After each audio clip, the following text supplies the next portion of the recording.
The Devil Does Not Need to Be Defeated Chapter 90 to Chapter 179. The atmosphere of the entire square became somewhat heavy at this moment. The surrounding knights and adventurers all looked over at Vivian and the others, who were in a solemn mood, their faces filled with astonishment. Xianxia was also thinking about the problem. For a moment, he didn't say anything. And the person who broke the dull atmosphere was Leon. No matter what, we have to carry out this secret mission together. As a member of the Lemegin Adventurers Guild, we have to do a good job on this mission, even if it's for Lemegin. Please give me some advice. Leon reached out his hand to Vivian. Seeing this, everyone became speechless. Even Vivian looked at the hand that was extended towards her, and her face was filled with hesitation. After a while, Vivian sighed and prepared to shake Leon's hand. But at this time, someone stopped her. There's a difference between men and women. Let me do it for you, Captain Leon. The seductive woman who had been staring at Lion with an infatuated expression suddenly stepped forward and grabbed Vivian's outstretched hand. She glared at Vivian with hostility in her eyes. Eudilis, Vivian called out her name in a low voice. It's me. We haven't seen each other for a long time, Vivian. The coquettish woman called Eudilis had a smile on her face, but there was no smile in her eyes. Leon, whose handshake was snatched away by Eudilis, frowned and immediately let go of her hand without a trace, putting down his outstretched hand. Vivian and Eudilis, who didn't notice this, started a conversation. I didn't expect you to come. Vivian fixed her gaze on Eudilis's face.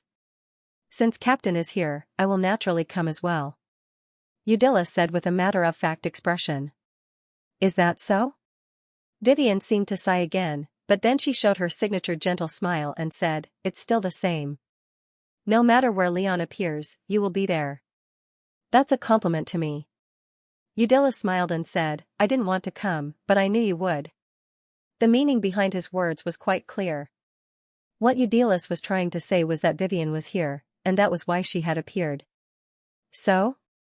Vivian turned to look at Leon and asked, did you come here because of Lily's request? This was the first thing Vivian wanted to know. Vivian knew that Lily knew about the conflict between her team and Leon's team. Since she asked Vivian to carry out this request, it was impossible for her to ask Leon's team. Arliss also knew about the conflict between Vivian's team and Leon's team. That was why she was so surprised that Leon's team would appear here.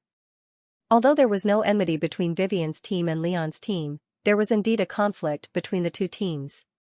If it were someone else, they wouldn't care. But Lily was Vivian's team. She was Vivian's childhood friend.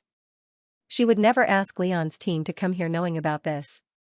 This was the truth.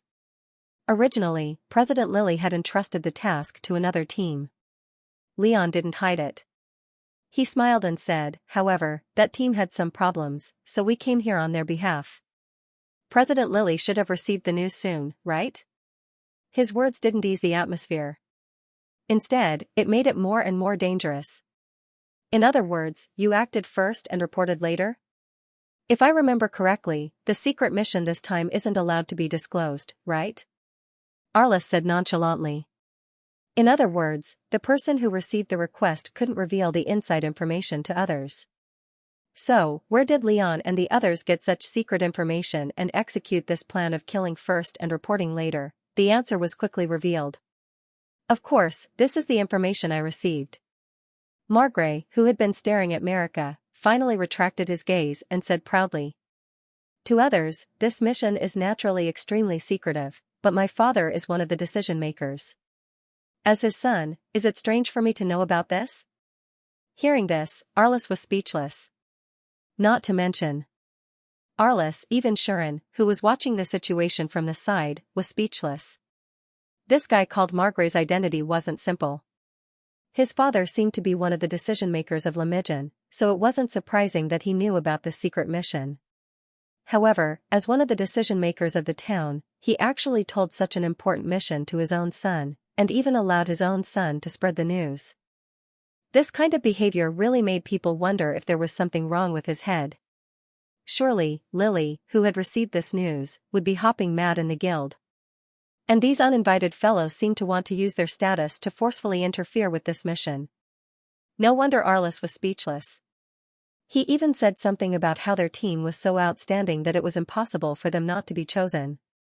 That was clearly incoherent. Sharon more or less understood the reason why Leon's team wasn't welcomed.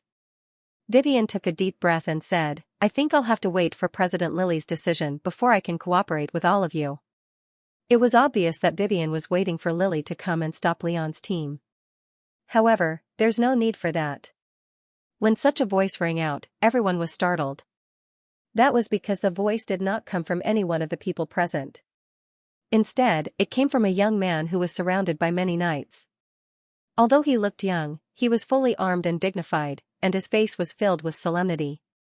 Seeing this young man, everyone immediately straightened their backs. Lord Balin.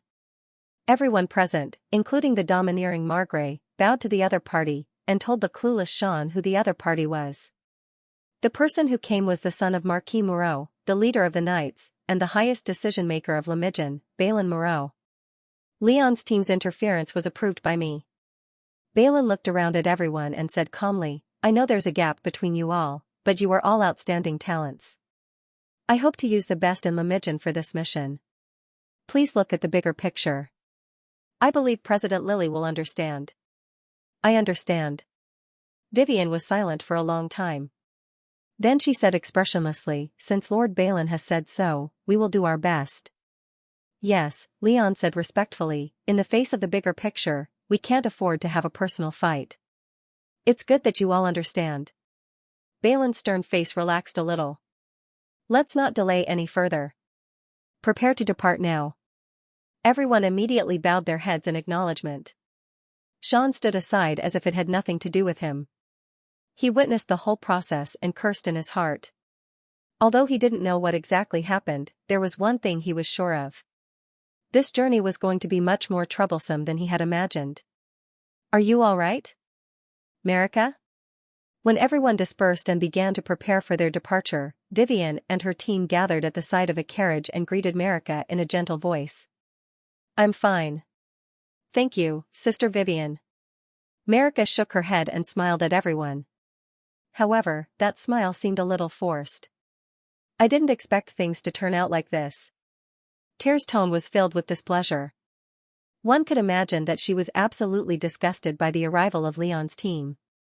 Boo-hoo, I really want to go home, Lumia even muttered these words in a half-sobbing manner. One could imagine how much pressure she was under. Sharon felt that his curiosity was about to explode. What? Do you have a grudge against them? Sharon wasn't a cultured person, so he asked everyone in a very straightforward manner. Everyone immediately revealed an indescribable expression. In the end, it was Vivian who answered for them. It can't be considered a grudge. Vivian said, but she still sighed and said, however, it's true that there's some conflict between our team and their team. I think so too. Sharon shrugged and said, let's not talk about anything else. That nouveau riche young master seems to be very familiar with all of you. I think his eyes are about to fall on Marika. Boo-hoo. Marika was speechless and lowered her head. She looked like she was about to burst into tears. Tyr's tone became colder and colder. It seems that he hasn't given up on Marika. This was a situation that was clear at a glance. Vivian rubbed Marika's head to comfort her. She also looked at Sharon and said, that young Master Margaret stayed in our team for about half a month. He had just become an adventurer and hadn't passed the test yet. Sharon suddenly understood something. He could still remember what Vivian had said to him when Ter, Lumia, Marika, and the others were overly wary of him. In the past, in our team, there were a few male adventurers arranged by the Adventurers Guild. Some of them took advantage of the camping time. Now that things had come to this point, it was obvious what Vivian's party had experienced after joining the male adventurers arranged by the guild. It was definitely not a pleasant experience for women. Margaret had stayed in Vivian's team for about half a month as a newbie. However, the test clearly lasted for a month, so why did he only stay in Vivian's team for half a month? The reason was simple. Back then, young Master Margaret was one of the most anticipated rookies in the Ramage Adventurers Guild. He had great potential. He was already level 20 at the age of 15. Even Lily had high hopes for him, so she arranged for him to join my team and let me guide him. Vivian explained the reason in a soft voice. Although that young master was impulsive, reckless, arrogant, and had the habit of looking down on others, he didn't have to worry about food or clothing, so he didn't need to become an adventurer. However, because he wanted to train himself and work hard to improve his strength, he logged into the Ramage Adventurers Guild and became an adventurer. In other words, although this young master had some problems with his character, he didn't neglect himself. Instead, he was a hard-working person who pursued progress. In many people's eyes, he was probably a good seedling. Lily probably wanted to correct Margaret's character and make him a promising talent. That was why she arranged for him to join Vivian's team, intending to let Vivian reform him. However, after that young master joined our team and met Marika, his eyes never left Marika. Not only did he constantly try to please Marika during the adventure, but he also tried to show off in front of Marika. During missions, he often neglected his main objective, and his actions revolved around Marika. He even secretly followed Marika and gave her gifts. In the end, he even found Marika's hotel and sneaked into Marika's room several times. Vivian's explanation made Sharon blink his eyes. Isn't that a bastard? Sharon was speechless. Under such circumstances, there was no need to even think about what kind of unforgivable actions the young master would take in the end. During an adventure camping trip, he took advantage of the fact that we were out looking for firewood and finally got rough on Marika. At this point, Vivian's tone became a little cold. If Ter hadn't been patrolling around the campsite and noticed this and stopped him in time, Marika would have definitely been hurt. Even Lucia, the shy orc girl, couldn't help but speak up. She was obviously very upset about this matter. Marika lowered her head even more. She seemed to be recalling the events of that time, and her delicate body began to tremble. Seeing this, Sharon finally frowned. Why would such a guy still stay in the guild? Sharon said bluntly. With such a bad character, would Lily let him go just because he's talented? If that was the case, Sharon's impression of Lily would be greatly reduced. In the end, the one who answered this question wasn't Vivian, but Ter. That guy isn't an ordinary person. He's a noble. Ter said coldly. His father is a vassal of Marquis Moreau. When Mr. Balin was sent to Remigen, he came to this town as an assistant and an attendant. His status is only below Mr. Balin's. In other words, because of his family's help, Margrave was allowed to stay in the Adventurers Guild. But even so, Margrave was kicked out of Vivian's team and was no longer allowed to approach Marika. I see. Sharon said thoughtfully. Then, that young master joined Leon's team? That's right. Vivian nodded. Leon accepted that young master and let him pass the newcomer's assessment. What's the matter with that guy named Leon? Sean asked doubtfully. Why don't you seem to have a good impression of him? Is he a bad guy? However, no one was able to answer his question immediately. Vivian hesitated. In the end, she said with a bitter smile, I wouldn't say that he's a bad guy. But in the eyes of those who know about him, to be honest, Leon is looked down upon. Looked down upon? Sharon was slightly stunned. What's going on? Just as Sharon was thinking about this, Vivian said this. Because he's a man who relies on women to get to his position. Huh? At that moment, Sharon almost thought that he had heard wrongly. What did he just hear? Rely on women to get ahead? Sharon did not understand what Vivian meant at all. Seeing this, not only Vivian, but even Ter, Lumia, and Marika's expressions became a little strange. I know you're surprised, but it's the truth. Vivian explained with a bitter smile. Unlike young Master Margaret, Leon was not born into a noble family. He wasn't even a commoner. He was born in the slums. According to Vivian, both of Leon's parents were thieves who had been arrested and imprisoned many times. Leon himself wasn't particularly talented. He was already 25 years old, but he was still only at level 22. Compared to adventurers of the same age, he was far from being able to match up to them. Since young, Leon had believed that he would never be able to get ahead with his own abilities. However, Leon was ambitious. Not only did he want to get ahead, but he also wanted to be above the rest and even become a noble. To achieve this, Leon made full use of the only advantage he had since birth. That was face. Although it's just hearsay, I heard that since young, Leon has been trying to improve his image. Not only did he use all kinds of methods to maintain his appearance, but he also worked hard to practice etiquette and social skills. He also tried to find ways to get in touch with women in Lamjeon who could help him. At this point, Vivian's tone became a little strange. At first, he got in touch with older women and used them to raise him. Then, he got in touch with the sisters or daughters of the wealthier shopkeepers and got some financial support from them. Then, he started to get in touch with some female adventurers and merchants. He used all kinds of methods to make them obsessed with him and selflessly contribute to him in order to get their help. That's how Leon achieved his current status. I heard that the reason he was able to pass the adventurer's newbie test was because the leader of the adventurer team that tested him was a female adventurer who loved him dearly. Most of his equipment was obtained with the help of women who were infatuated with him. He chose to become an adventurer not to level up or train himself, but to earn as much money as possible. He also used the adventurer's connections to get in touch with women of status. Because of this, many clients seemed to be fascinated by him in the end. Not only do they provide him with all kinds of help, but sometimes they even deliberately put up some quests in the guild to give him money. Most of the quests are trivial matters that can't be any more trivial, but the rewards are frighteningly high. As such, Leon finally established his own adventurer team and began to think of ways to recruit and get close to people who could help him. The reason why young Master Margaret joined his team was probably because he took the initiative to recruit him. Leon's goal didn't seem to be young Master Margaret, but rather he wanted to establish a relationship with young Master Margaret to get in touch with one of young Master Margaret's sisters. Vivian's explanation made the corners of Sean's mouth twitch uncontrollably.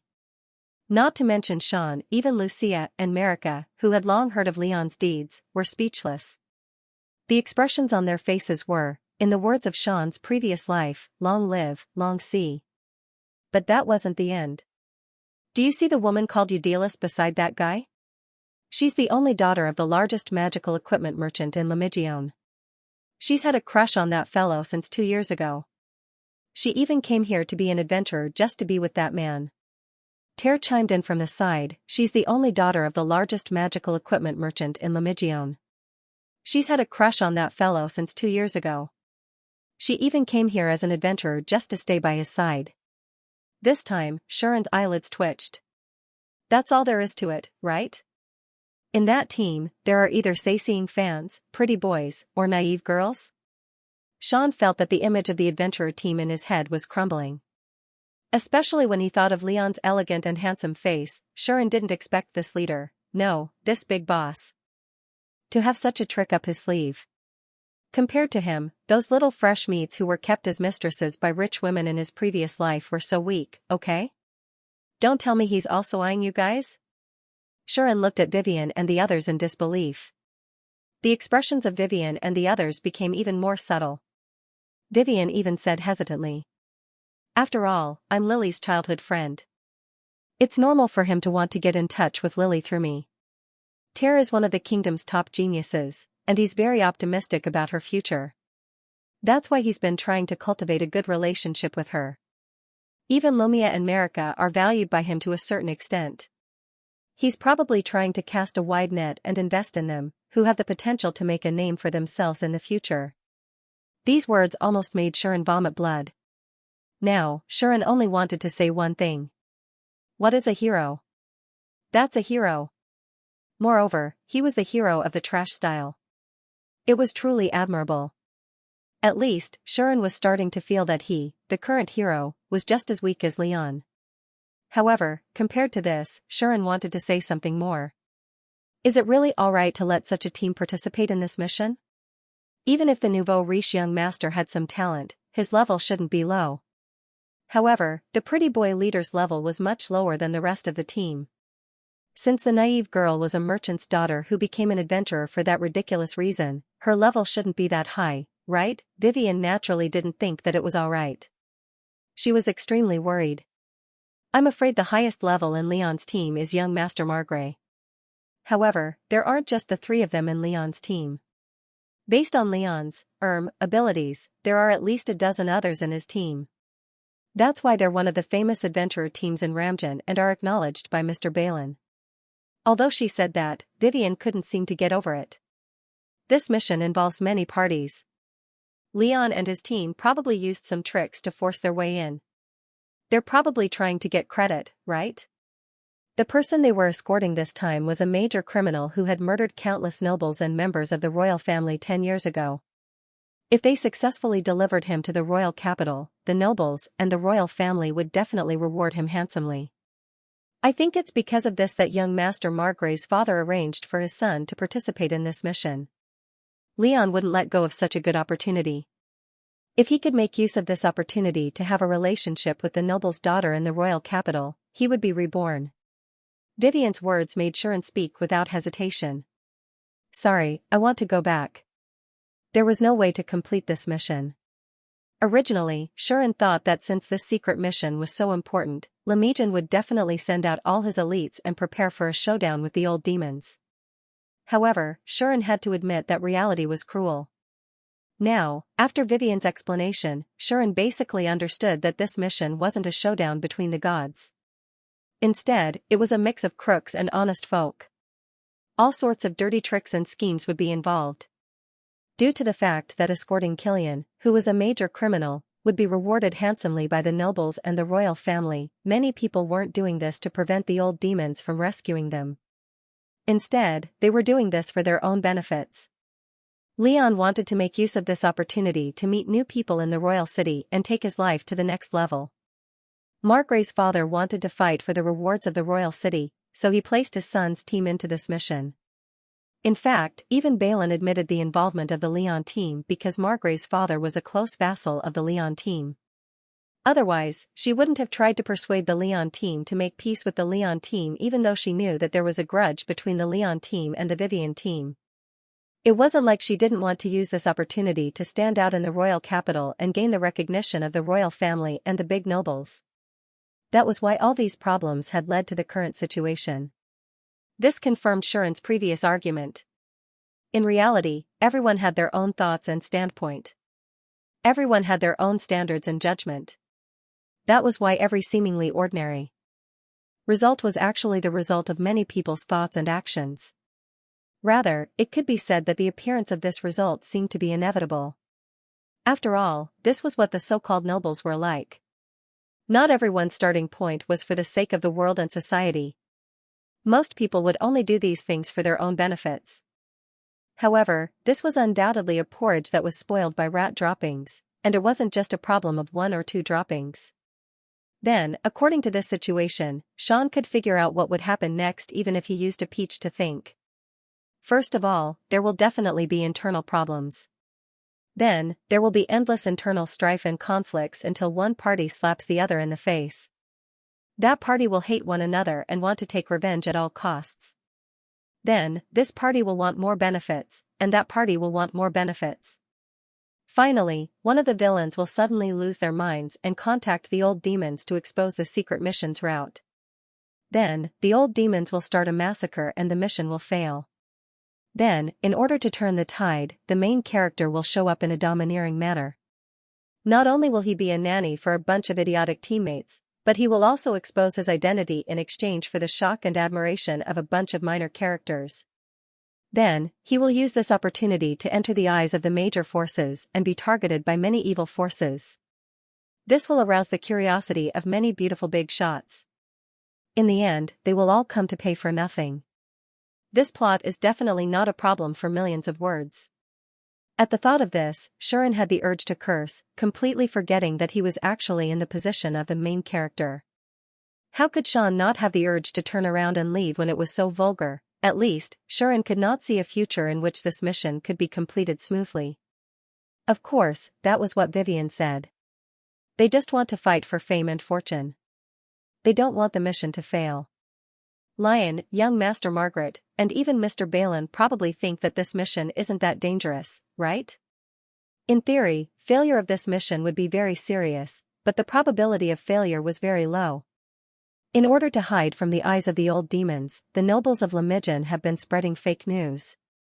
Those who don't know the truth will think that we will obediently wait for the people from the capital. Lily has also constantly increased the security of Lemijin, creating the illusion that they are preparing to defend against the attack of the old demons and prevent Killian from escaping. No one will know that Killian has been secretly escorted away. Under such circumstances, Lily, Balin, and the rest had also strictly drawn up an extremely secretive escort route, deliberately avoiding the main road and the sight of others. This way, the old demons would not know that Killian had been escorted away, let alone know how to find Killian's escort team. Because of this, in the eyes of Balin, Leon, Margrave, and the others, the risk of this mission was not high at all. As long as there were no mistakes and they obediently escorted Killian to the capital, everyone would be able to achieve their own goals. So why not? If not for this, why would Balin agree to let Margrave and the rest enter through the back door? Why would Margrave's father let his son take such a huge risk to fight for glory? Not to mention Leon, the big brother who relied on his face to make a living. Since he was young, he knew how much he was worth. Even if he wanted to stand out, he would not joke around with his life. Therefore, the problem of risk was the reason why so many people were willing to act for benefits. Some were even willing to take risks for benefits, not to mention that this mission was considered to be not risky. Therefore, as the saying goes, there are many idiots in this world, but there are also many smart people. Never think that your own thoughts are the truth, that you can predict everyone's actions, or you will be slapped in the face. Isn't that right? Even President Lilly, who liked to plan ahead, did not expect things to turn out this way, right? No, the president should have already thought that someone would act against the benefits of this mission, but she did not expect that it would be Leon's team. No matter how Shuren looked at it, he could only see the ugly ending of this mission ending in failure. Even if Vivian said that the risk was not high, in Shuren's eyes, it was just raising a flag. In summary, Shuren was really considering going home. But, if you really want to give up, then I will respect your decision. Vivian hesitated for a moment before saying to Shuren, but to be honest, both Lily and I hope that you can come with us. The reason was not only because Shuren had hidden his strength, so Vivian and Lily could be at ease to a certain extent. More importantly, there is a person that Lily and I think you should meet. Vivian lowered her voice and said to Shuren, maybe after meeting him, you will know more about your identity. Such a sentence made Sean's expression change fiercely. Of course, you can also choose to talk about it in the future. After all, it is not necessary to use this opportunity to head to the royal capital. Vivian smiled at Shuren and said, with me and Lily as the middleman, even if he does not want to meet him, there will be a chance sooner or later. You can decide for yourself. Hearing this, Shuren fell silent. The reason why Shuren fell silent was not because of what Vivian had mentioned, but because he could tell that even if he gave up on this mission, Vivian and the others would still continue with it. Everyone else was acting for the sake of benefits, and only they truly wanted to contribute to the city and the kingdom. Carrying out this mission that was full of flags seemed problematic no matter how one looked at it. Since that was the case, this trip, I have no choice but to run. Otherwise, if the people from the old demons really appeared, the safety of Vivian and the others could be imagined. Shuren could not sit back and do nothing. So, this trip, he had no choice but to run. But Shuren did not want the lousy plot in his mind to happen. How about, not knowing what he was thinking, Shuren suddenly smiled. If the people from the Adventurers Guild saw Shuren smile, they would definitely tremble. Because this meant that the demons were about to go wild again. Just like that, everyone began to prepare for the escort mission. The knights and adventurers ran around the escorted caravan, constantly sending supplies over and putting them into the carriages, helping to carry luggage, and inspecting the horses and carriages. They were all very attentive and cautious. As the unquestionable leader, Balin watched over everything with a solemn expression and gaze. This mission involved a lot of people, and it was also a rare opportunity for Balin. She naturally wanted to ensure that nothing went wrong. Thus, not only did Balin strictly supervise the progress of the work, but she would also go forward to inspect and give instructions from time to time. This caused the tense atmosphere to spread. Due to this, the preparation work of Alice's team also became more rigorous. Vivian and the others also silently carried out their own preparations. Even Leon's team became rather cautious under Leon's supervision and constant instructions. Only Margrave kept glancing in the direction of Vivian's team absent-mindedly. He looked at Marika, who had her head lowered and was busy, as if he really wanted to come over. However, even Margrave didn't want to make any noise on this occasion. The leader this time was Balin, his father's immediate superior, and also the sect master that Margrave had to serve in the future. The family background that he was so proud of was useless in front of this person, so Margrave didn't dare to act rashly at all. Thanks to this, Margrave seemed to be very restless, but in the end, he restrained himself and didn't come over. This made Marika, who was quietly observing everything, heave a sigh of relief. Of course, Marika didn't know that the reason why Margrave was able to control himself was also thanks to Ter.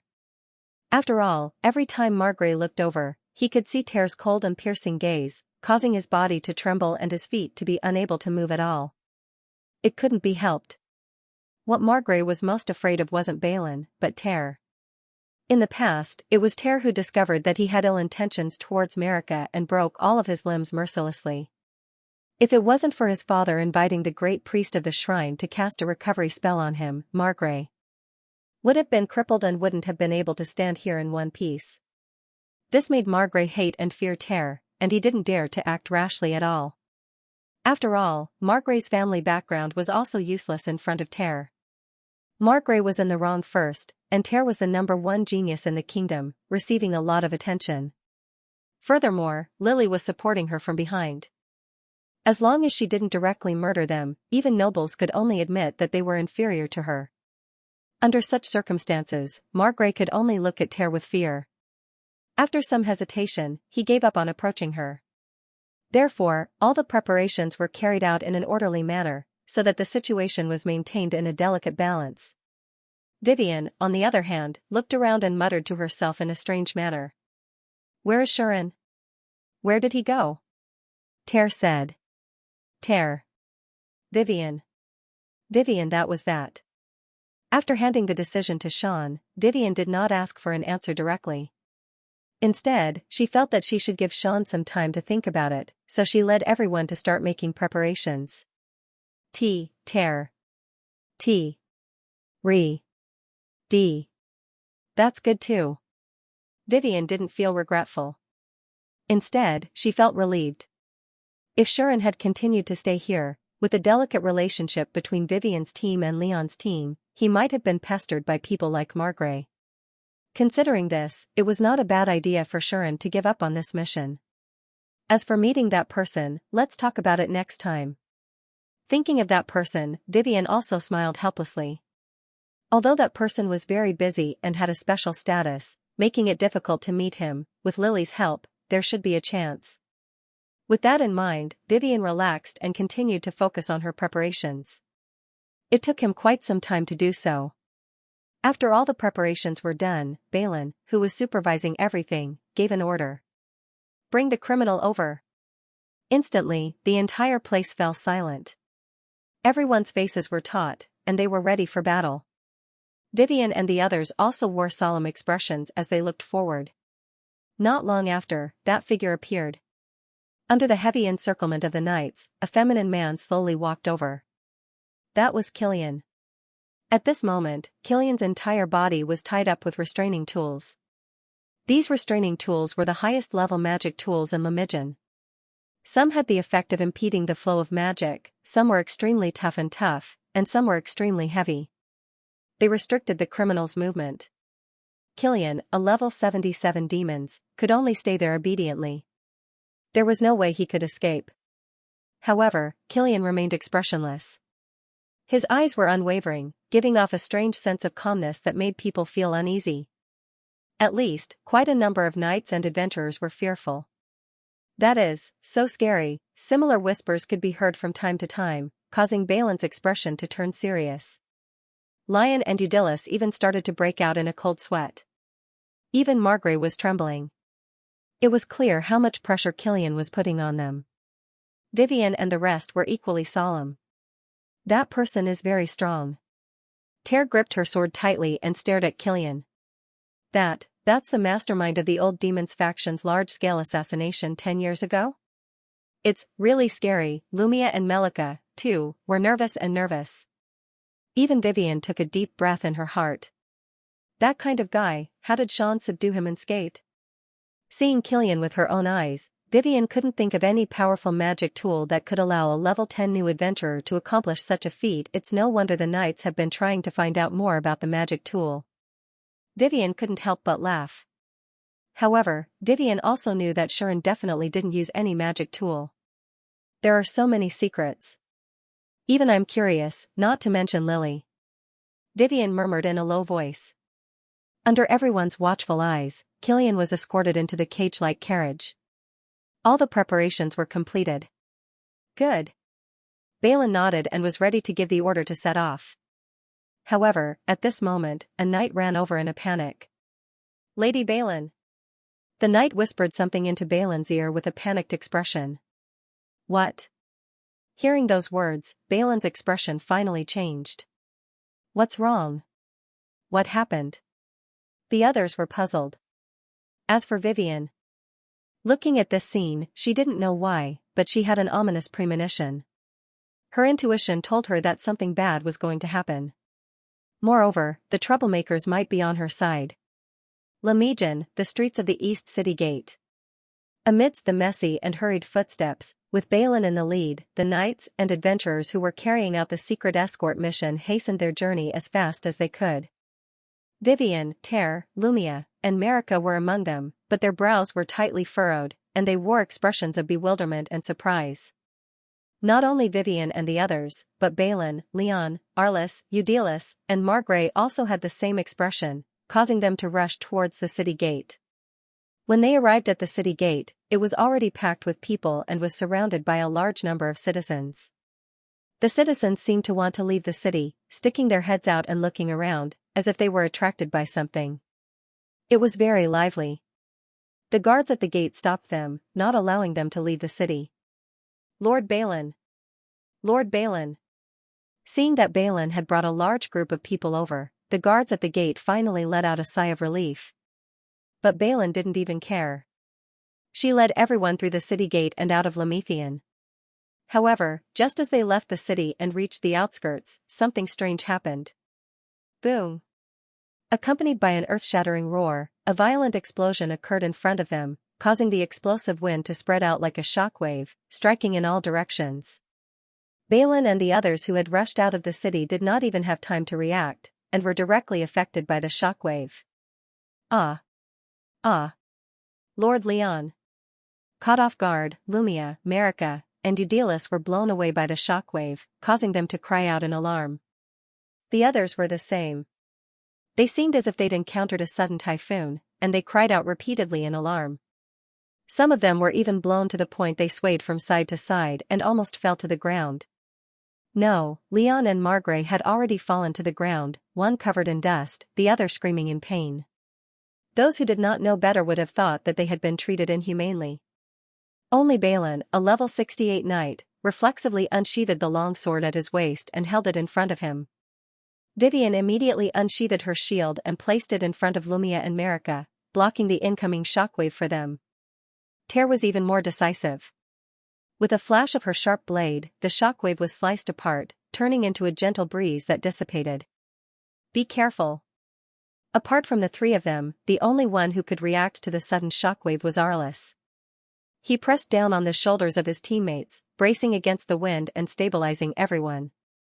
Under such circumstances, an unknown amount of time passed before the shockwave gradually dissipated.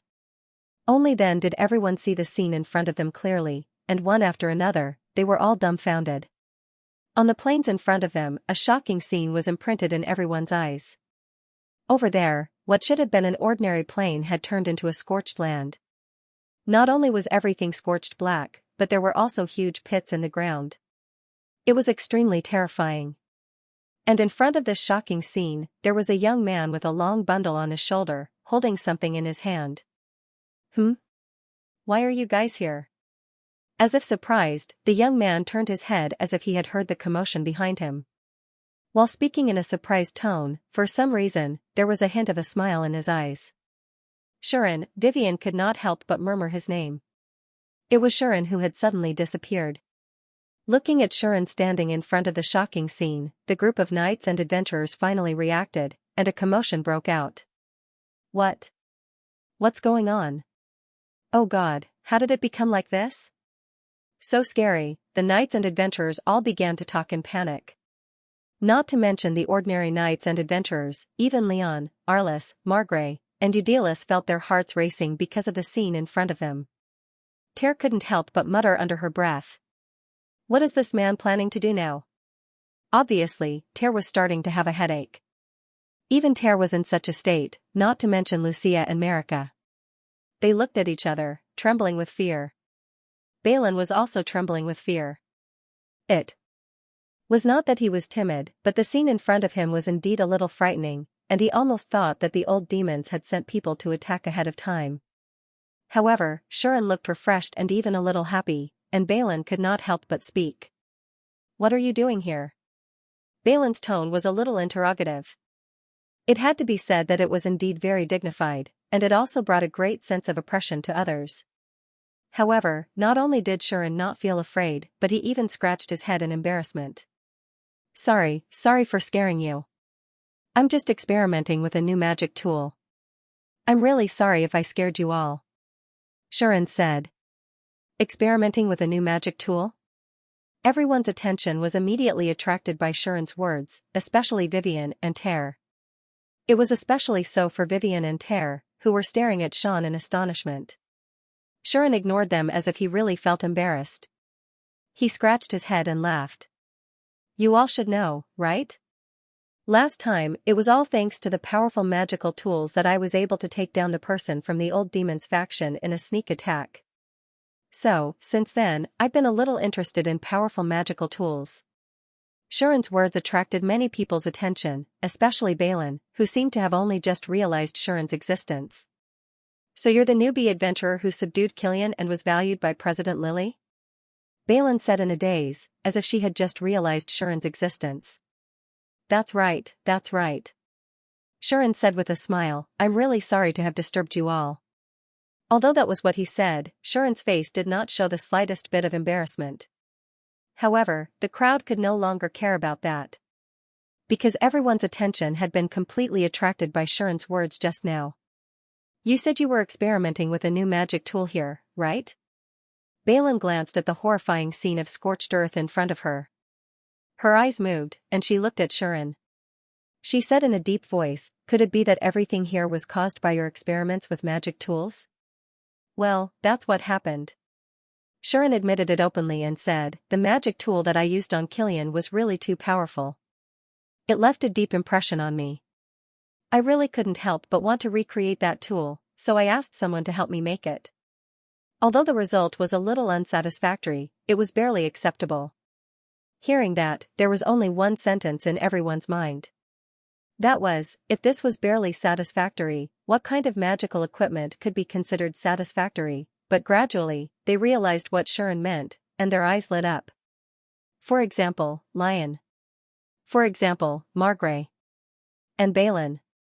Among them, Margrave was the most impatient, and directly asked loudly. Hey, do you mean that you have that kind of powerful magic tool again? This question was met with an unhesitant answer from Shuren. Of course. Shuren raised his head and said proudly, and there's a lot of them. Suddenly, everyone's eyes lit up. That kind of look was called greed. Before this, Vivian had mentioned more than once that the knights had paid great attention to Shuren's so-called powerful magical equipment. This was a matter of course. Even though it was a successful ambush, a magical equipment that allowed a newbie level 10 adventurer to defeat level 77 demons was extremely tempting to anyone, right? If one had such a powerful magical equipment, they would have the confidence to do anything, especially for nobles like Balin and Margrave. For nobles like Balin and Margrave, it would undoubtedly be beneficial for them if they could get their hands on such a magical tool. If such a magical tool could be mass-produced, the profits and benefits that could be obtained from it were unimaginable. Take Margrave for example. When his father learned of Shuren's deeds, he was extremely envious and sourly said, if only I had such a powerful magical equipment, I would also be able to defeat the wanted criminals of the old demon's faction. Of course, if such a magical equipment could be mass-produced, whether it was used to strengthen the strength of the knights in the territory or to sell it for money, the benefits would be unimaginable. It was a pity that such powerful magical tools were almost all precious items of the rare grade. To make one of them, one would need to collect countless precious materials, and one would need to have the talent of an outstanding magical tool master. Moreover, most of them were single-use items, so it was rather difficult to mass-produce them. Therefore, when Vivian and Lily expressed on behalf of Sean that there was no second magical instrument, everyone, including Balin, who had been paying attention to this matter, was a little disappointed. However, they were already mentally prepared and accepted this matter in an instant. Therefore, there was only one question left in everyone's mind. That was, with such a powerful magical equipment, why didn't Lily use it herself? Why would she be willing to give it to a newbie who had nothing to do with her? Furthermore, this newbie was only level 10 and was already 20 years old. He hadn't even learned a single skill. With such mediocre or extremely low potential, why would Lily give him such a magical equipment for self-defense? This was completely illogical. However, Lily remained silent and only admitted to this matter. Apart from that, she didn't reveal any other information, so everyone could only helplessly give up on pursuing the matter. Just like that, to outsiders, Shuren's magical equipment was seen as a gift from Lily for self-defense. To Lucia and Marika, they claimed that the magical equipment was a gift from Ter. Even if Lucia and Marika heard about it later, Ter could use the excuse of President Lily asked me to give it to him on behalf of her, just like the funding from before, to help Shuren cover up this huge lie. But now, what did Shuren say? He said that the magical equipment had been successfully mass-produced. This made the eyes of Balin, Margrave, Leon, and Eudelis, the only daughter of the magical item merchant, all light up at the same time. Only Vivian and Ter, who were in the know, were astonished. In response, Shuren only glanced at the two of them. Their expressions changed, and they looked at each other. After hesitating for a while, they chose to remain silent. Under such circumstances, Balin took a deep breath and stared at Shuren. Is this true? Balin stared at Shuren with a serious expression. This isn't something that can be done casually. You should know that, right? That's right. Leon also spoke up. It wasn't clear if it was intentional or not, but he stared at Shuren just like Balin. With a smile like a spring breeze, he said, let's not talk about whether a magical equipment of that level can be mass-produced. Even if it can, it's hard to say whether the craftsman's skills are up to standard. And the materials. Such a powerful magical equipment must require very precious materials to be produced. As someone who came from a magical equipment merchant, Eudelis looked at Shuren from head to toe and said with a faint smile, are you going to say that this is a condition that you can fulfill? No matter how they looked at it, a newbie adventurer who was only at level 10 could not fulfill these conditions and mass-produce a powerful magical equipment. Therefore, although everyone had their own thoughts, they couldn't help but have their doubts. In response, Shuren just laughed and said, of course I can't. Of course I can't. Shuren said with a straight face, but, there is a very powerful mage in Lamijin who can do this. His words startled everyone at first.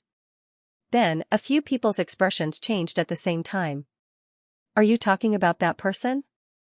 Balin asked as if she had understood something. Yes. Shuren replied with a serious expression, otherwise, why would that person not want to see anyone but me? It's because she's interested in that powerful magical equipment. Needless to say, the person Shuren was referring to was Xianxia. In other words, Shuren was passing the buck again. The others seemed to know more or less about Xianxia, so they didn't dare to say anything else. After all, if it was that person, it might really be possible for them to recreate such a powerful magical equipment. That was because if it was really that person who made a move, it would undoubtedly be very difficult to obtain a large number of magical tools or even the production method from that person. Thinking of this, Balin was a little disappointed. Eudelis couldn't hide her disappointment either, and even Margaret looked dejected. Only Leon's eyes darted around, and he muttered to himself, that person seems to be a beauty too. Only Lucia and Marika didn't know what was going on. However, since Vivian and Ter didn't say anything and remained silent, they didn't want to say anything either. They just watched quietly. So, were you asked by that person to test the magical equipment here? Balin suppressed the disappointment in her heart and continued to ask Shuren. That's right. Shuren answered honestly. However, in the next second, Shuren suddenly changed the topic. Next, these magical equipment will be put to great use. We have to test it out properly. Such a statement caused everyone to be stunned. Put to great use? Margaret said without hesitation. What do you mean by that? Shuren didn't seem to notice Margaret's rude attitude at all, and he continued to smile. But in the next moment, the words that came out of his mouth made everyone's expression change. It can't be helped. That person has been hunted by the old demons for a whole 10 years and has been on the run all this time. Now that he's finally got his hands on such powerful magical equipment, of course he would want to take revenge, right? Shuren said without giving up. This is a great opportunity. Originally, Lemijin still needed to cover for your secret mission, deceive the spies of the old demons, and make them think that Killian is still here. That would lure them here. Originally, according to President Lily, Lemijin needed to wait for a certain amount of time after everyone set off, and when it was impossible for them to catch up to him, then release the news that he had already escorted Killian away. This was to lure the old demon's target away from the town before they made their move. Now, there's no need for that anymore. Shuren said happily. With so many powerful magical equipment, Lemijin could easily kill the old demons and capture more of them. This would be a greater contribution than capturing Killian. Balin and the others immediately shuddered violently. Soon after, their eyes lit up again. Are you telling the truth? At this moment, ignoring Balin and Leon, Margaret couldn't hold it in any longer and spoke up. Of course. Shuren did not seem to notice the thoughts of Margaret and the others. He said carelessly, although Killian was the mastermind of the large-scale assassination 10 years ago, he was only one of them. I heard that there was another person called Dodo who was the mastermind of the incident. He was also the highest level, and he killed many more people than Killian. Even the plan itself seemed to have been planned by him.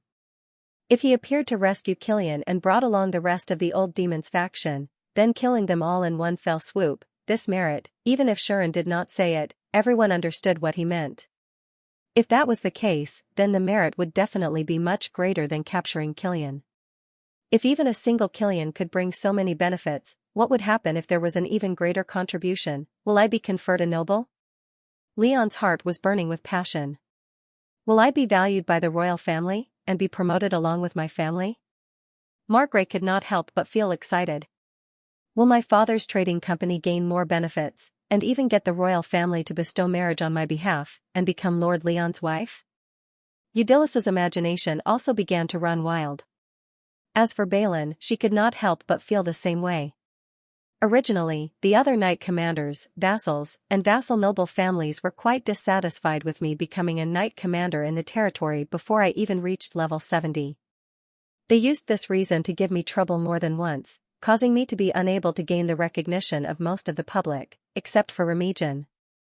If I can successfully reap the credit this time, they will have nothing to say.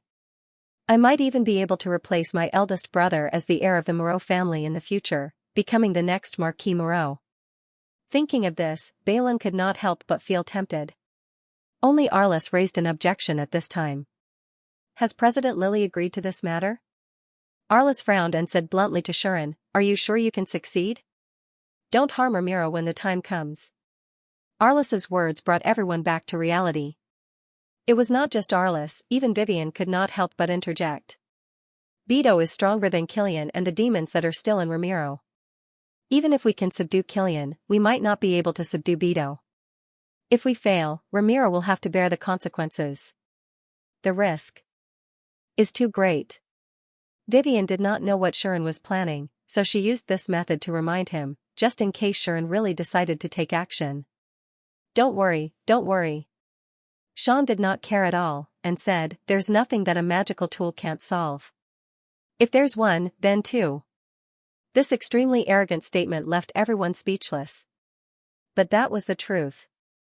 Unlike Killian, this time, there were not only two magic tools that could be used, but they had been mass-produced.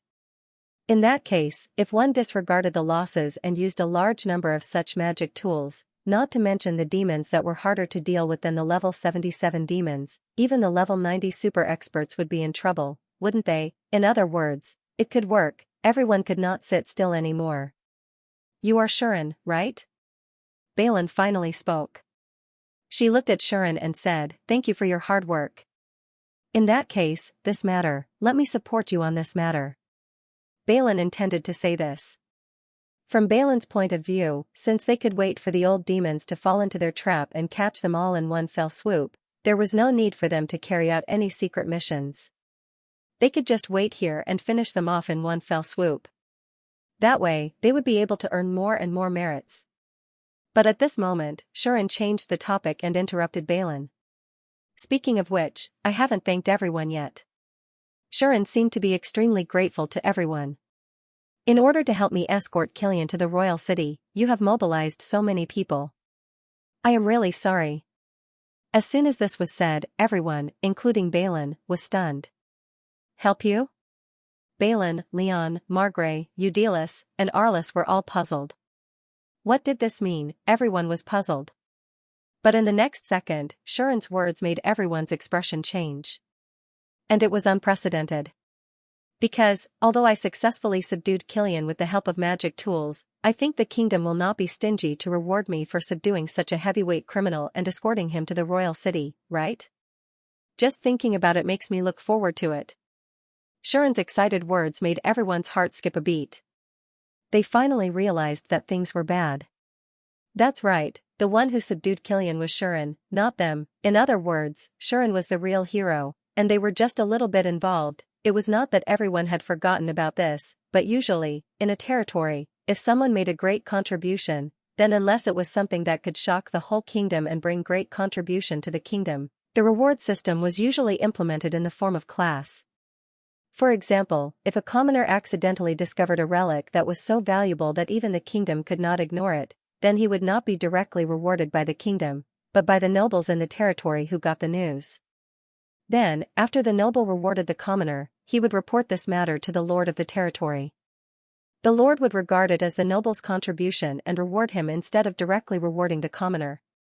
Then, the lord would also report this to the kingdom, and the kingdom would also see it as the noble's contribution and reward the lord. This was the so-called class reward system. After all, a commoner could not directly contact the royal family and report this matter, right? That was why even in the previous world, the rewards would be given out one by one. When it came to the person directly involved, there was no telling how many levels of difference there were, and who knew if the original reward would retain the same value. It was the same for Sean. As a new level 10 adventurer, the manager of Remigen would reward him for his contribution. He did not have the right or the means to get in touch with the royal family and receive a reward directly from the royal family. Because of this, Balin thought that she only needed to reward Shuren after the matter was over, and he could then receive the reward directly from the kingdom. But now, the situation had changed. Shuren looked at everyone's expression, and the smile on his face grew wider. "Didn't you want to fight for the credit? Then you won't get to fight for it." That was Shuren's goal. Indeed, if Sean had only subdued Killian, he wouldn't have attracted the attention of the kingdom, and wouldn't have been rewarded directly by the kingdom. At least, in the eyes of many, Shuren was just a newbie level 10 adventurer who was lucky enough to win Lily's favor and obtain a powerful magical instrument. That was how he managed to subdue Killian when he was careless. This achievement gave others the impression that he could have done it himself. It was similar to the commoners who stumbled upon a ruin by chance. Being rewarded by the nobles of the territory was already a great stroke of luck. Such good luck wouldn't earn him the favor of the kingdom, and he wouldn't be summoned and rewarded. It was precisely because of this that Balin and the others planned this secret mission. They wanted to escort Killian to the capital and receive a direct reward from the kingdom. Otherwise, Balin could have left Killian to her family. She believed that with Moreau's family's ability, they would be able to keep a level 77 demons under control. Killian wouldn't have become a hot potato like this. Moreover, if Balin didn't have the slightest desire for profit, he could have asked for help from the surrounding towns. When that happened, the nobles of the other towns in the same territory would surely pay attention to this matter and send reinforcements. That way, Lemegen wouldn't have to worry about the threat of the old demons rescuing him. However, Balin was worried that the credit would be divided among the others. That was why she wanted to take the lead and rely on Lemegen to solve the problem himself. Lily had objected to this, but Balin was stubborn and she couldn't do anything about it. She could only come up with a plan for Lemijin, preparing for a rainy day and trying to eliminate all accidents and casualties.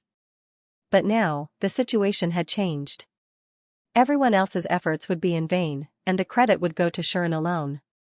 As long as Shuren really worked with Xianxia and used a large number of magical instruments to capture all the old demons, Shuren would have to be noticed by the kingdom even if he didn't want to. To be able to come into contact with Xianxia, help Xianxia mass-produce such a powerful magical instrument, and take care of so many old demons criminals, including Beidou, who was more important than Kilian, the kingdom couldn't possibly ignore Shuren, right? At that time, Shan would definitely be summoned by the kingdom, and he would also get all the credit, including the subduing of Kilian, which would be directly attributed to him. If that happened, even if Balin and the others successfully escorted Kilian to the capital, they would only be accompanying him. Moreover, because the old demons' attack and the pressure brought by the old demons would be focused on Lemijin, they wouldn't notice Balin and the others escorting Kilian. Thus, Balin and the other secret mission would be completed without any risk and would be completed smoothly. If that really happened, it would give people the impression that I can do it too, and it would be completely unknown whether or not they would be able to obtain the reward. So, Margrave was the first to panic. "Don't you dare do that!" The young master of a noble family shouted without hesitation. "Huh?" Shuren blinked and asked in confusion, "Why?" Because. Margrave couldn't think of a reason, so he could only get more and more anxious. In the end, he said rudely, "Anyway, I won't allow you to do that." He didn't even care about reason. On the other hand, Leon calmed down and thought for a moment before coming up with an explanation.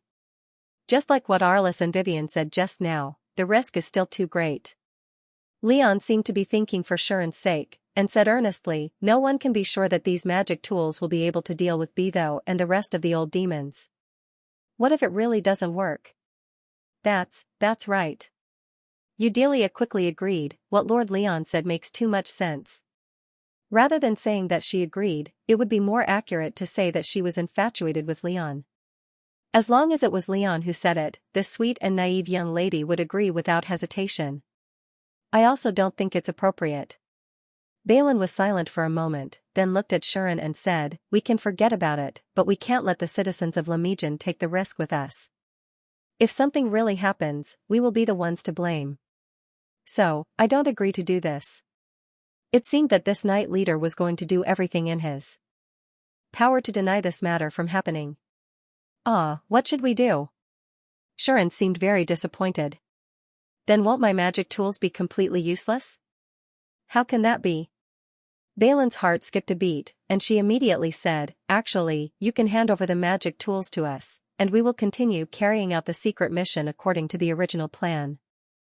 However, we will have to get President Lily to leak the information about the escort in advance, so that the people of the old demons will immediately turn around and find us. That way, we will be able to catch all the people of the old demons in one fell swoop, right?" Hearing Balin's words, the rest of them also had an idea, and instantly understood Balin's plan.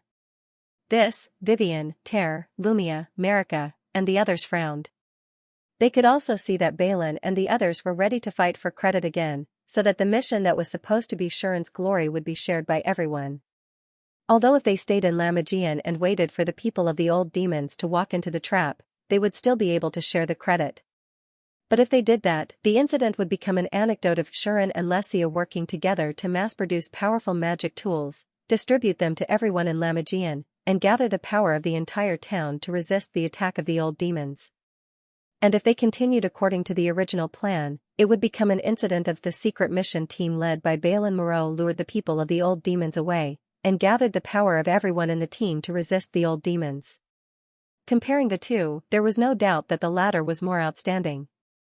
It would be able to receive the full attention of the kingdom, and it would also be able to minimize Shuren's personal achievements and highlight the others. As long as the form and comparison were changed, the result would be completely different. That was Balin's plan. At that moment, Leon, Eudelis, and Margrave spoke up one after another. "I think this is a very good idea. This will also ensure the safety of the town, right? If you hear me, then hand over the magic tools." One of the three smiled without malice, one nodded repeatedly, and the last one was even more impolite. They completely did not notice the faint smile in Shuren's eyes. Of course, on the surface, Shuren still looked like he was in a difficult position. I don't mind, but these magic tools are after all only prototype products. They need to fulfill very strict conditions before they can be used successfully. I don't know if everyone can. Before he could finish his sentence, Balin had already made the final decision. Don't worry, we are all knights and adventurers. No matter how difficult the magic tools are, we will be able to use them successfully. As she said this, Balin had another thought in her mind. If a new adventurer at level 10 can use it successfully, how can we not? That's it. The others seemed to think the same way, and one or two of them pledged their support. Then. Alright, Shuren still looked like he was in a difficult position. In the end, he nodded helplessly, causing everyone to laugh. Only Vivian and Ter looked at each other. What is he trying to do? Why do I feel like these guys are in trouble? That was what the two of them thought. And so, the matter was settled. Not long after, the group reassembled and finally escorted Killian away from Remigen. Lily also knew about the matter, and after a period of silence, she agreed to the matter. Shuren, who was following behind the caravan, could not help but recall the words that Lily had helplessly tossed at him before they left. Don't go overboard. Recalling this sentence, Shuren muttered in his heart. That I can't guarantee. Since we're going to go overboard, we should go overboard, right? Shuren laughed. Rumble, rumble, rumble, amidst the sound of wheels, carriages galloped along a remote path, stirring up clouds of dust. This majestic convoy looked like a caravan. Not only were there people dressed as merchants, but there were also many goods. Even if someone were to see this scene from this remote path, they would definitely think that these were merchants preparing to go to a nearby town to do business, or that a large firm was transporting important goods. Unfortunately, these were all in disguise. The ones dressed as merchants were actually knights. The goods were also food and camping supplies. Lemigen's escort team was just like this, disguised as a caravan of merchants. Even Balin, who was riding on a majestic horse, had put on a robe to disguise himself as a merchant's guard. Only the adventurers did not disguise themselves. This was because it was very common to escort merchants' caravans in any town. Even if there were adventurers following the merchants' caravans, it was also a very common thing. Therefore, only the adventurers didn't need to disguise themselves. However, be it Leon, Margrave, or Eudelis, they were all holding a tattered piece of parchment and following beside Shuren, looking as if they were doubting their lives. Is this really a powerful magical item that can defeat the level 77 demons? Leon held the tattered parchment in his hand, looking very doubtful. It wasn't just Leon. Even Margrave was flipping the piece of paper over and over again. He flipped it over a few times, but he couldn't find anything special about it, let alone Eudelis, who came from a magical item trading company. Her eyes were filled with confusion. This is just a piece of scrap paper, right? I don't sense any magic from it at all, and I don't see any precious materials in it, said Eudelis with an extremely uncertain tone. Evidently, Eudelis was very doubtful about the so-called powerful magical item in her hand. Naturally, even Lumia and Marika felt the same way. It smells just like ordinary paper, this was the conclusion Lumia came to. I don't sense any magic power either. Marika's expression was serious, but it could not hide the doubt in her eyes. Only Vivian and Ter held the so-called powerful magical item in their hands and looked at each other speechlessly. Beside them, Alice kept flipping through the parchment, as if trying to see something from it. If not for the fact that he was worried that something might go wrong, he would have violently torn the parchment apart to see what was so special about it. It was worth mentioning that Balin was also here, silently looking at Shuren. However, Shuren did not feel guilty at all.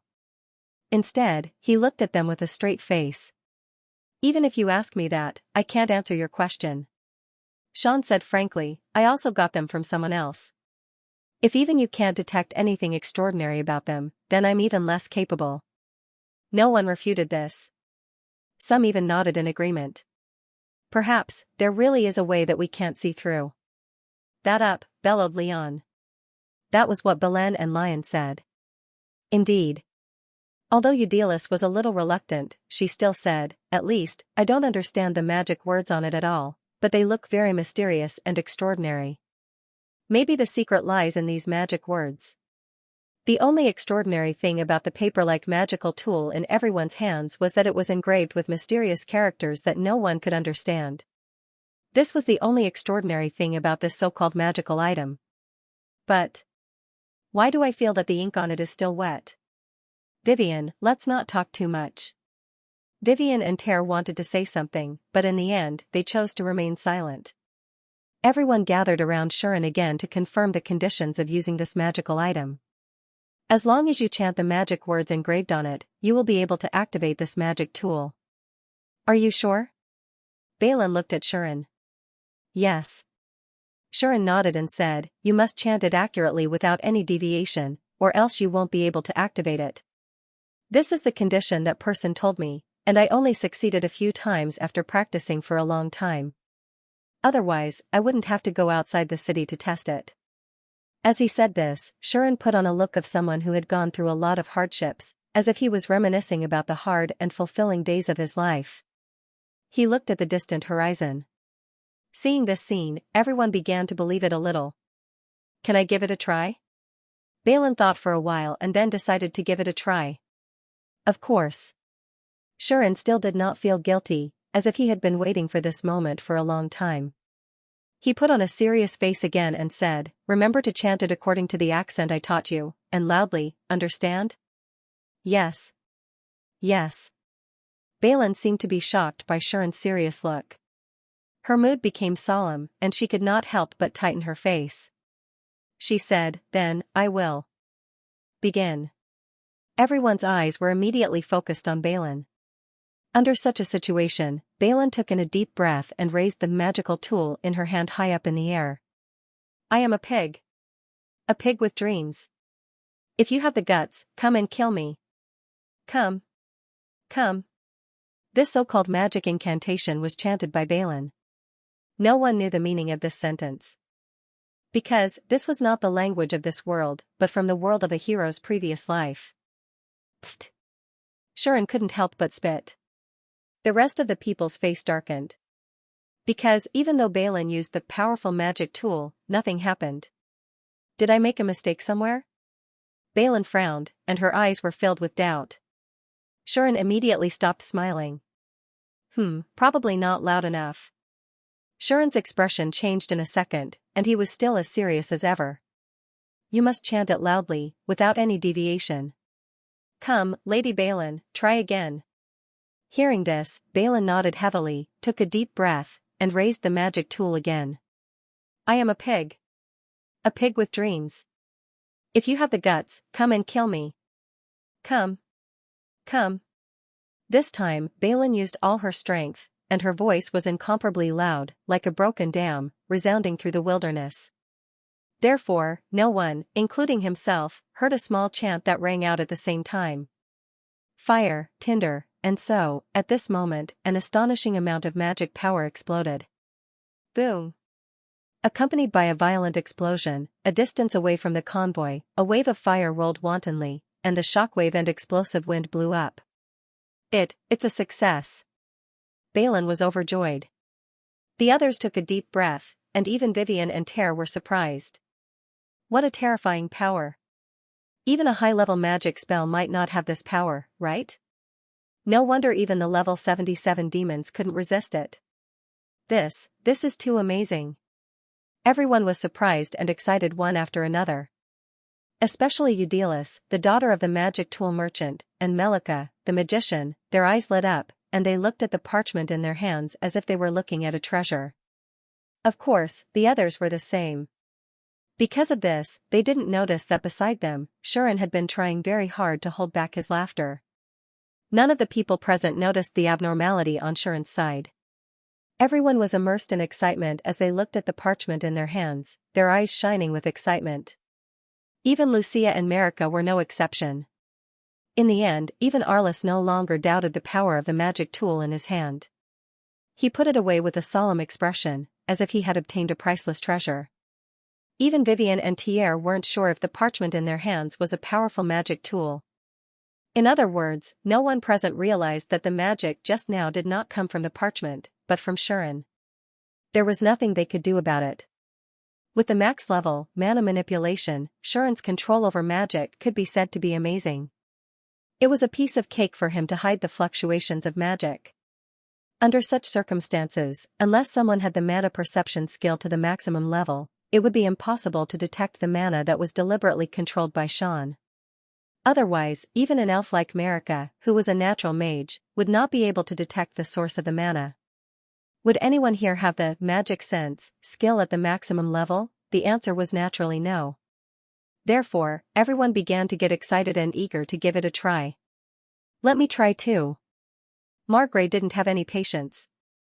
He raised the magic tool in front of everyone. Come on.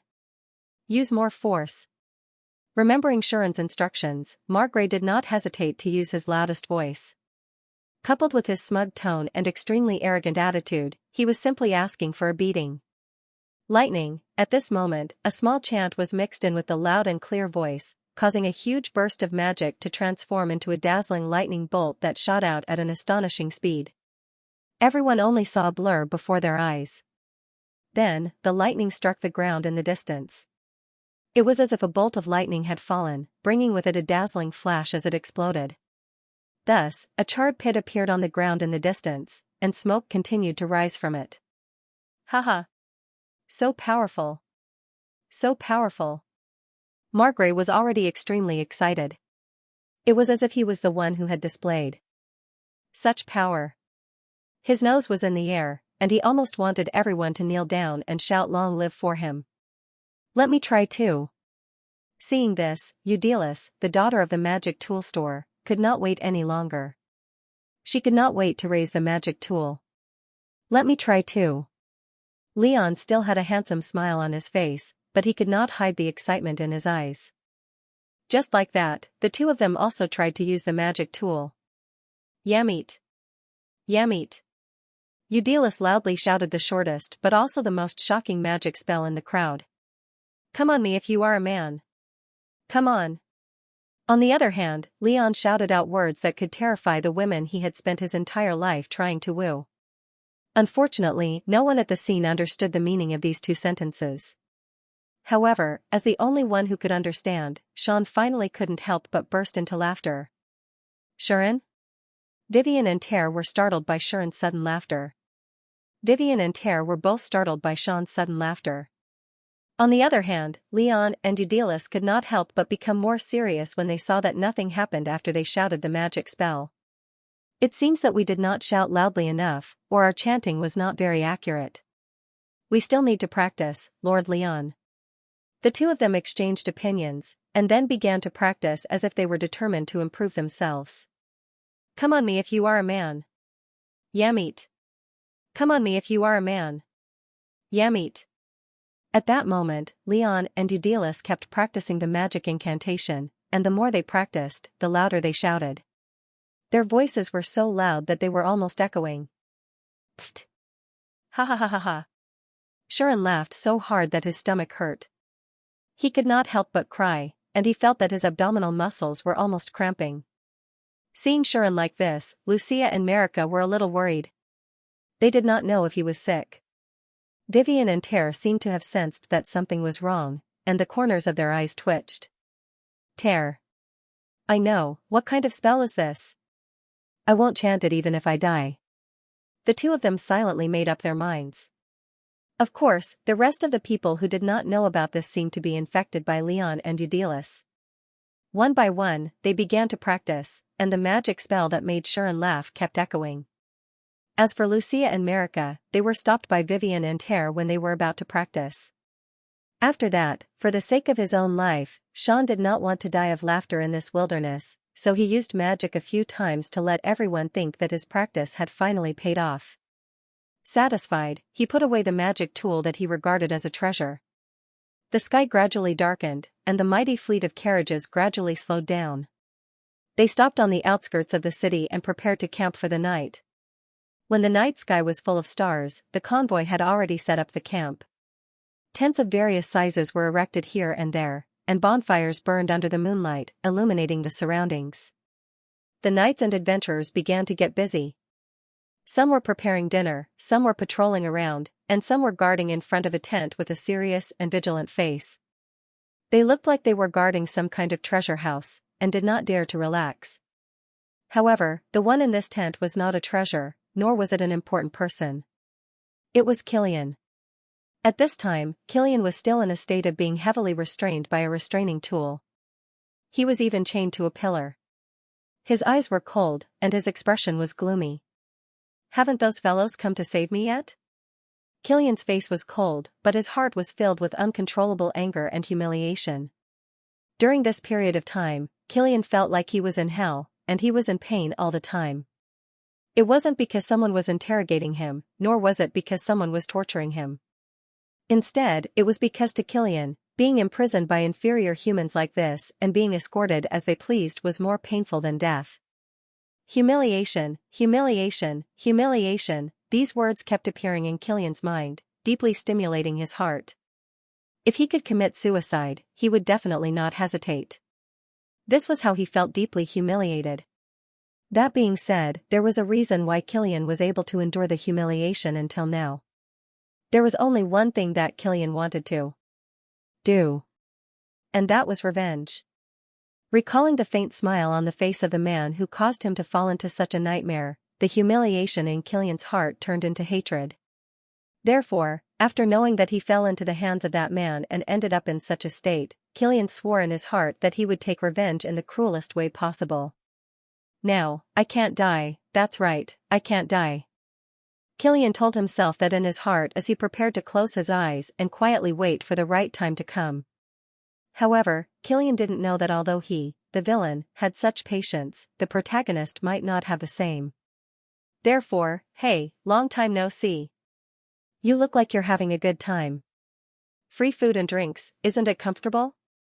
Such a voice entered Killian's ears abruptly and appeared in this space. Killian's body trembled as he lifted his head abruptly and looked in front of him. In the next second, Killian saw the figure. He saw the figure of the person he hated the most. "It's you." Killian widened his eyes and then a monstrous murderous intent and hatred surged in his eyes. The person who came was Shuren. "Shoo, don't be so loud." Shuren put a finger on his lips as if he was a companion who came to rescue Killian. He gave a slight warning, but his face was full of playfulness. He said, "The security here is very tight. There are people patrolling and guarding the surroundings at all times.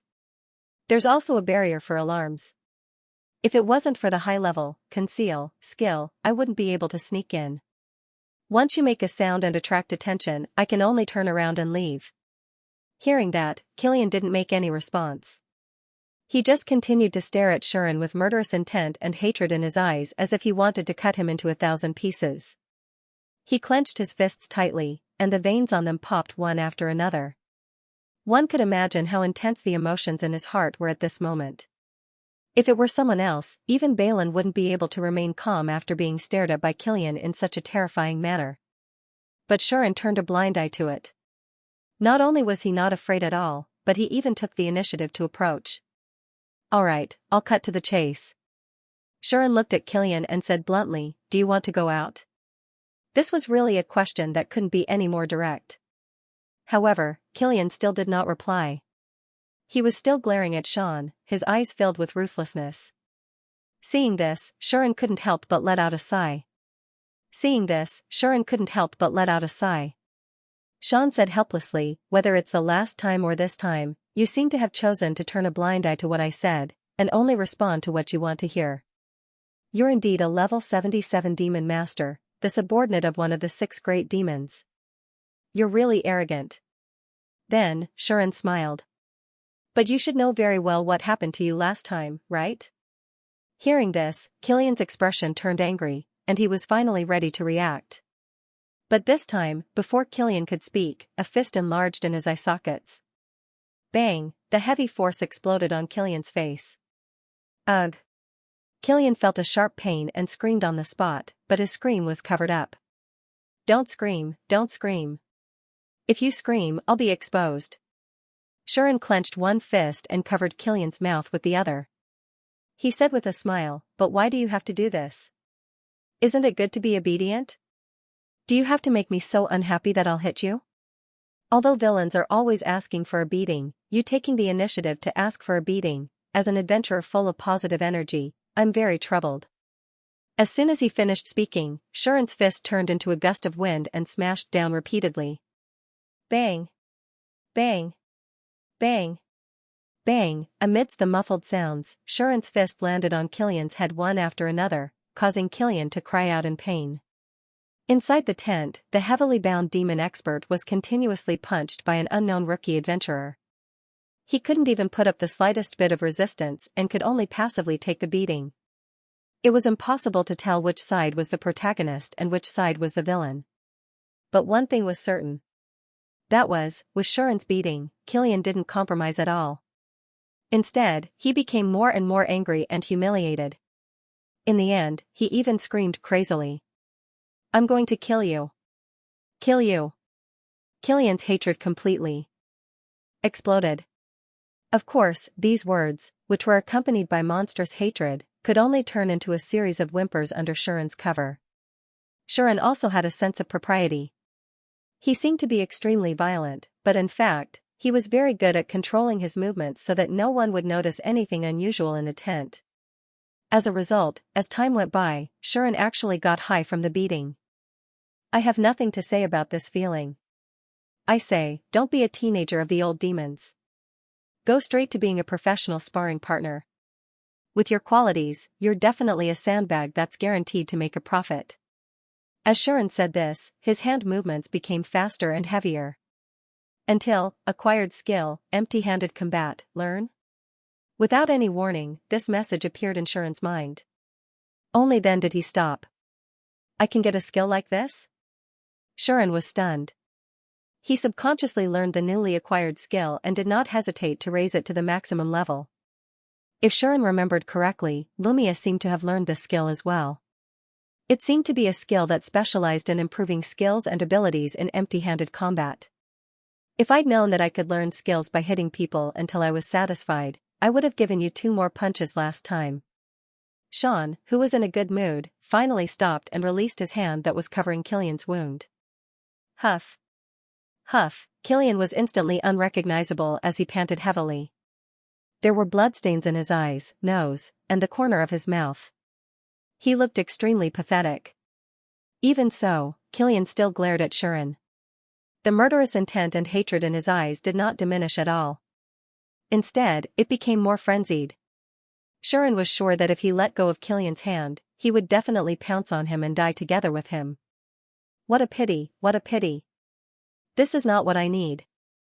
Xianxia moved his face close to Killian's and looked him in the eye. A terrifying smile appeared on his face. The night is still long. To achieve our goals, let's get along well. These words caused Killian to clench his teeth tightly. His heart was already trembling. The night gradually darkened. Just as everyone was planning to take shifts to keep watch and take turns to sleep, a black shadow silently darted out of a tent in the middle of the camp like a bat and landed on a path some distance away, exposing itself to the night light. This person was naturally Xianxia. How stubborn. Xianxia wiped his sweat as if it took him a lot of effort. However, Xianxia's face was full of energy, giving people a very happy and carefree feeling. He actually lasted for a whole 3 hours. As expected of a level 77 demons expert. But this way, Xianxia finally suppressed the other party fiercely. Perhaps, I quite like this kind of secret work. No, it was not an accident. Xian did not like to be in the limelight. Instead, he hoped to live an ordinary life in obscurity. Even if there was something he had to do, he wanted to do it without attracting anyone's attention. He wanted to hide his achievements and fame. Therefore, Xian preferred this kind of secretive action as compared to high-profile action in the open. This would make him very excited and feel very good. If this was ancient times, with my personality, I would probably become a killer, an assassin, or a secret member of an underground organization, right? This kind of Xianxia actually became a hero in another world. He really did not know whether to laugh or not. Next, let's see if things go smoothly. Xianxia stretched and muttered. Anyway, what should be done has been done. Now, let's wait for the final harvest. After saying this, Shuren turned around and walked toward his tent. However, just as Shuren was halfway there, he heard the sound of rapid breathing and messy footsteps. Shuren only felt a familiar magic coming toward him, causing him to be slightly startled. He raised his head and looked forward. The next moment, on the path leading to the camp, a figure appeared in Shuren's vision. Marika? Shuren was a little surprised. The person who had appeared here was Marika. However, for some reason, Marika was running towards them as if she was fleeing for her life. She looked as if she was afraid of something, and her pretty face was filled with anxiety. What's going on? Shuren could not help but be puzzled. But then, Shuren felt another magic, causing him to raise his eyebrows. So that's how it is. Shuren figured out what was going on. At the same time, Marika, who was in front, also discovered Sean. Shuren. Mr. Shuren? Marika immediately stopped, and the anxiety on her face turned into astonishment. She looked as if she had just escaped from a tiger's den and encountered a pack of wolves. She was helpless and pitiful. Shuren really wanted to ask her what was going on with that expression. What did Marika think he was? Sean couldn't help but roll his eyes. However, Shuren's hands. However, he did not slow. Come here. Shuren grabbed Marika's hand before she could react. Eh? Marika immediately said in fear, Mr. Shuren, what are you doing? It seemed that Marika had misunderstood something. Shuren could not be bothered to explain. There's no time to explain. Get in the car. Pfft. Hurry up and hide. After saying that, Shuren did not give Marika a chance to resist. He directly stuffed the delicate elven girl into the bushes at the side, hiding her well. While hiding, Shuren was still thinking wildly. If this kind of plot appeared in a drama, the result would definitely be a couple hiding and hugging each other intimately in a crowded corner. The whole screen would be filled with an ambiguous pink atmosphere, right? However, this kind of plot was a bit stupid, and the result was not necessary at all. Like now, Shuren had no reason to hide at all. He only needed to hide Marika well. Soon after, another figure ran over from the small path in front of him. Eh? Why is it you? The words of surprise mixed with disappointment came from the mouth of the nouveau-riche young master. Who else could it be other than Magari? Yo, young master, the night is not bad. Sean acted as if nothing had happened. He greeted the man warmly and said, Are you here for a walk too? I'm not that bored. Magari said disdainfully, that kind of thing doesn't matter. Let me ask you, have you seen Marika? His tone didn't sound like a question at all. Instead, it sounded like he was giving an order. In response, Shuren narrowed his eyes. Marika? I didn't see her. Shuren said meaningfully, why? Are you looking for Marika, young master? Why else would I be looking for you? Magari said unhappily. I'm here to ask Marika to practice the incantation of the magical instrument. As long as she hears my proper and loud chant, as a mage, Marika will definitely look at me in a different light. Look at him in a different light. If Marika knew the true meaning of the so-called incantation and heard your proper and loud chant, she would probably laugh herself to death and become the first elf in history to die from laughter. Of course, this was a secret that could not be revealed casually. But, I don't know if Marika will have a whole new level of respect for you, young master, but I do have a whole new level of respect for you. Shuren said with a faint smile, you've clearly been taught a lesson, yet you still dare to pester Marika. I have to say, young master, you are very bold. Ugh. Magari immediately wavered, but he still retorted, I'm only here to invite Marika. I won't do anything to her. Even Ter can't be so unreasonable as to touch me just like that, right? Is that so? Shuren pointed casually. Then why did young master look like you were chasing something? That's because Marika ran away without saying a word the moment she saw me. Of course I had to chase after her. Magari said angrily, it's rare for Ter to go on patrol. Captain Vivian is also discussing something with Arliss. Lumia is asleep again, and only Marika is keeping watch outside the tent. How could I miss this opportunity? I say, young master, you sound like a rapist with bad intentions, don't you? Shuren began to consider whether he should directly bury this guy here. However, Shuren also knew that in this camp, Magari could not do anything to Marika. Otherwise, he would definitely die a horrible death. But his appearance of a spoiled brat trying to pester a good girl really made people not want to let him go. Why don't I just learn from the novel and slap him in the face, but that seemed a bit vulgar. In that case, Marika is there. Shuren suddenly pointed forward and exclaimed. Marika? Where? Magari's eyes lit up. He hurriedly turned his head and looked in the direction Shuren was pointing. At this moment, Shuren moved. Bang! With a muffled sound, Shuren's hand chopped fiercely on the back of Magari's neck. Ga! Magari let out a strange cry and then fell to the ground. His feet twitched a few times and then stopped moving. Shuren maintained the posture of chopping down his hand. Looking at Magari who had fallen to the ground, he suddenly came to a realization. This seems to be a common routine, right? Forget it, as long as I can achieve my goal. Anyway, let's bury him first. Shuren grabbed Magari's feet and dragged him to the forest at the side. Wait. Don't be impulsive.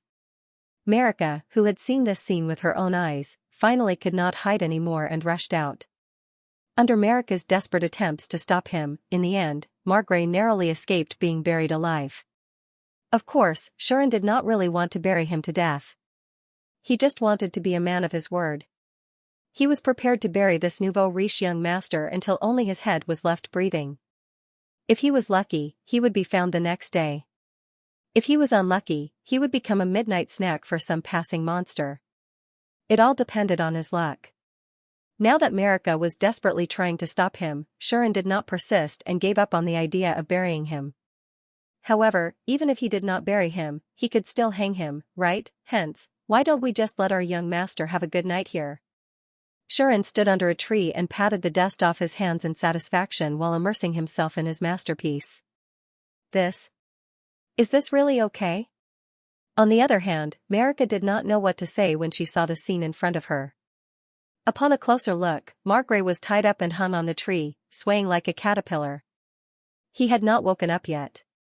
His head was drooping, and his face was full of pain. It was unknown if he was having a nightmare, or if he felt that he was having a nightmare. Don't worry, this area has been patrolled, and there are no monsters around. If he gets eaten after hanging him here, it means that even God thinks that he should report to God. Shuren said nonchalantly, you don't have to worry about trouble tomorrow. He didn't learn his lesson and actually dared to touch you when you were alone. If Ter found out about this, he would probably lose all 5 of his limbs. Thus, when Margrave woke up, he could only suffer in silence and not dare to act rashly. However, he would probably be hated by this foppish young master, right? Marika, who did not know what Shuren was thinking, tilted her head. 5 limbs? Marika asked curiously, aren't there 4 limbs? Could it be that humans have a 5th limb? Shuren was suddenly speechless. Looking at the little cutie Marika's confused expression, Shuren could only sigh inwardly. There's actually such an angel-like innocent little girl in this era. This is indeed a different world. If this was in his previous life, there would be women and female drivers racing with you at any moment. The wheels of the cars would be on your face. Thinking of this, Shuren could not help but pat Marika's slender and soft shoulder. Please always maintain such a pure and untainted heart, my elven lady. Shuren said emotionally. However, Marika became timid and obedient. I'm not the young mistress, and I'm not yours, Marika said weakly, while her pretty face turned slightly red. Her delicate look made Sean exclaim angel again. Speaking of which, as an elf, Marika's beauty was indeed off the charts. She was even slightly better than Vivian and Lumia in the same party. Only Ter, who hid her face under the hood all day long, might be a match for her. Shuren always felt that even in his previous world, those big stars who were always praised as goddesses couldn't compare to Marika. Even in this world, as far as Shuren knew, perhaps only Xianxia and Xianxia could compare to Marika's beauty. The only one who could suppress Marika was probably Nian, right? But it was not that Marika was not good enough, but that goddess was too outrageous. Even Shuren, who had read a lot of books, couldn't help but be stunned when he first saw her. He didn't even know how long he had been stunned before he got used to it and could talk to her. From this, it could be seen how beautiful that goddess was. Sharon had thought that if there was such a thing as perfect in this world, then neon would definitely be the synonym for it. As for Marika, she was also extremely beautiful, and she didn't need any makeup at all. This made Sharon a little greedy. Ahem, not the kind of greedy for body, but the kind of greedy. Forget it, there's no need to explain. Any gentleman would understand. Unfortunately, since joining the team, apart from Vivian and Ter, Sharon's friendship with Lumia and Marika was only at the level of nodding acquaintances. These two little girls had always been wary of him, so there was no development between them at all. On the other hand, Sean had also decided during the first commission that both parties would part on good terms and not do anything unnecessary. Thus, alright, let's go back. Sharon suppressed all kinds of random thoughts in his mind, relaxed his expression, and shrugged while casually saying to Marika, "That's all for tonight. Be careful in the future. It's already the second time, so don't let yourself be left alone again." After saying that, Sharon turned around and left.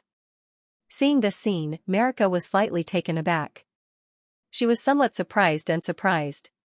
Obviously, Marika didn't expect Sharon to leave her behind so decisively. To be honest, Marika was indeed a little wary of Sharon. It couldn't be helped. As an elf, Marika was very clear that her birth would attract all kinds of attention, which would lead to a lot of trouble. Elves who came from the elven race basically had the same worries. They would constantly attract the covetous eyes of others because of their appearance, talent, and birth.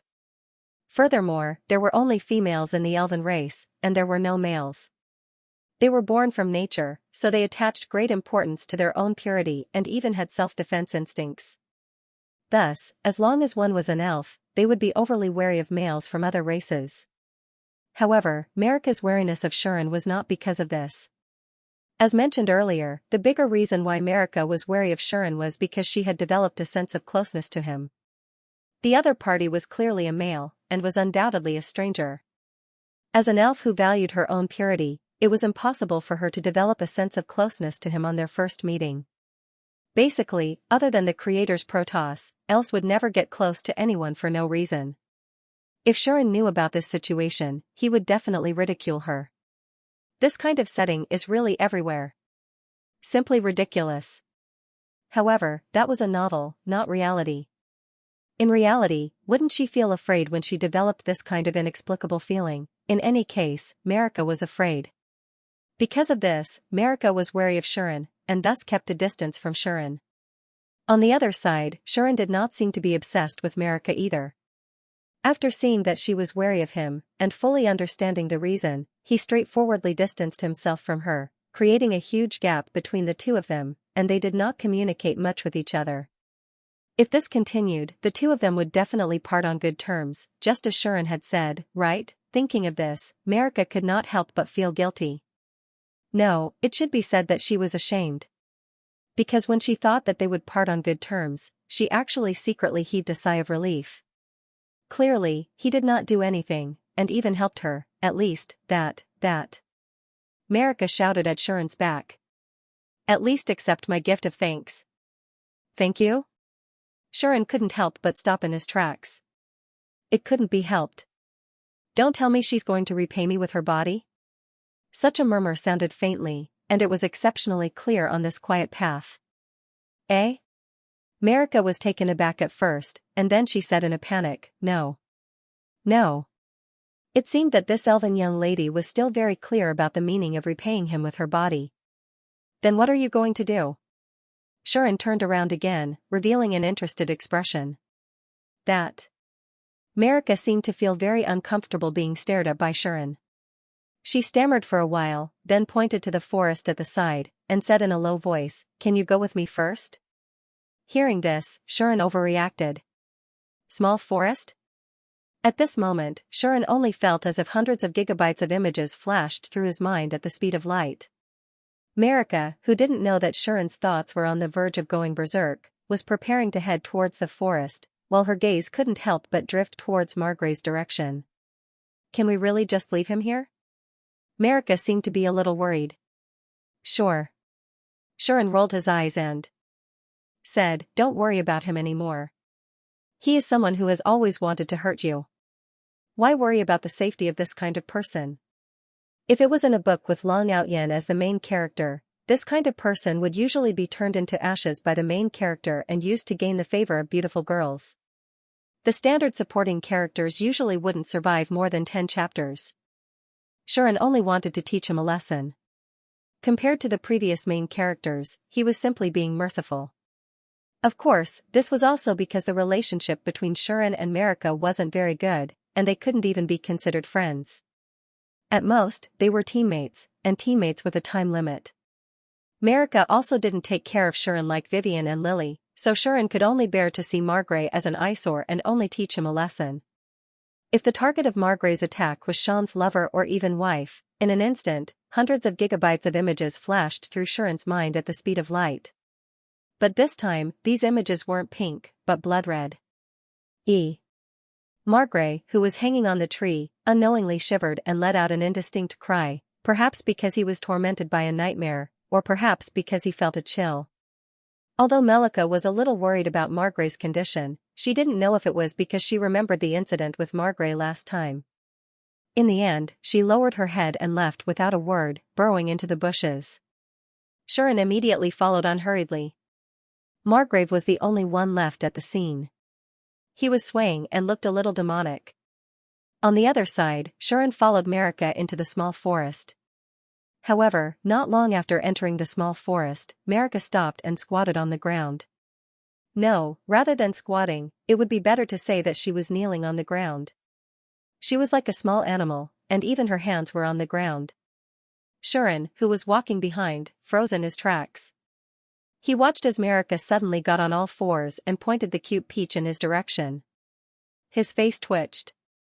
"What is this? Is this an invitation? An invitation, right? It's an invitation, so that's what it is, right? Is she going to repay me with her body? No, no, no, this is no longer at the stage of repaying me with her body. Is it really okay to use such a posture right from the start?" Just as Shuren couldn't help but waver, there was a strange movement on Marika's side. "Vixen, respond to me," in a dreamlike chant, Melika's small hand, pressed to the ground, began to release magic. It was a very gentle, warm, and relaxing magic power fluctuation, causing flowers to grow at a visible speed around Marika's palm. "This is?" Shuren was stunned. Then, Shuren remembered something. "I think I've read about this in a book." It was about the elves. It was said that among the many races of the human race, the elves were not only an extremely famous and noble magic race, but also had outstanding appearances and a high affinity for magic. They were highly sought after and respected by other races. Because of their high magic talent, almost all elves were natural mages and could use all kinds of magic. Their magic power was also much higher than that of other races, even comparable to that of demons. Thus, the elves were also a race that was favored by the gods. Most of them could receive the blessings of the superior gods. Among the elves' royal family, there were even a few who received the blessings of the three goddesses. Many of them had even fought alongside heroes from other worlds, giving birth to all kinds of stories and legends. Due to the fact that the elves were born naturally and had an extremely high affinity for nature, their magic power had a characteristic that other races did not have. That was, magic power was filled with extremely rich vitality, and could even affect the surrounding environment, allowing flowers and trees to grow rapidly. Now, Marika seemed to be doing this. "Please wait for me." Not long after, Marika stopped, turned her head, and smiled at Shuren. It had to be said that the smile was not good, really not good. The scene of a pure and beautiful elven girl sitting in a cluster of flowers and smiling back at him could only be described as not good. Marika, who did not realize this, began to pluck the flowers one by one, and even the roots. Then, she quickly weaved the flower vines with a practiced technique. Seeing this, Shuren roughly understood what Marika was planning to do. "Are you going to weave a garland for me?" Shuren asked. "Yes. Yes." Marika nodded, and said in a low voice, "Although it's my first time doing this, I know very well what to do." Because this was what any elf would do. Since elves were a race that was close to nature, kind, and conservative, when someone from another race gained their approval, they would use their own magic power to produce flowers with magic power, weave them into a garland, and give it to them as a sign of gratitude or intimacy. The magic power carried by this kind of garland would constantly circulate inside, so it would not wither or deteriorate even after 10 or 20 years. Having this kind of garland meant that one had gained the trust or gratitude of a certain elf, which was something to be proud of in the human world. In the human kingdoms, there were even nobles who did not hesitate to spend a lot of money to collect the garland of elves, which showed how important this garland was. Now, Marika planned to use the garland she had weaved as a thank you gift to express her gratitude to Shuren. Shuren was not completely uninterested in the elven garland. Although this garland did not have any practical use, if the person who obtained it met other elves in the future, this garland would be very meaningful. After all, to be able to obtain this garland meant that the person had gained the recognition of a member of the elven race. At that time, even elves who were generally wary of others would more or less let go of their grudges after seeing this garland, and it would be easier for them to accept this person, right? Therefore, the elven garland symbolized friendliness and was proof of closeness. Obtaining it was equivalent to obtaining the friendship of the elven race, and its significance was naturally extraordinary. Shuren looked at Marika, who was weaving this garland, and was somewhat surprised. "Is this okay?" Shuren asked. His meaning was very simple. He was asking Marika if it was appropriate to give him such an important garland so casually. "Our relationship can't be said to be very good, and you've always been wary of me, right?" Shuren asked doubtfully. "If that's the case, is it really okay for you to give me this garland like this?" Not to mention anything else, since Marika said that this was her first time weaving an elven garland, it meant that even Vivian, Ter, and Lucia had not received this gift from her. Under such circumstances, Marika was wary of him, and they could not be said to be close, yet she actually knitted such an important garland for him. Shuren could not help but feel doubtful. Marika naturally understood Shuren's doubts and surprise. At that moment, Marika's hand slowed down a little, but she didn't raise her head from beginning to end. She kept her head lowered and didn't make a sound until a long time later. "Actually, other than as a thank you gift, I'm giving this to you for another reason." That was what Melika had said. "Another reason?" Shuren blinked. Marika did not answer. It was not that she did not want to answer, but that she was embarrassed. This was because Marika felt that if she gave this garland to Shuren, other elves might not repeat her mistakes when they met in the future. If she felt inexplicably close to Shuren, there was no guarantee that other elves would not feel the same. And if other elves felt the same way about Shuren, they would definitely feel uneasy about their inexplicable feelings, just like Marika, right? In that case, they would naturally follow in Marika's footsteps and become wary of Shuren, or even have conflicts with him. In order to prevent that from happening, Marika wanted to give this garland to him. Firstly, it could be used as a gift of gratitude and apology. Secondly, if Sean met other elves, they would know that Sean had been recognized by their own kind when they saw this wreath. Then, they wouldn't be too wary of him. Moreover, I can tell that Sister Vivian and Ter trust you very much. Even President Lily trusts you. This proves that you have a side that is worthy of their trust. Marika still did not raise her head, but said this softly. "As for me, this is already the case. In the end, I even received your help. Thus, whether it's as a thank you or an apology, I hope that this garland can be of such value." Shuren understood Marika's words for the time being. Simply put, this young elven lady was very clear that Shuren was a trustworthy person, but she could not trust him from the bottom of her heart. She also felt guilty about this, and she even felt a little self-loathing for herself. In addition, she also had other so-called meanings. In the end, she decided to give her first elven garland to Shuren. In other words, this garland did not represent intimacy. It was more of a gift based on Marika's own motives. "I'm sorry, my motives are so impure." Melika hung her head still lower on that account. Shuren scratched his head helplessly. According to the current atmosphere, Shuren should be comforting her with warm and touching words, trying his best to improve her mood. That should be the normal course of action, right? In this way, the other party's favorable impression of Sean would rise in one go, leaving traces of an indelible impression in their hearts. In the future, this indelible impression would gradually turn into love, allowing Shuren to win the beauty's heart. Don't ask Shuren how he knew, it was written in the books. If it was the usual Shuren, he would definitely have done something to break the routine. However, seeing Marika's depressed expression, Shuren could not help but curse in his heart. How can I turn a blind eye to this? Sean finally understood why the protagonists in the books would go ahead and do something in such a situation without saying anything. Any normal man would not be able to ignore the disappointed look of a beautiful girl. Thus, eh? In the small forest, a surprised voice suddenly sounded. The voice came from Marika. You? Marika looked at Shuren, her face full of surprise. This was because Shuren suddenly sat down in front of Marika without saying a word. He stretched out his hand and, like Marika, plucked the flowers around him and began to weave a garland. I wonder if you know? As Shuren weaved the garland, he did not even raise his head and said in an extremely casual tone, weaving a garland for the opposite sex is one of the methods used by humans to pick up girls. Pick up girls. Marika was at a loss, not understanding what he meant at all. It's to hit on someone.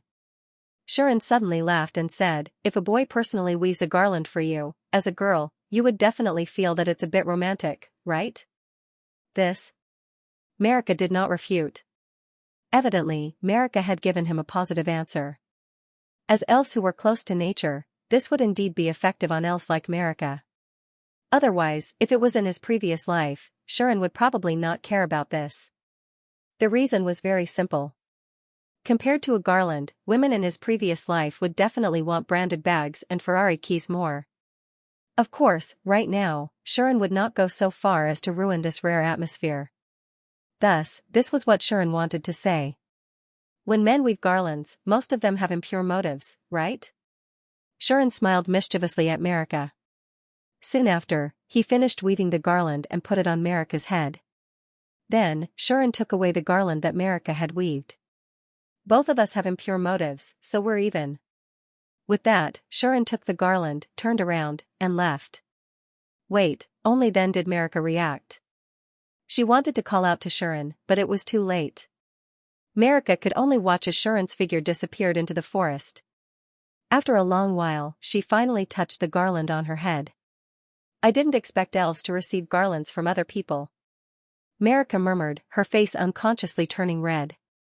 Marika did not notice that the garland that Shuren weaved was actually flowing with a gorgeous brilliance. Apart from Shuren and Marika, no one else knew about what happened that night. However, the next day, after everyone woke up, someone discovered that Margrey was missing, which caused a small commotion.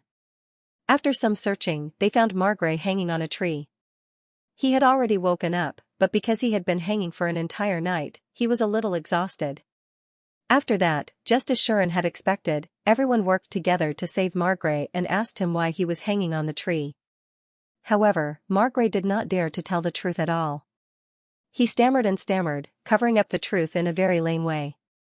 All he did was cast an angry and resentful gaze at Shuren, who was smiling in the crowd.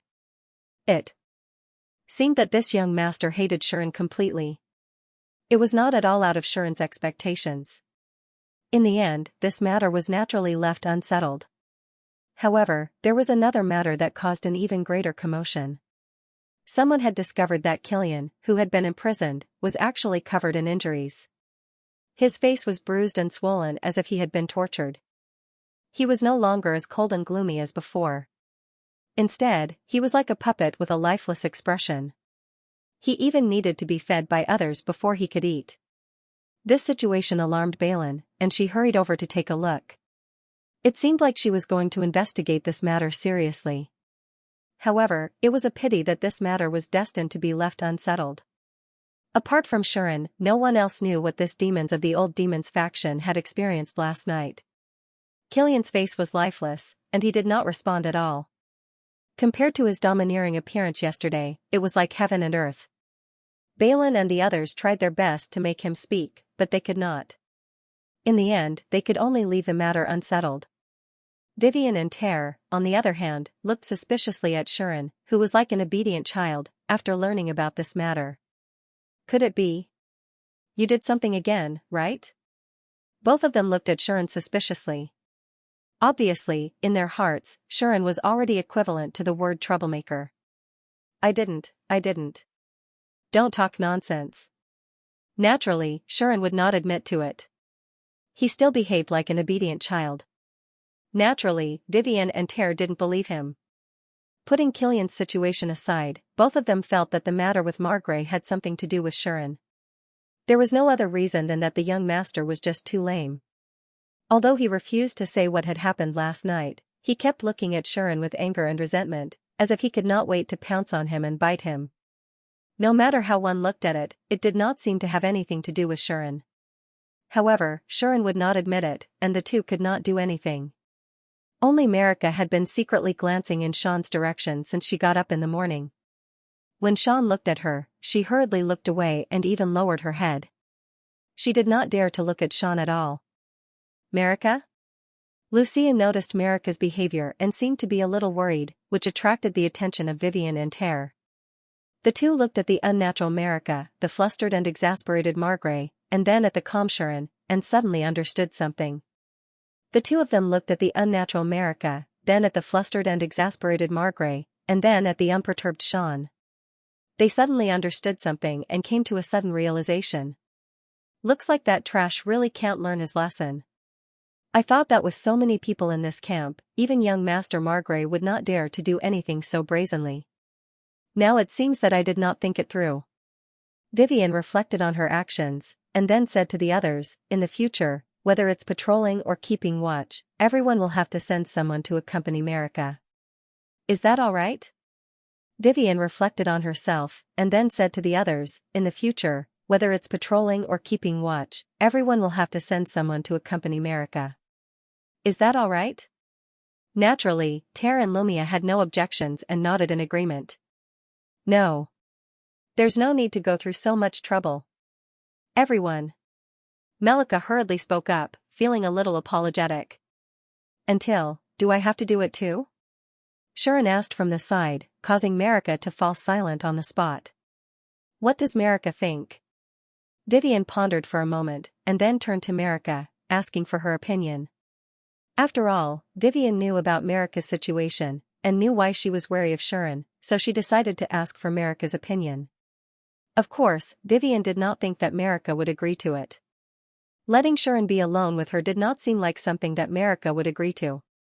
However, Vivian still hoped that Marika and Lucia could get closer to Shuren. There was no other reason, just that Shuren's identity was special. For a long time in the future, she and the others would probably have to deal with Shuren. Thus, Vivian did not want any unpleasantness between the two sides. Vivian also knew that this was not something that could be rushed. At present, she could only slowly pull the two sides closer, and the rest could be discussed later. With this thought in mind, Vivian did not think that Marika would agree to this matter directly. Instead, while asking, she prepared some words in her heart. Who would have thought, I can do anything. Marika, who was a little embarrassed just now, actually lowered her head and blushed. She replied in a voice that was not even louder than a mosquito's. Eh? This time, not only Vivian, but even Ter and Lucia were stunned. Not only the girls, but even Shuren was also a little surprised. Looking at the blushing Marika, his heart could not help but twitch. This rhythm. Could it really be that a garland of flowers really won over this beautiful elven girl that even a noble young master can't flirt with? Are all beautiful girls in this world so easy to flirt with? Is there really such a beautiful goddess who would fall for a loser who has no car, house, or savings? No, I'm not a loser. I'm a hero chosen by the goddess, a person of destiny. How can I be a loser? Shuren shook his head fiercely, shaking off the position he had in his heart. Although Shuren had completely forgotten those memories related to his previous life, so Shuren had no idea what kind of family background he had in his previous life. Since he had forgotten them, his identity in his previous life had nothing to do with him now. Maybe I'm a second-generation rich kid? Shuren could only say this in his heart to brainwash himself. On the other side, everyone looked at Marika's blushing face, each of them deep in thought. Young Master Margaret seems to have done a good thing this time. Vivian smiled meaningfully as if she had seen through something. Humph. Ter, on the other hand, turned her head away as if she was bored. Marika. Lucia was still puzzled, looking at Marika with eyes full of surprise. Ugh, Marika still did not raise her head, her face still as red as ever. A few days passed in the blink of an eye. Lemegion's escort team had been on the move for a few days. They were about to leave the Moreau Marquis-Dame and enter Duke Fidelis territory. It was a large territory that was 3 times larger than the Moreau Marquis-Dame. The lord was the younger brother of the current king, Duke Fidelis. Naturally, the territory occupied a lot of land and was much more prosperous than the Moreau Marquis-Dame. If the escort team wanted to pass through this territory, it would take quite some time. However, once they passed through Duke Fidelis territory, they would arrive at the royal capital and enter the central city of the Mitra kingdom. That was the most prosperous city in the Mitra kingdom, as well as the capital of the kingdom. It occupied a much larger area than other cities, and many people yearned for it. However, it was undoubtedly the center of power struggles. Not only was the palace located there, but there were also many nobles and even greater nobles. If one wanted to get involved in such a power structure, one would have to be prepared to be bitten to pieces. Of course, that had nothing to do with Shuren, nor did it have anything to do with the escort team that was still on the way. Shuren and the rest were still on their way, with the royal capital as their destination.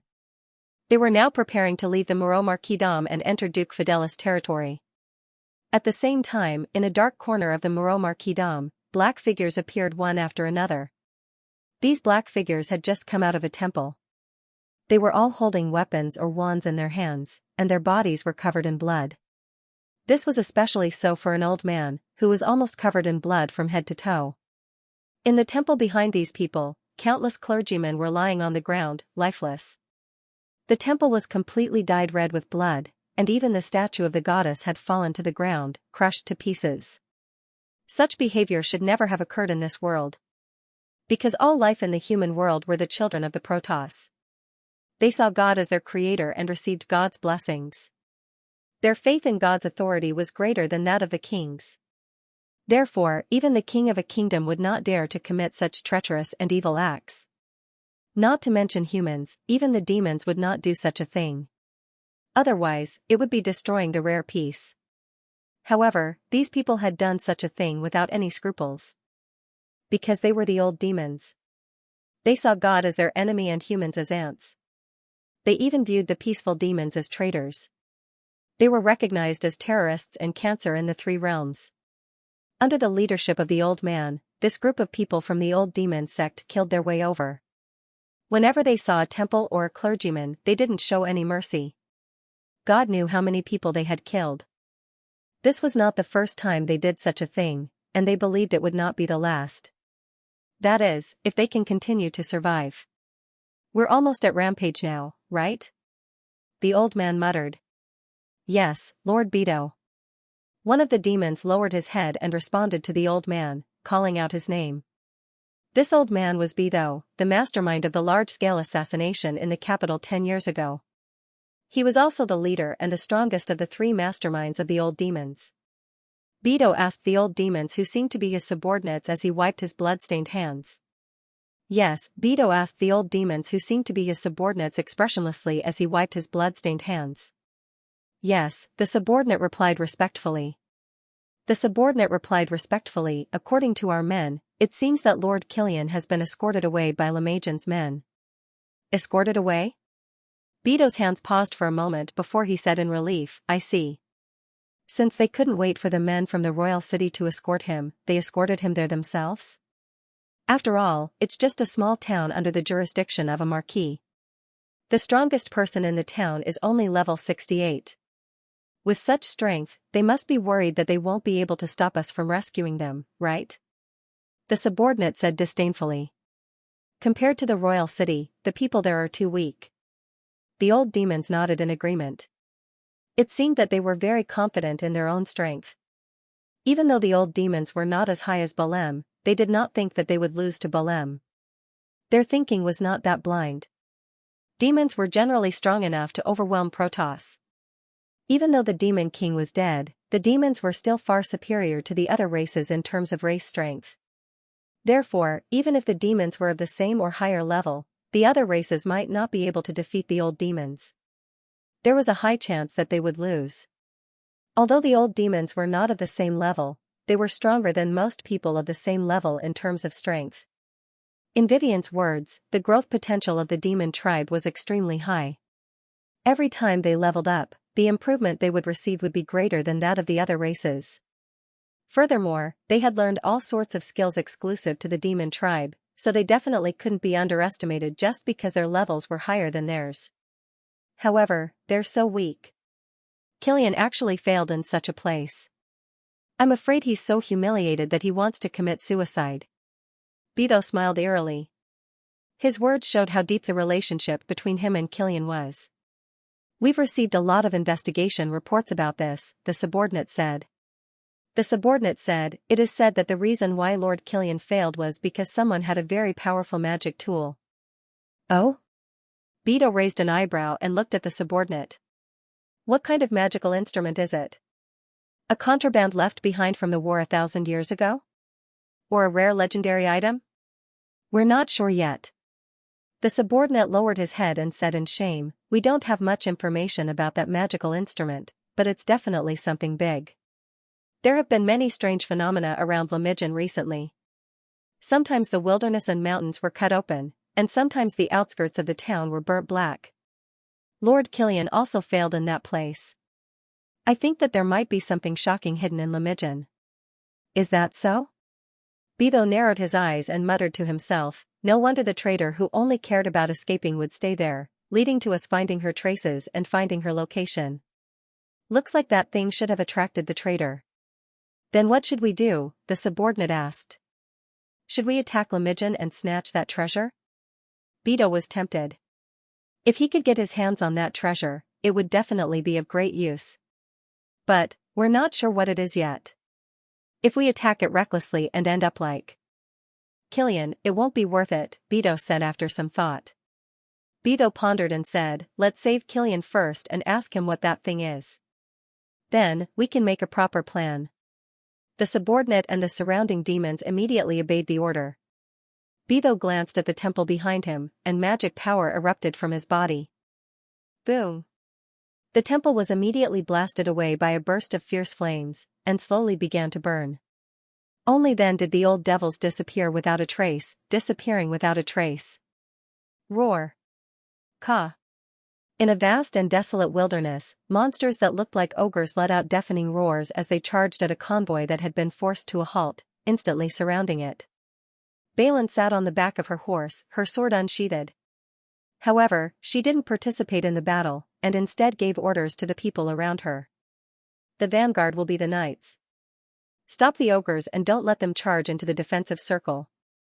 Adventurers will be in charge of guerrilla warfare and annihilation. Coordinate well with the knights at the vanguard. Mages, stand down and prepare your spells. Balin commanded the people around her to face the oncoming ogres. Her voice was incomparably calm. Thanks to this, even though the attack was sudden, they weren't caught off guard as they had the enemy sense skill to warn them. They followed Balin's instructions and spread out into a perfect defensive circle, surrounding the convoy in the middle. While protecting them, they also faced the ogres that were charging at them. Of course, Shurin and the others were among them. Melika, start preparing your magic as well. Vivian had already set up her shield and stood in front of everyone. It could even be said that she was standing in front of the entire convoy, taking the lead and resisting the ogre's attack. Yes. Melika responded immediately. Under Vivian's protection, she raised her staff, closed her eyes, and started chanting a spell. Ter and Lumia, on the other hand, had already rushed out. Heya! Lumia let out an adorable cry, but her attacks were far from that. She swung her slender fists that were equipped with gauntlets, and the ogres that were above level 30 were sent flying one after another. They flew into the air exaggeratedly before crashing to the ground and splattering blood everywhere. Hindrance. Ter spoke coldly. Her petite figure transformed into a gust of black wind and blew forward. Her twin blades slashed through the air, bringing with them rays of chilling light. Before the charging ogres could react, their bodies were cruelly sliced into countless pieces the moment they came into contact with the chilling light. Just like that, everyone in Vivian's party charged in front of everyone as if they were leading the charge, accomplishing a glorious battle result. Ayaya, we really can't compare to those little girls. Arliss watched this scene from behind. He held a heavy battle axe in his hand as he cleaved apart an ogre that pounced at him. He looked in the direction of Vivian and the others and sighed in admiration. So powerful. Leon was also holding a sword, but he didn't participate in the battle. His expression was stiff as he watched the achievements of Vivian's team. His soft voice was filled with envy. "It's all right, Lord Leon." Eudelis took out a magic tool that looked like an orb and comforted Leon. "I will protect Lord Leon. You don't need to fight by yourself." "Of course I believe in you, Lord Leon. You don't have to fight personally." "Thank you, Eudelis." Leon's face was a little gloomy, but he quickly recovered. He gave Eudelis a handsome smile and said warmly, "Of course I believe in you, because you are my true love." Lord Leon. Eudelis couldn't help but let out a happy cry, her eyes shining with love. "It's just that." Leon was still smiling at Eudelis, but he glanced in the direction of Vivian and the others, and muttered in a deep voice, "They're really doing too well. If I could have sex with them, that would be the best situation for me," Leon thought to himself. To Leon, who hoped to get help from women, Vivian, Ter, Marika, and even Lumia were the ones he wanted to pursue the most. He had tried to get in touch with them more than once, but he failed because he didn't have the chance to. After all, Leon spent most of his time with women who were helpful to him. Every day.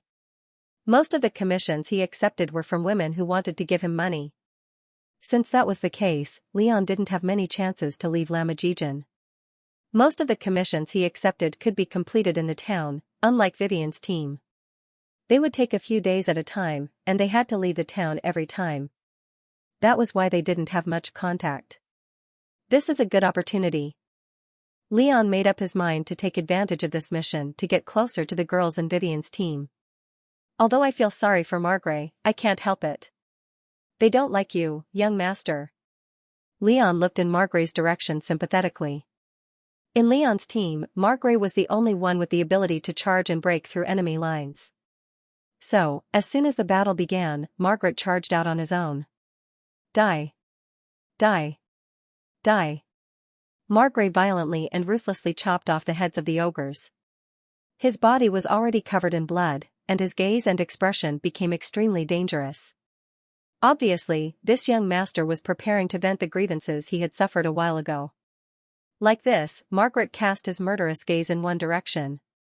Over there, Sean was actually walking at the very front. However, Shuren didn't fight the ogres face to face. He didn't even raise his weapon.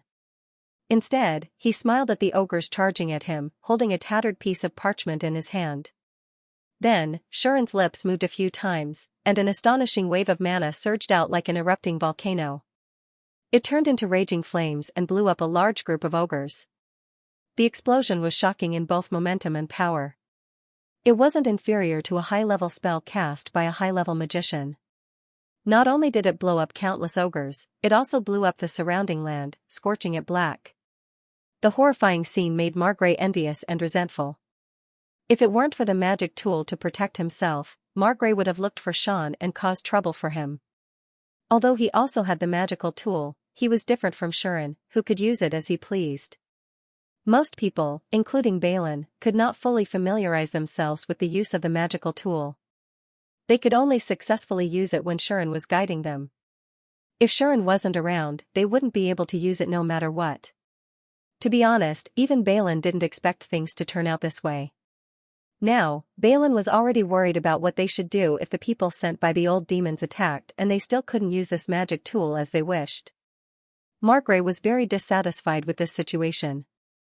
It's as if only that guy is special. Without that magical tool, that guy is nothing. Margrey gritted his teeth and vented all his resentment on the ogres in front of him. On the other hand, Shuren seemed to be on an outing. He stepped on the scorched land and slowly walked forward. While observing his surroundings, he also looked at his current level. LV 24. Yes. Shuren leveled up again. It had been 10 days since he set off from Lamijin. The many battles he had encountered and the training he had done to learn various skills and magic had finally turned into practical gains, allowing Shuren to level up. When are those fellows from the old demon clan coming? Shuren couldn't wait. The ogres that ambushed the escort team were actually quite a threat. Not only were there many of them, but each of them was above level 30. If it had been anyone else, it would have been a disaster. In this wilderness, the ogres were like overlords. Even powerful monsters above level 60 would not dare to provoke them, let alone adventurers. Almost no adventurer team would dare to attack such a large group of ogres. Unfortunately, this time, the ogres were stupid enough to provoke the escort team from Moreau's territory, Lemegin. In this escort team, other than Leon and Eudilis, who were lower than level 30, the rest, be it the knights led by Balin, the adventurers led by Vivian and Arliss, and even Margrave, were all above level 30. Balin was close to level 70, Ter was one level away from level 60, Vivian and Arliss were both at level 50. These people were all very high level. The rest, such as Lucia, Marika, and some elite knights and adventurers, were all above level 40. As for Margrave, he was at level 38, and almost all of his equipment was precious and rare. In terms of close combat, perhaps he was not inferior to Lucia at all. He could indeed be called a powerhouse. Even Eudilis was the daughter of a magic item merchant. Although her level was not high, she was equipped with many magic items. In a real fight, she would be able to exert a lot of her strength. In the escort team, Leon was probably the only one who couldn't be of any use. No, Leon's connections were quite wide. Even Eudilis was following him, so it was very likely that he had some magic items as well. In addition, Shuren, who was only a level 10 new adventurer in the eyes of others, had now become the most eye-catching person on the battlefield with his so-called magic items. This escort team might not have been able to deal with the main force of the old demons, but against a group of ogres around level 30, even if it was not as easy as chopping melons and vegetables, it could be said that it was a swift and decisive move. Thus, the sudden attack of the monsters ended after 20 minutes. The result was, of course, a complete defeat for the ogres. Apart from a small number who fled when they saw that the situation was not good, the rest were all killed. After that, under Balin's orders, everyone began to clean up the battlefield. Vivian's team also gathered together, chatting as they cleaned up the battlefield. "This time, you're using that magic item to fight again," Vivian said unhappily. Vivian snappily said, "How about showing off your strength in front of others once in a while? If this goes on, you'll be seen as someone who only uses that magic item to show off." Evidently, the fact that Xian had been using magic tools to fight ever since they left Lemegin had caused some controversy among the escorting team. Xian naturally understood that with his low level, he was so active on the battlefield with the help of magic props, creating a much more brilliant battle record than those high-level knights and adventurers. This would definitely arouse some people's dissatisfaction. "But, I have no choice. I don't have a suitable weapon." "I don't have a suitable weapon," Shuren shrugged. This time, other than the holy sword that was still hidden in his bag, Shuren did not bring any other weapons. Last time, the broadsword was shattered when the demon sword was activated. This made Shuren realize that ordinary weapons were not suitable for him to use. So, Shuren decided to go to the capital to see if there were any suitable magical weapons for him. As for Lemegin, although there were magical weapons there, they were not only extremely expensive, but they were also not as good as the high-grade ones in the capital. Shuren did not want to waste money, so he decided not to buy one. In any case, if there was a need, Shuren could just borrow a weapon from the escort team. Now that he had learned the skill, barehanded combat, he could also fight barehanded. Moreover, he had already learned powerful magic, so he decided to just bombard the enemies with magic. However, because the power of his magic was too frightening, Shuren used the name of a magical tool to use this ability. So, in the eyes of others, Shuren relied on the magical tool to show off his strength. Who would know that it was Shuren's masterpiece? Shuren did not mind. After all, there will be a time when they will feel better. Xian said these words in a playful tone. "What do you want now?" Vivian said helplessly. "Don't mess around. We have a mission." "Don't worry." Shuren made a promise that was not convincing at all. Then, he said, "Let's not talk about me. Ter and Marika also performed very well. I feel that your strength has improved a lot since last time I saw you. It's not an illusion, is it?" By the end of his speech, Xian had already turned to Ter and Melika. Vivian also looked over. Indeed, all of you seem to have improved, Vivian said with a heartfelt smile. She then asked, did you gain anything new? Hearing this, Ter and Marika stopped what they were doing. More or less. Ter glanced at Shuren and said indifferently, I was stimulated by someone and have been training harder recently.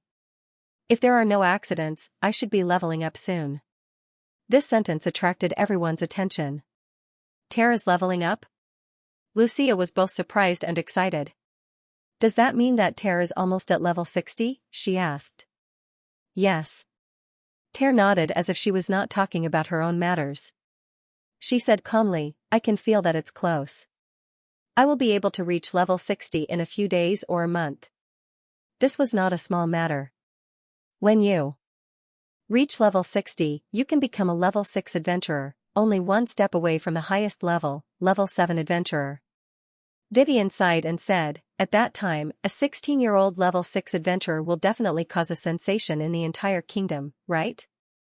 Is that so? Shuren was surprised. Is it that amazing? Of course. Vivian replied without hesitation, even in the entire human world, there is only one person who can reach level 60 at the age of 16. If Tier can do it, it proves that Tier isn't inferior to that person at all. If you know how special that person is, then you know how amazing Tier's achievements are. After saying that, Vivian looked at Marika again. Marika? Are you going to level up soon? Vivian's words made everyone's eyes focus on Marika. Me? Me? Marika, on the other hand, began to stammer and was even somewhat hesitant. What's wrong? Marika? Lucia suddenly asked doubtfully. No, I'm not. Marika was still hesitating. In the end, she said in a very uncertain tone, it's just that I don't feel like I'm going to level up soon, but I don't know why, but recently, I always feel that my magic power has been increasing. His words caused everyone to stand up in surprise. Her mana has been increasing? With Vivian in the lead, the group of girls all looked at Marika with surprise in their eyes. Yes. Marika seemed to be equally surprised by this phenomenon. She was puzzled and uneasy as she softly said, I don't know what's going on either. At first, I thought it was an illusion, but after fighting for the past few days, I feel that my mana has indeed increased. The evidence was that when Marika was fighting the ogres, the magic she released was much more powerful than before. Because her mana had increased, the amount of mana that Marika could infuse with her magic had also increased. As a result, the power of her magic had increased exponentially. But she had clearly not leveled up, so why did her mana suddenly increase? Marika was puzzled and uneasy about this. Vivian and the others also began to pay attention.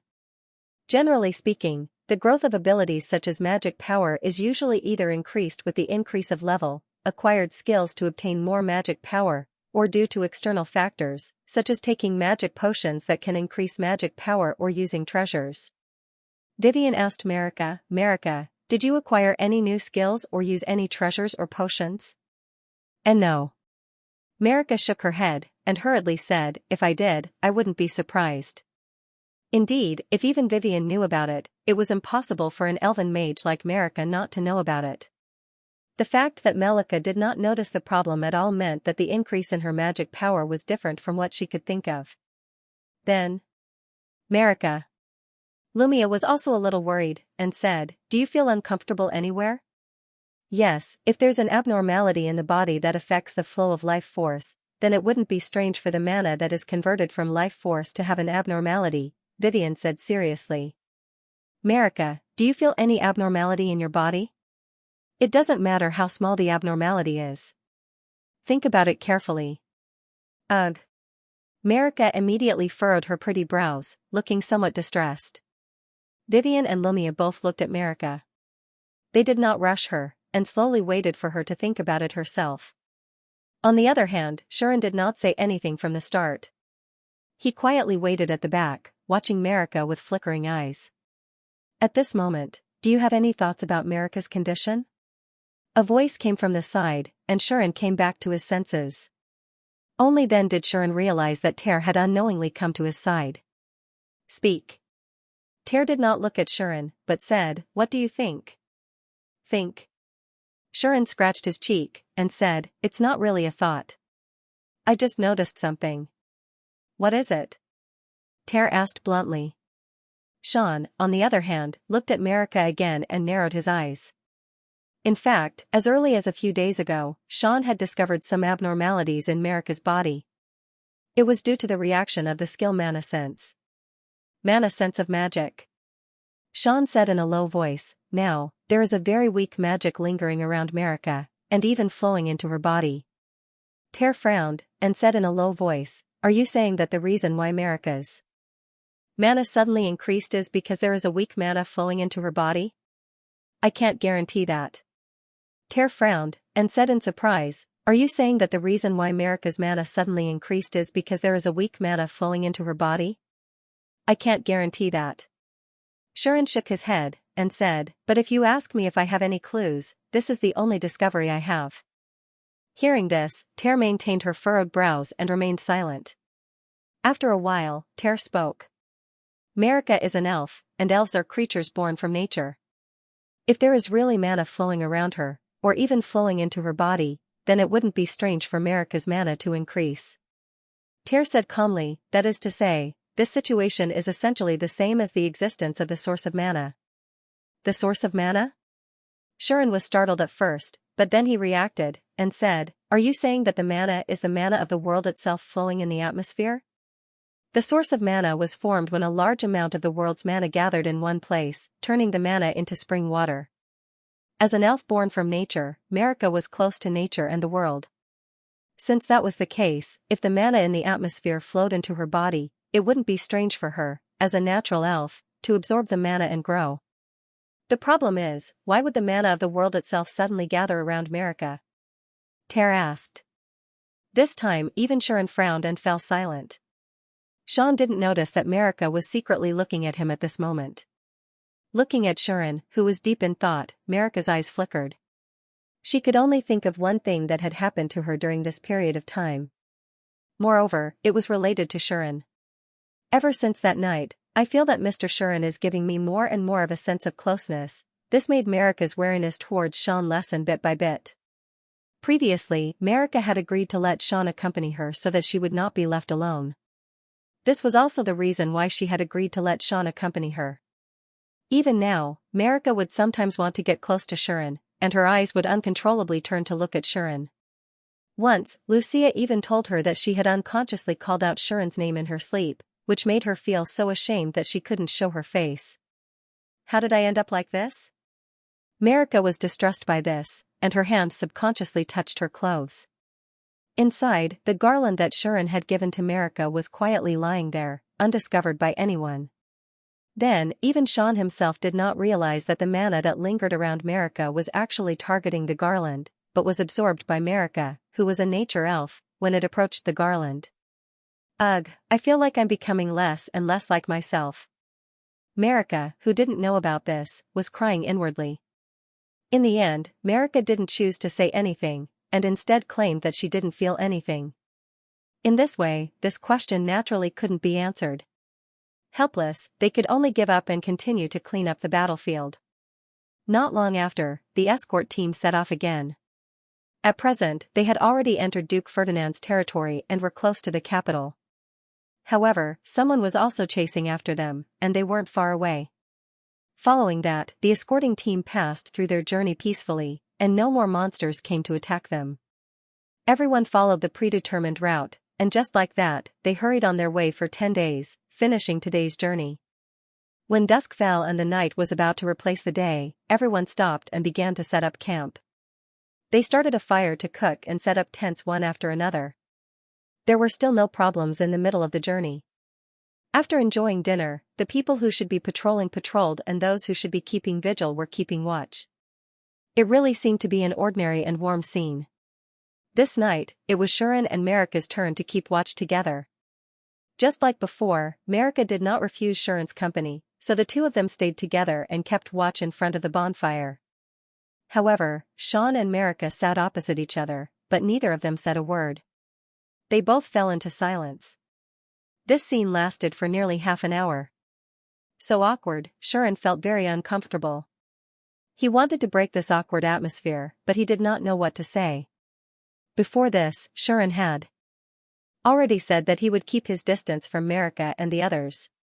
With that kind of agreement in place, it was naturally very difficult to talk to them. Especially Marika, who also looked a little restless. She held her staff tightly and lowered her head. Even her pretty face was red, which made people's hearts beat faster. But it was also because of Marika's behavior that Shuren found it even more difficult to talk to her.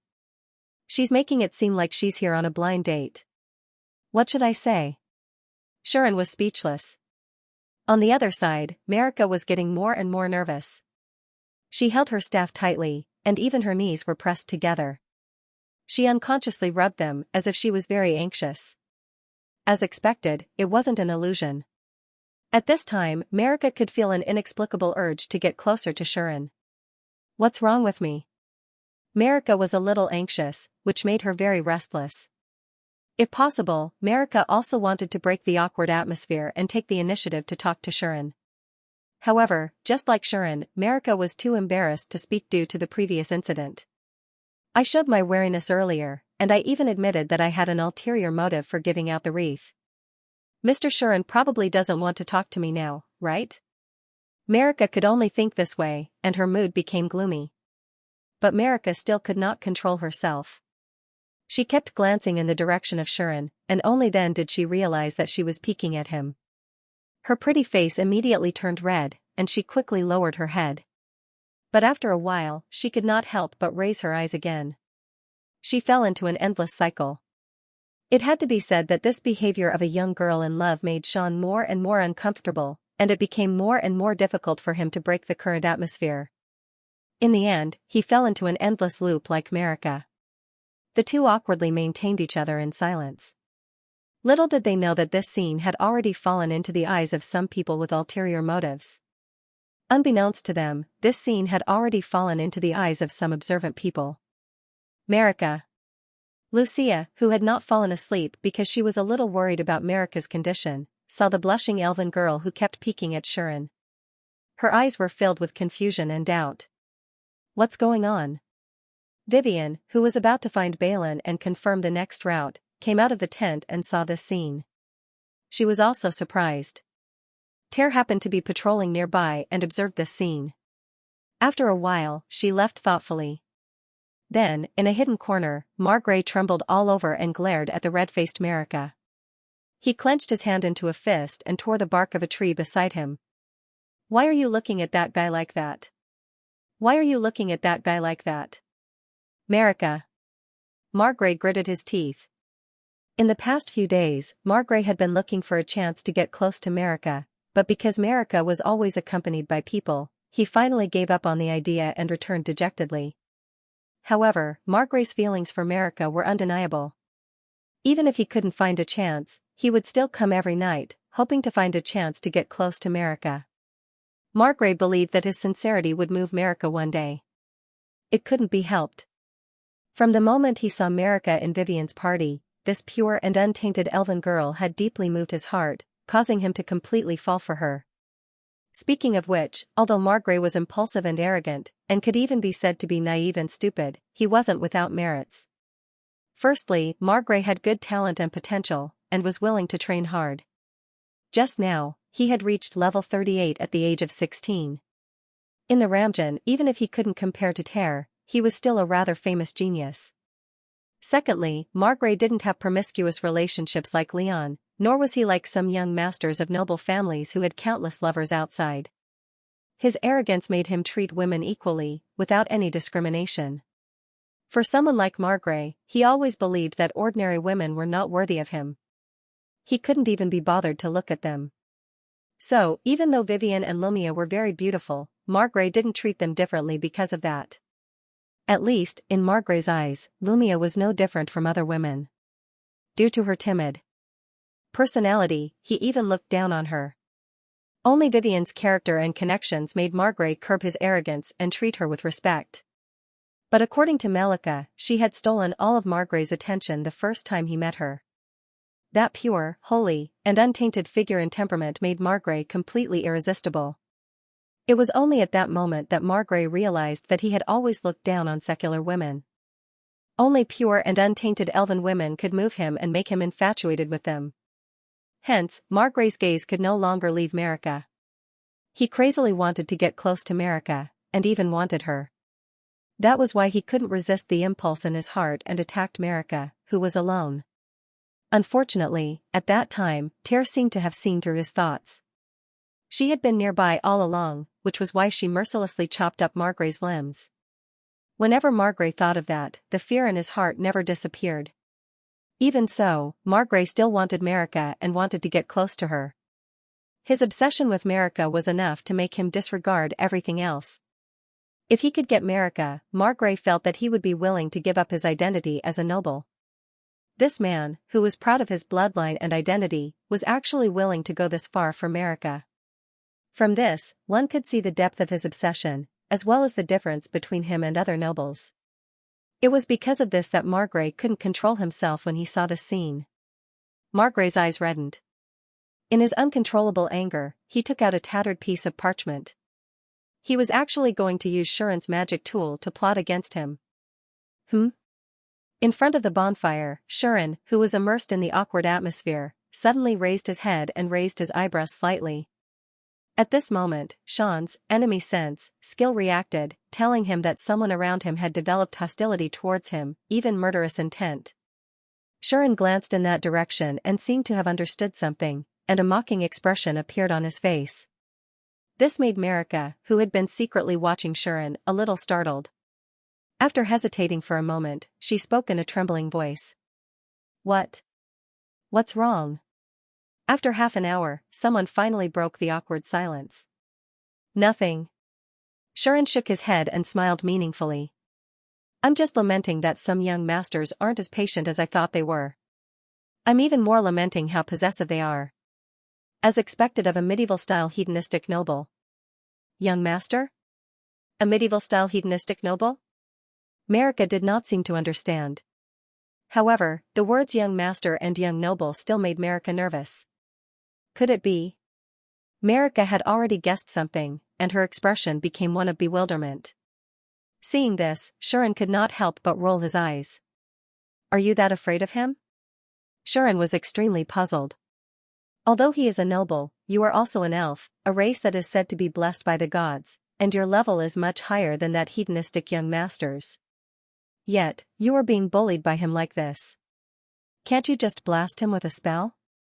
In fact, Shuren had wanted to say this for a long time. After all, Marika was a level 42 elven mage.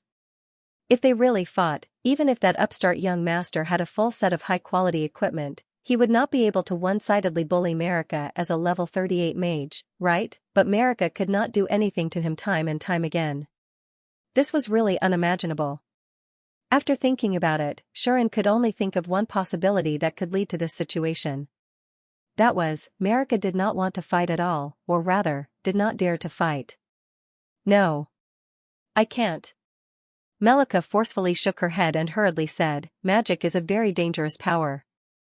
I learned the fire element and the ice element, both of which have very high destructive power. Even the weakest elementary magic is very harmful to the human body. I can't casually use it on people. That seemed to be what she was thinking. But Shuren did not understand. Instead, he was a little annoyed. Someone wants to hurt you like that, and you're still thinking about whether you will hurt him or not. Are you stupid? Look at Ter. She chopped off his limbs without saying a word. Isn't that more damaging than a beginner's spell? Sean was a little disappointed. What he meant was that if Marika had decisively blasted him with a beginner magic, he would not have been in such a bad situation. Sometimes, a person's kindness doesn't necessarily lead to a better outcome. Sean was trying his best to persuade him.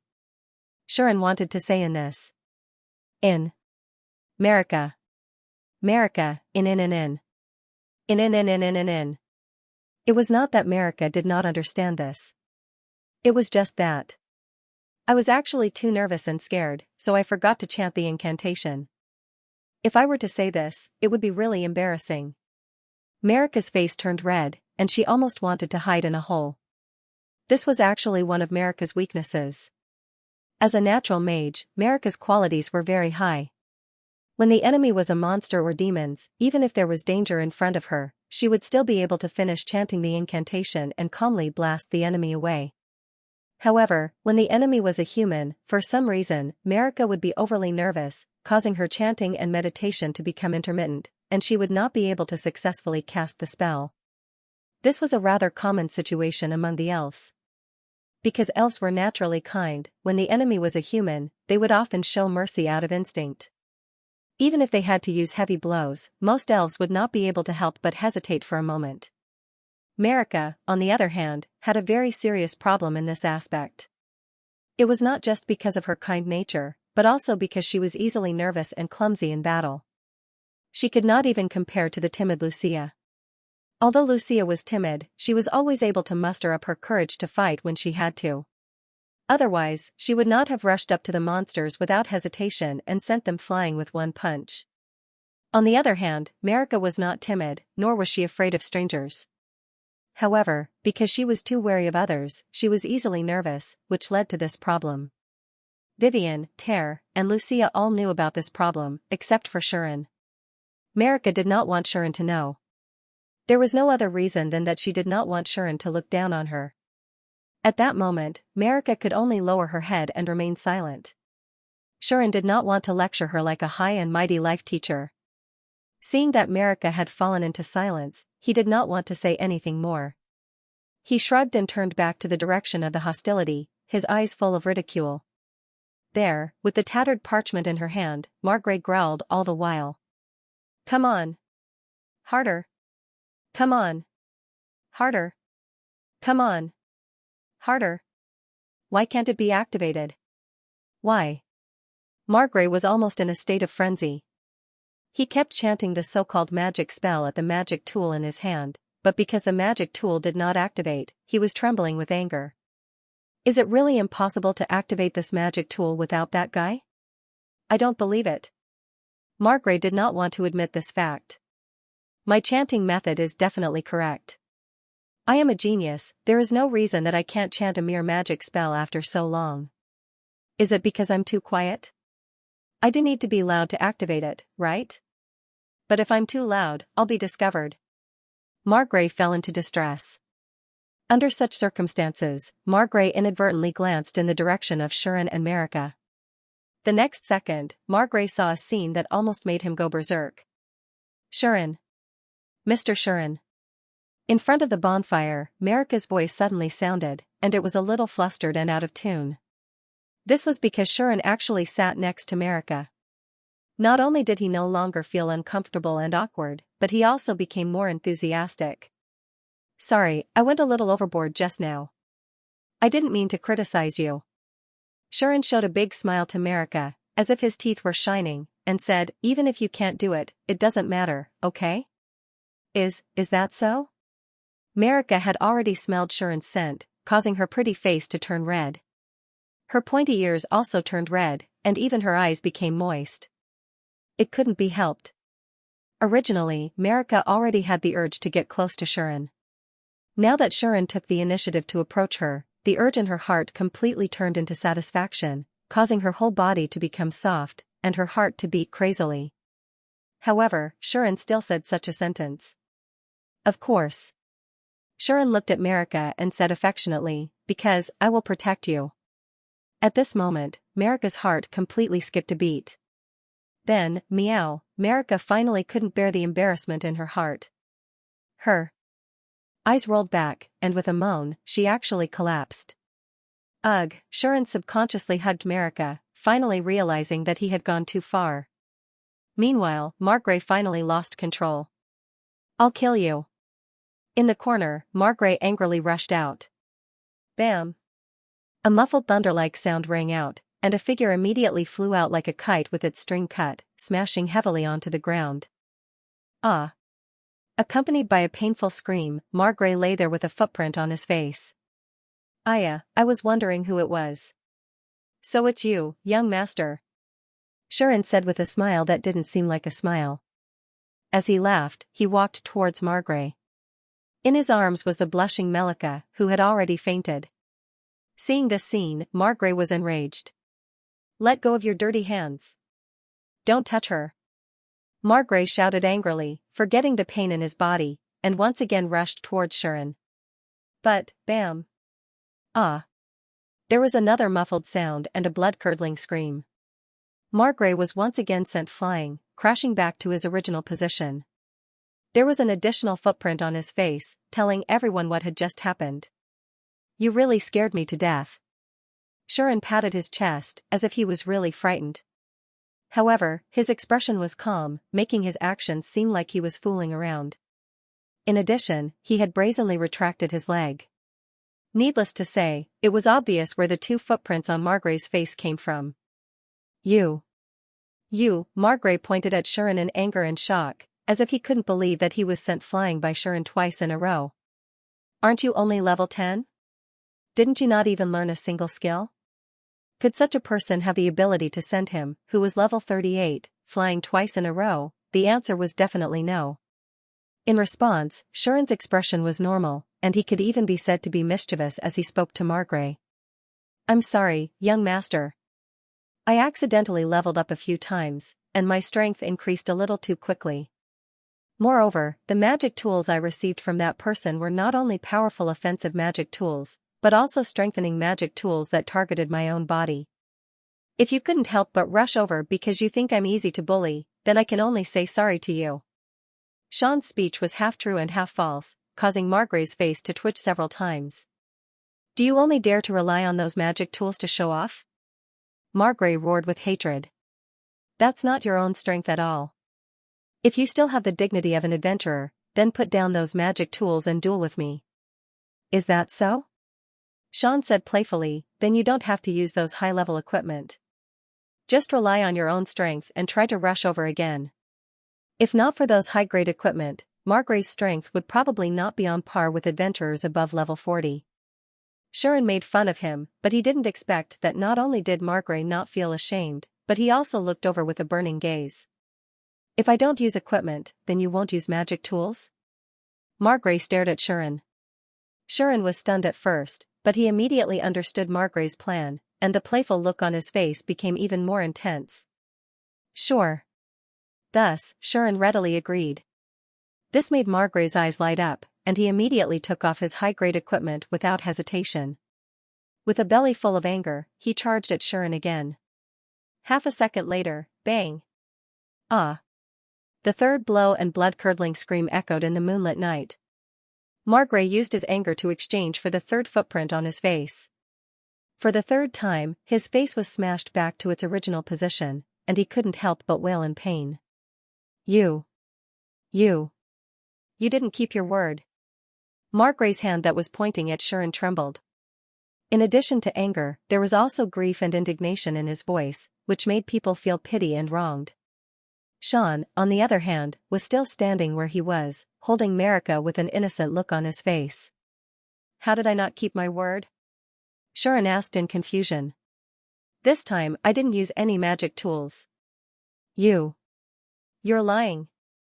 Margrave was furious, and he shouted at Shuren, if I didn't use any magic tools, how could you send me flying so easily? Why not? Shuren blinked and said, didn't I say it just now? I accidentally leveled up a few times recently, and my strength improved a little too quickly. In other words, Shuren wanted to say that he accidentally became stronger than Margrave. Of course, this was the truth. Now, Shuren had reached level 24. Even if he didn't use the Holy Sword, magic, or cheats like Demon Sword, and Extreme Change, he wouldn't be weaker than Margrave at all. One had to know that when Shuren leveled up, the growth of all his abilities was at the maximum.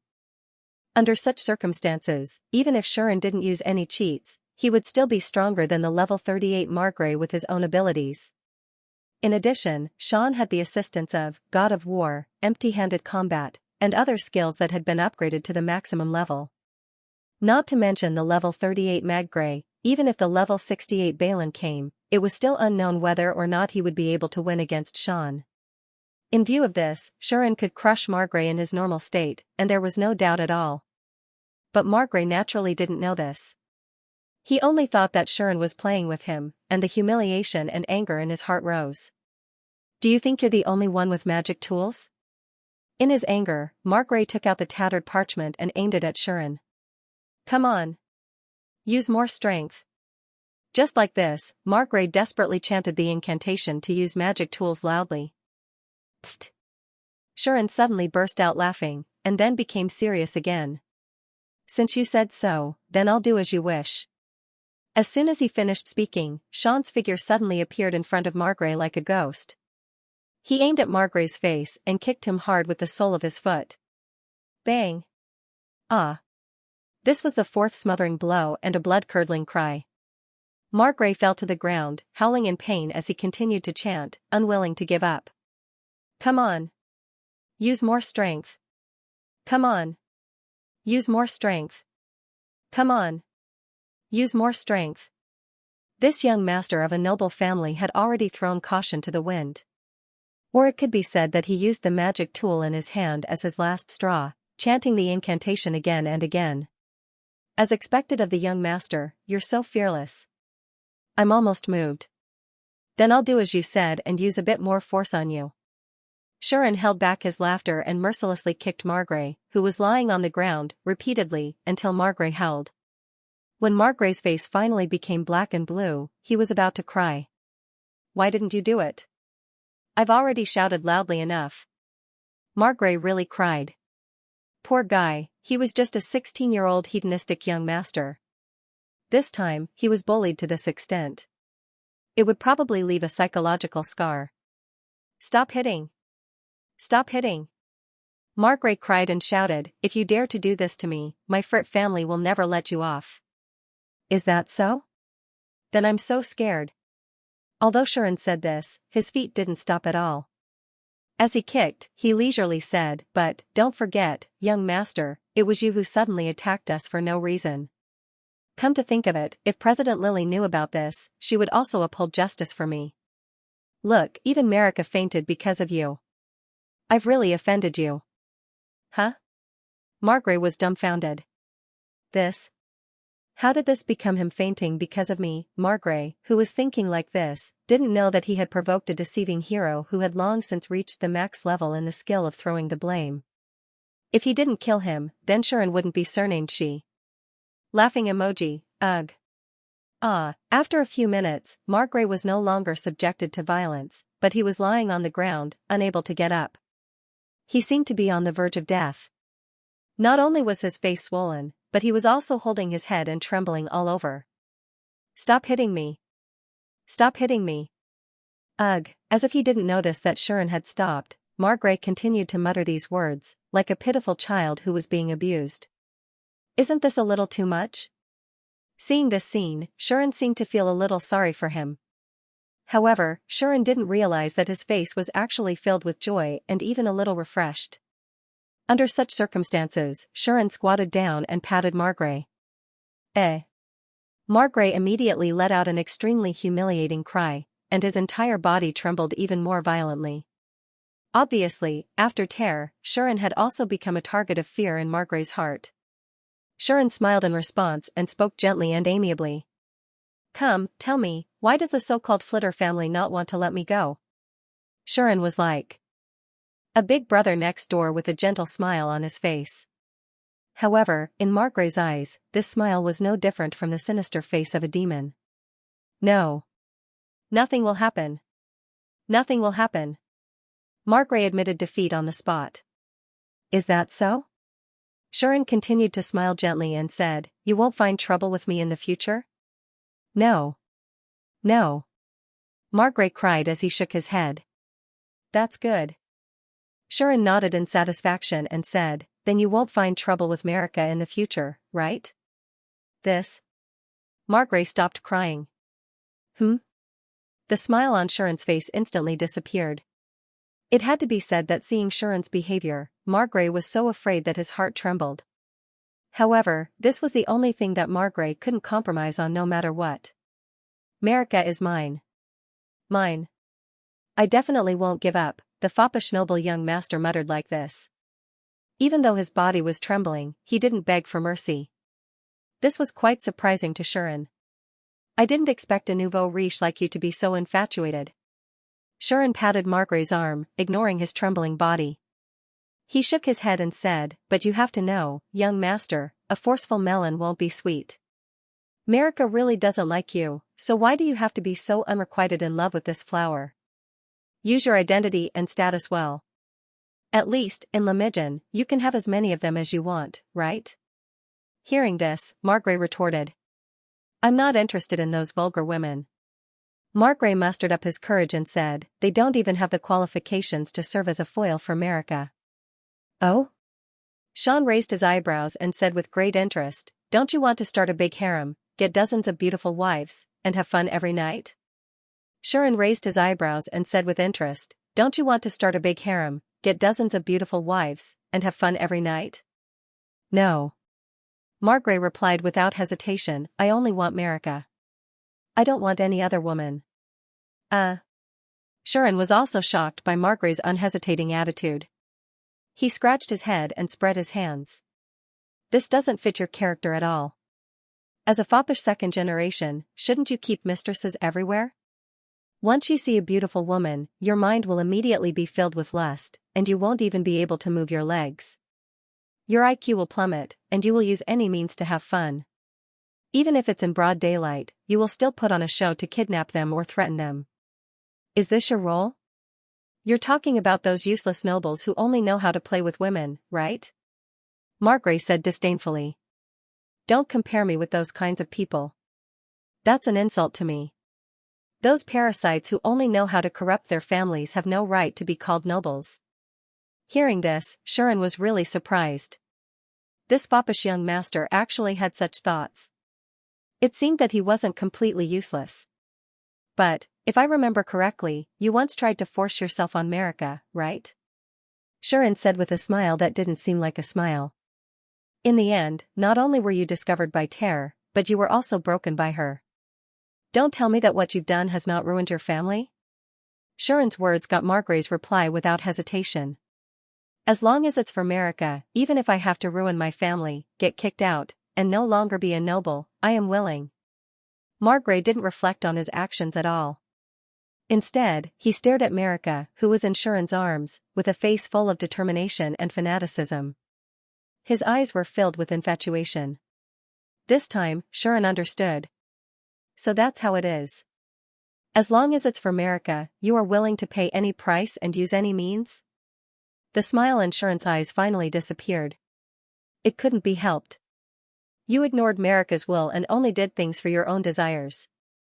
I really admired you for nothing just now." To put it bluntly, Margrave was a classic example of double standards. He looked down on the actions of other nobles, but justified his own actions. In fact, there was not much difference between the two. People like him, who said one thing but did another, and didn't have the slightest self-awareness, were the most irritating. To think that you can still feel good about yourself. "It seems that I overestimated you." Shuren looked at Margrave as if he had lost interest in this toy.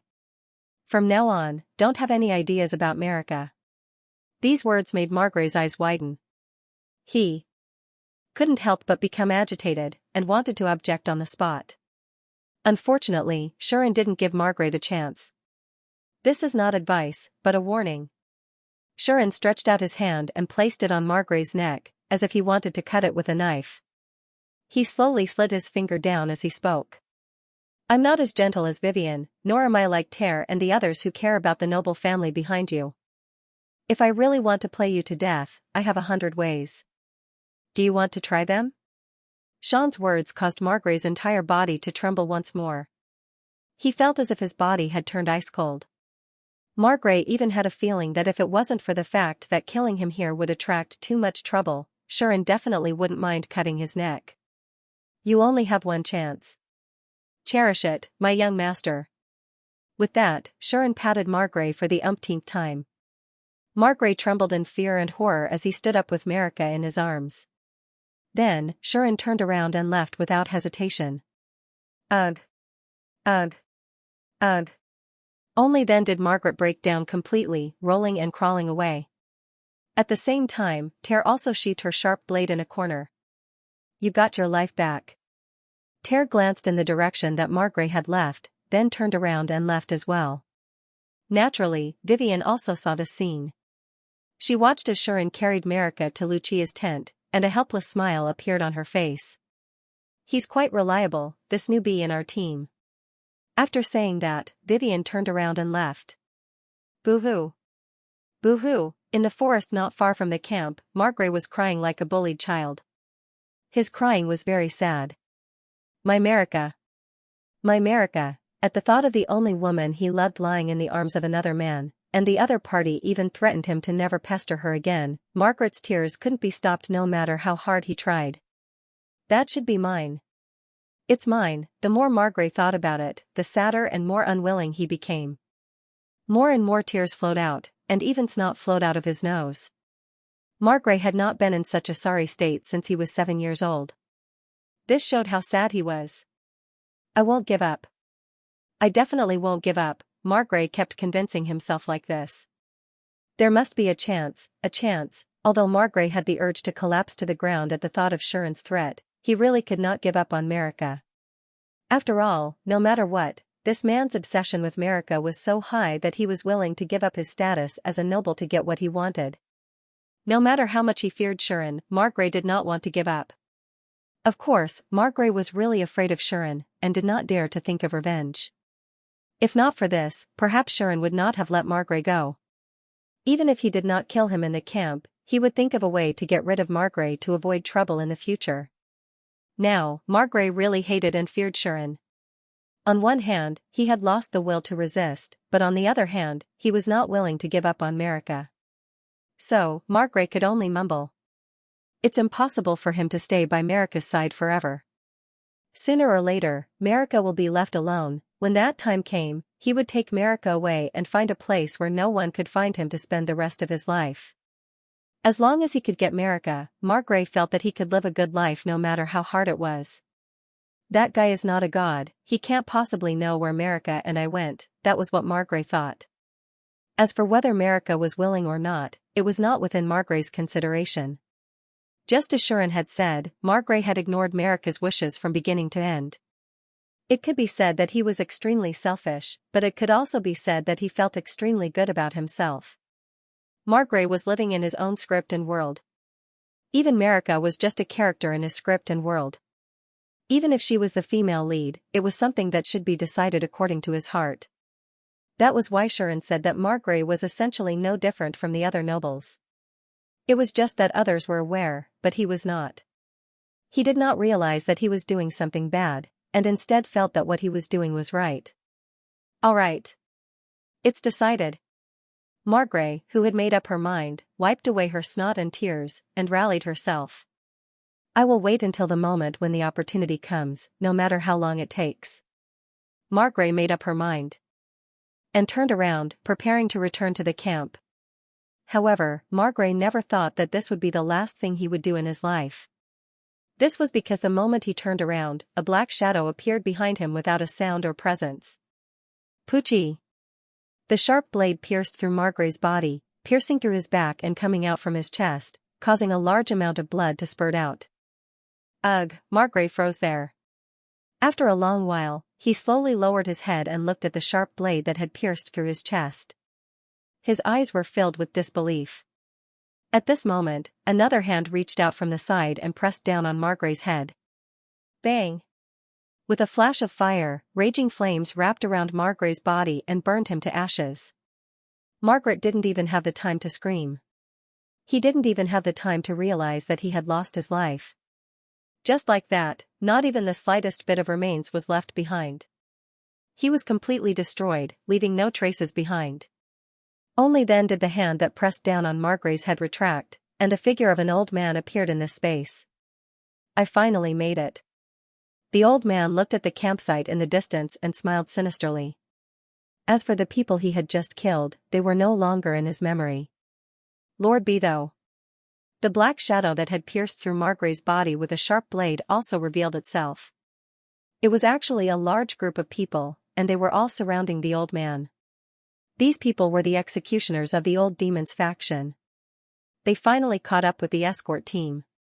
How's the investigation? Beetho asked casually. There's a result. Beetho's subordinate reported in a low voice. There are a total of 118 people in the campsite, and almost all of them are human. Among them, there are 3 who are below level 30, 87 who are between level 30 and 40, 23 who are between level 40 and 50, 3 who are between level 50 and 60, and 2 who are above level 60. According to the report of the people who have the identify and investigate skills, one of the 2 is level 77, which should be Lord Killian. The other is level 68, which should be the highest level person here. Hearing this report, Beidou sneered. There are actually people who are below level 30? And there are 3 of them? Looks like Lemijin really can't send any decent forces to escort Killian. Beidou's wariness towards this campsite had dropped by a few times. With this level of combat power, even if Beidou himself did not make a move, he would probably be able to kill them all. It's probably because of the merit that Lemijin's leader did not want to ask for help from the other towns in the territory. Beidou easily saw through the cause and effect. He sneered and said, humans are always so hopeless no matter what era they are in. When can we wipe out these eyesores? The disgust in Beidou's words was even stronger than Killian's. The rest of the people reacted similarly, as if their next task was to dirty their hands, and they had no choice but to clean up the trash. Their faces were full of disgust and helplessness. This was the existence of the old demons faction. So, whether it was Beidou or the other old demons, they would not be like the usual villains who would bully their enemies. Instead, they would only have the mentality of cleaning up the trash, as if they were doing the same boring, repetitive killing. It was the same this time. Should we just rush in? Lord Beidou? His subordinate asked. We have already broken through the barrier around the campsite. The humans should find out soon. Then let's do the preparatory work before that. Beidou waved his hand. Send some people to sneak in and rescue Killian. This is to prevent the humans from killing the hostages out of desperation. Then, send some people to seal off the surrounding area.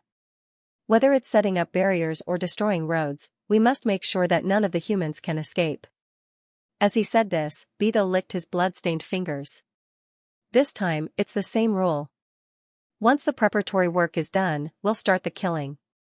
It doesn't matter if they are men or women, or what race they are, even if they are demons. Anyone who mingles with the humans will only be traitors. Kill them all. Don't leave a single one alive. And so, the executioners began to move. The night of blood began. At the same time, Vivian was walking in the direction of Balin's tent. Almost every night, Vivian would go to Balin's tent to discuss their next course of action and confirm the escort team's next course of action. Not only Vivian, but Arliss would also do the same thing. Arliss was one of the best adventurers in Lemijin. His level and strength were not below Vivian's. In this escort mission, the 2 of them were the leaders besides Balin.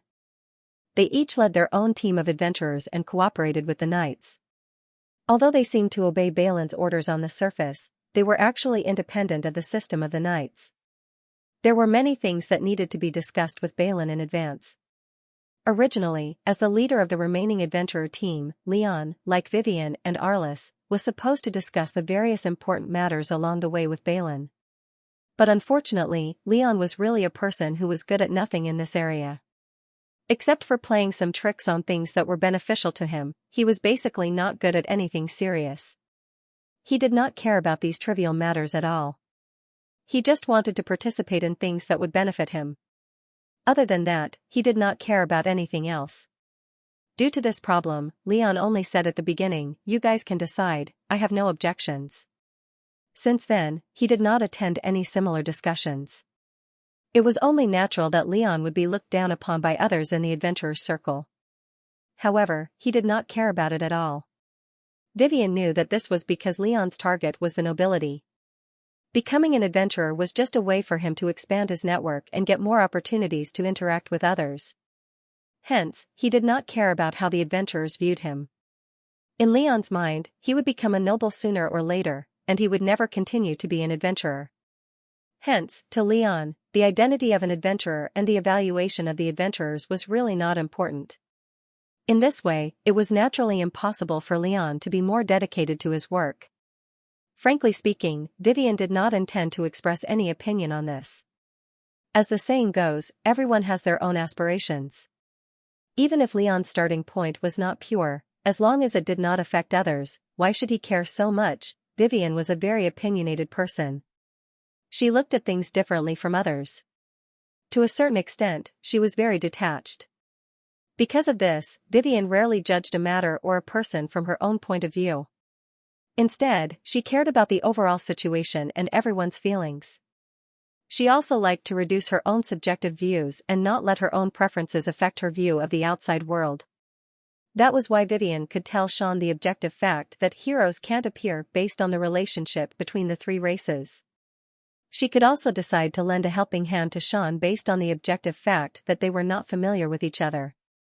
For this reason, she had absolute trust in Sean. This was something that was difficult for others to do. Lily had once commented that Vivian's values were not like those of a human's, but more like that of a god. Vivian could not deny this. If I must say something, I'm not completely unrelated to the god race. At the thought of a secret in her heart that was difficult to confess to others, Vivian's emotions became very complicated. Because of this, Vivian's evaluation of Leon was very objective. She felt that although he was not a competent adventurer, it was still a way to survive. At least, Leon was indeed very cooperative. Unless it caused damage to his personal interests, he would not object to others' decisions. To a certain extent, he was a person who was very easy to talk to. At the very least, Leon was very cooperative with everyone's actions. Unless it caused damage to his personal interests, he generally wouldn't object to other people's decisions. To a certain extent, he was a person who was very easy to talk to. In conclusion, Vivian still respected Leon. She would not be stingy with the necessary etiquette and friendliness. All in all, Vivian still respected Leon. She would not be stingy with the necessary etiquette and friendliness. However, recently, some of Leon's actions had indeed affected Vivian to a certain extent. Just as Vivian was on her way to Balin's tent, a familiar voice called out to her. Vivian stopped and sighed in her heart. She then turned around and looked in the direction of the voice. Vivian stopped in her tracks and sighed inwardly. She then turned around and looked in the direction of the voice. Vivian stopped and sighed in her heart. She then turned around and looked in the direction of the voice. Vivian stopped and sighed in her heart. She then turned around and looked in the direction of the voice. Vivian, Eudelus's vigilant voice rang in Vivian's ears. At this moment, the daughter of the magical equipment firm was holding a man's hand as she walked out from the shadows. If that man wasn't Lion, who else could it be? Good evening, both of you. Vivian bowed to Leon and Eudelus, her sharp eyes noticing that there was something unnatural about the two of them. To be more specific, both of their clothes were a little untidy. There was a red mark on Leon's neck, and Eudelus' charming face was even more delicate, showing a strange blush.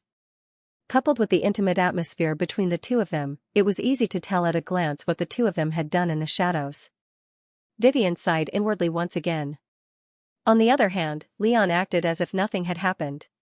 He quietly broke away from Eudelus's hand and smiled at Vivian. Miss Vivian, are you going to Lord Balin's tent at this time? Leon's tone was humble and gentle.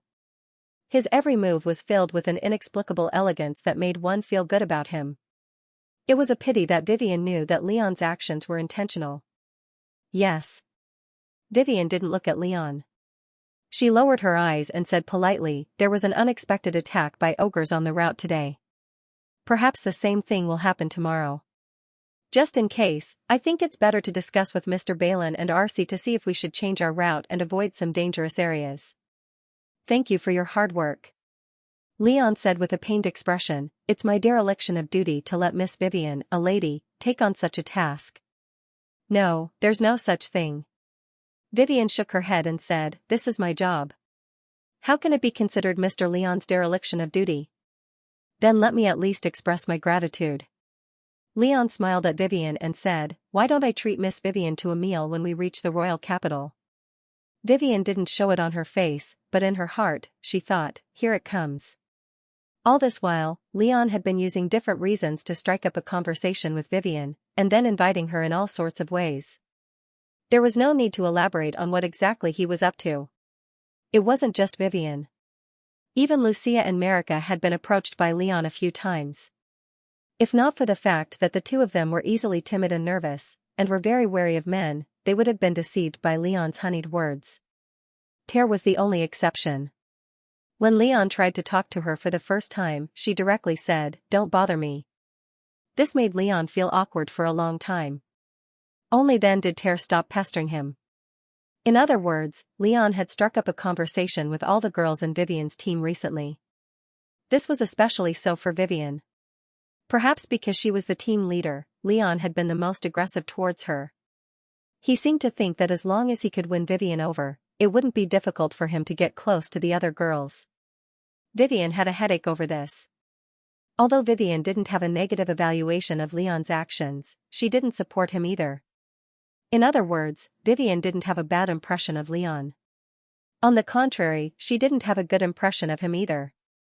Moreover, Vivian wasn't a superficial woman who would be infatuated by Leon's looks and actions. In the end, Vivian naturally wouldn't like Leon.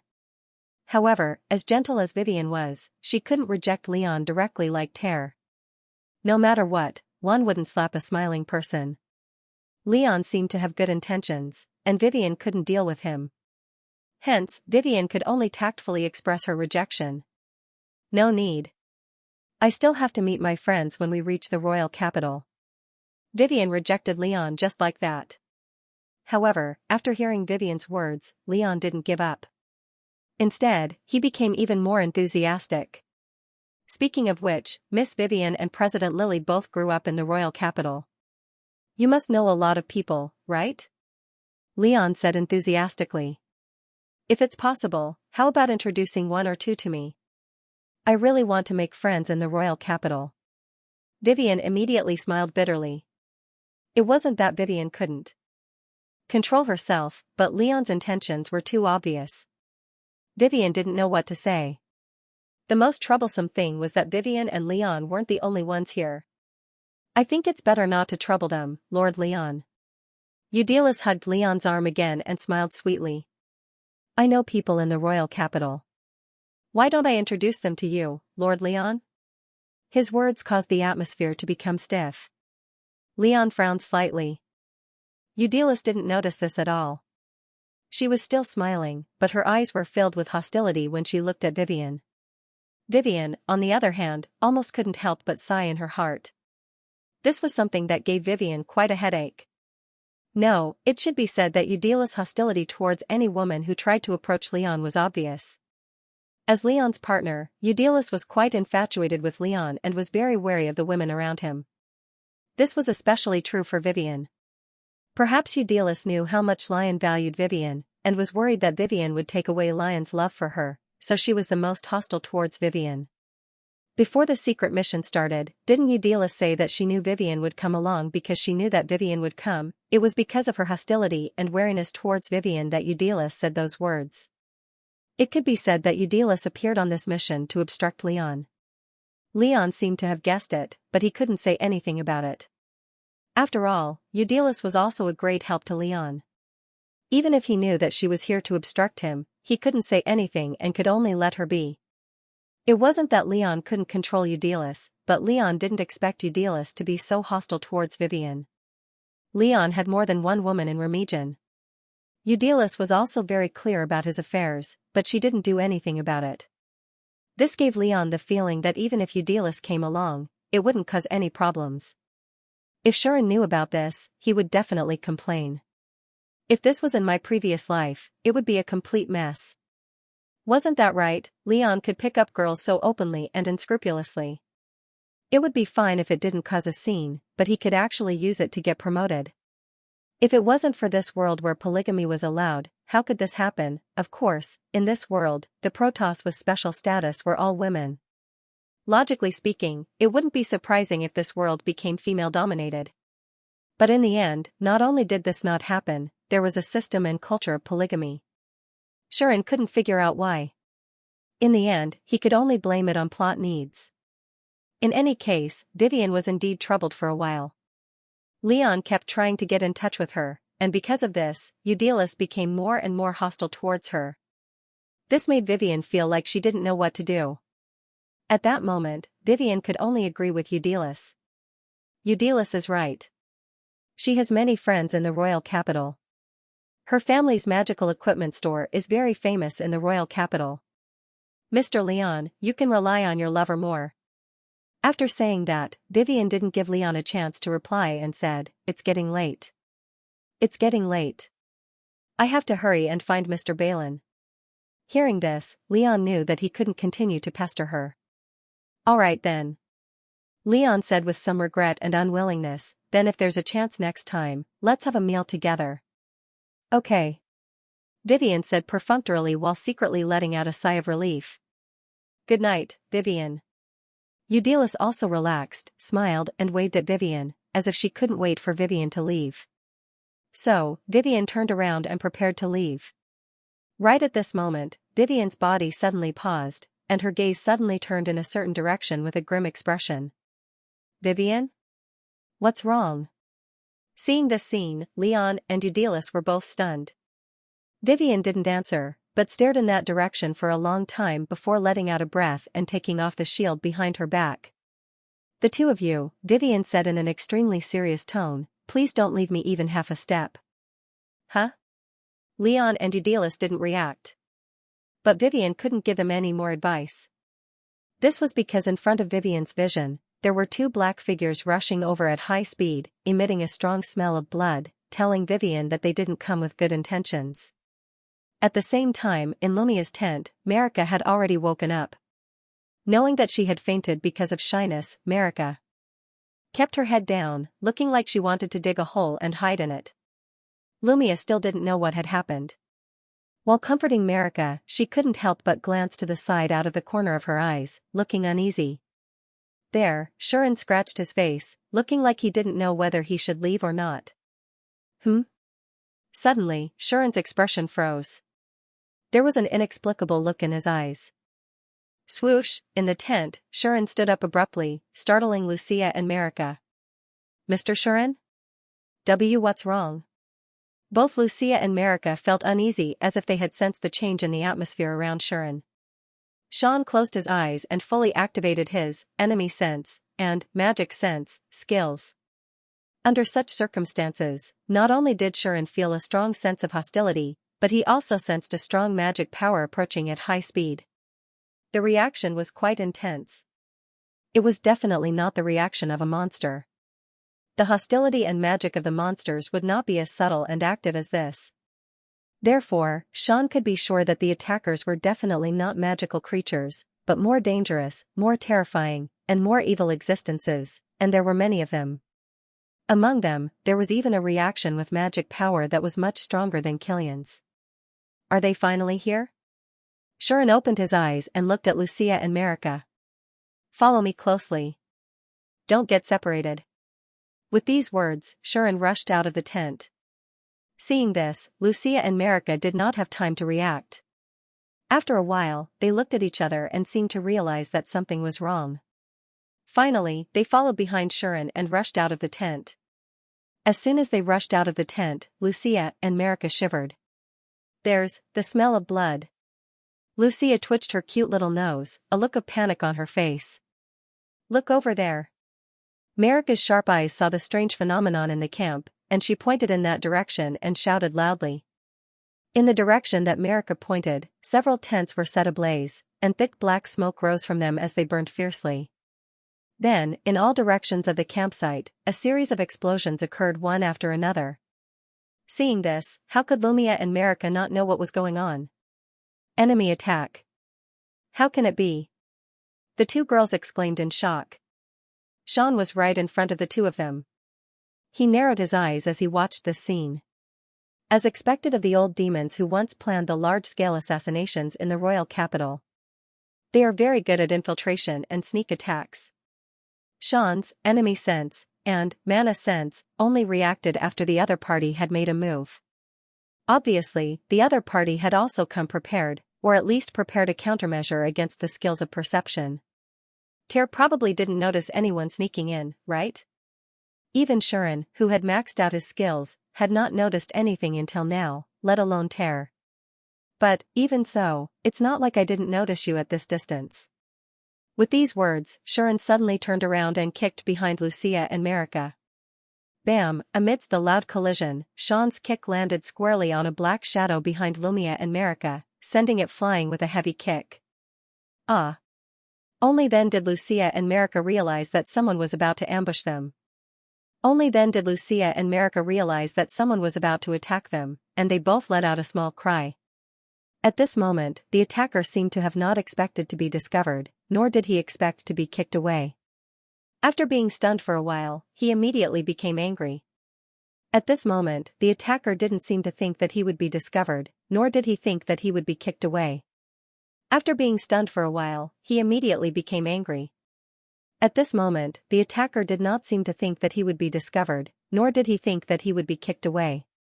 After being stunned for a while, he immediately flew into a rage. Kill. The attacker did not waste any more words. He leaped up, held a dagger that was dripping with blood, and dashed towards Shuren. His speed was so fast that one could only see a blurry shadow, and it was soundless. Ordinary people might not even be able to react in time and would be killed in an instant. Unfortunately, bam, with the muffled sound of the blow, not only did the attacker not have a chance to swing his dagger, but he was also sent flying by Sean's kick as if he had taken the initiative to deliver himself to Sean. If the attacker's speed was so fast that others could only see a blurry black shadow, then Sean's kick was as fast as lightning, arriving in a flash. So powerful. Seeing this scene with her own eyes, Lucia murmured. Mr. Shuren. Marika also looked at Shuren's back, her heart beating faster. On the other hand, Sean no longer cared about these things. Anyway, even if his strength was exposed, he could just push the blame to others. Now was not the time to hide. So, Shuren walked in the direction of the attacker. You. The attacker seemed to have realized that Shuren was a difficult opponent. Without any hesitation, he turned around and was ready to temporarily avoid the attack. This was also their mode of action. If they could kill someone, they would kill without hesitation. If they could not, they would retreat and wait for the main force or for stronger companions to arrive. However, the choice to turn his back to Shuren was undoubtedly a wrong one. Lightning. A dazzling bolt of lightning cut through the night sky and struck the attacker who was about to retreat. Aha! The attacker let out a scream. Under the bombardment of the lightning, his whole body was scorched. After a while, he turned into a charred corpse and fell to the ground. Shuren came to his side, picked up his dagger, and said disappointedly, "Since you can't be peerless, don't learn from others and become an assassin." How embarrassing. It was the other two shadows that responded to Sean's words. Kill. Kill. The two new attackers appeared on both sides of Shuren and stretched out their hands at Shuren. They spat out words full of murderous intent and released their magic power. It seemed that the two of them were going to use powerful magic to kill Shuren on the spot. At this moment.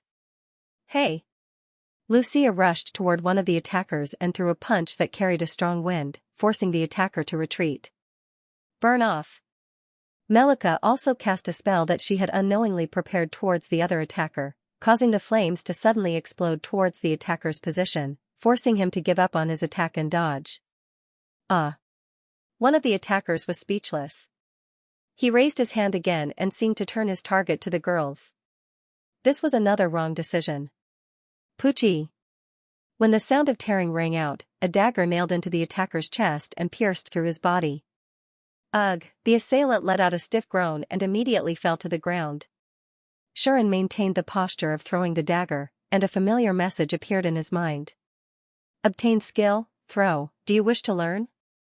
This was obviously a good skill for sneak attacks. There was no doubt that he had to learn it, and it was the kind that could be maxed out immediately. Shuren silently completed this task as he turned to the remaining attacker. Hey! Hey! Hey! Lucia was chasing after the attacker. She shouted cutely, but her punches were as fierce and fast as the wind, forcing the attacker, who was obviously a magician, to dodge. Damn it! The attacker cursed, and his body surged with magic as if he was about to cast some powerful magic. He did not realize that he was one step too late. This is Skywheel's breath. Magic surged out of Melika's body, causing her to raise her staff high and chant loudly. Crimson flame essence, transparent truth, with prayer as fuel, rise here. The crystal on Melika's staff immediately shone brightly. Skywheel's fire rain, heaven's fire. In the next second, the meteor rain descended. Bang, bang, bang, bang. Spectacular explosions occurred in a corner of the camp. The flames lit up the night sky. The atmosphere trembled. By the time this spectacular scene disappeared, only a scorched land was left where the meteor shower had landed. There, only a corpse was left. However, the corpse's legs seemed to have been broken by something. Xianxia smiled and picked up a new stone from the ground. He had to admit that the maxed-out throw skill was really powerful. Even if it was used to break someone's legs and prevent them from running, it would still work, wouldn't it? Now that things had come to this, even Xian, Lucia, and Marika had some understanding of the situation. Old demons, Marika withdrew her magic power and looked at the attacker that she had burned without hesitation, confirming the identity of the other party. If the other party was not demons, as a naturally born elf, Marika would not have been able to attack so decisively and mercilessly burn the other party to death. But from the moment she decided to attack until now, Marika's instinct as an elf did not have the slightest bit of hesitation. Only now, when Marika reacted, did she realize that she had used magic to kill one of the attackers. That alone was enough to confirm the identity of the other party.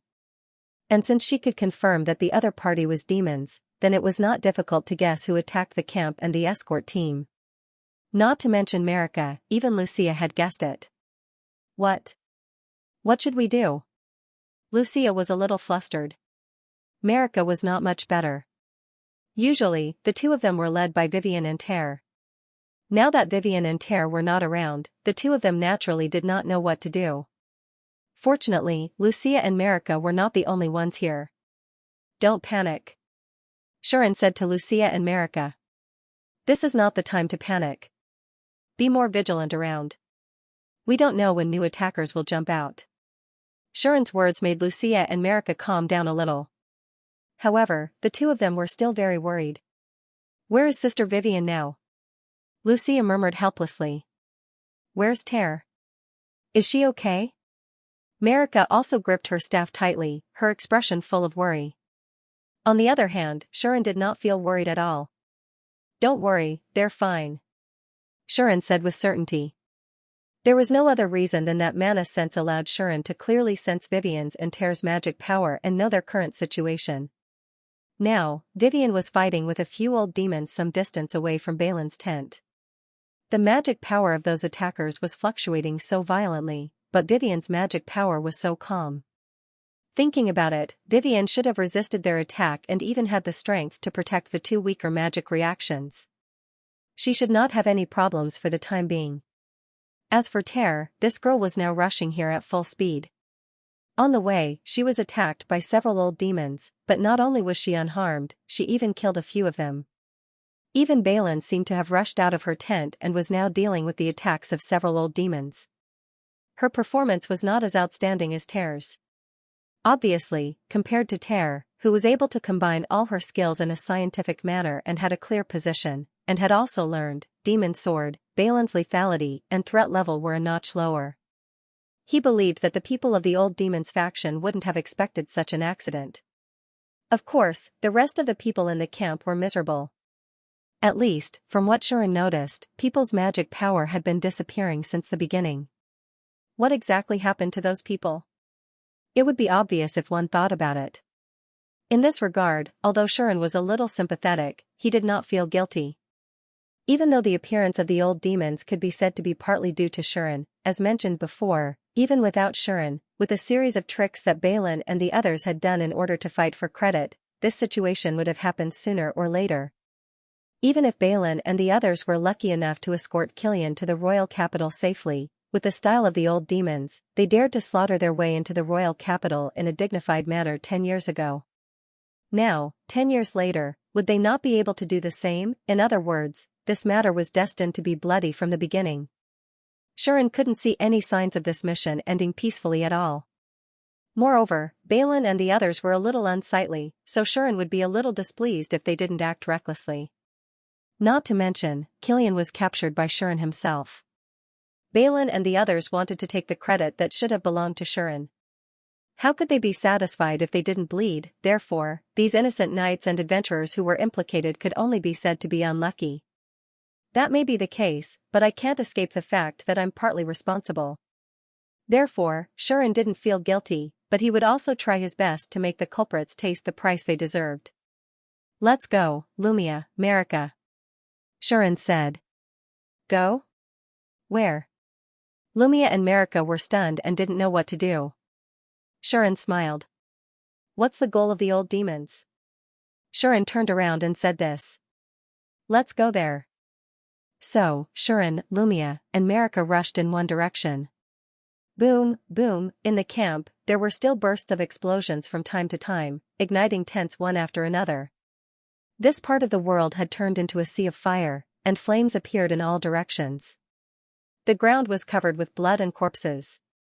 Mana fluctuations and the tremors of the atmosphere were also ongoing at all times. Shurin, Lumia, and Marika hurried on, and along the way, they encountered several attacks from the old demons, but they were quickly dealt with by the three of them. To be more specific, Shurin used perception-type skills to discover the enemies in advance, and with the max level, throw, skill, he turned ordinary stones into cannonballs that shook the atmosphere, smashing the enemies to death or injuring them on the spot. Then, Lumia and Marika would finish off the injured, reducing the number of enemies, clearing the obstacles on the way, and continuing on their way. The number of people traveling had also increased from 3 to more than a dozen. On the way, there were knights and adventurers who were fighting with the attackers of the old demons. They were struggling to hold on and did not fall. Xian naturally saved them and took them with him on the journey. Arliss was even among them. Thank you, Brother Shurin. Arliss's way of addressing Shurin had completely changed, and even the way she looked at Shurin had changed. She said with extreme surprise, but are you really only level 10, and you haven't even learned a single skill? Seeing with her own eyes that Shurin had smashed 2 high-level old demons away with 2 stones, Arliss could not believe it at all. Xian couldn't be bothered to explain too much. He just led everyone and hurried on with their journey. About 10 minutes later, the group finally arrived at their destination. It was the tent where Killian was imprisoned. Stop. When Killian's tent came into view, Shurin, who was running at the front, suddenly shouted. All the people who followed Shurin and rushed here were shocked. Under Shurin's shout, all of them stopped subconsciously. At this moment, boom, in front, the tent that held Killian exploded without any warning, causing a roar. Flames suddenly soared into the sky, causing the raging flames to burn fiercely. The people on Shurin's side couldn't help but make a sound. Some even screamed. Obviously, they were quite frightened. Only Shurin stared at the center of the explosion, and for some reason, a mocking expression appeared in his eyes. At the same time, people began to rush here from all directions. Balin seemed to have broken free from the attackers of the old demons. She rushed here from another direction with a team of knights and saw this scene. The rest of the knights and adventurers seemed to have also rushed over with this goal in mind. When they saw the blazing tent, their expressions could not help but change. This scene lasted for a long time. Then, everyone saw. They saw figures appearing one after another in the center of the flames. They were demons in black robes. They slowly walked out of the flames as if they had entered an uninhabited land, ignoring the surrounding flames and heat. They appeared in front of everyone with one person. That person was Killian. Killian was successfully rescued by the people of the old demons. Balin couldn't sit back and watch this happen. She couldn't help but step forward as if she wanted to do something. However, Balin didn't succeed. Because before that, an extremely horrifying pressure descended on this space. Have you rescued him? A gloomy and old voice appeared along with this horrifying pressure. Only then did everyone realize that an old man had appeared in front of the flames. He stood there leisurely as if he was taking a stroll. Looking at this old man, everyone, including Balin, couldn't help but tremble slightly. So scary, ugh, Lucia and Marika also couldn't stop trembling. Regardless of their previous wariness, they subconsciously moved closer to Shurin and grabbed his clothes. Shurin also looked at the old man. Is that him? This person was the owner of the magic power that Shurin sensed was stronger than Killian. The other party's identity was also obvious. Bitho, Balin called out this name absent-mindedly. Unfortunately, this old man from the old demons didn't seem to notice their existence. It could even be said that he didn't notice all the humans present. He just looked at his subordinates and completely ignored Shuren and the others. Lord Bitho. The subordinate of the old demons came to Bitho and reported. We've succeeded in rescuing Lord Killian. Hearing this, Bitho turned his gaze and looked at Killian, who was brought out by the people from the old demons. At this time, Killian still looked bruised and swollen. His expression was dull and he didn't react even when he saw Bitho. This made Bitho frown. What happened? Bitho asked his subordinate, puzzled. I'm not sure. The subordinate shook his head and said in a low voice, when we found Lord Killian, he was already like this. Is that so? Bitho's frown deepened and he muttered to himself, was his mind affected by spiritual magic? Or was he tortured to the point of losing consciousness? It should be the latter. The subordinate said, Lord Killian's body has a lot of injuries. I'm afraid he was really tortured. Heh. Bitho immediately laughed and said, to be able to torture that Killian to such a state, I'm really curious what methods these humans used. As he said this, the pressure Bitho emitted became more and more terrifying. It wasn't just Bitho. Even the old demons were the same. Obviously, they were all furious.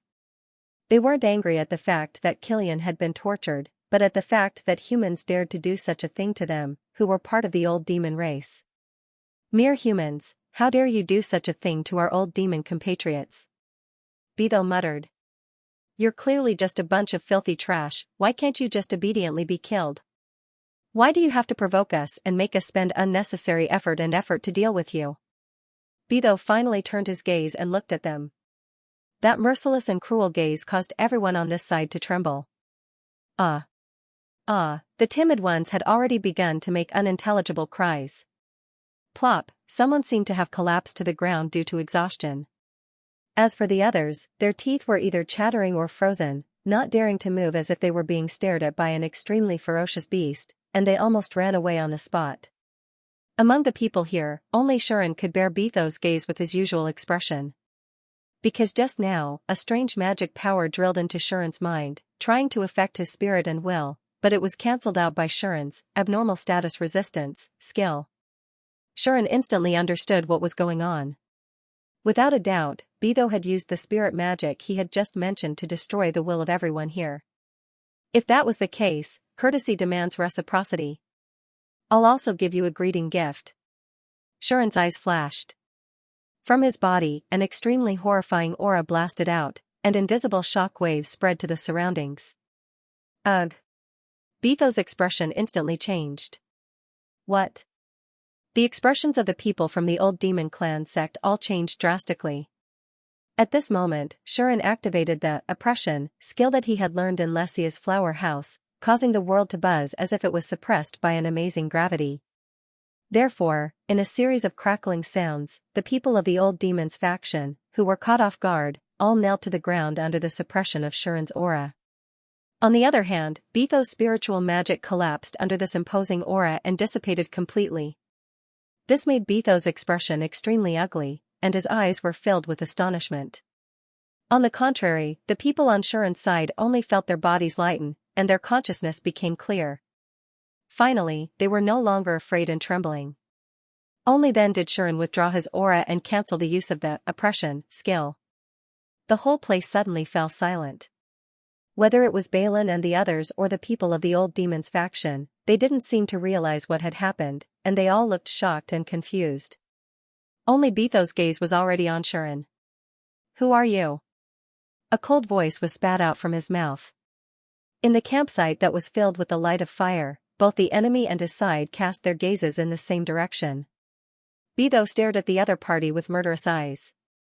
The people of the old demon's faction also had solemn expressions. Balin and the other knights and adventurers also looked over, their eyes full of astonishment. Even Lucia and Marika looked at the man in front of them in a daze. Recalling the shocking aura that seemed to be able to look down on the whole world, their faces were full of astonishment.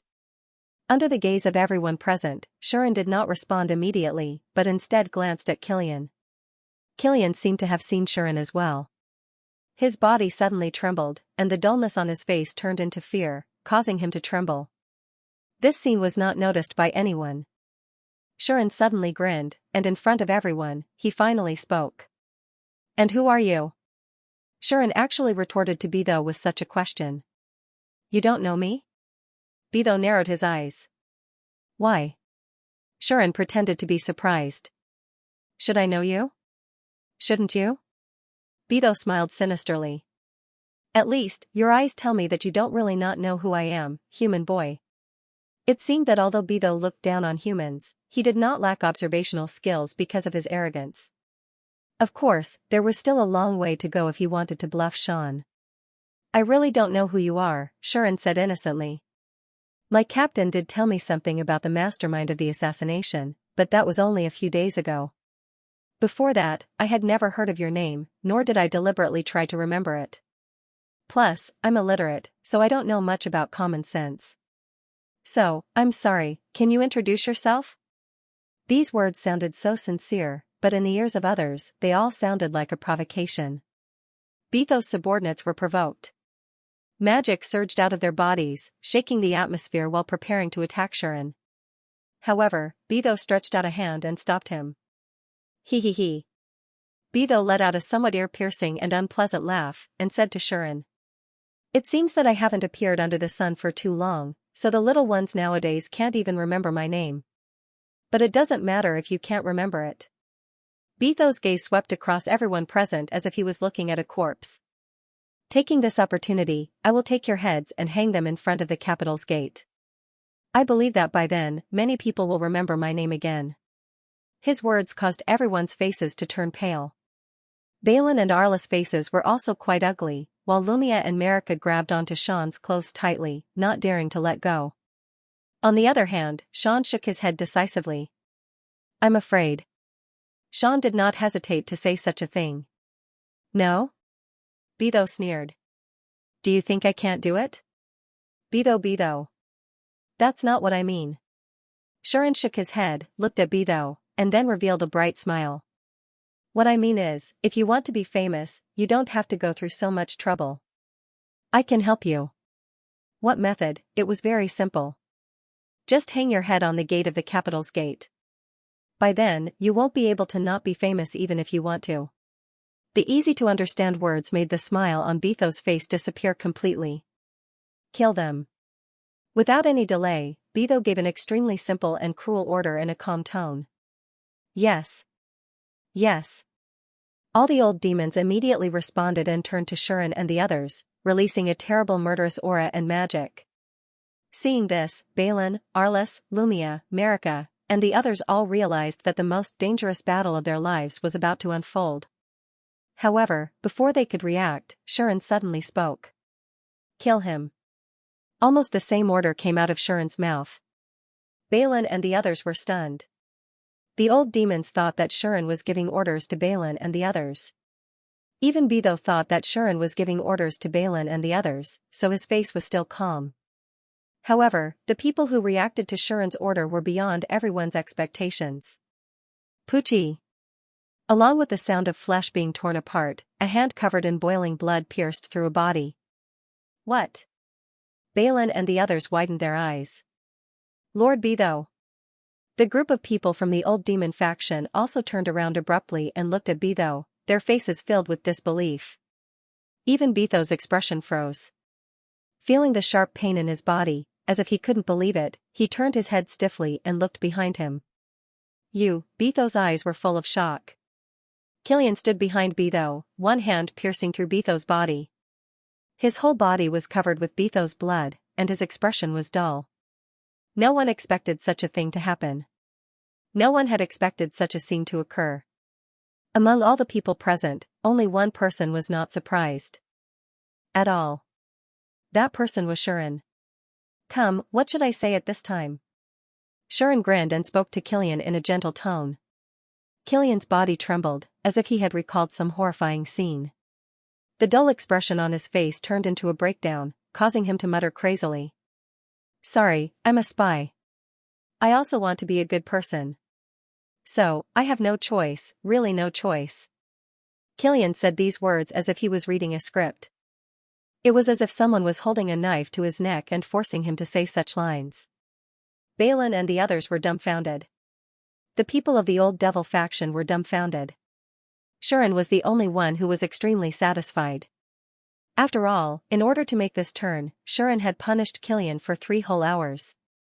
Not only did he beat him up, but he also brainwashed him, telling him that if he did not do as he said, then he would throw him to 100 human vagrants who liked soft and tender men, and let them do whatever they wanted to Killian. For the old demons who looked down on the human race, this was simply a great horror. Hence, Killian's mentality collapsed, and he became like this. Beto, who did not know this, also had a mental breakdown. Spy, want to be a good person? I'll datch with you if Kalif. Boom. Magic power with monstrous rage burst out from Betho's body. Ah! Betho roared and grabbed Killian's head with one hand, using all his strength, he yanked hard. Poochie!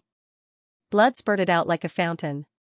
In a fit of extreme rage, Beto tore Killian's head off with brute force. Kill them for me. Bathed in Killian's blood, Betho roared at the old demons around him.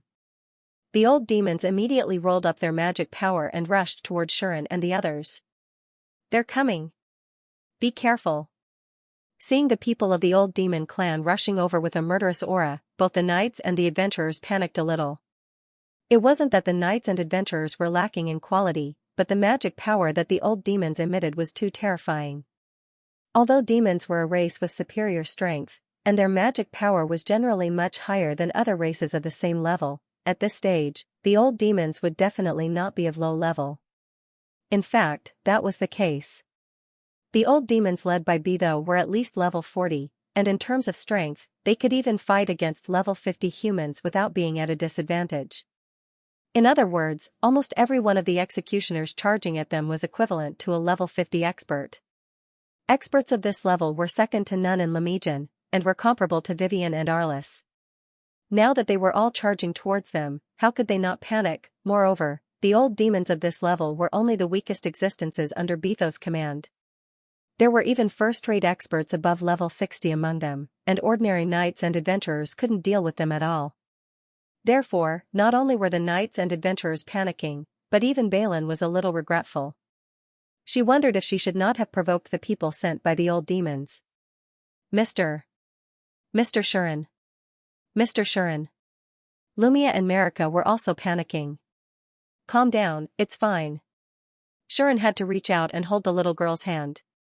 Not only was he calm, but he was also incomparably calm. Because, our reliable companion is here. As soon as Shuren's voice fell, a figure descended from the sky like a meteorite, landing in front of everyone. Sister Vivian. Lumia and Marika's eyes lit up when they saw the figure.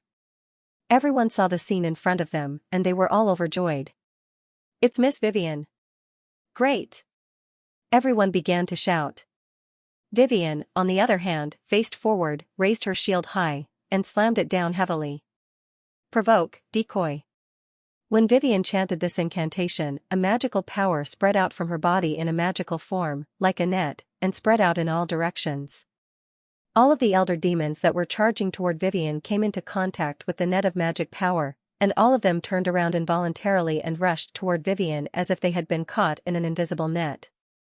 Under such circumstances, the old demons either attacked or released magic to bombard Vivian. It was not hard to imagine how terrifying it was when a large group of demons at least at level 40 launched an all-out attack. To put it bluntly, even a level 70 Vanguard tank would be killed on the spot if they were to face such a concentrated attack. However, Vivian was fearless. And she calmly used a new skill. Resist, decoy. All of a sudden, Vivian's magical power changed into another form. If the previous wave of magical power was like a net, this wave of magical power was like a wall, causing Vivian's body to shimmer in a mesmerizing manner. With such a glimmer, Vivian raised her shield. Clang, clang, clang, clang, clang. The melee old demon's attacks all landed on the shield, causing a burst of dazzling sparks. Bang, bang, bang, bang, bang. The magic spells of the old demons also landed on the shield, causing waves of flames to surge on the surface of the shield. However, all these attacks were blocked by Vivian with a single shield. She actually blocked it? Beidou, who was clutching his bleeding chest and kneeling on one knee, was stunned when he saw the scene. Then, he stared at Vivian. That's right, this team came from Lamerkin. That human woman is, Beidou seemed to recall something, and his expression darkened. Intense murderous intent surged out of his eyes. If not for the fact that he was seriously injured, Beidou would have killed that woman immediately. It was unknown if Vivian had noticed this, but she secretly glanced at Beidou, who was full of murderous intent, and immediately said to the people behind her. All of you, hide behind me. Don't rush to the front. Vivian warned them sternly. As long as they stayed behind Vivian, she would be able to ensure everyone's safety. Even though Vivian didn't say it out loud, her posture revealed her elegant demeanor. Everyone seemed to trust Vivian very much, and they all backed away without saying a word. Shuren was also a little surprised as he retreated. Vivian is actually that powerful? Just like Beidou, Shuren did not expect Vivian to be able to block the concentrated attacks of the old demons, rendering the stone that he had just picked up useless. Of course, Vivian was not the only powerful one. As Vivian blocked the attacks of the old demons, another petite black figure dashed over and appeared in front of the old demons. The atmosphere began to tremble. Magic began to condense. Red light gathered on a pair of ferocious-looking sharp blades. The black-robed girl raised her eyes and stared at the old demons coldly. Then, a red light slashed through the air. A level 40 veteran demon couldn't react in time and was sliced in half by a sharp blade enveloped in red mana. A level 50 old demons was also too slow, and his entire arm was chopped off by the red sharp blade. The black-robed girl was like the Grim Reaper under the moonlight. Her twin blades danced in the air, leaving a trail of red light as they slashed at the old demons that Vivian had lured over. In an instant, several were killed and injured. Ugh! Ah! Blood-curdling screams and howls of pain sounded from the mouths of the old demons.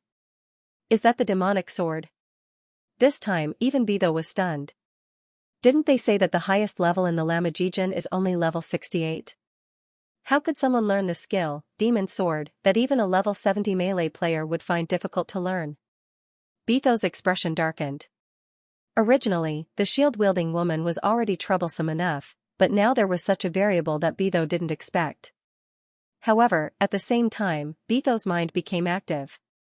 If I can kill these two human women here, that would be a great loss to the human race. At this thought, Beidou's face was filled with murderous intent. Beidou had forgotten about this. In this place, the person he wanted to kill the most was actually the biggest variable. Vivian. Tear. Come back. At this moment, Sean's eyes turned, and he shouted loudly. Everyone. Now, it's time for us to use the magic tool that person gifted us. Everyone was stunned by his words. Then, they became spirited, and an indescribable light bloomed in their eyes. Magic tool? Hearing Shuren's voice, Beidou's eyes flashed, and his brows furrowed. Could it be that they still have a trump card? Beidou's face became extremely gloomy, and his heart began to beat a retreat. The three variables, Shuren, Vivian, and Terror, had already made the operation that Beidou thought was foolproof full of surprises. Now, not only did he fail to save Killian, but he also suffered fatal injuries.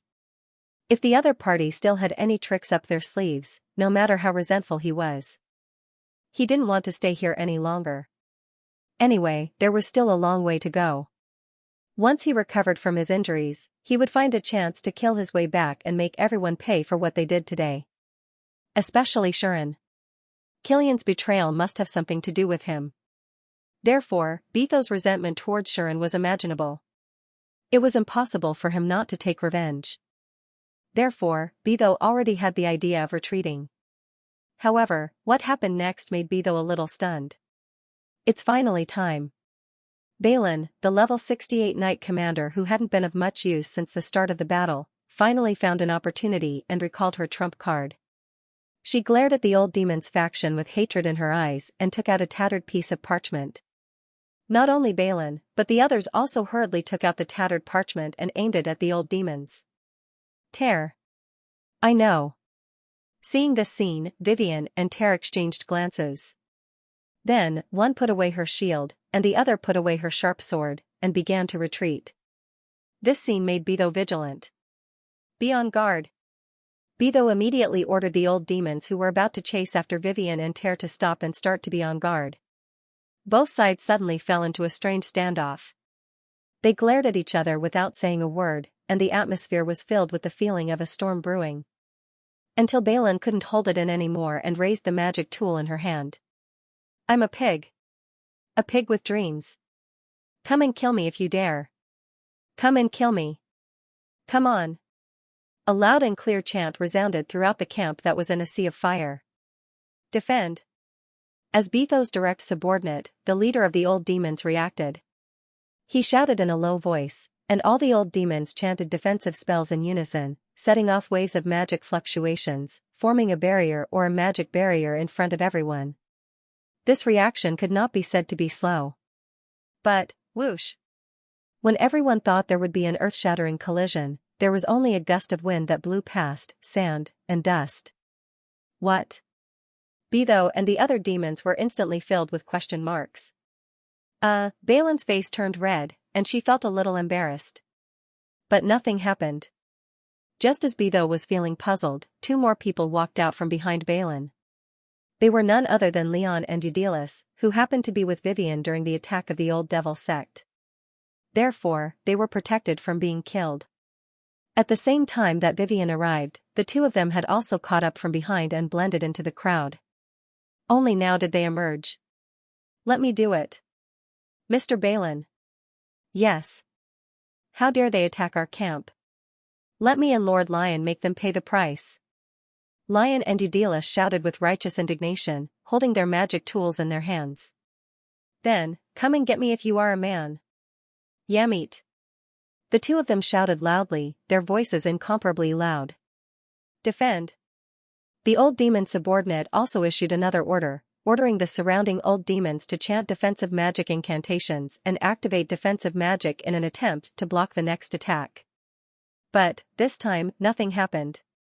The scene fell into an indescribable silence. The next second, all the knights and adventurers with magic tools in their hands shouted loudly. "Oh my God! Give me strength. I am with my king. My king's name is Billy. Tremble. Little flower children. Love is a ray of light. Green makes you panic. For the tribe. Flame dragon armor. Transform." In an instant, like a group of demons dancing, all the humans present chanted magic incantations, and one shouted louder than the other. However, this loud and imposing shout was only met with silence in the end, making everyone shout in loneliness. Unfortunately, everyone thought that they weren't shouting loudly enough, so they continued to shout angrily, one after another. They shouted until their faces turned red. Pfft! Sean spurted out his saliva and burst out laughing. The people of the old demons looked at each other, and finally looked at Beidou. Beidou's face was gloomy, as if he felt that he had been fooled. The anger in his eyes turned into a murderous look, making him completely dispel the idea of retreating. "Kill them. Don't kill them all. Don't let them off." Beidou was completely blinded by anger. At this moment, the group of old demons no longer hesitated, and once again rushed forward. Vivian was about to rush out to resist, but she was held down by Shuren. Shuren looked at the old demons rushing forward with anger, and then looked at Beidou, who was completely blinded by anger, and the corners of his mouth twitched. This time, it's really time. Under Shuren's gaze, the attackers of the old demons arrived. Leon and Eudelis, who had just stood up to attack, were the first to be hit by the cruel executioner. The two of them immediately showed a look of horror, and hurriedly shouted. "Come on me if you're a man. Yamit. Come on me if you're a man. Yamit." Their hoarse shouts were met with fatal attacks from the attackers. After confirming that the other party was just bluffing, the group of old demons no longer hesitated, and directly attacked. "Come on me if you're a man. Yamit." Leon and Eudelis's voices had completely turned into screams, or rather, screams. Just at this moment, fire, tinder, the real verdict had finally arrived. Boom! Amidst the roaring explosion, a violent flame swept out from behind Leon and Eudelis like a fiery red wave. While avoiding Leon and Eudelis, it engulfed countless old demons. Ah! The group of old demons were completely unprepared, and were directly wrapped in flames and burned. No!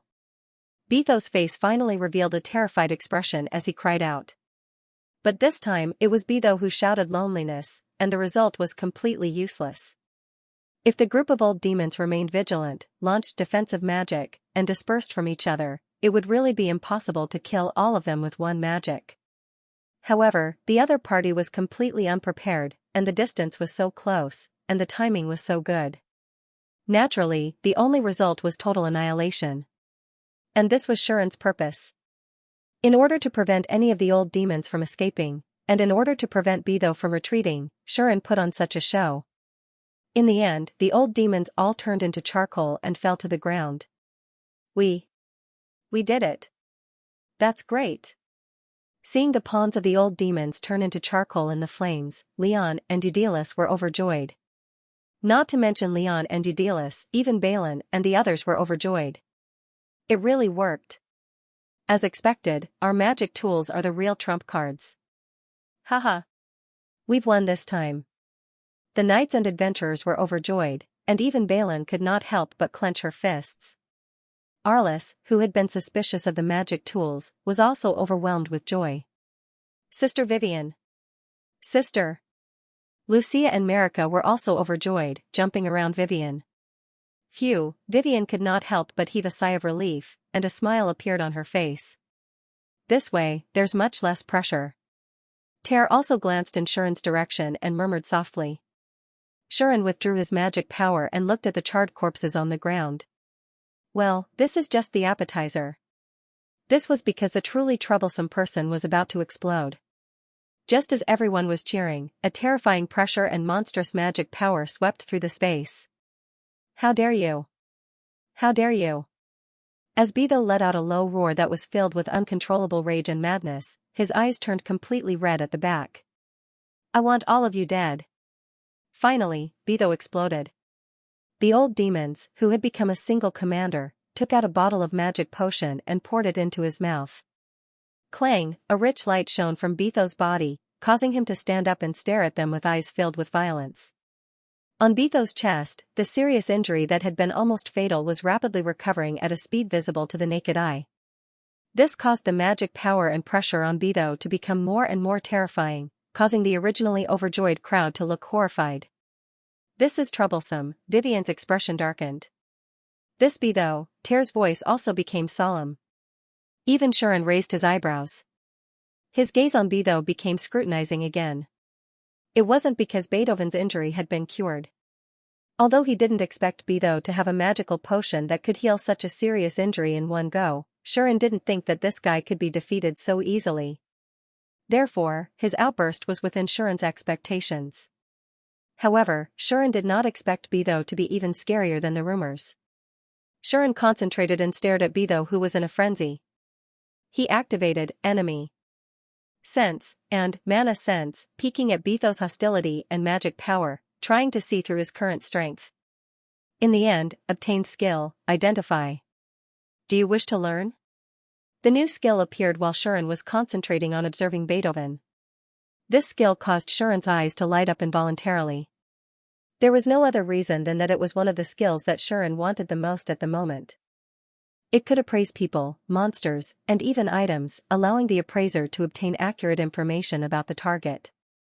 When Shuren applied to become an adventurer, the magic tester that the guild used to test his level and skills was equivalent to the level 6, Identify, skill.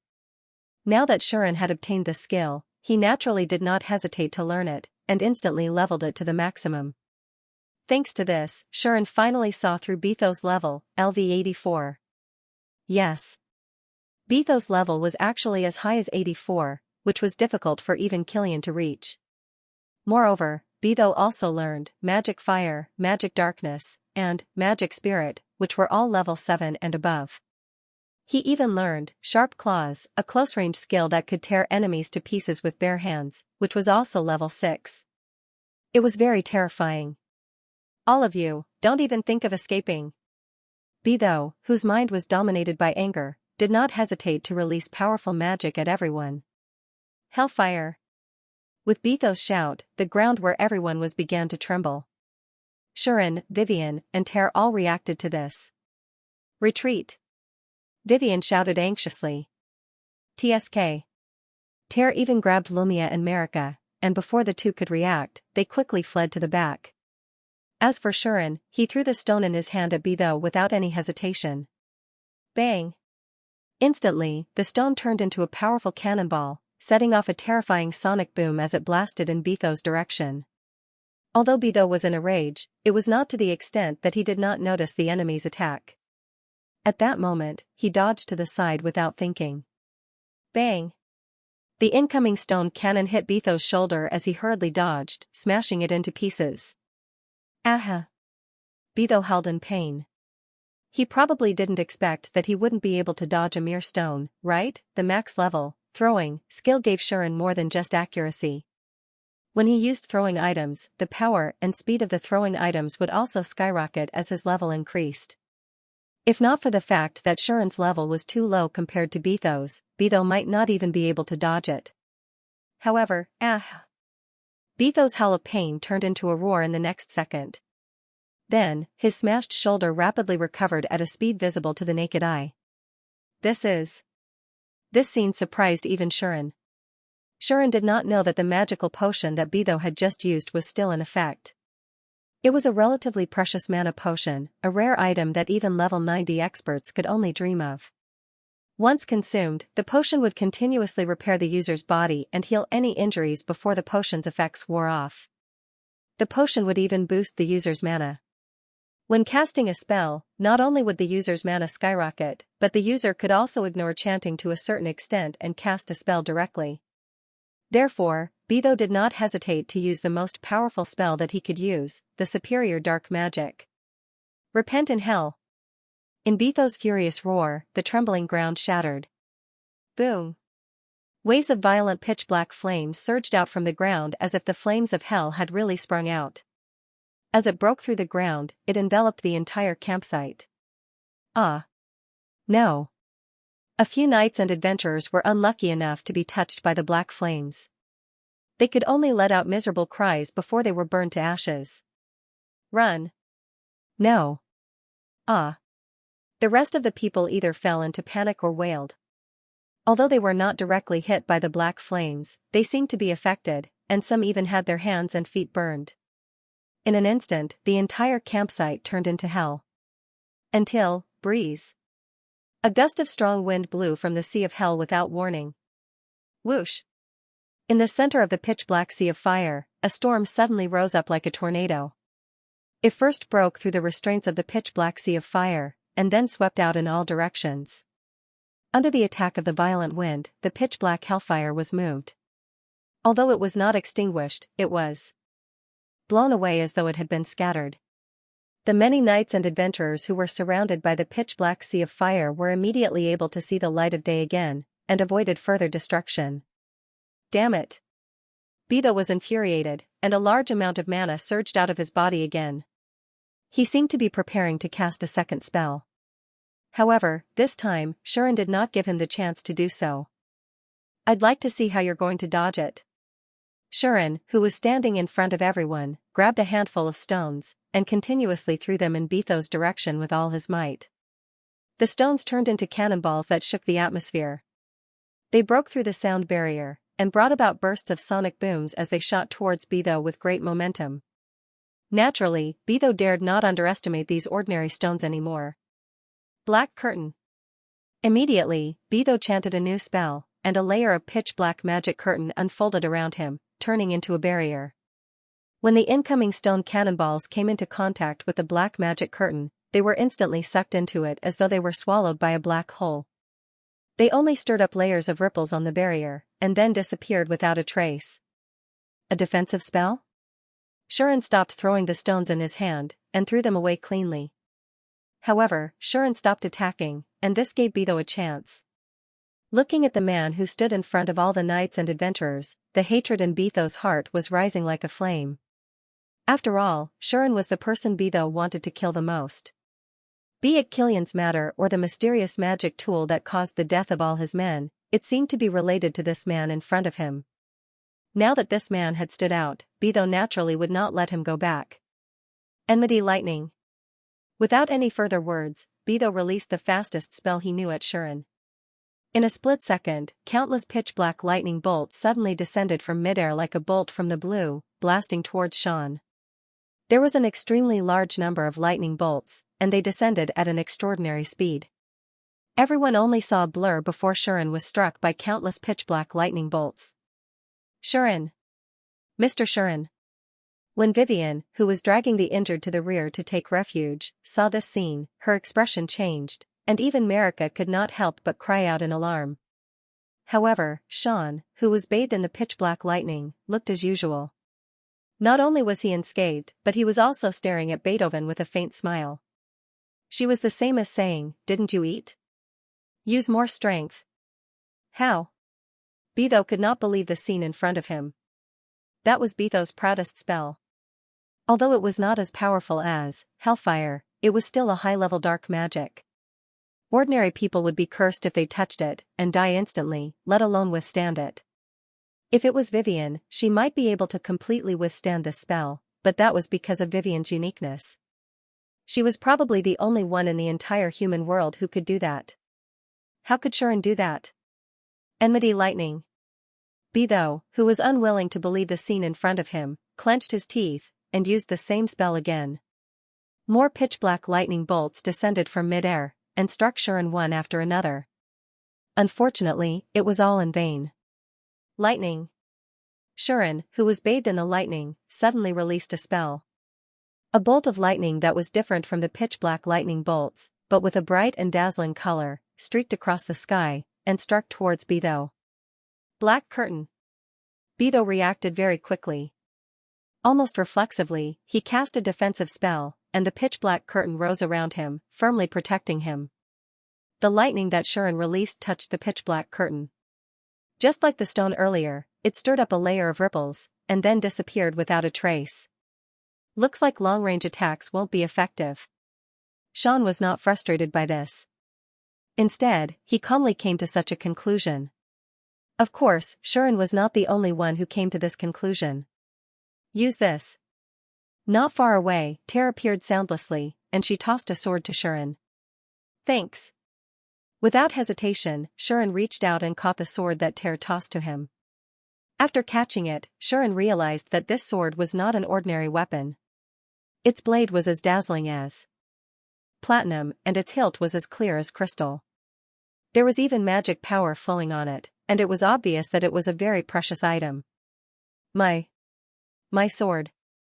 At this moment, Balin, who was carrying the wounded like Vivian and Alice, exclaimed in surprise. It turned out that this was Balin's sword. In other words, this weapon was a treasure that even the son of a marquis, a level 68 knight captain, regarded as a treasure. Understanding this, Shuren's lips curled up in a happy smile. In that case, I'll use it without hesitation. With this, Shuren gripped the sword in his hand, and magic power surged out like flowing water. It first circulated in his body, then gathered in his arm, and through his palm, it was injected into the weapon. With a buzzing sound, red magic power flashed on the sword and turned into a red sharp blade that attached itself to the blade. Demon sword. Beidou was shocked. How can it be? Balin, Arliss, Lion, Eudelis, and the others were also shocked. Lucia and Marika's eyes widened. As expected, Vivian was the only one who seemed to have confirmed something. Go. Ter spoke in a concise and comprehensive manner. Evolve. Shuren didn't hide anymore and instantly activated Ultimate Evolve. At this moment, Xian's entire body's strength skyrocketed. The familiar feeling of power made Shuren's eyes flash. Then, Shuren turned himself into a bullet and dashed toward Beidou amidst the vibrating energy. Beidou finally reacted. Damn it. The face of the leader of the old demon's faction twisted. At this moment, Beidou only wanted to whip the corpse of his subordinate who was in charge of scouting. Didn't they say that the highest level here was only 68, wasn't it said that he could slaughter everyone in this camp without doing anything? What was going on now? Vivian, Ter, and now Shuren. Weren't they all troublesome characters, especially this Shuren? He didn't seem like a human at all. Not only could he instigate Killian to betray him, but with this level of power, how was he weak? The more Beidou thought about it, the angrier he got. But at the same time, Beidou felt that if he left Shuren alone, he might become a headache for the old demon's faction in the future. So, even if it's just you, I must kill you. Beidou was ready to go all out. Thus, the battle between the level 24 hero and the level 84 leader of the old demon's faction suddenly began. Bang! When the heroic explosion occurred in the campsite once again, the scene that appeared in front of everyone's eyes was destined to be unforgettable. The moment Shuren and Beidou came into contact with each other, an earth-shattering magical power was set off, and they collided violently. Mental impact. Beidou released a merciless attack towards Shuren, causing an invisible magical power that was invisible to the naked eye to explode in Shuren's mind like a violent shock wave. That was a high-level mental magic. Not only could it destroy one's will, but it could also destroy one's soul. Perhaps it would not cause any actual damage, but once one was hit by this magic, one would lose consciousness on the spot. If it was light, one's memory and soul might be destroyed, and one would become a walking corpse. It was no different from death. Normal defense was useless against such a mental attack. This type of magic was also famous for being hard to defend against. It was difficult to parry, and it was even difficult to make a clear response. This was because it directly affected a person's spirit, will, soul, and soul. Unless it was a special magic tool or skill, it would be very difficult to defend against it. Beidou thought that Shuren had some kind of defense that even his lightning of the curse could not cause any damage to.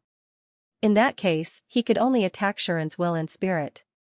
Indeed, Beidou's point of view was correct. This type of mental magic was outside the effective range of the magic resistance skill. How was one supposed to reduce the damage of a spell that would not cause actual damage? Therefore, in the face of this type of magic, normal magic defense skills would be more effective than resistance skills.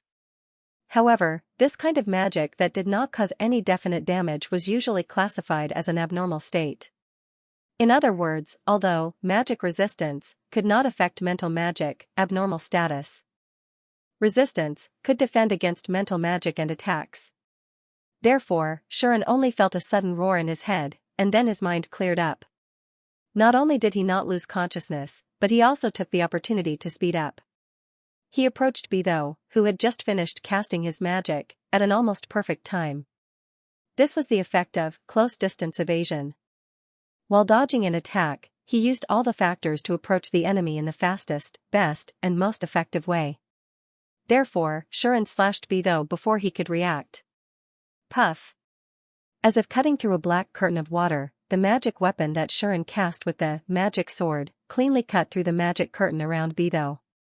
Beidou, who was protected by the defensive magic, was exposed in front of Shuren.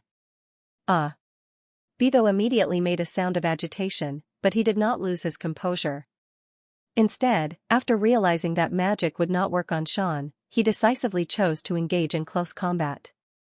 Die! Human brat! Beidou growled like a wild beast. One of his hands was like a sharp beast's claw. As it tore through the air, it ruthlessly grabbed towards Shan's head. Clang! With a crisp sound, Shan quickly swept his arm and bounced off Beidou's claw attack. Oh, oh, oh! Beidou immediately waved his hands, as if he had turned into a ferocious ghost. The nails on both of his hands rose up, and all of them became long, sharp, like real ghost claws. With a burst of cold light, he kept slashing at Shan. Clang, clang, clang, clang, clang. In the next moment, the intense sound of clashing echoed. In the face of the continuous attack of the sharp claws, Shan seemed to have completely seen through the trajectory of each attack. He waved his sword with the smallest movement, and all the attacking claws were bounced off. With the God of War skill, there was no doubt about Shuren's ability in close combat. Not to mention that Shuren's double-handed sword skill was already at the maximum level. In terms of sword skills, how could he lose to Beidou's level 6, sharp claws skill? Shuren smiled at Beidou and said, "Your fingernails are too long. You need to trim them." As he spoke, the magic light on the sword in Shuren's hand soared, making the radiance of the magic sword even stronger. Clang! When Shuren waved his sword and slashed at Bitho's claws again, the long fingernails on Bitho's hands flew out. Clang! Clang!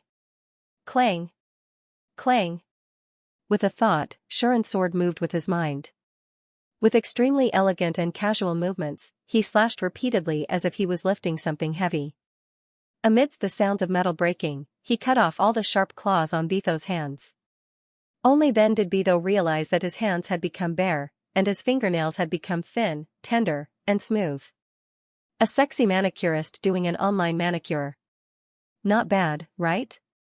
Shuren showed a frightening smile to the panic-stricken Bitho. However, these hands are too old. No matter how much I fix them, they're still so ugly. Why don't I just cut them off? As soon as he finished speaking, the magic weapon in Shuren's hand flashed and slashed at Bitho's hands in an almost perfect trajectory. Puff! Puff! After 2 slashes, a large amount of blood splattered into the air. Aha! Bitho screamed in extreme pain. As if struck by lightning, he retreated repeatedly. Meanwhile, Bitho's hands had already fallen to the ground and left Bitho's body. This scene shocked Balin and the others who were watching from afar. He actually gained the upper hand in the battle against Bitho? He even cut off Bitho's hands? Balin, Arles, Leon, and Eudelis were dazed by this scene. Those were level 84 demons. How could they be forced to this extent by a level 10 novice adventurer? How could this be? No one dared to believe what they were seeing. Even Lumia and Marika were speechless. Vivian and Terry also exchanged a glance. Although they both knew that Shuren's strength was not as simple as it seemed, they didn't expect Shuren to be so strong. In fact, Shuren was now very powerful even without using the holy sword. At least, compared to when he was at level 10, Shuren had become much stronger. It wasn't because of the increase in his level but because Shuren had learned many skills after that. Now that Shuren had maxed out all of these skills, it was easy to imagine how much strength Shuren had gained. Although Bitho had a high level, he wasn't as tricky as Xianxia. Even if Xianxia couldn't defeat Shuren with spatial magic, she could still deal with him calmly and even retreat, leaving Shuren helpless. On the other hand, Bitho couldn't do anything to Shuren with all his magic spells, and he couldn't even escape. This seemed to be a natural outcome. Of course, Bitho was also tricky. For example, even though his hands were cut off, he gritted his teeth and activated his magic power, and the cut-off hands began to grow back. That was the effect of the magic potion that Bitho drank. Who the hell are you? Bitho roared and blasted a powerful fire spell at Shuren, causing explosive flames to rise and the temperature to soar, engulfing the surrounding area. However, Shuren walked unhurriedly through the explosive flames and finally came before Bitho. I'm your grandfather. While spitting out the fragrance, the sword in Sean's hand was mixed with red magic light as he slashed forward. Poochie! Aha! The sound of tearing and howling of pain echoed for a long time. There was no doubt that Bitho had met his match. The magic that he had painstakingly practiced was completely ineffective against Shuren. He was no match for Shuren in close combat, who had multiple max-level skills. In the end, even though his level was much higher than Shuren's, Bitho was like a pitiful child who could not fight back at all. Under Shuren's fierce attacks, he retreated step by step and was even heavily injured. If not for the magic potion, Bitho would have been killed many times over. This caused Bitho to be both shocked and furious. At the same time, fear gradually rose in his heart. There was no other way. Shuren was just too ruthless. If his hands can grow back after being chopped off, then what about his legs? Legs can grow back after being chopped off? Then I can chop off other places, right? Come. Tell me, where do you want me to chop next? Head? Chest? Heart? Back? You don't want to choose? If you don't want to choose, then I'll choose for you? Alright, it's decided. Let's chop off everything. After saying this, Shuren began his inhumane killing spree. Just as he said in his speech, he chopped off every corner of Bitho's body. Faced with the slashes of Shuren's demon sword, Bitho could not resist at all. Defensive magic, that kind of thing was like paper in front of Shuren's max level, demon sword. It would be cut apart in an instant. In other words, Beidou wanted to fight, but his attacks were all useless. He wanted to defend, but his defenses were all broken. In the end, he could not even dodge. After all, Beidou's true strength was still magic. Although his close combat ability was not bad, he was no match for Shuren, who had a series of max-level skills. In the end, even the difference in strength brought by the level was greatly reduced by Shuren's limit change. In front of Shuren, he did not have the slightest advantage at all, and could only be beaten up passively. It had to be said that the limit change skill was really powerful. It directly affected one's life and allowed all abilities to skyrocket, reducing the level gap between Shuren and a high-level opponent to the greatest extent. It gave Shuren a huge boost. Shuren even thought that limit change was more advanced than Demon Sword, God of War, and even Magister, which were skills that could only be learned by the gods and demons. If there were no accidents, this was another skill that was almost like a cheat. In particular, the amplification of this skill depended on the amount of mana. For Shan, who had too much mana to use, it was a tailor-made trump card. Shan was now more and more aware of the benefits of this skill, and sincerely believed that there were still many wonderful uses of this skill that he did not know. Under such circumstances, as an old demons who were inclined towards mages, Beidou naturally could not turn the tables on Shuren when magic was completely ineffective against Shuren. Not long after, Shuren had slashed Beidou countless times and cut off many parts of his body, causing Beidou endless pain. How could Beidou not feel fear? Although his injuries could be healed, the pain would remain. Moreover, the effect of the magic potion could not be maintained forever. As time passed, it had gradually lost its effect, causing Beidou's injuries to heal slower and slower. His magic was also getting lesser and lesser. Beidou was furious, but there was nothing he could do. It was only at this moment that Beidou finally understood why Killian was tortured to such a state and almost broke down. It was not that Killian's will was not strong enough, but the man in front of him was not human at all. He was much more brutal than the old demons, and knew how to inflict the greatest pain on his opponent. It was too terrifying. Of course, if Shuren knew of Beidou's thoughts, he would definitely tell him. Since ancient times, there have been many geniuses on the internet. As long as you go online and surf, and ask a question like how to make a villain live a life worse than death, I guarantee that your head will be filled with methods that will make people wish they were dead. At the very least, Shuren felt that he was child's play compared to those geniuses on the internet. Beidou could not possibly know this, or he would definitely regret coming to this damned place. As for the people who were watching the battle, they watched as Beidou was continuously slashed, cut, amputated, and tortured by Shuren. They stared at Shuren as if they were looking at a demon. I finally understand why those bastards in the guild were beaten to the point where they didn't even dare to make a sound. Arliss decided that even if he had to offend the nobles, he could not offend this ghost. Balin stared at the scene and took a deep breath. Now that things had come to this, Balin also clearly understood. What kind of magic tool is this? Shuren did not use magic tools to subdue Killian, and the magic tools in everyone's hands did not come from that person's hands.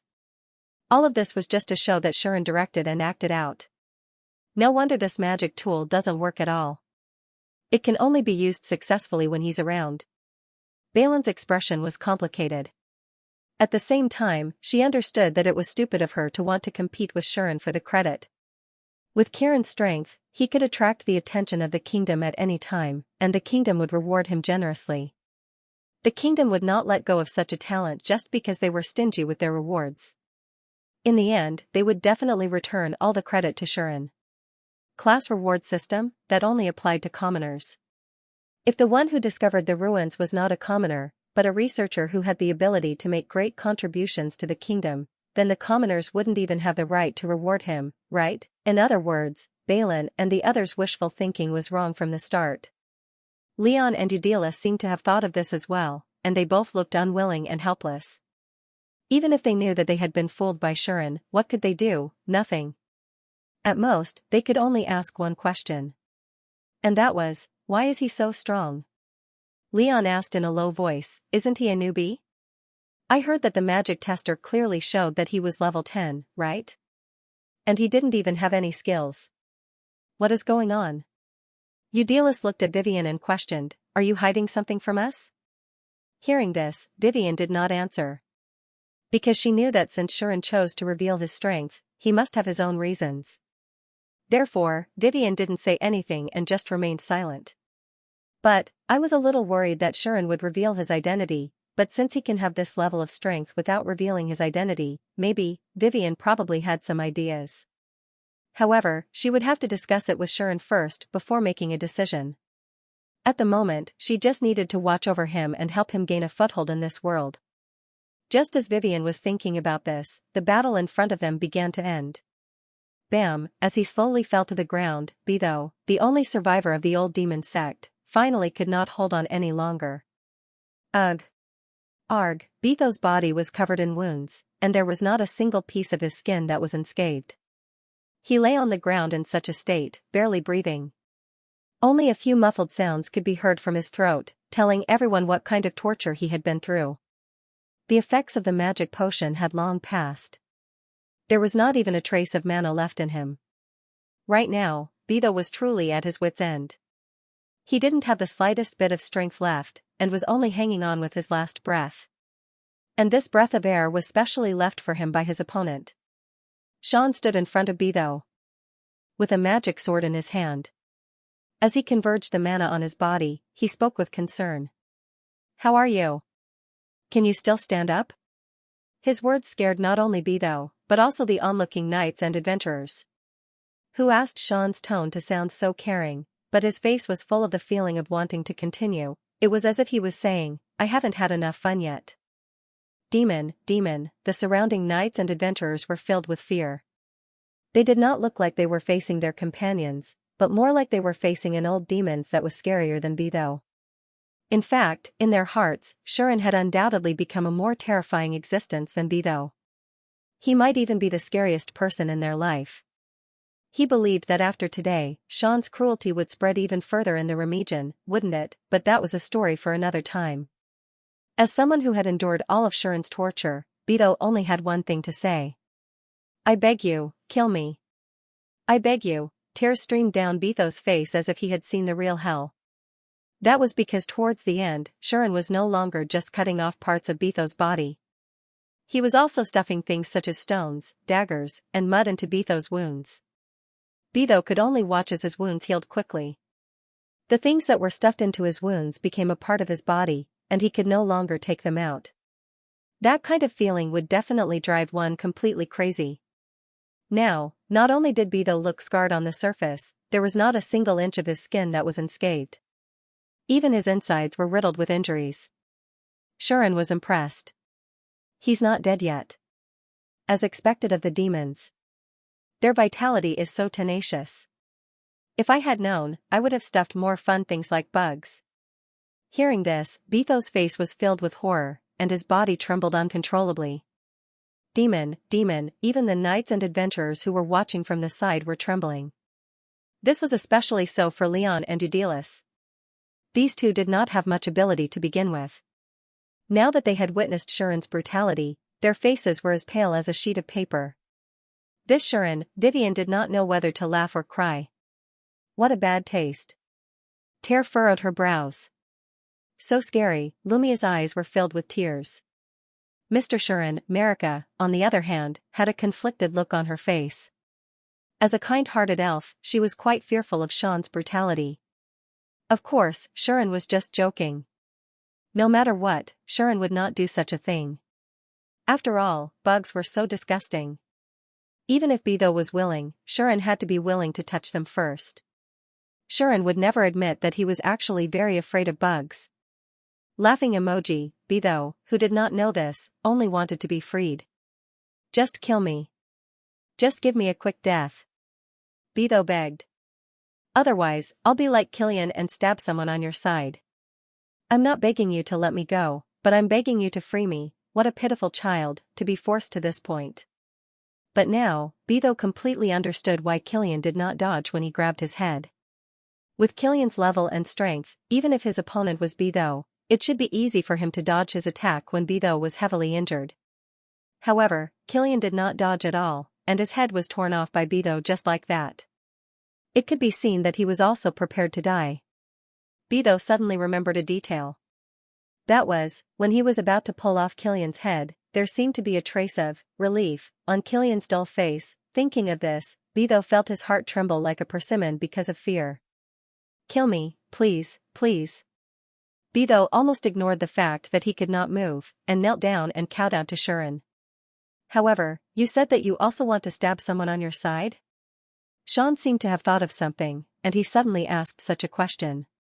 Seeing this, Beidou was stunned for a moment, but then he quickly nodded. I want. Please give me a chance." Beidou nodded crazily like this. Shuren's eyes suddenly turned, and he said, "I heard that Killian was originally under the command of the dragon demon. Since you are so familiar with Killian, you should be familiar with that dragon demon too, right?" Such words made Beidou's whole body stiffen. No, not only Beidou, even Vivian and the rest widened their eyes, as if they had guessed what Shuren was going to say, and their whole body stiffened. You mean?" Beidou looked at Shuren with a face full of fear, hoping that Shuren could give an unexpected response. However, what Shuren gave Beidou was a big smile. "That's what it is." Shuren patted Beidou's shoulder, as if entrusting him with a heavy responsibility, and said with a refreshing smile, "Why don't you go look for that dragon demon and stab him?" Beidou felt his vision go black. Vivian and the rest looked as if they had seen a ghost. Dragon demon. Once under the direct command of the Demon King, one of the first demons to be born, and also one of the top demons today. As one of the 6 demons who led all the demons, she was a terrifying existence that even the 3 goddesses of the Protoss did not dare to provoke. Facing such an existence, why did Shuren ask Beidou to look for her? Beidou lowered his head. Half a second later, "Ah!" Beidou screamed crazily, as if he had a final burst of energy. Disregarding the serious injuries all over his body, he smashed his head heavily on the ground. Smack, like a watermelon smashing on the ground, Beidou's head was smashed just like that, and directly burst open, causing white, red, and all sorts of other colors to spill out. Ow! Shuren, who was closer to Beidou, was almost splashed by it, and immediately cried out strangely, hurriedly dodging. "You're so stubborn? Is that necessary?" Shuren looked at Beidou's terrible corpse, his face full of astonishment. Unbeknownst to him, the onlookers were also shaking more and more violently.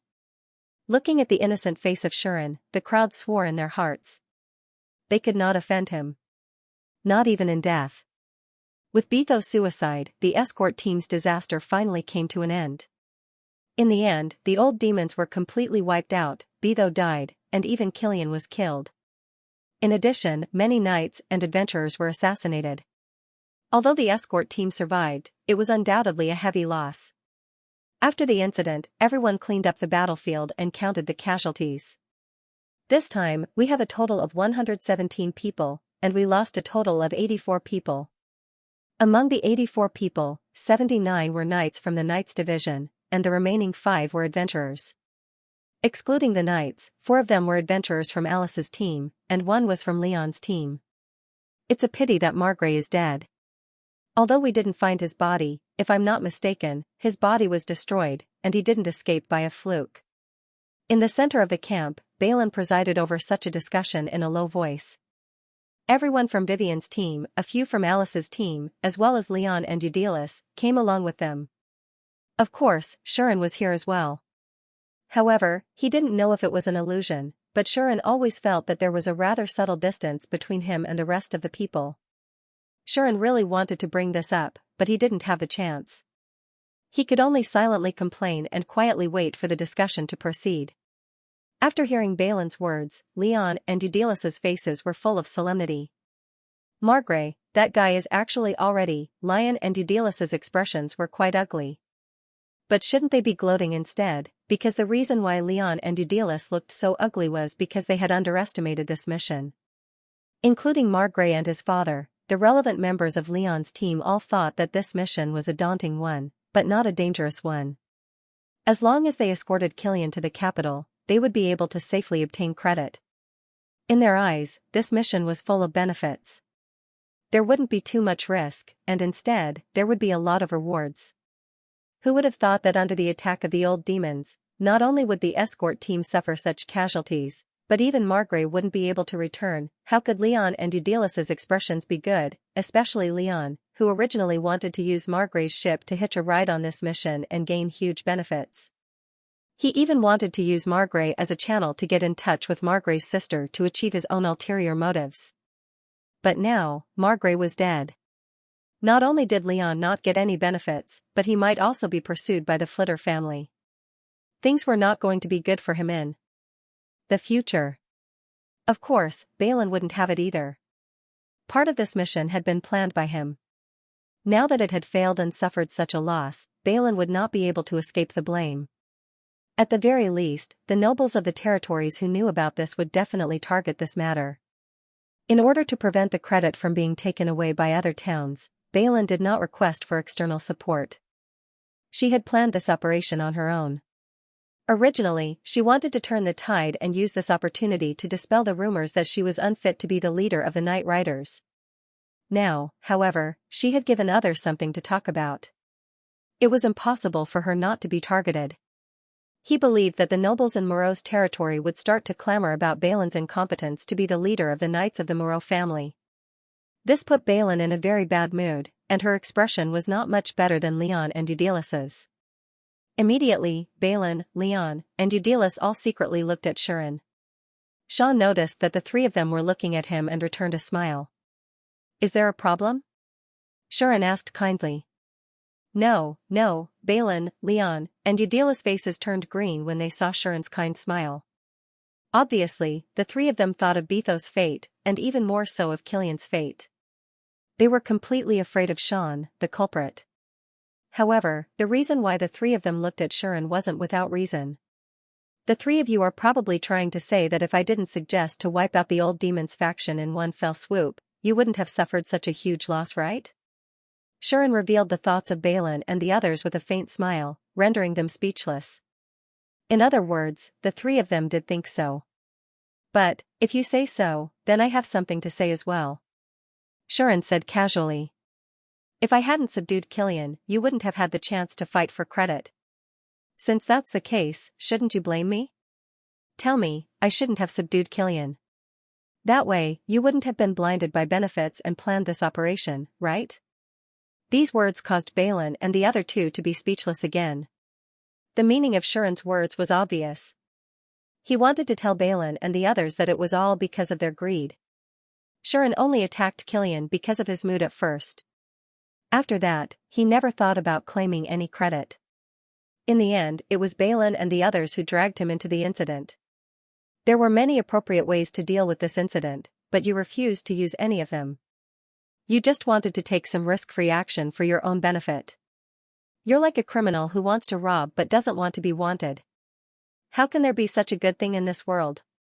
Shurin said bluntly. Before things started, you only thought about yourselves. Naturally, you have to bear the price you have to pay for it. You're all adults. I don't think I need to teach you this kind of logic, right? These words were rather harsh. It was especially so for a noble like Balin. Being lectured by an adventurer who was younger than her was a little embarrassing. However, Balin didn't want to offend Shurin. Besides, they did want to snatch Shurin's credit. Hence, they couldn't blame Shurin for taking action. Well, tell us one thing at least. Balin sorted out her emotions and looked at Shurin. Who are you? Are you really just a new adventurer? Balin finally asked this question. Everyone's eyes immediately focused on Shurin. It was the same for everyone in Vivian's team.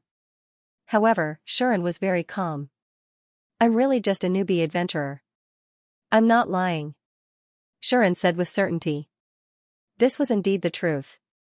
Not to mention the time since he became an adventurer, it had been less than a month since Shurin came to this world. Therefore, there was no doubt that Shurin was a newbie. Then, your level, Balin furrowed his brows. Seeing this, Shurin immediately prepared to display the 100 sets of blame-shifting techniques that he had prepared in advance. However, at this moment, Vivian suddenly spoke.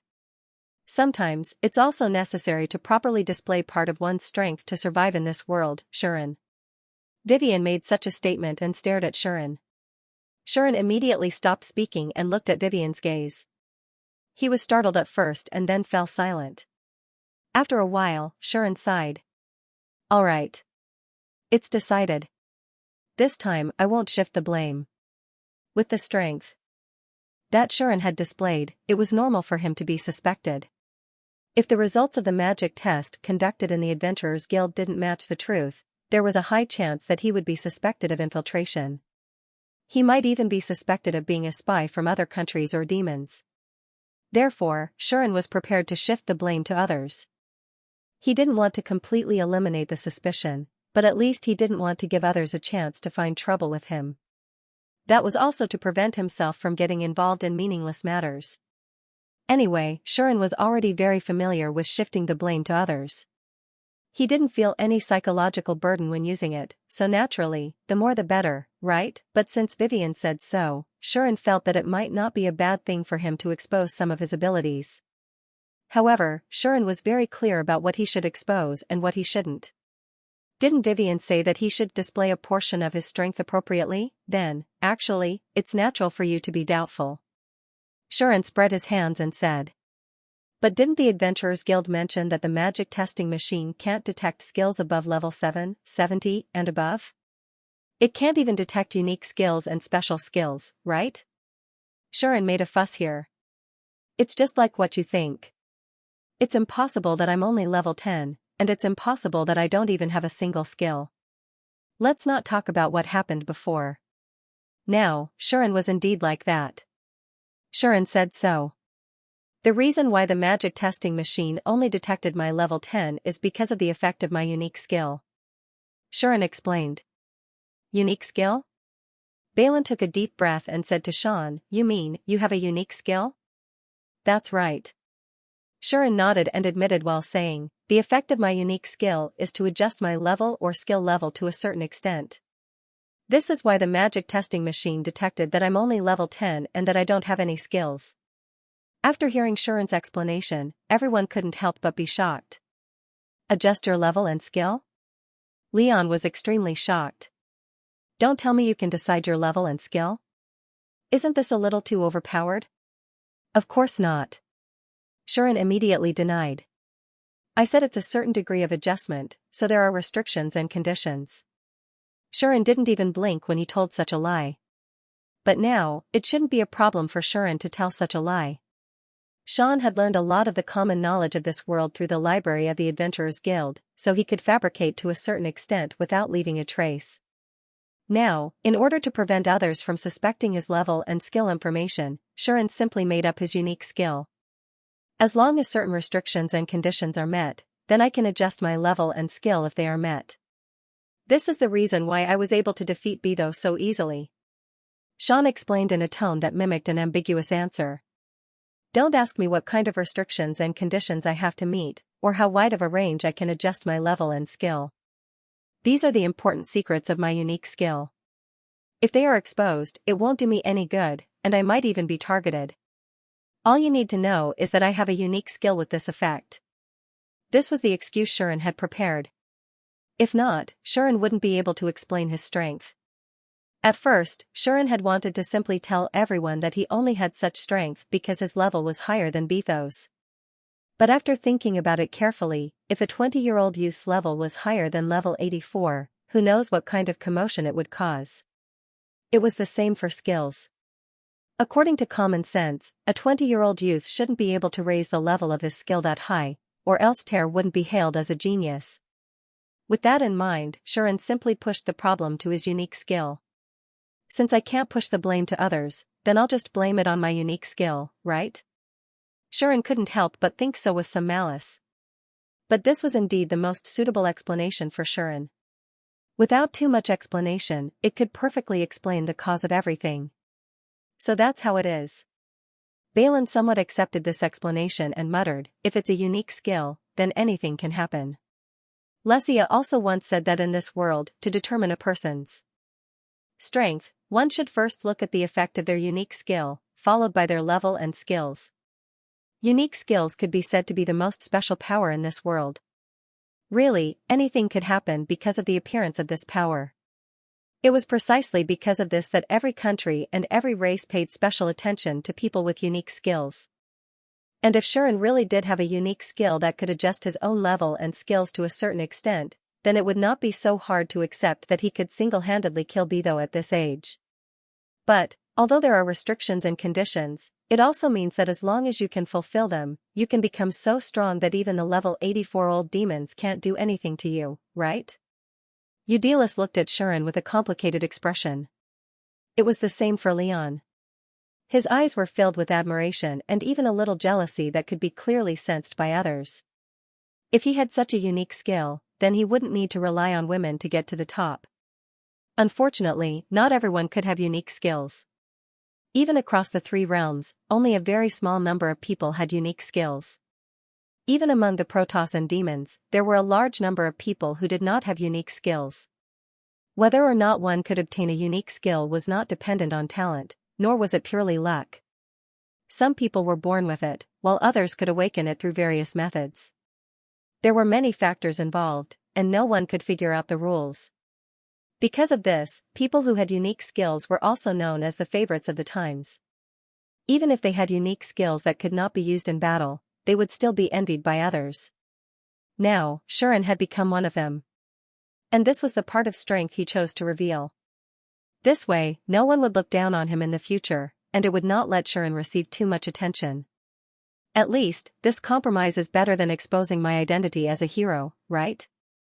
Shuren was prepared to use this unique skill as an excuse to explain that his strength had improved greatly or that the strength he displayed was unnatural, and so on. After all, whether it was using the holy sword or other cheats, the difference in strength before and after Shuren was a little big. Having a suitable excuse was also very convenient for him. Perhaps, this is also the result that Vivian wants, right? Shuren glanced at Vivian. Vivian probably wanted to tell Shuren that he could hide his identity and hide his trump cards, but there was no need to keep hiding his strength. In this world, only by possessing strength could one gain the respect of others. Just like this time, if Shuren had displayed strength that no one dared to offend from the beginning, then Balin and the others would not have dared to openly fight for credit, right? Of course, too much strength would also cause trouble. This was also the reason why Shuren did not want to attract too much attention. As the saying went, too much was as bad as not enough. Being too strong was not good, and being too weak was also a sin. Only the appropriate performance was the most appropriate. In the end, Shuren's explanation was accepted by everyone. It wasn't because they trusted Shuren, but because Vivian and the rest supported Shuren from the side, so they had no choice but to accept his explanation. Even if they didn't trust Shuren, Balin and the rest still trusted Vivian's team. Therefore, just like with Lily, since everyone in Vivian's team vouched for Shuren, it became a matter of course to accept Shuren's explanation. But then again, so what if they didn't believe him? No matter what, it would be difficult for Balin and the rest to deal with Shuren, who could even defeat Beidou, right? Even if Shuren claimed that he could only display his strength after meeting certain restrictions and conditions, Balin and the rest couldn't be sure that those restrictions and conditions wouldn't be met if they made things difficult for him. Therefore, Balin and the rest could only swallow the bitter pill this time. To a certain extent, they reaped what they sowed. Of course, it wasn't that they didn't gain anything from this mission. At the very least, Shan had annihilated the old demon faction led by Beidou and defeated Beidou and Killian, who were felons and had been wanted by the kingdom for a long time. This could be regarded as a great achievement in both sentiment and reason. Even though Balin and the rest were destined to be a bystander to this achievement, it was still better to be a bystander than to have nothing to do with it, right? In conclusion, everyone finally decided to continue on their way to the royal capital.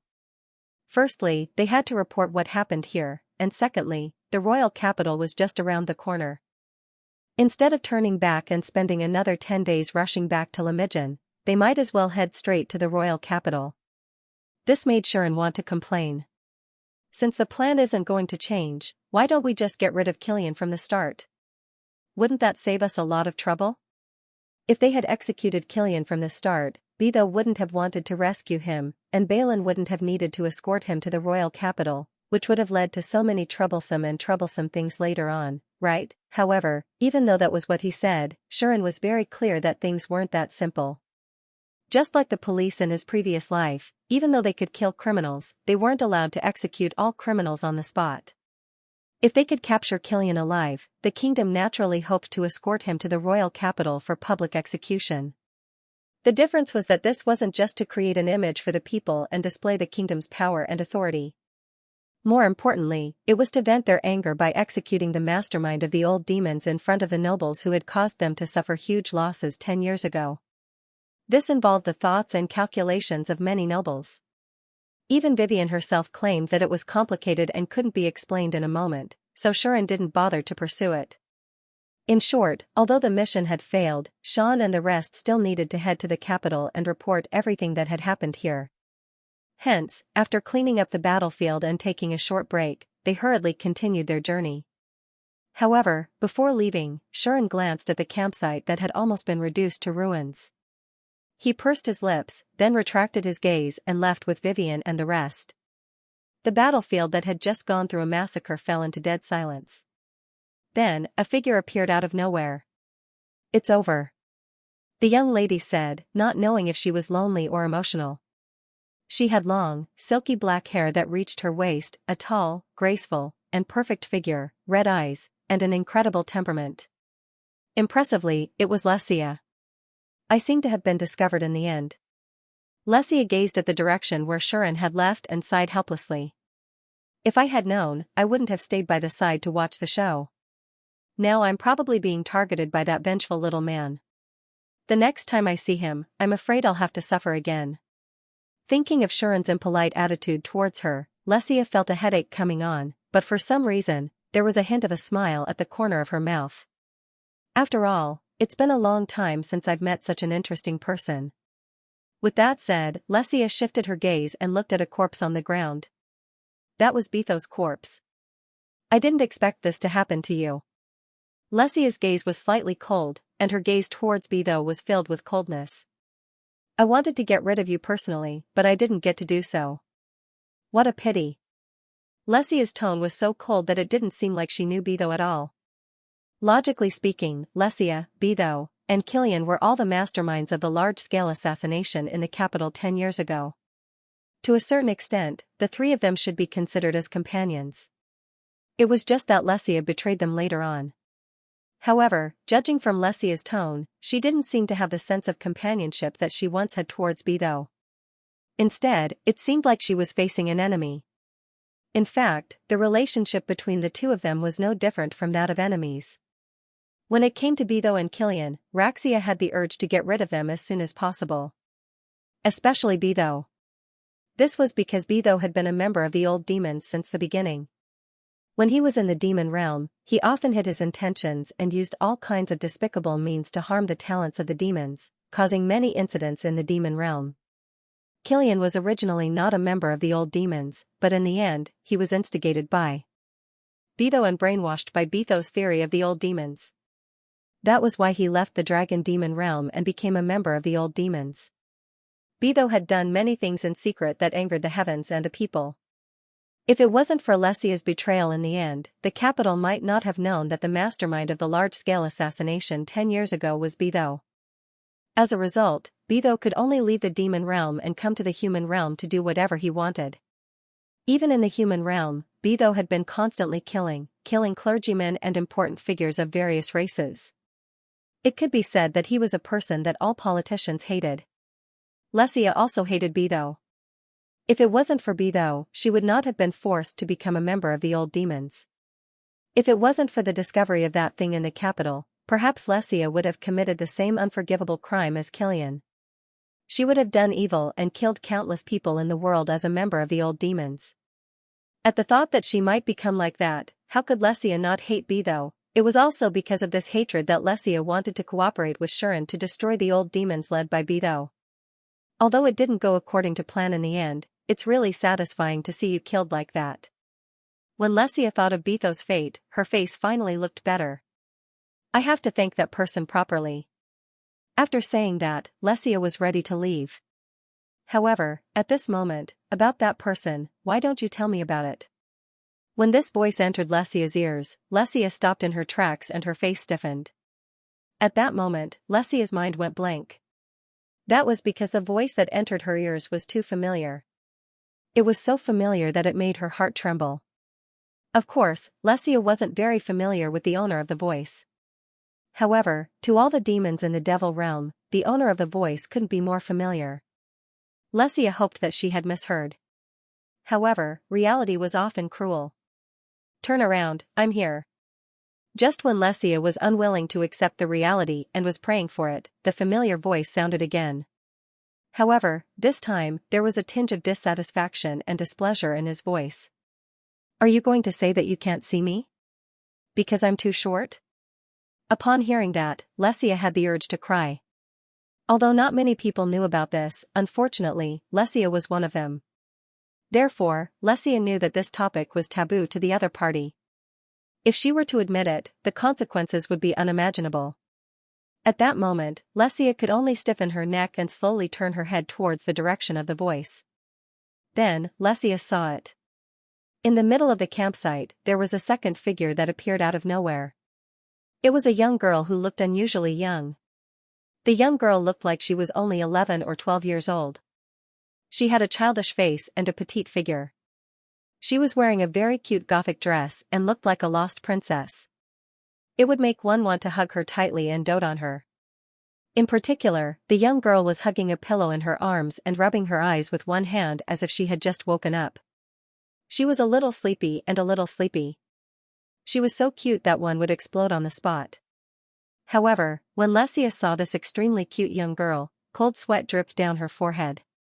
"You. Why are you here?" Lexia couldn't stay calm. It was because the young girl before her shouldn't have appeared in the human realm so casually. It wasn't that she couldn't come, but the fact that she came to this world might cause political problems. Therefore, she shouldn't have come to this world so casually. Unsure if the other party was aware of it or not, he yawned as he spoke sleepily. "Don't mind it. I just heard that the traitor on my side was captured by the humans, so I came to take a look and clean up the mess." Not only did such words not make Lexia feel relieved, but it also made her sweat even more profusely. "Clean up the mess," Lexia said with some fear. "Could it be that you intend to use your power in the human realm? What's wrong?" The young girl looked at Lexia, tilted her head, and asked in puzzlement, "Is there a problem? Is there a big problem?" "There is a big problem. One must know that this person in front of him was not as cute as she looked. It wasn't that she looked cute, but she was actually cruel." But from the perspective of others, once the young girl made a move, the word cruel couldn't describe her. To put it bluntly, with her power, let alone cleaning up the mess, she could wipe out the entire kingdom in an instant if she wasn't careful. Although Lexia hadn't seen her in action, almost everyone knew about the legends and anecdotes related to her. For example, in the distant past, she once flattened the entire continent, and the humans couldn't do anything to her even after gathering all their strength. In the end, it was the Protoss who stopped her. For example, among the heroes that were summoned to this world, she killed 2 of them with her own hands. Another example was the final battle 1,000 years ago, where she single-handedly helped the Demon King stop 2 of the 3 goddesses and almost killed one of them. After the Demon King passed away and the Overgod went into seclusion, she became one of the most powerful beings in the 3 realms, and her terror was unimaginable. Once such a figure casually appeared in the mortal realm, how could it not cause political problems? Lexia was certain that if the king of Mitra knew that she had come to his land, he would be so frightened that he would roll off his throne. Before she left, he would worry every night that his kingdom would be suddenly destroyed, and he would be so worried that he couldn't sleep at all. Beings like Bitho wouldn't even compare to a finger in her hands, and a breath from her could instantly vaporize Bitho. That wasn't a metaphor, but a fact. After all, a breath from the young girl could vaporize an ocean. Lexia didn't dare to say anything else, and her face was filled with worry. She was afraid that if she were to accidentally provoke the other party, the consequences would be dire. Unsure if the young girl had seen through Lexia's worries, the young girl yawned again and sighed. "All right, I know what you're thinking. Don't worry, I won't use my power for no reason." The young girl seemed to be complaining as she began to mutter, "Really, all of you only know how to worry about this and that. It's as if I'm going to kill a lot of people every time I go out. Do I have no sense of propriety? As she spoke, the young girl couldn't help but puff up her cheeks. She looked so adorable that even Laxia's heart was about to waver. If she didn't know how terrifying the young girl was, Xianxia felt that she wouldn't be able to stop herself from rushing forward and hugging her. This was a cute little girl who was loved by everyone. Unfortunately, this adorable little girl who was loved by everyone could sink the entire continent at any time because of her mood. From this point of view, no one would dare to love her as a normal little girl, right? Alright, tell me, the young girl turned to look at Xianxia and said, who was the human who defeated Beidou? He. Xianxia suddenly didn't know if she should tell the truth. If she told the truth and let the young girl know Sharon's true identity, it would be a huge matter. Considering this, even if she had to hide it, she had to hide Sharon's identity. Who would have thought that the young lass would ruthlessly interrupt Laxia's thoughts? Don't hide it from me. The young girl stared at Xianxia and said, although I don't know who he is, I can feel a familiar magic from him, and the thing he's carrying on his shoulder. With that, Xianxia knew that she couldn't hide it anymore. Xianxia could only smile bitterly and tell the young girl everything she knew. The young girl seemed to be deep in thought.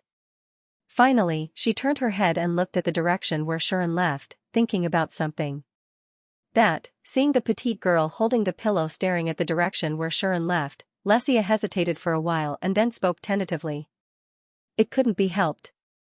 Xianxia was very concerned about what this lord would do after knowing about Sharon's existence. Would he attack the Protoss, or would he object to the humans, or would he simply eliminate Sharon and nip the threat in the bud? These were all possible actions that the other party might take. So, Xianxia had to ask what the other party was planning to do. However, as soon as Xianxia spoke, the other party interrupted her. AIE. The girl suddenly said. Huh? Xianxia was taken aback for a moment. The girl looked at Xianxia. Name. The other party said to Xianxia, just call me by my name. In other words, the AIE she mentioned was the girl's name. After understanding the other party's meaning, Xianxia suddenly became terrified. How can I do that?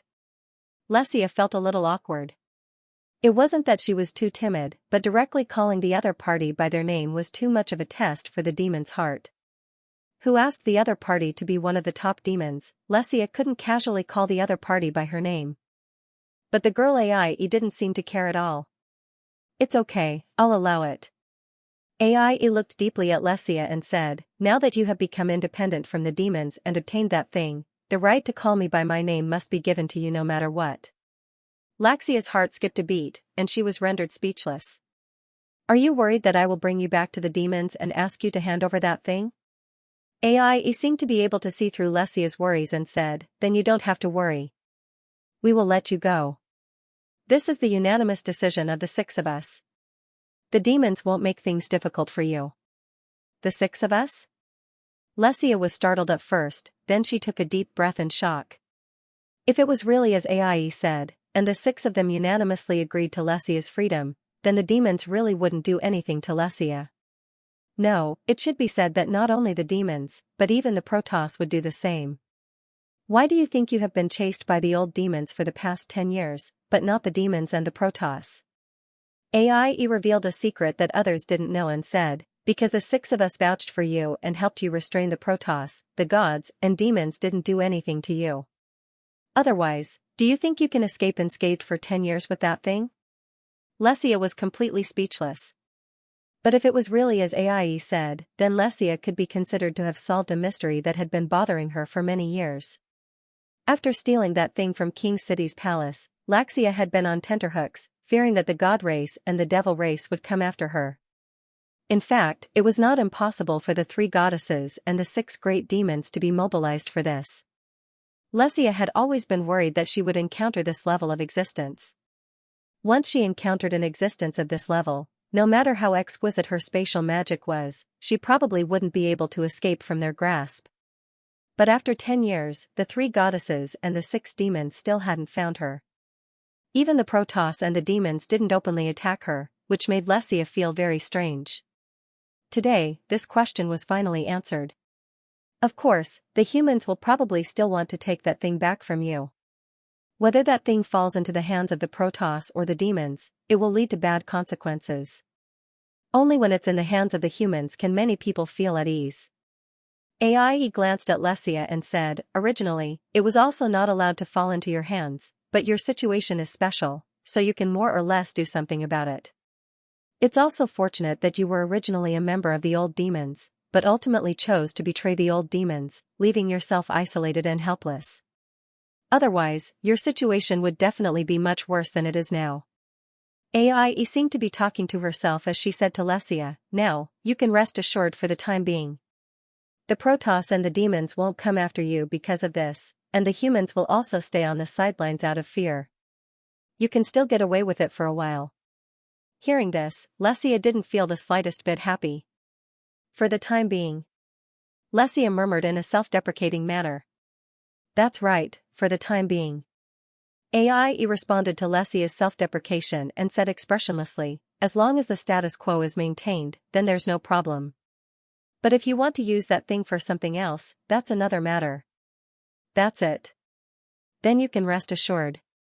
Xianxia sorted out the emotions in her heart and said in a low voice, at least, I've never thought of using it. Is that so? AIE was silent for a while, then immediately said, that might be good. As she said this, AIE's tone was filled with many emotions. Nostalgia, sadness, uneasiness, anticipation, or hope and apprehension. All kinds of emotions intertwined together, making it very complicated. But soon, AIE also sorted out her emotions. Let's not talk about your problem for now. We can't leave that human who is suspected to be a hero alone. AIE changed the topic. Then, what does Lady AIE plan to do? Xianxia struggled for a while and finally called out AIE's name respectfully. Me? AIE pondered for a while.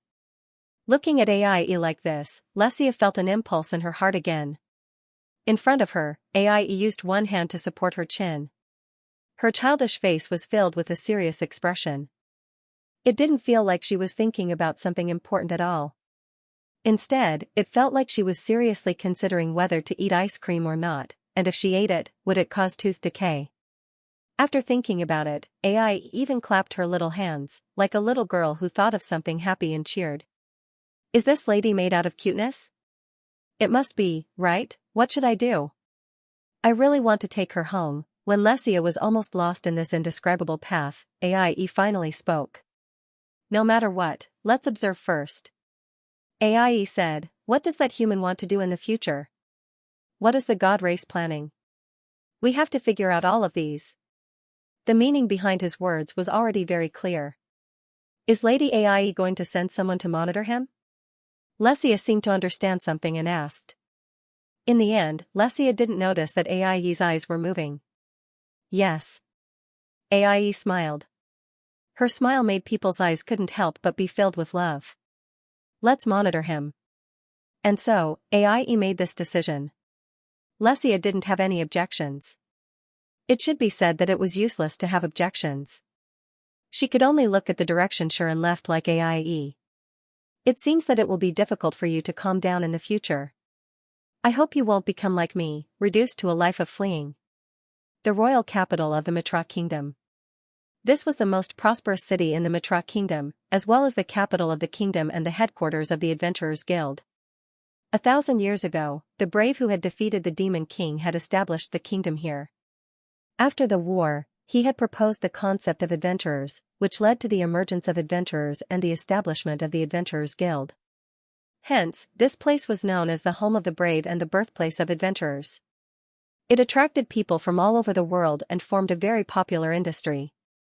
Especially in recent years, because the kingdom had hired a person with a unique skill who could accelerate the growth of any plant as a palace consultant. With the help of the consultant, the palace had obtained many precious potion ingredients, and the magic potion industry had developed rapidly. This made the kingdom vaguely have the demeanor of a magic potion superpower. As the capital of the kingdom, the potion industry here was more developed and prosperous than any other country in the world. Hence, adventurers and caravans from all over the world would enter and leave the royal capital almost every day. The 8 city gates set up in the city were also full of people every day, and it looked quite lively. Today, the gate of the royal capital was still full of people, with all kinds of people lining up in front of the gate. Some were ready to leave the city, while others were ready to pay the entrance fee to enter the city. Under such circumstances, Xian and his party finally arrived here, travel-worn. "We're finally here," looking at the prosperous city in front of them. Balin, who was in the lead, let out a long sigh of relief. The others did the same, all of them showing expressions of joy. The royal capital, Ter, Lumia, and Marika looked up at the city. "I'm back." Vivian, on the other hand, looked at the city gate with a nostalgic look. Xian also looked in the direction of the royal capital, his eyes flashing. "Is this the royal capital?" After spending nearly half a month, Xian and his party finally arrived at the center of the Mitra kingdom. Knowing that this was a city built by the brave 1,000 years ago, Xian was full of anticipation, hoping to see it for himself. In the end, the royal capital did not disappoint Xian. With skills such as identify and mana sense, Xian could clearly sense that the royal capital was indeed different compared to Remagen. Almost all the adventurers entering and leaving the royal capital are above level 30. The guards at the gate are not ordinary soldiers, but real knights, who are also above level 30. Even the people patrolling the city walls are knights. Above level 30. Compared to ordinary soldiers, they are much stronger. And this was only what could be seen on the surface. There were also many extraordinary things in the capital that could not be seen on the surface. For example, Xian noticed that there seemed to be layers of enchantments around the city walls of the capital. There were also magical weapons similar to magic cannons installed on the city walls. There was also an extremely powerful magical power moving in the city, which told Xian how many powerhouses there were in the city. Don't be surprised. This is the capital of the Mitra Kingdom, the home of the brave. Even the headquarters of the Adventurers Guild is here. All the strong people in the kingdom, or even the world, might appear here. Coupled with the knights, there are people who are stronger than me everywhere. Don't be surprised. This is the capital of the Mitra Kingdom, the hometown of the brave. Even the headquarters of the Adventurers Guild is located here. All the powerhouses of the kingdom and even the world may appear here. In addition to the royal knights, there are powerhouses of a higher level than me everywhere. Vivian seemed to have noticed Xian's astonished expression, and she immediately smiled. Don't be surprised. Imperial Knights?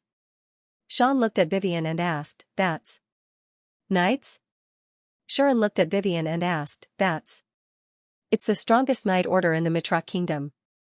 They are under the direct command of the royal family and only take orders from the royal family.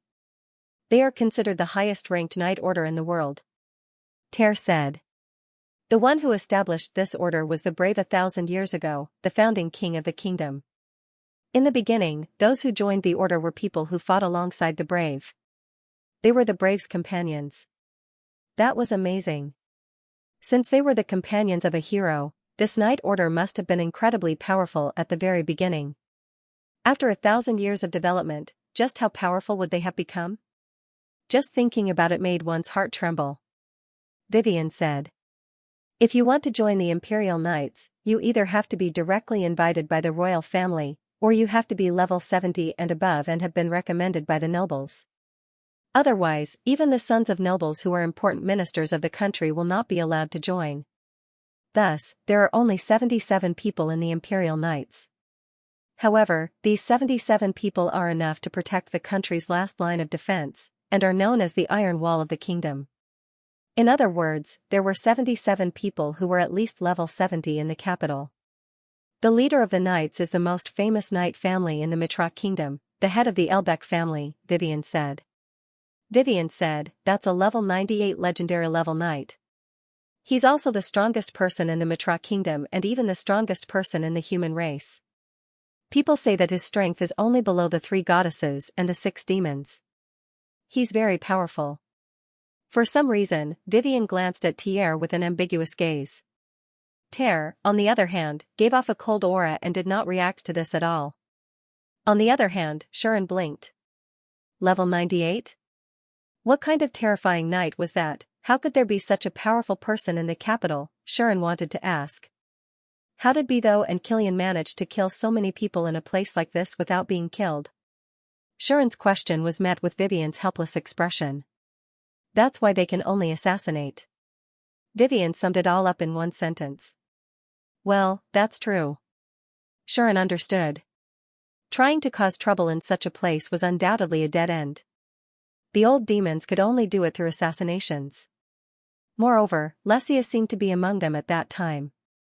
With the help of her spatial magic, it shouldn't be too difficult for the old demons to sneak into the capital silently, right? However, Sharon felt that there must be more to this matter.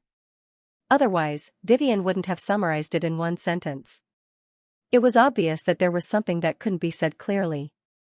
Of course, even if Vivian didn't say it, Sharon could guess what had happened. There must be a mole. Or maybe some of the nobles in the capital were stirring up trouble and giving the old demons a chance. Sharon felt that he seemed to understand why Killian had to be escorted to the capital. The people who didn't know what Sharon was thinking began to discuss. I'll go tell the guards. Everyone, get ready to enter the city. Balin announced as he rode his horse towards the city gate. The people waited and chatted. In fact, it wasn't just Sharon. It was also Xianxia and Marika's first time in the royal capital. Both of them were very interested in the royal capital, and they surrounded Ter, asking her all sorts of questions. Ter and Vivian are both from the King City, right? Marika asked curiously. Yes. Ter nodded. Vivian has been living in President Lily's house since she was young. She's her childhood friend.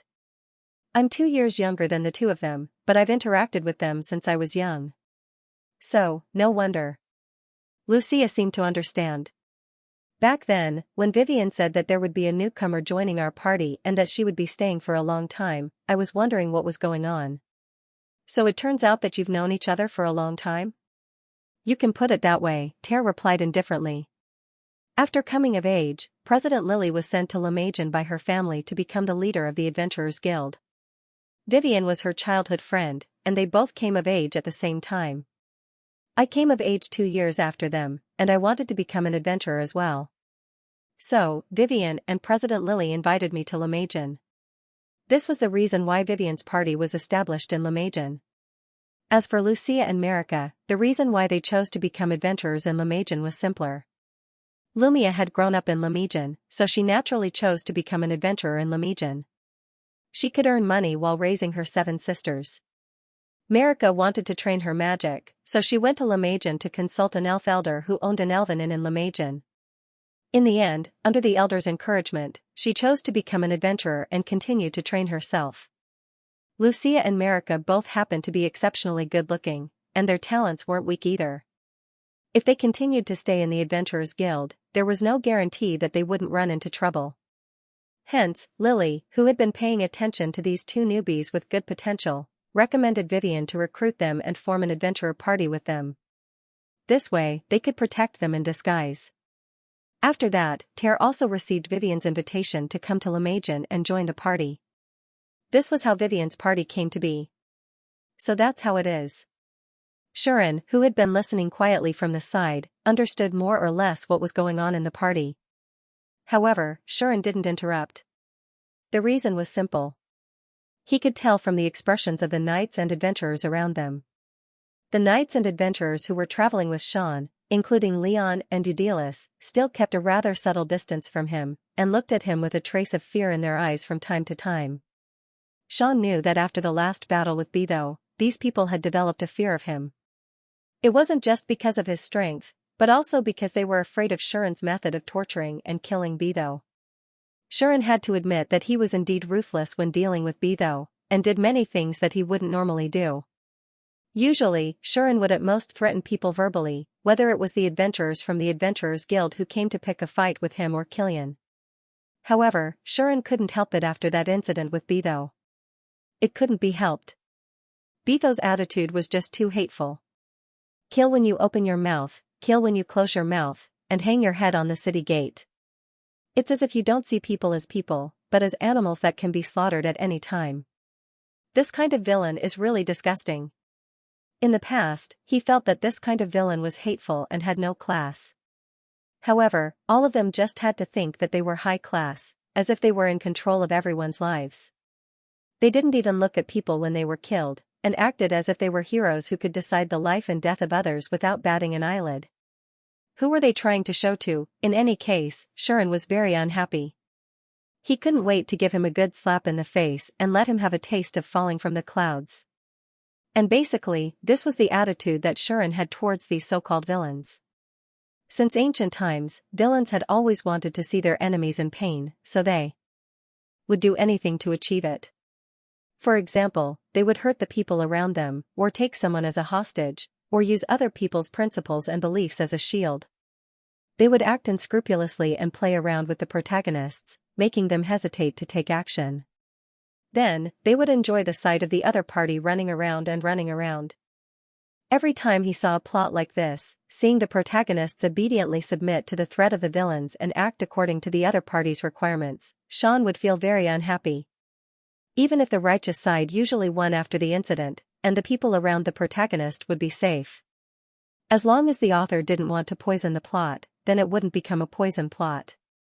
But that was just a theory of the result. Shuren was the type who liked to immerse himself in the role, so the process of the battle of wits and courage was actually quite painful to watch. Because of this, Shuren didn't want to be the person who was led by the nose by his own principles and beliefs. Instead, he wanted to retaliate. Who said that only villains can be ruthless? Who said that only opponents can enjoy the pain of others? Shuren wanted to be the one who was feared by the villains.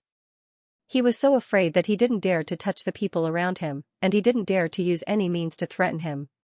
For this reason, Shuren wouldn't be merciful to these standard villains that made him want to vomit. Of course, if there was a villain like Thanos, Aizen, or Rakuten, who was full of charisma, then Shuren might admire them.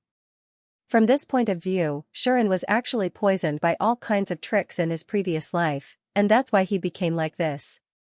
For such a Shuren, letting him live an ordinary life might really be a good thing. Because you don't know what kind of things he will do at any time. Maybe he will do a lot of good things based on his conscience as a person. Perhaps, he would suddenly think of some unbearable routine, and then he would do something evil instead. Simply put, Shuren's brain circuit was very strange.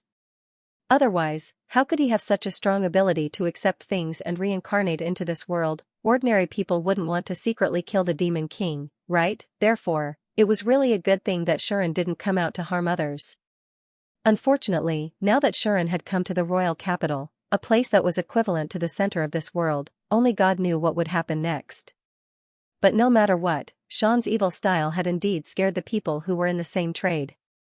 If even they were like that, wouldn't the cowardly Lucia and the kind Marika be afraid of Sean, let alone Vivian and Ter? Shuren wasn't sure. Because of this, Sean had been keeping a certain distance from Lucia and Marika for the past few days, even further than when they had gone on an adventure together. However, where did Mr. Shuren come from? Marika seemed to suddenly think of something and asked Shuren with some hesitation and nervousness. Shuren was stunned. Mr. Shuren? Seeing that Shuren was stunned, Marika looked uneasy, as if she had done something wrong. What's wrong? Ter also looked at Shuren and asked. Ugh. On the other hand, Lucia looked at Shuren with a trace of timidity in her eyes. It seemed that she had indeed become more afraid of Shuren. However, Marika did not show much fear, which really surprised Shuren. This elven young lady did not seem to be affected by the previous incident. She was still the same as before. No, judging from Marika's behavior, she undoubtedly took the initiative to talk to Shuren, as if she did not want to distance herself from Shuren. In fact, that was the case. Putting Lucia aside, Marika's impression of Shuren had not changed. Firstly, elves like Marika could be cruel to demons to begin with. Secondly, Marika's sense of closeness to Shuren was growing day by day. She could not stand not talking to Shuren for the past few days. Otherwise, she would not have suddenly changed the topic to Shuren. Shuren did not know any of this. He thought that it was because of Margrave, and the kind-hearted Marika was grateful to him, so she did not fear him. This made Shuren feel more at ease. I'm fine. Shuren shook his head and returned to the original topic. I'm different from you. I come from the Sea of Stars. Everyone was stunned by his words. The Sea of Stars?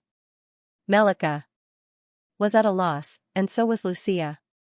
Even Tare furrowed her brows as if she was searching through her memories to see if there was any mention of such a place. However, this was undoubtedly a waste of effort. After all, Shuren was just talking nonsense. He could not possibly tell everyone that he came from another world, right? Therefore, Shuren said this with a serious expression. It's normal that you have not heard of it, because it's a very distant place. It represents the unknown and hope, and is the goal that many people pursue. Shuren's words directly stunned the women. There's really such a place? Tare even looked doubtful. Of course, Shuren said without blushing. Also, it's a very large and boundless place. Shuren began to talk nonsense. In the end, after talking nonsense for a long time, the question that everyone wanted to ask Shuren was turned into a topic of discussion about what kind of place the Sea of Stars was. It was not until 5 minutes later that Balin came back. Alright, let's enter the city, Balin announced straightforwardly. After we enter the city, the knights will follow me. Adventurers, you can make your own arrangements. You can go to the guild headquarters or find your own hotel. I'll inform you when we confirm that we can meet with the palace. Balin announced straightforwardly, after we enter the city, the knights will follow me. In other words, the next step was to act separately. Lord Leon, please come with me to the magical equipment store in the Imperial City. Eudelis immediately said to Leon, who was beside her, very impatiently. All right. Leon was a little hesitant, as if he wanted to take the opportunity to do something, but he was also not familiar with the Imperial City, and it was his first time here. Considering this, he felt that it was better to act with Eudelis, so he did not object. It was worth mentioning that during this period, Leon had not approached the girls in Vivian's party. With Sean there, Leon couldn't wait to get away from them. Naturally, he didn't dare to pester the girls anymore. Arliss, on the other hand, decided to go to the guild to take a look. Since it's the headquarters of the Adventurers Guild, and in a place like the Imperial City, the commission and rewards of the guild should be very impressive, right? Arliss looked like she wanted to go and take a look, and her teammates did not have any objections. As for the people in Vivian's party, they also had their own arrangements. Your home or mine? Vivian asked Tare for confirmation.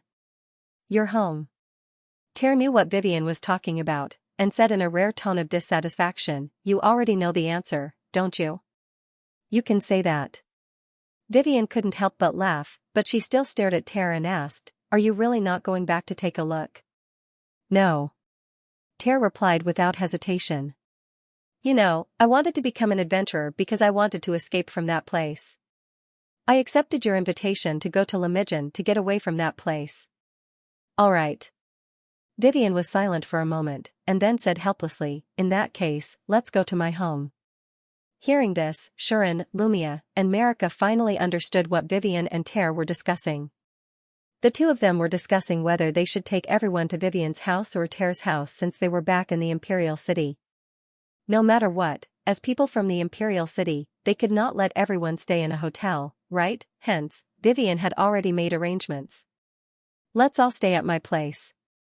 Vivian smiled at everyone and said, but to be precise, I should say that I'm staying at Lily's place. Because Vivian was also staying at Lily's place. Is that okay? Sean raised his hand and asked, I heard that President Lily's family seems to be an incredible aristocrat. Can you move in as you please when you're not around? Lumia and Marika nodded repeatedly, as if they were also worried. You don't have to worry too much. Vivian immediately comforted him. Although Lily's family is a great aristocrat, her family's nature is a little different from other aristocrats. How so? Lily's ancestor was actually the founder of the Adventurers Guild. Back then, he served as a civil servant beside the hero who became the founding king. With the king's approval and the support of the kingdom, he founded the Adventurers Guild. In the end, he was conferred a title and became a noble. Vivian explained. Because of this, the head of the Lazahad family has been the chairman of the Adventurers Guild for generations. The people in the family also do related work in the Adventurers Guild. As the only daughter of the current head of the family, Lily is also expected to become the chairman of the Adventurers Guild headquarters in the future and inherit the Lazahad family. That is why she was sent to other territories to become the chairman of the Adventurers Guild after she came of age. Her goal was to accumulate experience. Everyone suddenly understood. No wonder the only daughter of a powerful noble family would run to such a remote town to become the chairman of a guild. Is this the reason? Shuren also felt relieved. At the same time, Shuren also understood what Vivian was trying to say. The Lazahad family is very friendly to adventurers. You are all friends of mine and Lily, and all of you have bright futures. I believe the head of the family will not be stingy with your hospitality. Vivian smiled and said, "Come with me." Everyone looked at each other and finally nodded their heads. Just like that, Vivian's team entered the imperial city. After entering the capital, Shuren realized that it was even more prosperous than he had imagined. Not only was the flow of people terrifying, but the knights and adventurers who came and went were all of high levels. There was also a well-developed industrial chain and layout. In the royal city, all the buildings were made of chalk made of stone, and the ground was paved with neat and clean stone paths. The roads were also deliberately divided into 3 areas. The middle lane was for carriages, and the 2 sides were for pedestrians. As a result, every road was extremely spacious, and it extended in all directions and was spectacular. It gave Sean the feeling that he was looking at a modern road, except that the ground was paved with beautiful stone bricks instead of asphalt. There were no stalls either. Instead, there were neatly arranged shops that formed a commercial street. These commercial streets seemed to have been divided into different areas. Some sold fruits and vegetables, while others sold equipment and weapons. There was also a tower in the center of the commercial street. It was said that all the shops in the kingdom sold the best equipment and potions in the kingdom. Shuren could not help but want to go and take a look. As for the pedestrians, they were dressed differently from Lemagin. They seemed to be well-to-do, and it seemed that their daily lives were not too hard. Even the knights and adventurers were well-equipped, and each of them had a complete set of equipment, unlike the adventurers in Lemagin, who had incomplete equipment. These were the differences between them. Shuren finally understood why the capital was called the center of the world. Compared to other places, this place was a little too different. Should I say, as expected of a city built by a hero from another world? Most likely, many of the arrangements and systems in this capital were copied from his own world, right? In any case, Shuren could see a trace of modernity in this capital. If not for the style of the buildings, this place might have become a modern metropolis. Yeah, but it's still not very likely to happen. After all, since he was a hero, it meant that he was like Shuren. The goddess had not recovered his knowledge and memories of technology from his previous life. In order to prevent the technology and knowledge of another world from seeping into this world and affecting this world, the goddess deliberately did not recover this part of the knowledge and memories. Therefore, the hero from 1,000 years ago could only copy the layout and systems of a modern city. It was impossible to turn this place into a modern city and build skyscrapers, let alone develop technology. Because of this, Shuren felt that the capital was very otherworldly. I really want to go out and look around. Shuren could not help but say this on the way to Lazahad's house. In the end, just like Sean, Lucia, and Marika, who had been looking around, were tempted. They looked at Vivian with an unbearable itch in their hearts. Obviously, the 2 of them also wanted to look around. It was not that Vivian could not understand the feelings of people who came to the capital for the first time. After you put down your luggage, I'll take you out for a walk, Vivian said with a smile. You don't want to walk around the streets with so much luggage, do you? Also, after sleeping in the wild for so long, it's best to go back and wash up. Ter added indifferently, although this is the origin of adventurers, and it's not strange to see travel-worn people like us, there have been people looking at us from the beginning. So, it's better for us to go back and wash up. Hearing Ter's words, Lucia and Marika immediately nodded.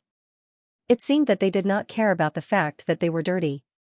Only Shuren could not help but want to roll his eyes when he heard Ter's words, and he looked around. Indeed, there were people looking at them from time to time. But, hey, look, the girls over there are so cute. It's true. Where did that elf come from? She's so cute, I've never seen her before. That dog person is cute too.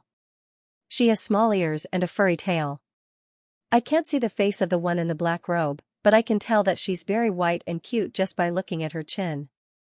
As for that girl in full armor, have I seen her before? Don't worry about it. Anyway, they're all cute. Yeah. This was the conversation between them. Listen, is it because he's dirty and travel-worn that's why he's looking over? They're obviously looking at us because we're dirty, despicable. Of course, when they saw Sharon, their words changed. That guy is so annoying. I can't believe he's mingling with such a group of beautiful girls. Look, he's smiling. Is he smiling to provoke the men around him? It's so annoying. Yeah. These words made Sharon want to hit someone. No, he really did turn around. Come, buddy, over there, let's go to the alley and talk about life. What are you doing? Don't pull me. Wait. Wait. Your smile is so scary. What do you want to do to me? Don't. Don't. Save me. To sum up, on the first day they arrived at the royal city, Sharon almost started talking about life with his buddies here. In the end, it was the startled Vivian and Marika who quickly stopped Sharon and made Sharon give up on his revenge. However, those buddies were scared to tears and ran away in the end. This could be considered as Sharon's revenge, right? After this interlude, everyone arrived at the Lazahad house under Vivian's lead. As a great aristocrat of the royal city that had been passed down for thousands of years and was also the leader of the Adventurers Guild, the Lazahad house was naturally very grand. Not only was it located in the important area of the aristocratic district in the center of the royal city, but the mansion was also unbelievably luxurious. In terms of area and size, it was already larger than Lessia's floral house, but it was not as beautiful as Lessia's floral house, which was like a paradise. After arriving, a butler received Vivian, Sharon, and the others and led them in. He had already arranged rooms for them, which could be said to be very thoughtful. After asking, Sharon found out that Lily seemed to have long expected that Vivian would bring everyone to the Lazahad house, so she had written a letter in advance to let the family take good care of Sharon and the others. As for the head of the Lazahad family, he was at the Adventurers Guild and had not returned for the time being, so they did not meet him. Thus, everyone put down their luggage, washed up, and gathered in the hall on the first floor of the mansion. Let's go, I'll take you out for a stroll. Vivian smiled at the people who had become fragrant. Lumia and Marika could not help but look forward to it. It was the same for Sharon. This was because just now, Vivian had said this to him. You should also get ready to accompany me to meet someone. The person that Vivian mentioned was naturally the person from the royal city that she wanted Sharon to meet. Who could it be? Sharon could not help but imagine. The King City covered a vast area. At least, according to Vivian's explanation, Sharon believed that the King's City was almost as big as some small countries in his previous life. The King's City is divided into 8 districts, corresponding to each of the 8 city gates. The East District is the residential district, mainly the residences of commoners and wealthy merchants. The West District is the noble district. As the name suggests, it's where the nobles of the King's City live. The nobles of higher status live closer to the center, while the lesser nobles live on the fringes. The hierarchy is very clear, and that's where we came from. The South District is the workshop district, where there are all kinds of workshops. Whether it's the mixing of magical potions, the forging of magical weapons, or the production of magical tools, almost all the goods in the King's City come from there. The North District is the military district, where there are only camps and training grounds for knights. The knights of the King's City live and train there as their base camp. As for the Southeast and Southwest District, they're the business district. Most of the business streets you're interested in are in those 2 districts. The Northeast District and Northwest District are administrative districts, where the administrative agencies are concentrated. The headquarters of the Adventurers Guild is also located in the Northwest District, close to the Noble District in the West District and the Military District in the North District. And then there's the palace, or rather, the King's City. It's located at the most central intersection of the 8 districts, which is the center of the King's City. It faces the 8 main roads, and from there, you can go to any district or city gate in the King's City. This is the basic layout of the King's City. Vivian introduced the place to everyone as she led the group on a stroll. Although she said she was taking them around, only Sharon, Lumia, and Marika needed to walk around. Ter was originally from the King's City, so she followed them around in silence, not saying anything. Secondly, the king's city was really big, and they could not finish walking around in a short time. They did not even have time to go to the business district, so naturally, they could not enjoy themselves to the fullest. There are carriages here that can take you to other districts.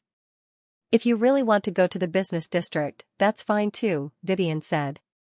One could imagine that it would take a lot of time to go from the noble district in the west district to the business district, even if it was the southwest district which was closer to the king's city.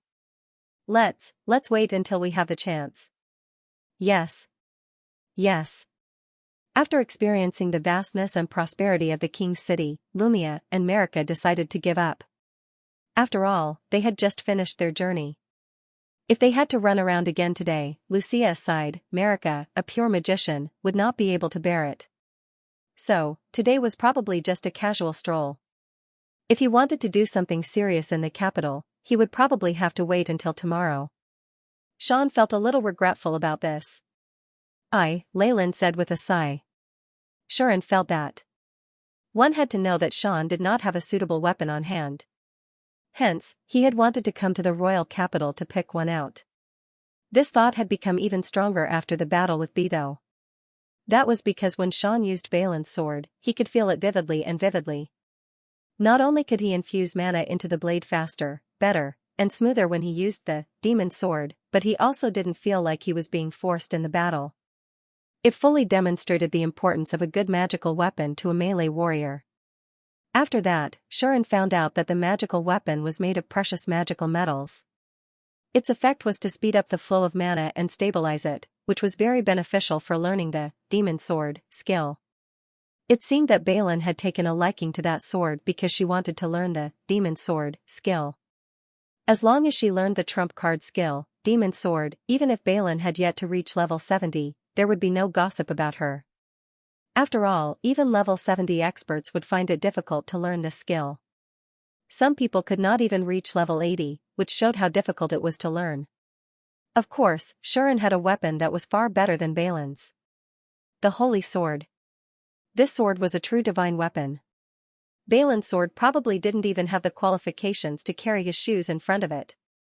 Sharon had tried to use the demon sword skill with the Holy Sword, but it almost caused an earth-shattering phenomenon. He was so scared that he quickly stopped infusing mana. However, when using the Holy Sword, Sharon had no problem infusing mana no matter how much he infused it. Using the demon sword was also very smooth, and he did not need to worry about the weapon not being able to withstand it. It was just that the power was a little difficult to control. Who asked the Holy Sword to increase all skills by 10 levels, Sharon's demon sword skill was already at max level. After that enhancement, just a little bit of power was enough to scare Sharon to death. Because of this, Sharon did not dare to use the Holy Sword at all. It was no longer a weapon, but a nuclear bomb. Even if he could run around with a nuclear bomb, he would not dare to take it out and blow it up openly. Thanks to this, the strongest artifact was almost an ornament in Sharon's hands, which made Sharon rather conflicted. Because there were too few opportunities for the Holy Sword to be used, and carrying it around might expose Sharon's identity, Sharon even tried to bury it in the suburbs. In the end, when he woke up the next day, the sword was lying in his arms, and he did not know when it would return. One of the effects of the Holy Sword also showed that it could not be abandoned. Hence, Sharon could only continue to wander outside with this nuclear bomb. But even if he carried it, Sharon would not use it for no reason. This made Sharon rather conflicted. In the end, he could only let it become a pendant on his body, and he had to think of another way to get a weapon that suited him. In other words, the first thing Sharon wanted to do was to see a magical weapon. Although I don't know if I can afford it, at least let me see it. Sharon almost snorted like a loser. Sharon did not notice that Vivian was looking at him thoughtfully. Then, Vivian said. Since we are already out, even if we can't go to other places for the time being, we can go to the most important place here first. Her words stunned everyone. The most important place? Sharon blinked his eyes. And at this moment, Ter spoke. Can we see it now? Ter asked. It should be no problem. Vivian smiled sweetly and said to Ter, have you forgotten what time it is now? Ter seemed to have remembered something important. Of course, Shuren, Lumia, and Marika were at a loss. Seeing this, Vivian smiled with a profound meaning. Just in time, you guys come and take a look. What are you looking at? This is the most precious treasure of the kingdom, and also the most important daily ritual in the capital. At the very center of the royal capital, there was a huge lake. The lake was so clear that one could see the bottom. Sunlight shone on it, covering the surface of the lake with a layer of golden gauze, making it look exceptionally dazzling. Water rippled in the lake from time to time, creating a delightful scene. At the center of the lake, there was a place that looked like an island. There, a chalk castle rose from the ground, sitting on top of it, also sitting at the center of the entire lake, separated from the flat land, only connected by a huge stone bridge, as the only road to the chalk castle, standing on the surface of the lake. Wow, when Lucia and Marika saw this scene, they were so stunned that they could not speak, their eyes sparkling. This is really, even Shuren could not help but exclaim. One could only imagine how beautiful this scene was. People came from all directions and gathered in front of the bridge. After being checked by the guards on the bridge, they entered the bridge one by one and headed in the direction of the chalk castle. It was simply a magnificent scene. If it were a tourist attraction, it would definitely be popular. No, it was already very popular now. The evidence was that more and more people were coming from all directions. There were even nobles riding in carriages and fully armed adventurers. It was extremely lively. Vivian brought everyone here, and after a simple check by the guards at the bridge, they walked onto the bridge. Do you see it? As Vivian led the way, she pointed to the chalk castle on the island in the middle of the lake, and said to Sean and the others, "That's the palace." The palace of the Mitra kingdom was located on the lake in the center of the royal capital, and this was the only bridge that could reach it. There was no doubt that the so-called most important place that Vivian had mentioned earlier was here. I didn't expect the palace to be built on the surface of a lake. Lumia still had not recovered from the shock she had received. Yes, it's so beautiful. Marika looked at the clear lake on both sides of the bridge and the majestic and beautiful chalk castle, her face full of joy. As an elf who was close to nature, Marika should like this place very much, right? Shuren was starting to like this place. He looked around and asked Vivian. So the palace is a place where people can enter as they please? Not only Shuren and the others, but even the commoners and adventurers in the royal capital could walk on this bridge and head to the palace. This situation was indeed somewhat beyond Shuren's expectations. But this time, Shuren was wrong. Of course not. Not to mention the palace, even this bridge does not allow commoners and adventurers to pass. Otherwise, there would not be a need to set up the knights to guard the bridge, Vivian explained. The bridge is only open to the public at noon every day. Although ordinary people are still not allowed to enter the palace, the knights will not stop them from crossing the bridge to the island in the middle of the lake. Why? Sean raised his question without much hesitation. If you don't want people to pass through casually, there's no need to open it to the public at noon, right? Unless there is a special reason. This special reason was to be, Vivian explained. That's because the island in the middle of the lake doesn't just have the royal palace. Vivian pointed to the side of the palace. With Vivian's guidance, Shuren and the others saw that there was indeed a sacred and solemn palace beside the palace. That is the largest and most important temple in Mitra Kingdom. All the temples in the kingdom are under its control. The clergy and believers of the temple also treat it as a sacred place. Once they come to the royal capital, they will definitely come to pay their respects. Moreover, newborn children also need to come here to receive the blessings of the gods, so the island in the middle of the lake cannot be closed all the time. Therefore, the island will only be open to the public for 3 hours every day at noon. Apart from suspicious people who will be stopped, everyone else can easily pass. Vivian looked in the direction of the temple, her eyes sparkling as she spoke. There is also a door in the temple that connects to the realm of the gods. Through that door, people can go to the realm of the gods. The goddesses in the realm of the gods also come to the human world through that door. Therefore, that temple is extremely important to the kingdom and even the human world. If it was not for the hero who defeated the demon king, I'm afraid that the palace would not dare to be bigger and more glorious than that temple, let alone be located next to it. In this world, divine power was far more important than royal power. Of course, it was not absolute. For example, the hero who defeated the demon king 1,000 years ago was respected by the three goddesses. Therefore, the Protoss temple was willing to be located next to it. If it was in any other kingdom, this would not happen. Moreover, divine power was more important than royal power, but it also depended on who it was. Even if the Protoss was the creator and guide of the human race, there were social classes among the Protoss.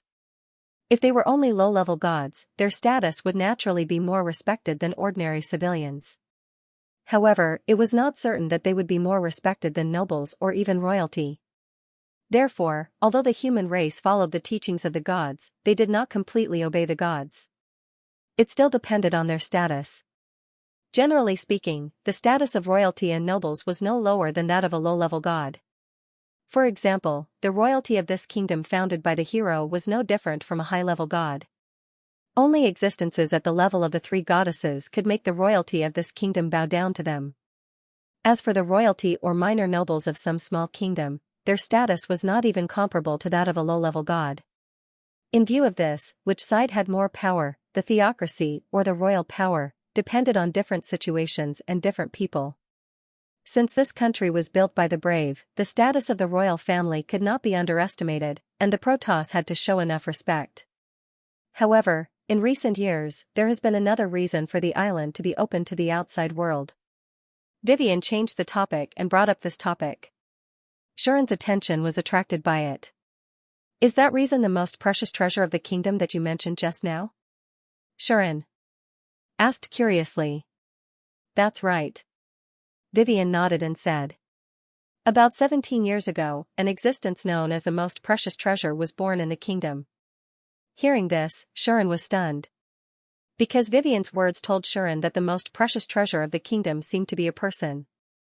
That was the truth. She was gifted. As soon as she was born, her magic power alarmed the Protoss, causing the goddess of destiny of the three goddesses to cross over and bless her. She was the direct heir of the royalty and the descendant of the hero. Her potential was so high that she was even known as the modern hero. When she was 4 years old, she was already at level 10. When she was 10 years old, she reached level 30. 2 years ago, when she reached adulthood, she was at level 60. She was the #1 genius of the kingdom and even the entire human world. The kingdom saw her as the pillar of the future and the pinnacle of the world. Therefore, she was allowed to become the disciple of the legendary knight leader and learn from him. Because of her amazing talent and appearance, the people had long regarded her as a spiritual pillar. If they could not see her safe and sound every day, there might even be riots. Therefore, the other reason for the island to be open to the public was to let the people feel at ease. In other words, now is the time for her to come out and patrol. While talking, Vivian and the others arrived at the island and came to the front of the palace. At the same time, there was a commotion. The sudden commotion not only made Shuren, who was listening to Vivian's words, come back to his senses, but it also made Lucia and Marika startled. So many people. Why are there so many people? Lucia and Marika exclaimed in surprise. On the island in the middle of the lake, in front of the palace castle, many people had gathered here, causing a cacophony of noise. The people gathered here were commoners, adventurers, and even nobles. There were so many of them that it could be said to be a sea of people. One could only see a sea of black heads. The number of people here was at least in the tens of thousands.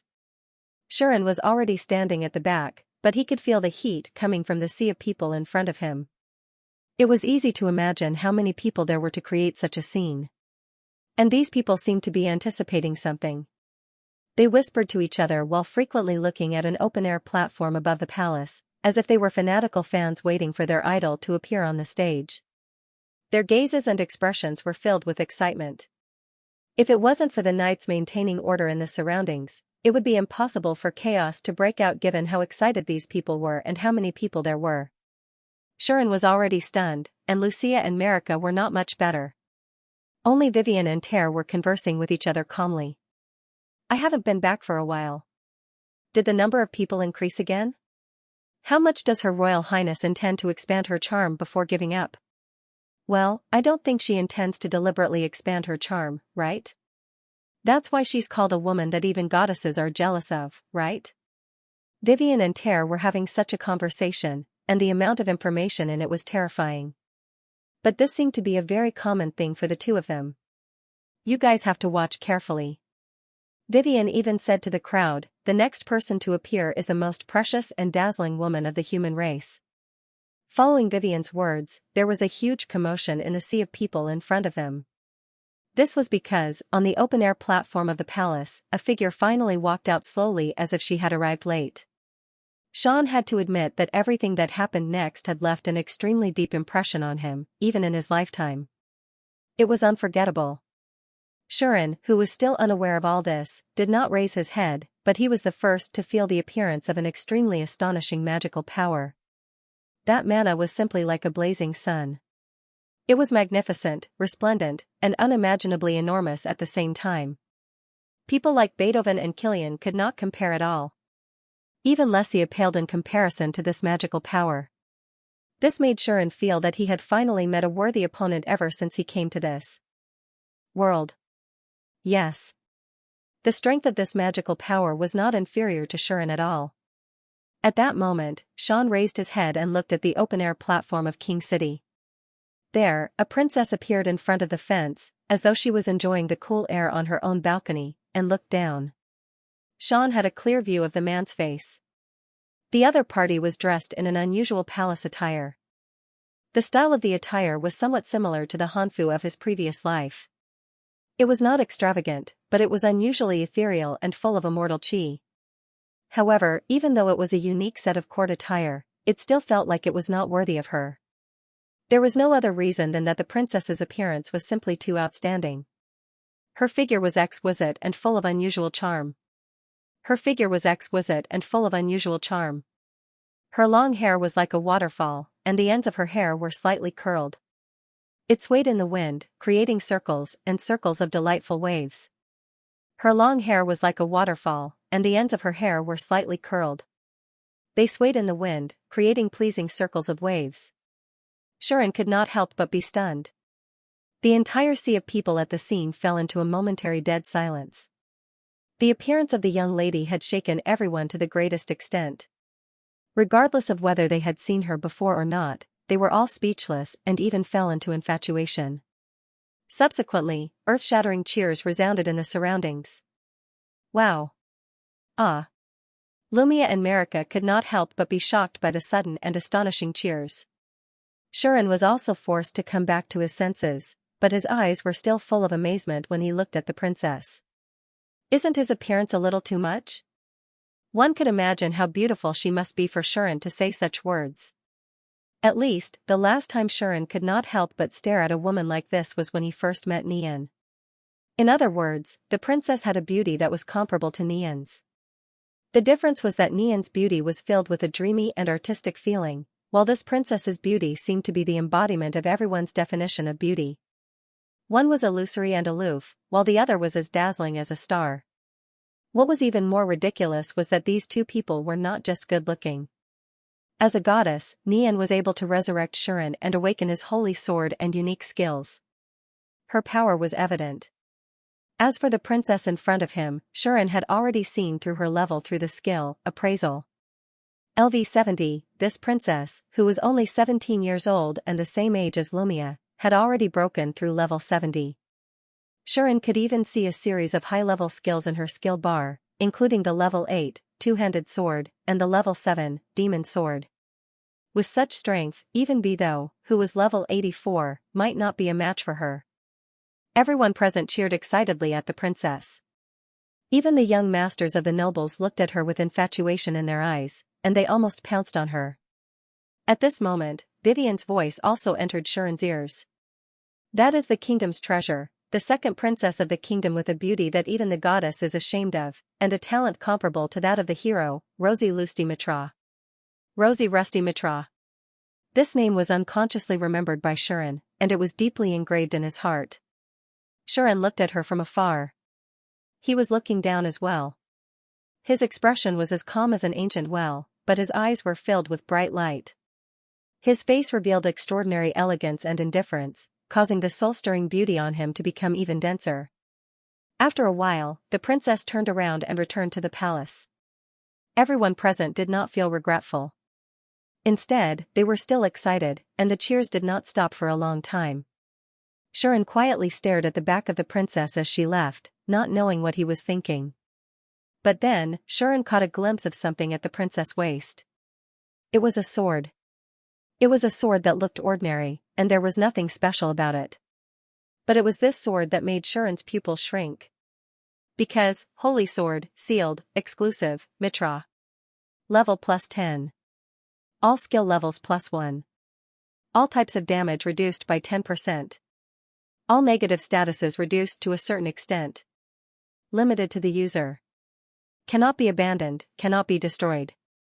When such information appeared, Xianxia was really speechless. What the hell is going on? Xian murmured in a low voice. His voice was covered by the cheers that did not stop, and no one could hear him clearly. The celebration lasted for about half an hour before it came to an end. However, when the knights began to disperse the crowd, most of them still looked as though they hadn't had their fill of fun yet. This situation left them dumbfounded. Her Royal Highness only came out to show her face. Marika tilted her head, indicating that she could not understand. And Her Royal Highness comes out to show her face every day, right? Are they that excited every day? Lucia, on the other hand, seemed to be frightened by the enthusiasm of the people. However, just like what the two of them had said, Her Royal Highness had only come out to show her face. She hadn't even said a word, and she had only stayed for a few minutes, but the people who saw her were so excited. It was too exaggerated. However, Vivian and Terre did not seem to think so at all. If you've been living in the royal capital, you'll know that she is indispensable to the people, Vivian said. Ever since the princess was born, the miraculous deeds that she has created have been passed on from the palace to the people on the streets and alleys. This situation has been going on for more than 10 years. Not to mention the young and children, even the older generation has been moved and admired her from the bottom of their hearts. Do you know why she is known as the modern brave? Terre said calmly. It's not only because she is talented, but also because she is like the brave of the past. Every once in a while, there will be rumors about her, and those stories are all considered impossible. Under such circumstances, who would not admire Her Royal Highness from the bottom of their hearts? For the past 20 years, everyone had lived under the heroic deeds of the other party and grew up with them. Even the coldest person would be moved by it, right? Moreover, the one who blessed Her Royal Highness is one of the 3 goddesses. In the past, only the brave could enjoy such treatment.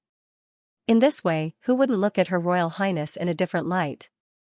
Vivian smiled and said, not to mention the humans, even the high gods of the Protoss have to respect Her Royal Highness. With such a status, do you think that she would not be given special treatment? If that's all, it would be fine. Most importantly, her appearance is just as outstanding. Even the goddesses are ashamed of their inferiority. It's impossible for people not to go crazy over her. Terre turned her head and looked at the open-air platform. She slowly said, with all these things added together, that person can be called the most precious treasure of the kingdom. Not only is she a treasure of the kingdom, but she is also an existence that everyone in the kingdom regards as a treasure. I remember that when Her Royal Highness was 10 years old, the Protoss even sent many high gods to invite her to go to the divine realm, Vivian said with a sigh. Vivian sighed. It's a pity that she didn't agree. Otherwise, she might have become the first human in human history to live in the divine realm. That's exactly what happened. Terre nodded and said, now, Her Royal Highness has become a hot topic in the entire kingdom and even the entire human world. Not only do almost all the sons of the noble families in the kingdom want to marry her, but even the princes of other kingdoms and important figures of other races want to marry her. It is said that even many demons are obsessed with Her Royal Highness. Among those who propose marriage to the king, there are definitely many demons. All these stories sounded like a dream, and it was unbelievable. But Lucia and Marika did not dare to refute. Because they could not refute it. Putting everything else aside, at least, with Her Royal Highness' breathtaking beauty, she was indeed qualified to attract so much attention and turmoil. Even Marika felt a little ashamed of herself in front of Her Royal Highness. In view of this, Lucia and Marika could not help but yearn for her, and their eyes were filled with a sense of longing. It was not that the two of them had never heard of anything related to Her Royal Highness. Vivian and Ter had mentioned Her Royal Highness in front of everyone more than once. Lucia and Marika also knew of Her Royal Highness' existence, but they had always treated it as something from another world. It was not until today that the two of them experienced it deeply. Shuren, who had been silent since the beginning, also raised his head. In the past, you would sometimes mention that there is someone in the kingdom who is more talented than Ter. That person is.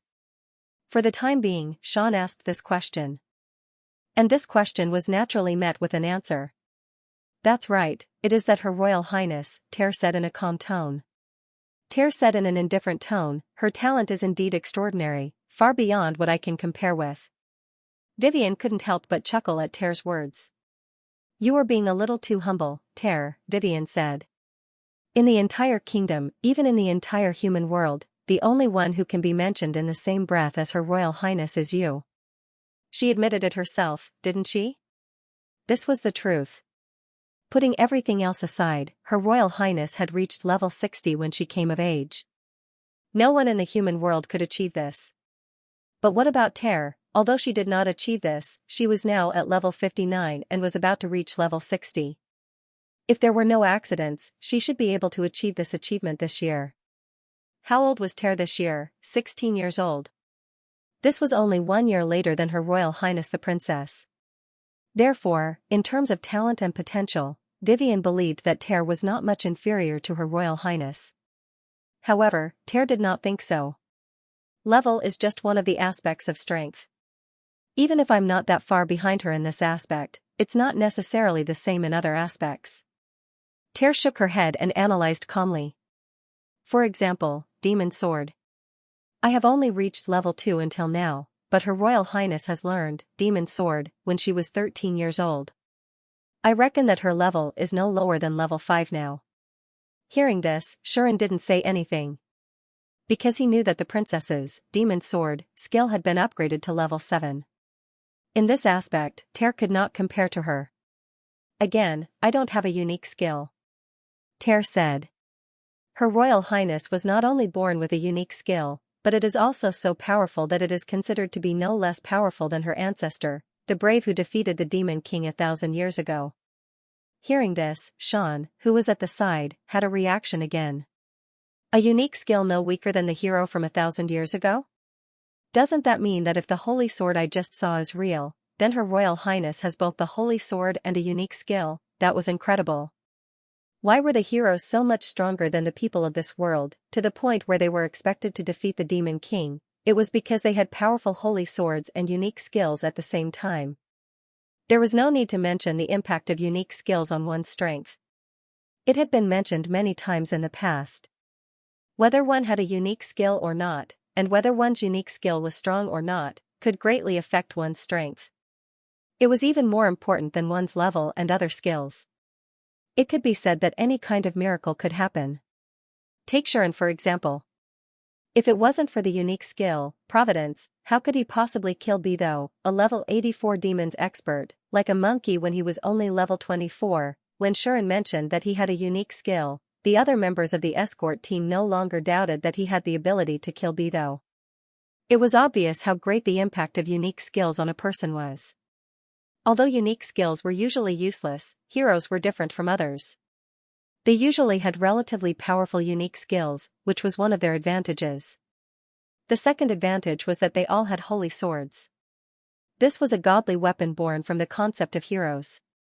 In terms of its impact on one's strength, it was no less than a hero's unique skill. An ordinary person with a unique skill could already have such a great impact on their strength. If they also had a holy sword that was comparable to a powerful unique skill, how could they not be stronger than others? In the end, if they also had the blessings of existences at the level of the 3 goddesses, it was impossible for the heroes not to be extremely strong with these 3 advantages added together. Among the heroes in history, even the weakest one was probably stronger than the level 98. Legendary ranked knight in the capital. The slightly stronger ones were no weaker than the 3 goddesses and the 6 great demons. Mitra, who was known as the strongest hero in history 1,000 years ago, had even successfully defeated the Demon King. From this, it could be seen how much the advantages of the heroes gave them. Now, what about Her Royal Highness? A powerful unique skill, she had it. The blessings of existences at the level of the three goddesses, she had it. She even seemed to have a holy sword. In this way, compared to a true hero, the only difference was that she had reincarnated from another world. But don't forget, she was from the royal family of the Mitra kingdom, a descendant of the hero from 1,000 years ago. In other words, strictly speaking, this royal highness actually had the blood of a person from another world. So, it was no exaggeration to say that she was the hero of this era, just that she was born and raised here. This made Xian feel somewhat indignant. Why is everyone a hero? You're just a princess, loved and respected by the people. Why can't I even reveal my identity? This was simply a difference of treatment.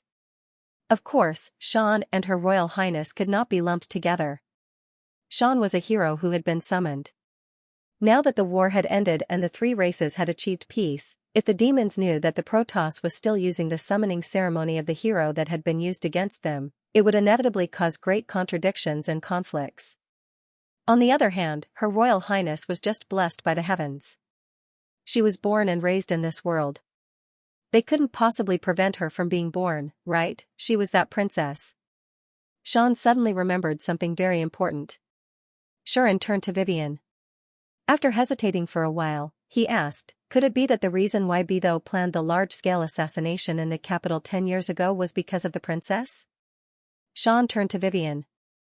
After hesitating for a while, he asked, could it be that the reason why Bitho planned the large-scale assassination in the capital 10 years ago was because of that princess?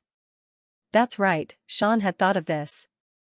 Indeed, Her Royal Highness was blessed by the heavens. Even if the demons knew that such a modern hero had been born, there was nothing they could do about it. But the old demon sect was different. They certainly didn't want to see the birth of another hero in this world. Therefore, it was very likely that they would assassinate the princess. And Vivian didn't deny it.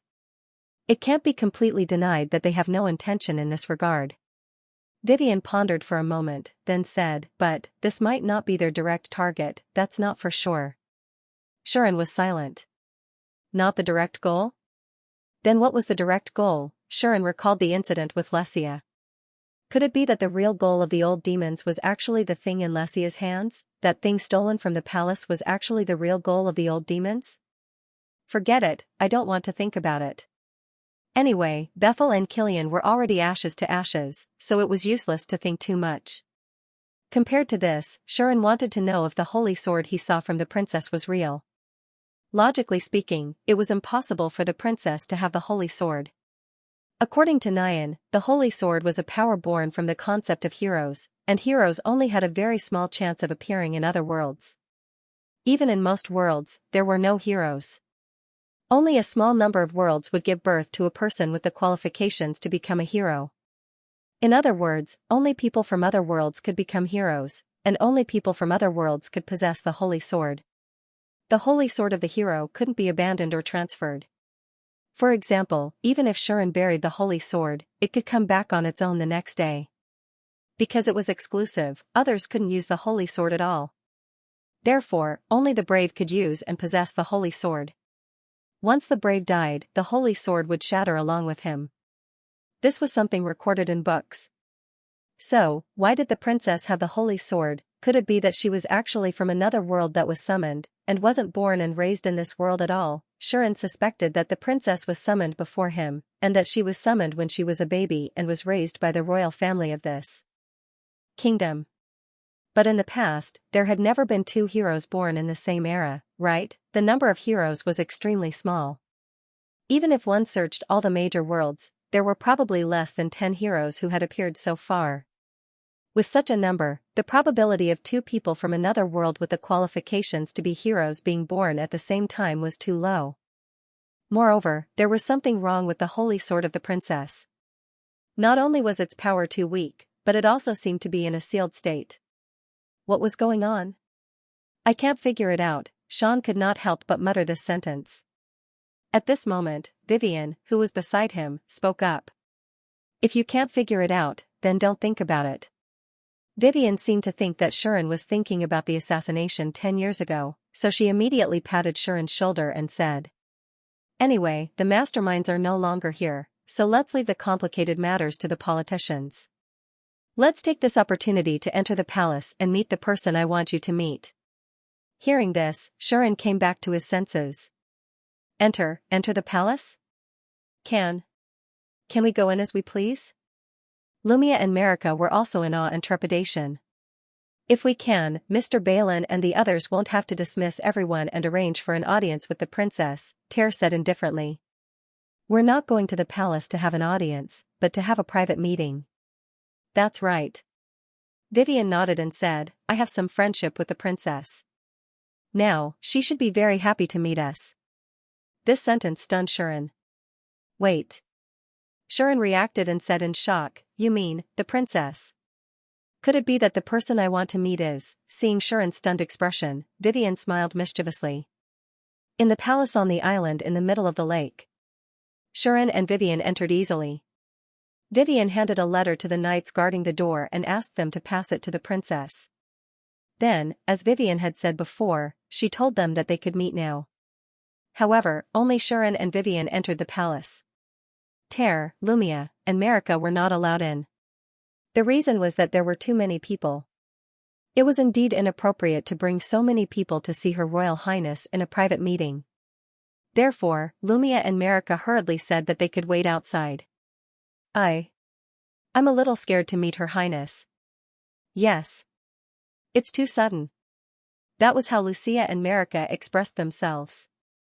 Their eyes were brimming with tears, and it was clear that they were terrified of meeting the princess, or perhaps they were not mentally prepared at all. After all, things were different from before. Lucia and Marika were already familiar with the princess' reputation, and if they were to meet her just like that, it wouldn't be good for the two little girls' hearts. I'll stay and accompany them then. Ter said so, and so did not enter the palace. Therefore, Ter, Lumia, and Marika waited for Shirin and Vivian in the guest room outside the palace under the arrangement of the knights. Shirin and Vivian followed the leading knight into the palace and headed for Her Highness' bedroom. Along the way, the knight who led the way was very respectful to Vivian, and Vivian also seemed to be very familiar with the way, which made people wonder if she needed someone to lead the way. Shirin watched this scene from the side, and after a while, he asked Vivian in a low voice. You seem to come to the palace often? Seeing that Vivian was familiar with the place, Shirin could only think so. Vivian did not deny it. Not really, but when I was still in the royal capital, I would come at least twice a month, right? Vivian lowered her voice and replied to Sean in a low voice, I've just said that I have some friendship with the princess, although it's all thanks to Lily. Hearing this, Shirin more or less understood. As the only daughter of a great noble in the royal capital, Lily must have had a lot of dealings with people in the palace. Since that was the case, as Lily's childhood friend, it was normal for Vivian to have some connections with people in the palace. Otherwise, the princess wouldn't have agreed so easily when Vivian handed the letter to the knights and asked them to hand it over to the princess, right? If anyone could write a letter to Her Highness, this kingdom would be too close to its people. Of course, I've only met the princess a few times. We have some friendship, but we're not that close. On the other hand, Lily has a good personal relationship with the princess. She's much closer than I am. Vivian said if Lily was here, she probably wouldn't even need to write a letter to ask for permission. She would just bring you into the palace. Enter the palace? That doesn't sound very proper. Sean criticized in his heart and said, then, did Her Royal Highness agree to meet us immediately for the sake of President Lily? This was Vivian's answer to this question. I can only say that it's a little related. Vivian seemed to have thought of something and said helplessly, the reason why she agreed to meet us immediately is mainly because of the special timing. Otherwise, even if it was Lily, it would be difficult to meet her without an appointment. Oh. Shirin nodded and said indifferently, it seems that Her Highness is very busy. Of course. Vivian said with deep understanding, not to mention the duties and chores of being a member of the royal family, the princess has to appear every day at noon. For this, she needs to arrange for knights to maintain order, as well as be responsible for dispersing the crowd and cleaning up the aftermath. These are all done by the princess. In addition, she is a person that even the Protoss respects, so all matters relating to the royal family and the Protoss are basically handed over to her. She is even invited to participate in many important matters in the temple.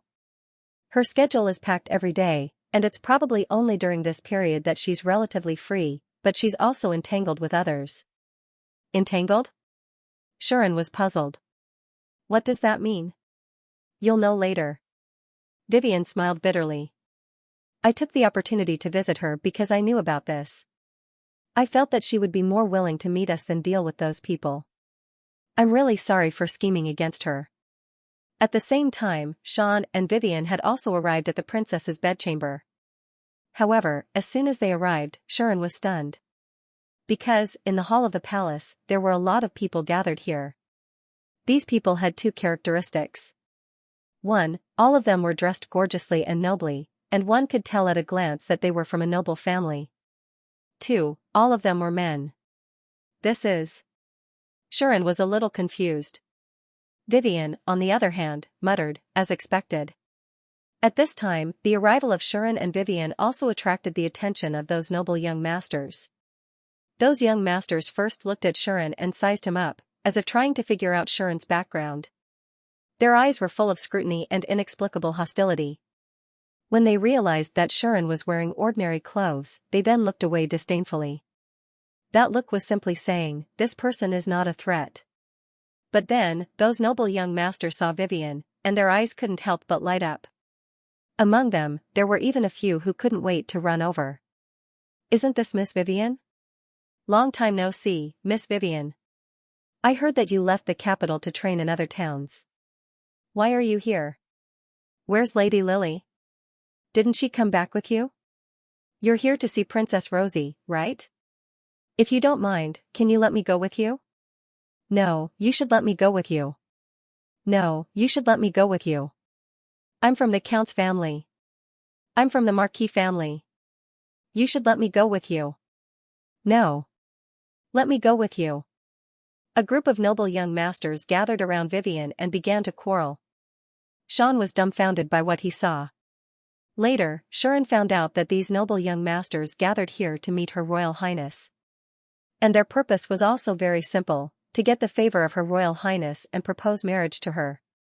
However, because there were too many of them, there were often very few people who could meet Her Royal Highness. Sometimes, they might not even be able to meet her at all.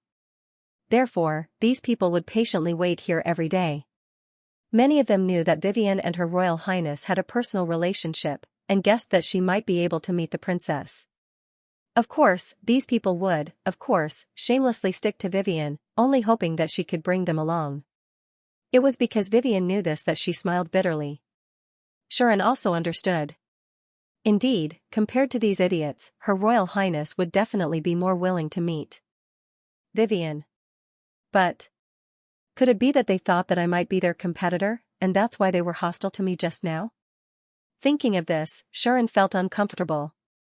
Indeed, Her Royal Highness was very beautiful, and her beauty was bubbly. If such a beauty had been born in the world that Shuren lived in, people like Shishir or Su Daiji would not have had a chance. Although Shuren had never seen how beautiful Shishir or Su Daiji were, no matter how beautiful they couldn't possibly be more beautiful than a true goddess, right? What about this princess? Even a goddess would feel inferior. When she appeared on the open platform outside, Shuren couldn't help but stare at her in a daze. This was indeed true. If it was before he came to this world, Shuren was sure that he would still think about it. But after coming to this world, Shuren was really used to seeing great beauties. Wasn't Vivian beautiful? Wasn't Marika beautiful? Or perhaps, Lesia, Lasya, Lumia, and Lily weren't beautiful enough? After coming to this world, Shuren had really seen a lot of beauties that he didn't even dare to think about in his previous life.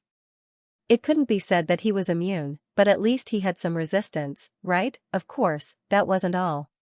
After all, in terms of appearance, Her Royal Highness was indeed too outstanding. Even the beauties that Shuren had met were inferior to her.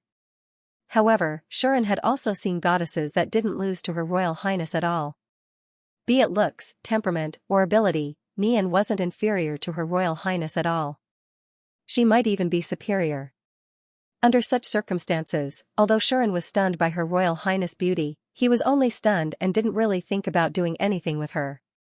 Rather, after coming to this world and seeing so many beautiful girls, Shirin didn't think about doing anything with them, right? It wasn't that Shirin wasn't greedy, but he really didn't have the time to think about it. After all, he hadn't even figured out what had happened to him yet. There were still many mysteries that he didn't know, and he still didn't know whether he was involved in some serious situation.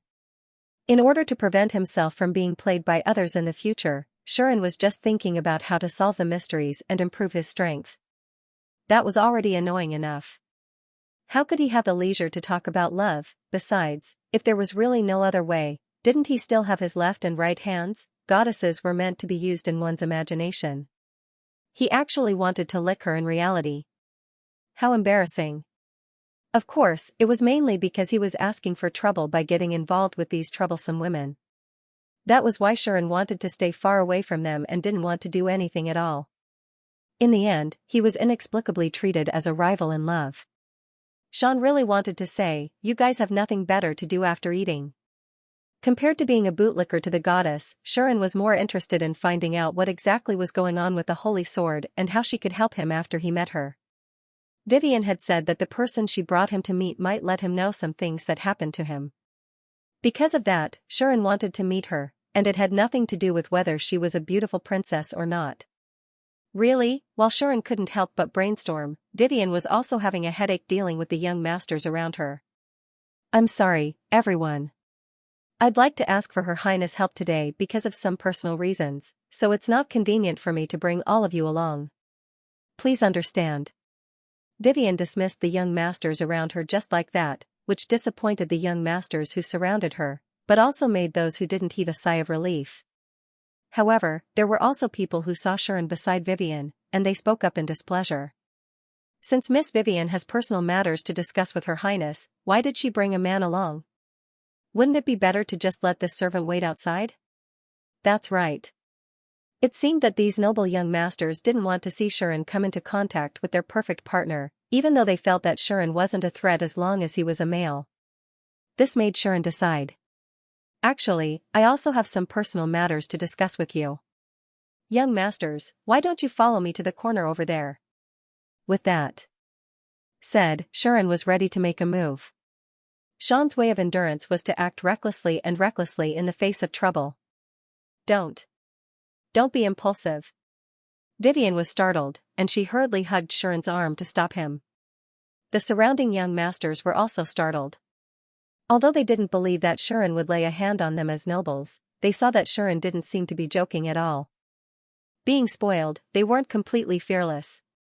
At that moment, these young masters hurriedly ran away one by one, leaving only a few harsh words, very much like hooligans. Such a guy can also be a noble? Shirin began to feel that the other world in the Middle Ages wasn't a good thing. On the contrary, Vivian's face was full of helplessness. "You clearly seem to be afraid of trouble. Why are you so impulsive sometimes?" Vivian was really puzzled. In response, Shirin only had one sentence. "I am afraid of trouble, but not so afraid that I'll be a coward, right?" Shirin said bluntly, "Although many things can be tolerated, it's good to be patient in big things. If you have to tolerate small things, then you'll really be a teenage mutant ninja turtle." Again, Shirin didn't want to be like those destined protagonists in those novels, who had a calm state of mind and calmly waited for small characters to jump around, as if they were very high and mighty. "If I'm weaker than others, I can lower my head. I have no choice but to be forced by reality.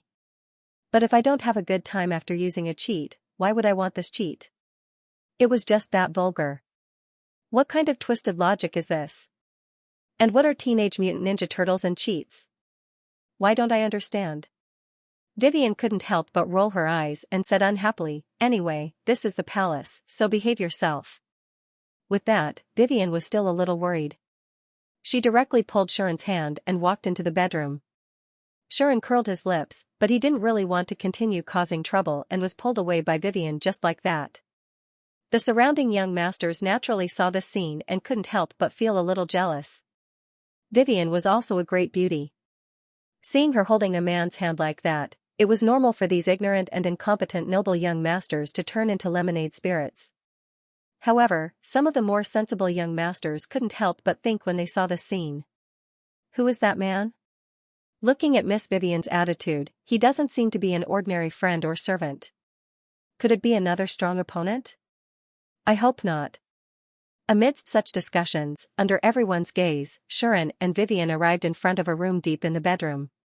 Then, a female knight led Shuren and Vivian in. The two finally saw Her Royal Highness again. When Shuren and Vivian entered the room and arrived in front of the princess, the scene in front of them made the entire world seem bright and alluring, leaving them speechless. At this moment, the princess was sitting by the window, looking at the lake outside with a brush in her hand and a drawing board in front of her. She was drawing on the drawing board while looking out of the window. Yes, the princess was drawing. And her drawing was particularly touching. However, the touching here wasn't referring to her drawing, but the scene of her tilting her head, looking out of the window, facing the sunlight, and sitting by the window. A gentle breeze blew in from the window, causing the curtains to sway in beautiful circles and the princess' long hair that was like a waterfall to sway in the wind. That scene was really moving. Especially when the sunlight shone on her body, it was as if the waterfall of snow-white hair was embellished with specks of golden light. It was unimaginably beautiful. Therefore, not only Sean, but even Vivian was at a loss for words. It was as if she had forgotten to breathe, or perhaps she was afraid that her breathing would interrupt the beautiful mood. The entire room fell into a comfortable silence. Both of them didn't even know when the female knight who led the way left. In fact, the two of them didn't even know how long it took for this comfortable tranquility to be broken. When both of them came back to their senses, the princess had already put down the brush in her hand and looked over. That pair of eyes was like the most charming red wine in the world, a very enchanting wine-red color. Long time no see, Vivian. Her Highness broke the silence. However, not only did it not destroy the atmosphere, but it also made people feel more comfortable. It was because the princess's voice was also very pleasant to the ears. Shuren had only heard such a pleasant voice from one person. And that person was Neon. Could this princess really be a goddess? Shuren began to doubt it. However, this doubt was unreasonable. At least, from the princess, Shuren could feel the unique atmosphere of a human, unlike the illusory feeling of Neon. Under such circumstances, Vivian stepped forward and knelt down on one knee in front of the princess. Please forgive me for not greeting you for a long time, Your Highness. Vivian then respectfully presented him with the etiquette of a vassal. This was the first time Shuren saw Vivian bow so respectfully. In the past, no matter how high the status of the nobles was, Vivian would only nod and salute. She had never been so respectful and sincere. But this made the princess shake her head. I have already said that there is no need to salute me so much except on formal occasions. The princess opened her red lips and said to Vivian in a pleasant voice, also, you can just call me Rosie. You don't have to call me Your Highness outside of formal occasions. Hearing this, Vivian also shook her head. That is too impolite. Vivian said with a serious expression, to the descendant of the hero who saved this world and defeated the Demon King, as well as the direct descendant of the royal family, being too casual is simply disrespectful to the former hero. So, please forgive me for not doing this. You are so serious. Princess Rosie laughed helplessly. However, the helpless smile on her face was also so beautiful that it made Sean, who was standing at the side, sigh. If it was in the past, Shuren would never believe that there would be someone in this world who could be so beautiful. No matter what kind of expression she made, no matter what kind of action she made, she gave off a sense of beauty. Such a woman probably wouldn't appear in one's dreams, right? Be it Neon or Rosie, both of them were telling Shuren what it meant to be a 360-degree beauty without any blind spots. To be so beautiful to this extent, it might even be considered unreal. However, compared to the breathtakingly beautiful Princess Royal Highness, Shuren couldn't help but glance at the corner of the wall. There, the holy sword that Shuren saw hanging on Rosie's waist stood quietly. It looked like an ordinary weapon and didn't look like a legendary weapon at all. Recalling the holy sword that was still hanging on his shoulder, Shuren cursed inwardly. My holy sword is abnormally gorgeous and dazzling, while others' holy swords are ordinary and not eye-catching at all. Is this hinting that I am flashy but not practical? But if my holy sword is serious, I'm afraid it can pierce through the sky. If this isn't practical, then what is considered firm? Rosie and Vivian, who didn't know Sharon's thoughts, were chatting politely with each other as if they were family matters. For a while, they actually forgot about Sharon's existence. It had to be said that Rosie's temperament was too outstanding. Even Vivian was inadvertently influenced by her and fell into her rhythm, completely forgetting about the fact that Sharon was at the side. On the other hand, Rosie had noticed Sharon's existence since the beginning. It couldn't be helped. Rosie knew very well that she was special. In the past, if a man saw her, his gaze would have been fixed on her and would never be able to look away. In fact, Sharon was the same. When he first came in, he couldn't help but be completely attracted by Rosie's figure. He didn't even realize that time had passed, which proved Rosie's charm. However, from the beginning, Sharon no longer had Rosie in his eyes. Instead, he kept staring at the corner of the wall and did not look away. This undoubtedly surprised Rosie, which made it easier for him to attract her gaze. Thus, Rosie began to size up Sharon seriously. As she sized him up, Rosie's pair of beautiful eyes suddenly trembled. She could not look away from Sharon. No, to be more precise, it should be said that she could not look away from Sharon's shoulder. On Sharon's shoulder, there was a long bundle hanging there. It didn't seem to be anything special, but Rosie could already feel it. She felt a familiar magic. That was Vivian. Rosie finally stopped chatting with Vivian. She withdrew her gaze and looked at her, asking, "This is?" Rosie's words finally brought Vivian back to her senses and also reminded her of Sharon's existence. At that moment, Vivian couldn't help but feel a little embarrassed. She looked at Sharon with some embarrassment in her eyes, but she quickly regained her composure. "Your Highness, have you read the letter I sent?" Vivian said so. "Yes." Rosie nodded and said, "You said that you have something important to discuss with me, right?" "Yes." Vivian looked at Rosie and said, "Before that, let me introduce you to your Highness. This is Sharon." Vivian introduced Sharon. Sharon, Rosie savored the name. At this moment, Sharon shifted his gaze back to the princess. Rosie was sizing up Sharon. When Sharon looked at her, their eyes met. Both of them were slightly taken aback, but they didn't avert their gazes immediately. Instead, they continued to stare at each other. Rosie seemed to be hoping to see something from this. Sharon's thoughts were even simpler. Since he wasn't at a disadvantage and Rosie was so pleasing to the eye, he just had to stare at her. In the end, both of them didn't avert their gazes and stared at each other as if they were in a stalemate. Neither of them was willing to admit defeat. This made Vivian want to say something, but she didn't manage to seize the opportunity. Until after a long while, "Does the matter you wanted to discuss with me have anything to do with him?" Rosie turned around and asked Vivian in a soft voice. "Yes." Vivian secretly heaved a sigh of relief and said, "His identity is a little special. Depending on the situation, it might even involve the balance between the three races. That's why I brought him to see your Highness." The balance between the three races. Rosie suddenly frowned and fell silent. Vivian, on the other hand, cast her gaze on Sean, and her expression became unprecedentedly serious. "Until now, I haven't asked you for confirmation, nor have I asked about your background. I just have some guesses about your identity." Vivian finally said this to Sharon. "You should have discovered something, right?" Hearing this, Sharon fell silent. It was impossible for him not to notice this. Be it Vivian or Lily, both of them must have guessed Sharon's identity. Otherwise, they wouldn't have helped him so wholeheartedly and even cleaned up the mess for him.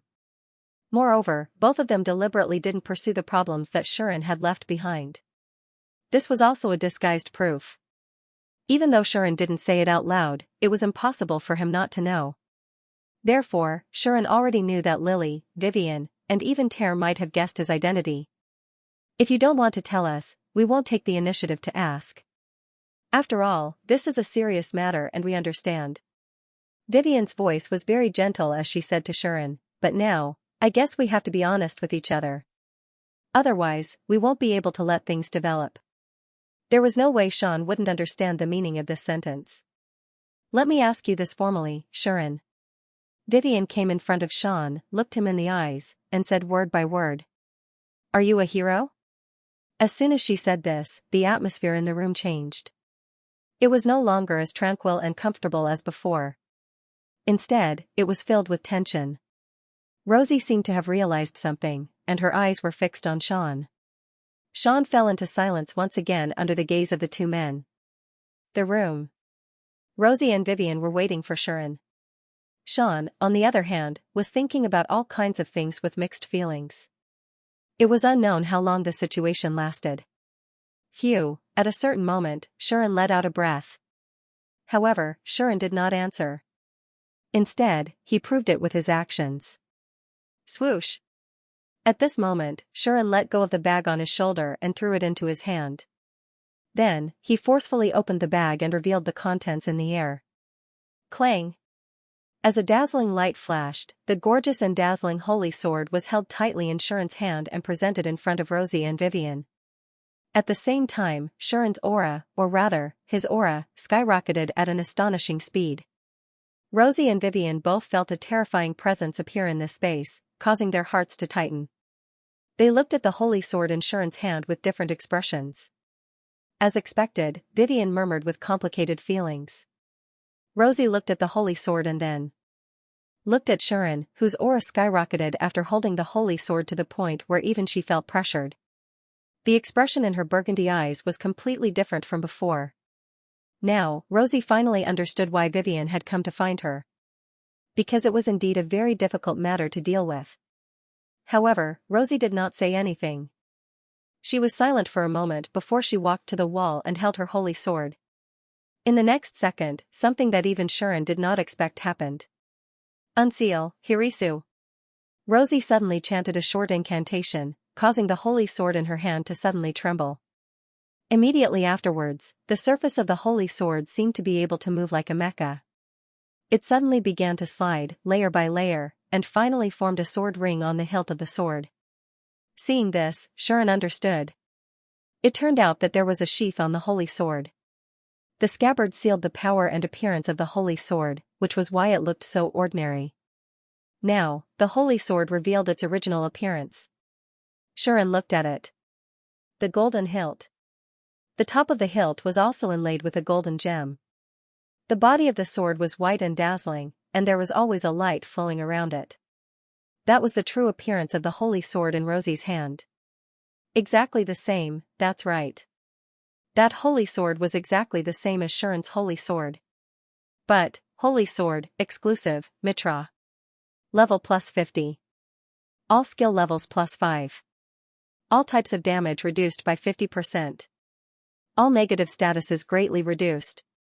Sharpness, top-notch. Durability, extremely high. Deals a lot of damage to evil targets. Has a dispelling effect on evil powers. Restricted to the user. Unable to discard or destroy. Sharon's identify skill saw this message, telling him that there was still a difference between this holy sword and his own. This could be seen from the fact that after both holy swords were exposed to the air, Sharon's holy sword was far more dazzling than Rosie's holy sword. Of course, now was not the time to care about this kind of thing. Now, there was only one thing that he needed to care about. That was, the hero from the other world and the hero from the modern world met in the princess bedroom in this palace. The man and woman with the dazzling holy swords looked at each other, unable to speak for a long time. At the side, Vivian was also watching this scene, and she suddenly had a feeling. These two might be the center of the chaos that was about to happen. Vivian had some understanding of this. Then, tell me. Rosie said. What happened? Sharon and Vivian looked at each other. In the end, it was Sharon who spoke first. Actually, Sharon explained what happened to him. Bring down the Demon King. When Sharon explained the reason why he was summoned to this world, not only Vivian, but Rosie also frowned and fell silent. What's going on? Vivian asked in confusion. The Demon King has been defeated for thousands of years. Why would the goddess still use the hero summoning ritual to bring down the Demon King? This was the biggest mystery, and also what Sharon wanted to find out the most. Rosie closed her eyes slightly, as if thinking about something. After a while, she opened her eyes again and looked at Sharon. You said that the goddess who summoned you called herself Nian? That's right. Sharon nodded and said frankly, that's the name she told me. I've also specially looked up some books related to the Protoss goddess, but I couldn't find any goddess with this name. Because of this, Sharon had a suspicion. And this suspicion happened to be what Vivian was thinking now. Then it should be a fake name. Vivian said with certainty, the number of Protoss is very limited. Even if it's a low-level goddess, their name will be recorded.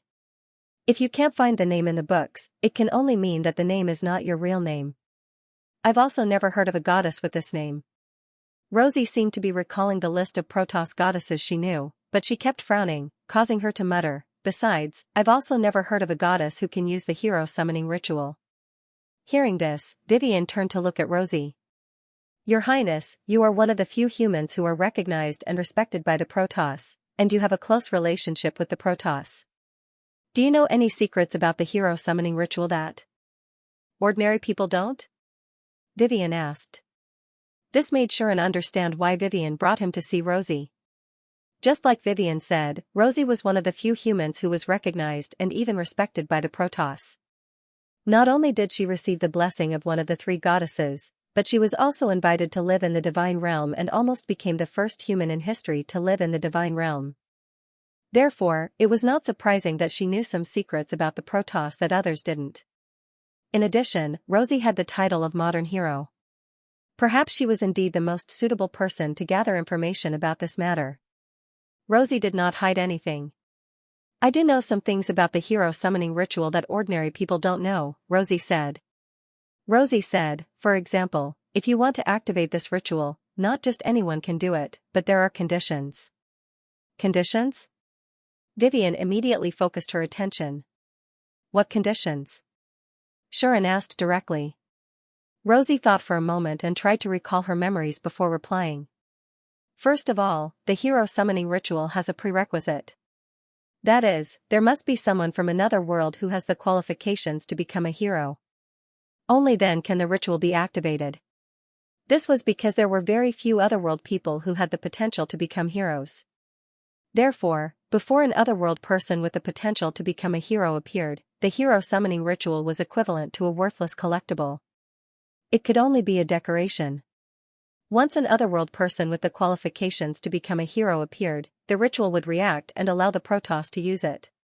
But, as a large-scale summoning ritual across worlds, it is impossible for ordinary goddesses to use this ritual. Rosie pointed out. Therefore, the ritual can only be successfully used under 3 conditions. What conditions? 1. Gather the power of all the upper and lower gods of the Protoss and use it on the ritual. As long as the power of all the upper and lower gods of the Protoss were gathered, the ritual could be successfully activated. 2. Gather the power of the 3 goddesses and use it on the ritual. As the peak of the Protoss and the first Protoss to be created, the 3 goddesses were far superior to the ordinary Protoss in terms of power and status. They were also the leaders of the Protoss. With the power of the 3 goddesses, it was still possible to activate the ritual. 3. When the Protoss encounters a major crisis, which concerns the survival of the race and even the world, the ritual will be automatically activated. At that time, only one goddess is required to perform the ritual. Even if the goddess is a lower god, she can successfully use the ritual to summon the hero. It was said that this was the final mechanism of the hero summoning ritual. It was used to summon the hero who could save everything when a real crisis occurred. However, when the third situation occurs, because it is forcibly activated, the hero summoning ritual will self-destruct. At that time, it will be the time when the Omnipotensen completely loses contact with the hero of the other world. Rosie revealed such a secret, causing Sharon and Vivian to look at each other. That was what she said, right? Are you saying that my situation is the third situation? Sharon asked Rosie with uncertainty. I can only say that it is very likely. Rosie looked deeply at Sharon and said, at least, as far as I know, there is only the third situation that can make the goddess activate the hero summoning ritual alone. The heroes of the past are basically in the second situation, so they can all receive the blessings of one of the 3 goddesses. What about the other 2 situations? Vivian asked, when the other 2 situations occur, what kind of blessings will the summoned hero receive? Rosie pondered for a while, as if she was still trying to confirm her memory, and then answered. If I remember correctly, in the first situation, the summoned hero will receive the blessings of all the higher and lower gods of the Protoss. In the third situation, because it is the only hope when a real crisis occurs, the supreme god Omnis, who created the ritual, invested a part of her power in it, leaving it for the last hero. In other words, in the third situation, the hero will receive the blessings of the highest level and the highest scale, which is the supreme god's blessings. Rosie's voice clearly entered Shuren's ears. Moreover, Her Royal Highness had said so. If you want to know which situation you are in, you will know by looking at what kind of blessings you receive. Hearing this, Shuren fell into complete silence. Because Shuren could not help but feel a little confused. The third situation clearly matched up with him. So, I am the last hero to receive the Supreme God's blessings, and this world, or rather, the entire Protoss has already encountered a crisis, so I was summoned by Nyan, but wasn't the Demon King defeated? The world is also very peaceful now, isn't it? Other than the old demons, Shuren did not see any factors that were strong enough to threaten the peace. What is going on? In fact, there was another situation that Rosie did not mention. Is it really only under the third situation that the Protoss can use the power of a goddess to perform the hero summoning? Shuren hesitated for a moment and then asked Rosie for confirmation. Is it possible that the Supreme God herself performed the hero summoning? This was what Shuren had always thought. Since he had obtained the Supreme God's blessing, it was completely reasonable to imagine that the Supreme God herself had blessed him and summoned him, right? Neon had also said that Shuren's blessing was bestowed by her, and not something that Shuren had obtained through the ritual. In addition, this goddess name was somewhat similar to the Supreme God Omnis, so Shuren had always thought that Neon might be the Supreme God Omnis. And if Neon was the Supreme God Omnis, then she had the ability to perform the hero summoning ritual alone. After all, even the ritual itself was created by this goddess, and she herself was the origin of the Protoss, the true pinnacle of the Protoss. Even the three goddesses were her dependents. Then, the ritual that could be activated by gathering the power of the three goddesses, as the creator of the ritual and the origin of the Protoss, the supreme god, must have been able to perform it herself. That was what Shuren thought.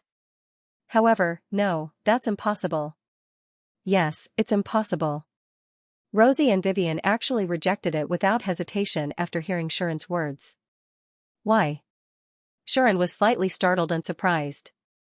Rosie and Vivian looked at each other, then at Shuren together.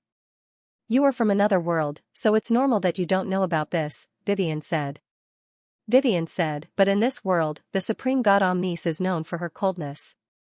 Indifferent? Shuren was a little confused. What does that mean? Seeing the confusion on Shuren's face, Rosie began to explain. The supreme god Omnis is a very transcendental existence, Rosie said softly. She is the symbol of omnipotence, the origin of the world, and the true omnipotent god.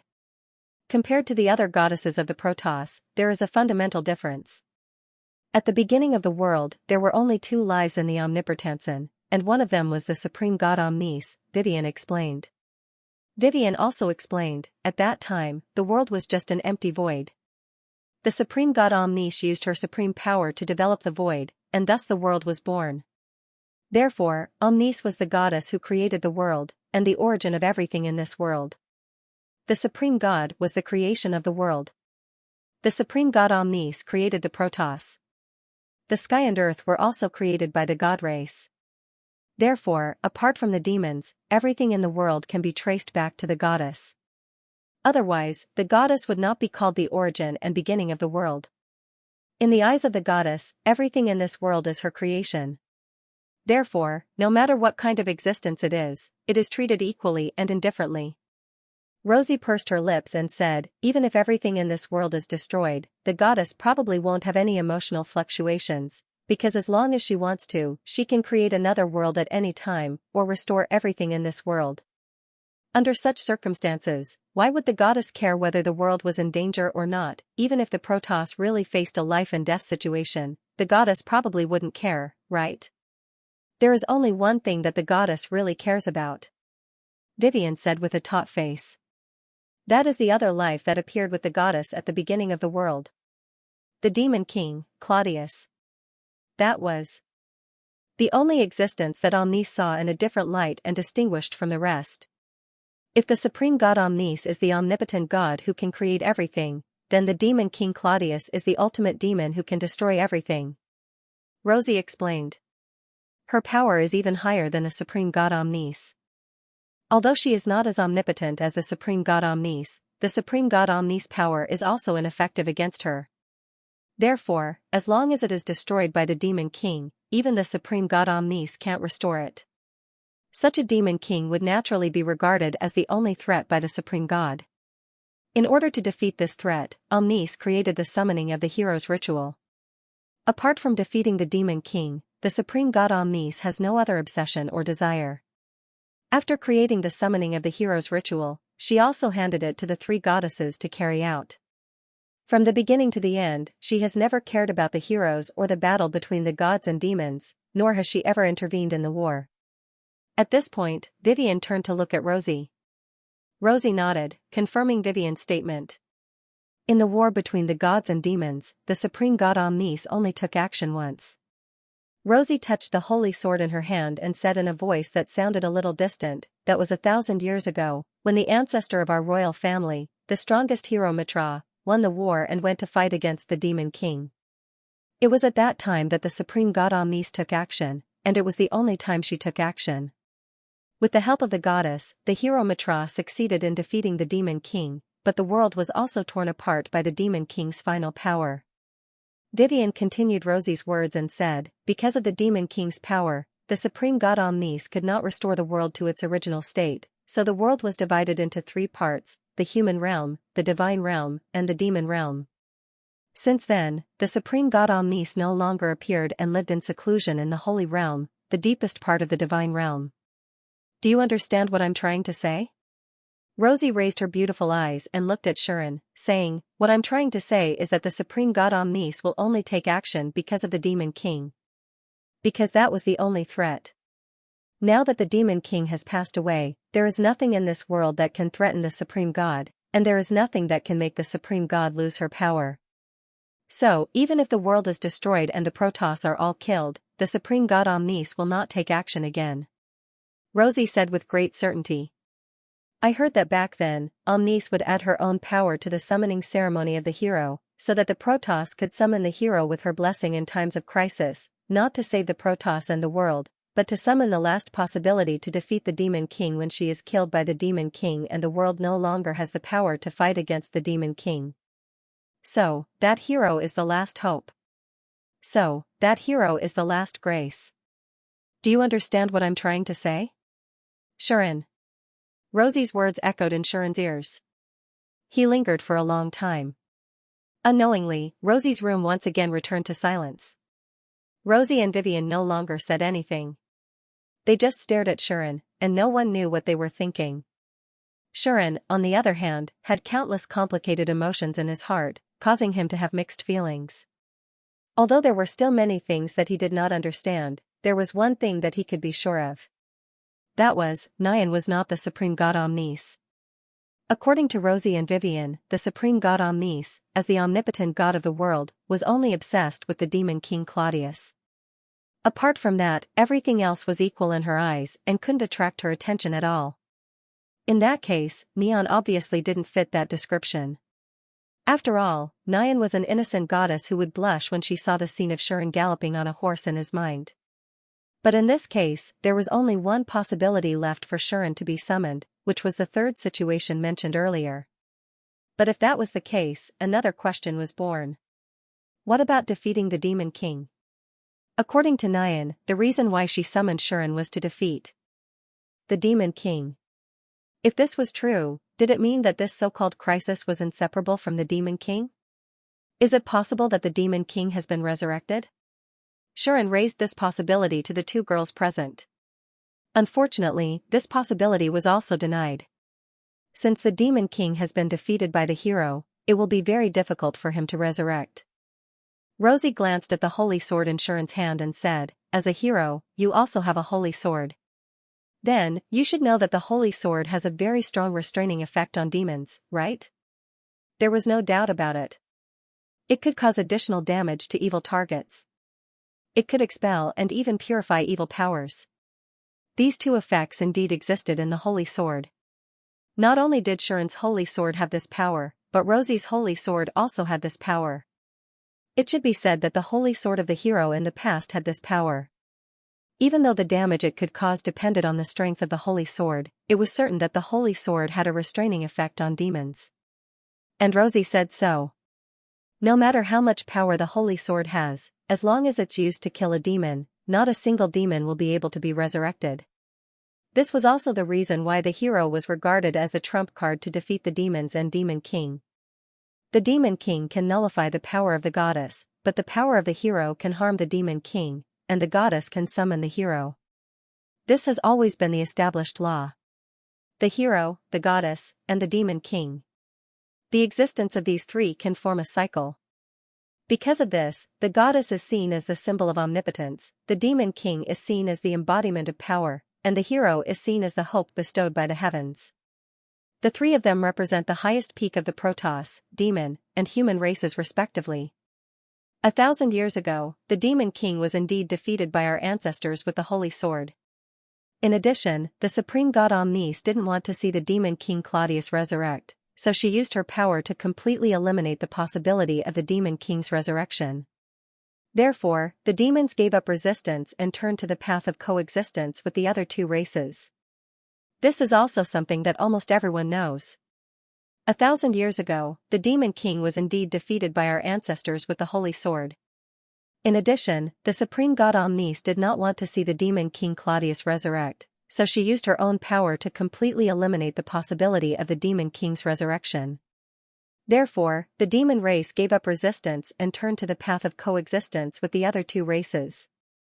This is something that almost everyone knows. For example, the transcendence of the Supreme God Omnis and the fact that the Demon King was dead were widely spread. For example, the transcendence of the Overgod Omnis and the fact that the Demon King was already dead were widely spread. These two existences were the beginning and the end of everything, so the eyes of the world would naturally be focused on these two. It could be said that if it wasn't for the death of the Demon King and the seclusion of the Supreme God, this world might not have been able to fulfill everyone's hopes and develop into the way it was now. In conclusion, it was impossible for the Demon King to revive. Something happened to the Supreme God Omnis. Something happened to the Supreme God Omnis. Rosie's words made Xianxia's and Vivian's hearts sink. This was a possibility that could not be denied. Rosie was obviously aware of the thorny problem. After pondering for a while, she spoke. No matter what, it's a fact that the hero's summoning has been reactivated. If something terrible happened that we don't know about, we have to think of a way to deal with it. How should they deal with it? I'll go to the Divine Realm soon and see if I can find out anything from the Protoss's acquaintances, Rosie decided. Rosie made up her mind. Of course, I will also meet the Goddess of Fortune and discuss with her to see if I can get any help. The Goddess of Destiny was one of the three goddesses who gave Rosie her blessing. If Rosie went to the Divine Realm, she might be able to meet her. It would be great if we could go to the Holy Realm in the depths of the Divine Realm. At least we can confirm the Supreme God Omnis situation. Rosie did not sound hopeful. But the Holy Realm is not allowed. Even the three goddesses don't dare to go against the Supreme God Omnis' will and break into the Holy Realm. So, it's better not to put too much hope in this matter. After all, the Protoss was a world of extreme classes. The words of the Supreme God Omnis were the absolute law to the goddesses of the Protoss. Even if the Protoss were to be on the verge of extinction, without the permission of the Supreme God Omnis, the goddesses of the Protoss would probably not dare to break into the Holy Land. To others, this might be a very serious matter, but to the Supreme God Omnis, it was nothing. Even if the world was destroyed, she could create a new one with a wave of her hand. Naturally, she wouldn't care about this level of things, and the Protoss wouldn't dare to trouble her with this level of things. This made Xianxia say something. God is really a troublesome existence. Hearing this, Rosie and Vivian smiled bitterly. You can say this here, don't say it outside, okay?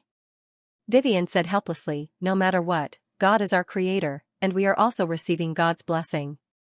We can't be disrespectful to God. However, Xianxia didn't care. That's you guys. It has nothing to do with me, a person from another world. that's it. As a person from another world, Shuren's creator was undoubtedly his own parents. It had nothing to do with God or anything like that. As for the blessing, it was also forced on him by others, and he didn't accept it, right? Not to mention, until now, Shuren didn't even know the effect of his blessing. So, to ask Shuren not to be disrespectful to God, Shuren probably only had one thing to say. Did I eat your rice? Conclusion. Then let's leave it at that. Rosie stood up and looked at Shuren. During this period of time, you will temporarily stay in the capital and wait for my news. You don't have to do anything. Just be careful not to expose your identity, or things will become very troublesome. Be careful, maybe someone has their eyes on you. Rosie's advice ended here. What could Shuren do? He could only wait. That was the end of the meeting. After that, Rosie and Vivian chatted for a while, but Shuren did not interrupt. They had finished talking about what they needed to talk about, and if they continued to talk, Shuren would feel like he was licking the goddess. In order to avoid becoming a bootlicker like the young masters of the nobles outside, Shuren kept his head down. Even though it was a rare opportunity to chat with the princess to improve their relationship and earn favorability points, he ignored it and admired the holy sword in Rosie's hand. However, no matter how much he admired it, Shuren only had one thought. This sword is really weak. Do you hear what people say? However, that was Shuren's true thoughts. Compared to his family's holy sword, wasn't this holy sword much weaker? Of course, there were benefits to being weak too. At least Rosie could use it openly, unlike Shuren, who felt like he was hugging a nuclear bomb when he hugged the holy sword. He was afraid that the outer layer of skin would not be able to cover it and it would be cut. Hence, Shuren sighed and felt envious at the same time. Shuren had never thought of such a thing. If he was not special, he would not have reached this stage. Take the demon sword as an example. Its power depended on both the skill level and the user's mana. If Xian had not leveled the skill level to the maximum and had so much mana that he had nowhere to spend, how could he have become the nuclear bomb sword fairy? If it were someone else, even if they had the same holy sword as Shuren, they would not have such power. Hence, he really could not blame anyone. Shuren, who was unaware of this, continued to lament inhumanly until Rosie and Vivian ended their conversation. Then, he and Vivian prepared to leave. However, Shuren did not know that his initiative to distance himself from Rosie made Rosie look at him in a different light. Hence, before leaving, Rosie took the initiative to speak to Shuren. From the perspective of the human race, it's undoubtedly a very exciting thing for new heroes to come to our world after 1,000 years. Rosie smiled sweetly at Xian, her smile dazzling and moving. Although there are many unsettling factors, I look forward to your performance in the future. Hearing this, Shuren looked at the beautiful princess and replied with a smile. But in his heart, he was complaining. So much like the social speech of a company boss. Do you think you don't need to pay me and make me work for you? No way. With this thought in mind, Shuren and Vivian left the room together. He did not notice that Rosie was watching them leave, the smile on her face disappearing bit by bit. On the other side, while walking in the spacious corridor of the bedroom, Shuren and Vivian started a conversation. Leave your matters to His Highness. Leave your matter to Her Highness, Vivian said as if she was reassuring Shuren. With Her Highness' friendship with the Protoss, it should not be difficult for her to enter the realm of gods. I believe she will bring back some information soon. Is that so? Shuren sighed and said without much expectation, I hope so. Why? Vivian heard Shuren's tone and asked, do you think Her Highness cannot be trusted? Do you think I should trust her? Xian retorted, I've only met the princess once. It's impossible for me to believe her just because she's beautiful and dazzling in front of the people, right? It's not that I can't understand. Vivian was silent for a while, then said, as a person from another world, it is indeed unrealistic to expect you to trust Her Highness immediately. If it was someone from this world, they would have a certain degree of trust or even absolute trust in Her Highness after hearing about the many heroic deeds of Her Highness, right? Only now did Vivian realize how difficult it was to get Shuren to tell Rosie everything about himself in this situation. The reason why Shuren chose to reveal his secret in front of Rosie was not because he trusted Rosie, but because he trusted her. Thank you. Vivian thanked Shuren solemnly. But this made Shuren laugh. Isn't it a little strange to thank me? Sharon did not know whether to laugh or cry. You are working so hard because of me. I should be the one saying thank you. Why are you the one saying thank you? I don't think so. Vivian shook her head and said, after today's conversation, I believe you understand that there must be an extremely important secret behind the matter of you being summoned. It may even involve the problem between the three races, and may even involve the peace and safety of this world. Just because of this, I have the obligation to do these things. Hearing this, Sharon was quite impressed with Vivian. This young lady did not think that the safety of the world had nothing to do with her, so she was willing to do her best for it, unlike some people who always thought that even if the sky collapsed, it would be the tall ones who would hold it up. Saving the world should be the responsibility of those famous and great people. She was just a very small and weak human, and it was good enough that she could take care of herself. She did not care about others. In Sharon's opinion, people like Vivian were the kind of real nobles who upheld their own principles and obligations, were very responsible, and knew how to be prepared for danger in times of peace. Only such a person could hold a shield that did not match her and shelter everyone from the wind and rain, right? Her Highness must think so too, Vivian said. She has never betrayed the expectations of others, so she can be worshipped by the people like that. She worships her to the point that people may feel uneasy if they cannot make sure that she is safe and sound every day. And she has never thought that it is a very troublesome matter. In order to reassure the people, she also tirelessly shows up every day. In this way, she will not sit idly by and do nothing about your matter. Vivian seemed to have a lot of confidence in Rosie, and said to Sharon, you can trust her, it's okay. All right, Sharon replied indifferently. At this moment, Sharon suddenly remembered a very important matter. By the way, how did Her Highness Princess get her holy sword? Sharon finally remembered this matter that he had been very concerned about before. That Her Highness Princess is not a hero from another world like me, right? Then why does she have the holy sword? Sharon asked Vivian. It could not be helped, this matter was really too strange. Moreover, after seeing Rosie's holy sword, Sharon realized that the effects of the holy sword seemed to be too similar to the hero's holy sword from 1,000 years ago. Level plus 50. All skill levels plus 5. All types of damage reduced by 50%. This was all the power of the hero's holy sword from 1,000 years ago. In addition to the mitra displayed in the exclusive area, Sharon had an idea. I knew you would care about this. Vivian, who didn't know what Sharon was thinking, suddenly smiled. Actually, this isn't really a secret. Almost everyone in the kingdom knows about it. Hearing Vivian's opening words, Sharon felt a little uncomfortable. Everyone knows about it. Everyone knows about it. Damn it. Everyone knows about it again, you're bullying us transmigrators for being unfamiliar with this place. We've just arrived here and don't know anything, right? Feeling that his intelligence was being insulted, Sharon felt a little regretful.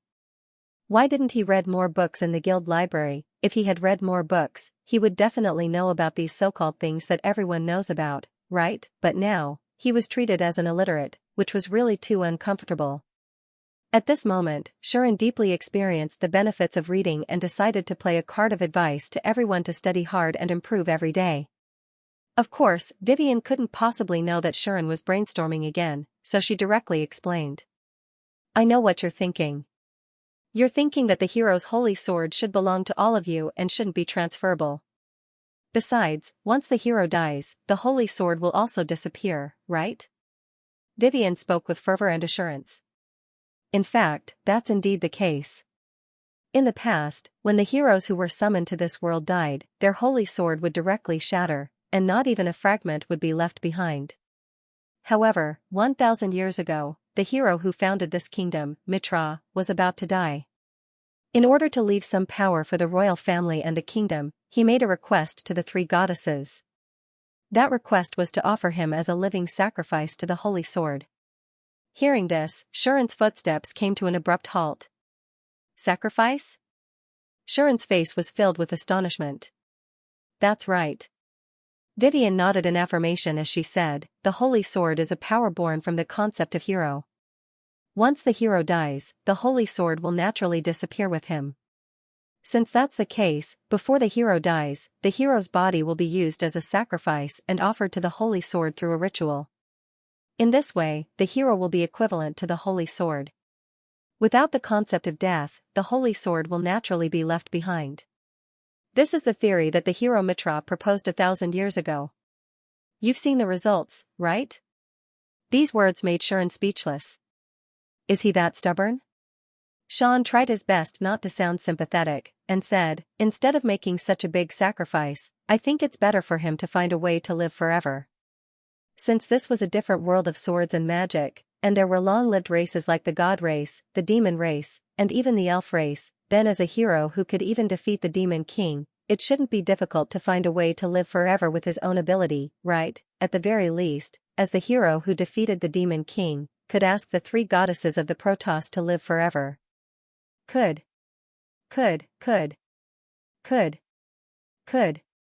Xian believed that gods of the level of the 3 goddesses should be able to do this. In the end, it turned into a situation where he had to be sacrificed. How many fatal turns did he have to go through to be so stubborn? However, this time, Xian blamed the hero wrongly. Do you think that the hero Mitra died of old age? Vivian smiled bitterly. No. The hero died mainly because he suffered a very serious injury in the battle with the demon king. That injury was left on his body as a sequela, which eventually led to the hero Mitra's death. This? Xian was speechless. An injury caused by the demon king, that meant that even the supreme god Omnis could not cure this injury, right? In this case, it was only natural that the other party would GG. However, Mitra the Brave only passed away when he was almost 99 years old. This is considered a very long life for humans. Vivian added. Because of this, the hero wanted to leave his holy sword for the royal family and the kingdom before he died, so that he could continue to protect the kingdom. In the end, he sacrificed himself to the holy sword through a ritual, so that the holy sword would remain in this world. However, the holy sword is a power that belongs exclusively to the hero. Even if it's left behind, it's not something that anyone can use. Vivian continued to explain. To become the new user of the holy sword, 2 conditions must be fulfilled. First, one must have the blood of the hero Mitra. In other words, only a member of the royal family of the Mitra kingdom, and a direct heir, can use the holy sword. Second, one must have talent and potential that is not inferior to the hero Mitra. Be it unique skills or God's blessing, they cannot be inferior to the hero Mitra. Only by fulfilling these 2 conditions can one use the holy sword and become the heir of the Mitra holy sword. I believe you understand how harsh these conditions are. Of course he understood. It meant that unless one was a descendant of the hero Mitra, one could not become the heir of the holy sword. Comparable to the hero who defeated the demon king, not even the heroes of the past could do it. That showed how harsh the conditions were. In the past 1,000 years, who has fulfilled these conditions? Xian only had this question. Vivian smiled without saying a word. She glanced at the direction of the princess's bedroom and told Xian the answer. The answer was, there is only one. In the past 1,000 years, only the princess had fulfilled this condition. Otherwise, why would she be a modern hero? The reason was that simple. Xian finally understood why so many people worshipped Her Royal Highness Princess so much. It was not only because she was beautiful, but also because she was born into this world with the aura of a protagonist. After I reincarnated as a hero in another world, I realized I wasn't the protagonist. The princess of another world is the hero? As the descendant of the hero, but stronger than the hero himself? In an instant, dozens of light novels appeared in Xian's mind. This title was so real, so, Vivian, you can go back first. Xian suddenly said to Vivian. What's wrong? Vivian was stunned. I'm going to see the princess again, Xian said, there are some things I want to ask her. Hearing this, Vivian wanted to say that she could go back with Xian. But after thinking about it carefully, Vivian stopped herself. Then don't be rude to her. Vivian only left such an order. Got it. Xian naturally agreed. Only then did Vivian glance at the princess dormitory behind her before quietly leaving. Xian watched Vivian leave, then turned around and walked back to Rosie's room. Vivian, who was leaving, didn't know that as soon as Xian turned around and went to the princess dormitory, he immediately used the concealment skill and entered the hidden state, eliminating his aura. Of course, this was not because Xian wanted to transform into a rapist and do some crazy things. It was just that he suddenly thought that if a man like him, as a man, were to go to the princess' bedroom so openly, then the female knights who were guarding around might directly stop him and shut the door in his face. There were so many bootlicker aristocratic young masters waiting to be visited by Her Royal Highness. The female knights here must be extremely wary of men. Xian did not want to experience the aggrieved plot of a male protagonist being led by the nose by a woman's capriciousness. He had no choice but to display his gentlemanly spirit. Even if there was a conflict, he had to show mercy or obey the other party's words. Hence, Xian simply entered the concealment state and moved in the direction of the princess' dormitory. The max-level concealment skill was naturally extremely powerful. In addition, Xian directly held the holy sword in his hand to avoid being discovered and avoid some melodramatic plot. With the blessing of the holy sword, the level 10 skill became a level 20 skill, and the effect skyrocketed. Along the way, Xian didn't make the slightest sound, and even the mana on his body and the holy sword were perfectly hidden. In this state, what would the result be if he used an assassin skill like assassination?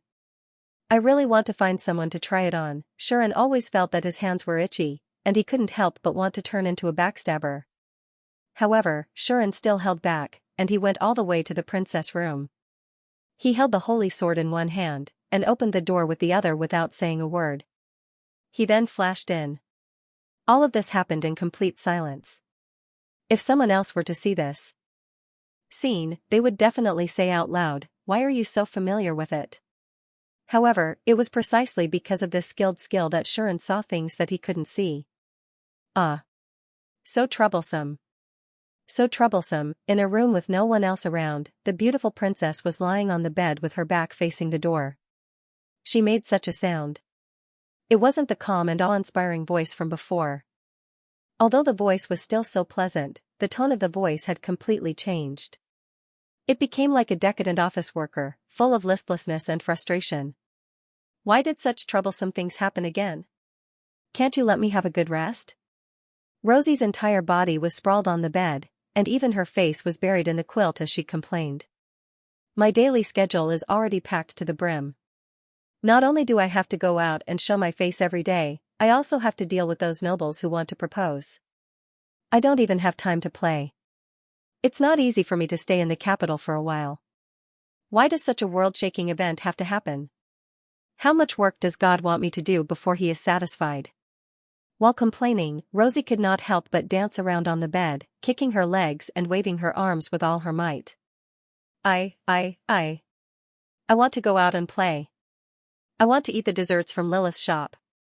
I want to eat the delicacies from Alice's shop. I don't want to eat the cold dishes from the royal palace. Sob sob sob. Vivian, that idiot. Why did she bring trouble to me? What do these people want me to do? So troublesome. So troublesome. Rosie was still crying and complaining to the air. She turned over, kicked, and made a mess of the quilt. Her beautiful face, which one could not help but lick, was also filled with hysteria. She was no longer as calm and elegant as before. Words flashed through Xian's mind. Rosie Rosie rot Rosie Rosie rot Rosie Rosie Rosie Rosie rot rot Rosie rot. Rosie rot rot Rosie Rosie T Rosie rot Rosie. Rosie rot Rosie Rosie Rosie rot. Obviously, Xian had fallen into a state of confusion. So troublesome, so numb. On the other side, Rosie was still grumbling and rolling on the ground. She finally turned around and faced Xian. She successfully saw the man who was frozen on the spot with his eyes wide open and had completely sunk into chaos. The decadent words in her mouth stopped abruptly. The man and the woman froze on the spot, staring at each other with their eyes wide open, unable to react at all. Immediately afterward, the corners of Xian's mouth began to twitch, and Rosie's face was covered in a large amount of perspiration, like rain. However, neither of them dared to take the initiative to speak and continued to stare at each other. Xian could see the panic in Rosie's eyes. Rosie could see the despair in Xian's eyes. As the saying goes, the most frightening thing is that the air suddenly becomes quiet. Now, a strange silence pervaded the space between the man and the woman, as if a storm was brewing. Until, Xian? Rosie finally took the initiative to speak. It was as if she had returned to her previous self. Her tone was calm, her expression indifferent, completely in princess mode. However, the messy bed and messy clothes and hair due to the kicking and rolling on the ground told Sharon that everything that happened just now was not a dream. What's wrong? Is there anything else you want to say? Rosie spoke calmly as if nothing had happened. Sharon was speechless. Then, you're not thinking of getting away with this, are you? Sharon's straightforward words pierced through Rosie's thoughts. Rosie's beautiful face also twitched a little. If there's anything else important you want to say, then say it. I will try my best to help if I can. Rosie continued to remain calm, but her intention to get away with it became more and more obvious. Sharon was silent again. After a while, Sharon said faintly, I came to ask your highness a question. What question? Rosie was still calm. I saw something that I shouldn't have seen. Sharon also said faintly, although I feel like my worldview has been completely destroyed, I would like to ask, at this time, what should I do to avoid being silenced? Yes, this matter is indeed very important. Rosie nodded. Without hesitation, she said directly, I think, whether it's for your own sake or for the sake of others, you should pretend that it didn't happen. It's best. If you can erase this memory. What do you think of this suggestion? I think so too. Sharon nodded and said, sure enough, we can't just let it go, right? That's not very good. Rosie smiled and said, well, not very good. The conversation ended. The air suddenly became quiet again. The next second, sorry to disturb you. Sharon turned around without hesitation and prepared to leave. However, a hand suddenly grabbed his shoulder and dragged him over. Sigh. Sigh. Sigh. In the room, Her Royal Highness's sighs rang out one after another. She hadn't stopped since the beginning. Sharon sat in front of Her Royal Highness and watched her sigh. He felt that the tea in his hand was no longer fragrant. At this moment, Sharon and Rosie were sitting opposite each other at a small white table and drinking tea. Well, it was not black tea, but the sweet honey tea. It was so sweet that Sharon felt like his tongue was going to turn into sugar after taking a sip. However, Her Royal Highness was drinking such sweet tea with relish. She was just sighing all the time. Sharon could not take it anymore and said straightforwardly, I say, Your Royal Highness, when are you going to stop sighing? I say, Your Royal Highness, when are you going to stop sighing? Actually, this was not the first time Sharon had said this. However, every time she heard this, not only did Rosie not restrain herself, she sighed even more heavily. I've hidden it for so many years.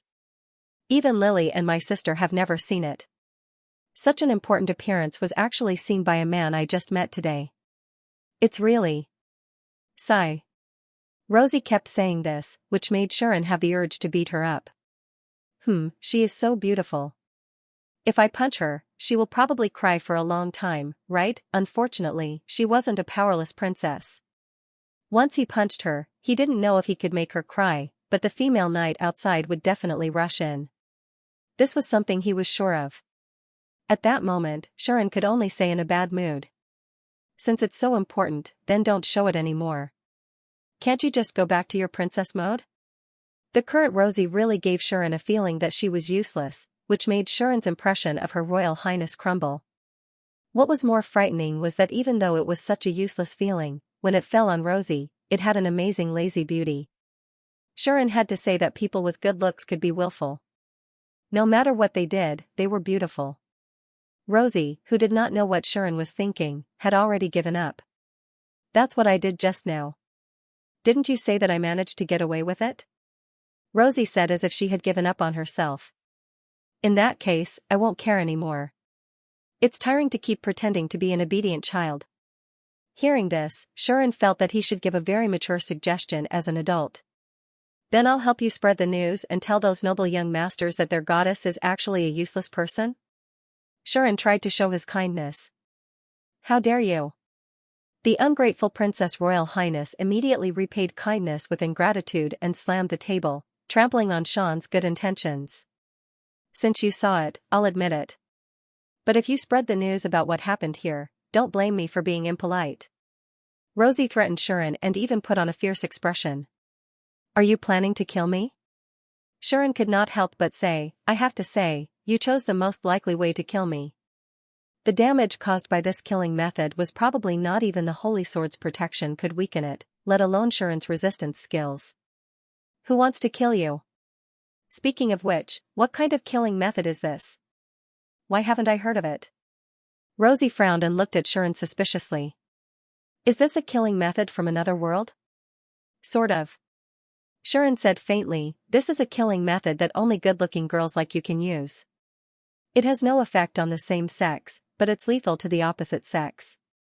It's called a special attack on men, especially a good-looking and young girl. Using this ultimate move, all the lolicons. No, all the gentlemen will suffer fatal injuries. In the end, they will spurt out a lot of nosebleeds and die from excessive blood loss. Unfortunately, you're too old. Why do I feel like you're playing with me? Rosie's frown deepened. Holding the honey tea, she stared at Sharon and said, also, don't say that I'm old. I'm only 17 years old. These words made Sharon glance at Rosie's chest. Then, Sharon opened his mouth. 17 years old is already very old, okay? This was the truth. It was really the truth. At least, other people 17 years old could not be compared to the princess 17 years old. In other words, it was the difference between B and D. Anyone who understood would understand. But Her Royal Highness did not know and directly argued with Sharon. How is 17 years old big? I just came of age 2 years ago. But you are big. Go out and ask around. People always say how amazing it is for me to have such achievements at such a young age. No one has ever said that I'm big. But you are big. I'm not. I'm very small. No, no, no. You are really big, believe me. You. Hearing Sharon's words that seemed to have a hidden meaning, Rosie was angry. However, looking at Sharon's smiling face, Rosie was a little puzzled. Don't you think it's strange? Rosie looked straight at Sharon and said, don't you want to know why I became so different from before? If it was someone else, seeing Rosie like this, they would definitely not be able to resist asking, right? Apart from the confusion at the beginning, when he looked at Rosie with disdain as if he had been deceived, Sharon did not say anything about this matter. This made Rosie, who was ready to reveal the truth, very puzzled. Little did she know. Since you've grown up with the expectations and hopes of others, you've been regarded as the pillar of the kingdom and the hero of the modern age. That's why, in order not to disappoint others, and in order not to disappoint those who worship you, the great princess hid her true nature and forced herself to live with the expectations of others. That's the image of a princess that exists for this purpose. Now, this is the image you should have, am I right? Sharon did not even pause for a moment and poked out the most important secret in Rosie's heart in one breath. You. Rosie suddenly pointed at Sharon, her face full of astonishment, and said, how did you know? Hee hee. Sharon smiled insincerely and said, how would I know? Because this character is too conventional. Otherwise, why would Sharon show a disdainful look at Rosie after he realized it? It was not that he looked down on Rosie, but he despised her character. Therefore, Sharon did not have any opinion on the huge contrast between Rosie's image before and after, he only had some complaints. To think that I admired you before, give me back my feelings. Sharon snatched the honey tea from Rosie's hand. I didn't move you. You guys are the ones who think too well of me. Rosie immediately snatched the honey tea back and also complained, it's because you guys are imagining me more and more that I have to become like that. Now you're blaming me, it's too unreasonable. You're the one who's unreasonable, what does that have to do with me? I'm not from this world. Don't take my tea away again. The two of them unknowingly started to quarrel. After that, Sharon found out that no one knew about Rosie's true nature. Whether it was the knights who had always been by her side, the teachers, friends, and sisters who had been in contact with her, or even her parents, the current king and princess consort, none of them knew that Rosie had such a hidden side. In other words, Rosie had always been interacting with others in the image of a princess, even if the other party was her family. Aren't you being a little too thorough? Sharon was dumbfounded as he held the honey tea that he had just successfully snatched from Rosie. Do you think I want to? Rosie glared at Sharon angrily, but her hands weren't empty. She held a new teacup and mumbled, including father and mother, everyone has high expectations for me. They hope that I can become the pillar of the kingdom. They hope that I can become a talent that doesn't disappoint the goddess and the holy sword. They hope that I can become a symbol of the royal family that is comparable to my ancestors. They hope that the heir to the hero that the kingdom has been waiting for 1,000 years can bring peace and prosperity to the kingdom and the world like the hero of the past. That's what everyone hopes for. Ever since I became conscious, it's been the same. Speaking of this, Rosie's face revealed some self-deprecation. In the end, in order to respond to everyone's expectations, I tried my best to be more outstanding than anyone else. Unknowingly, I became like that.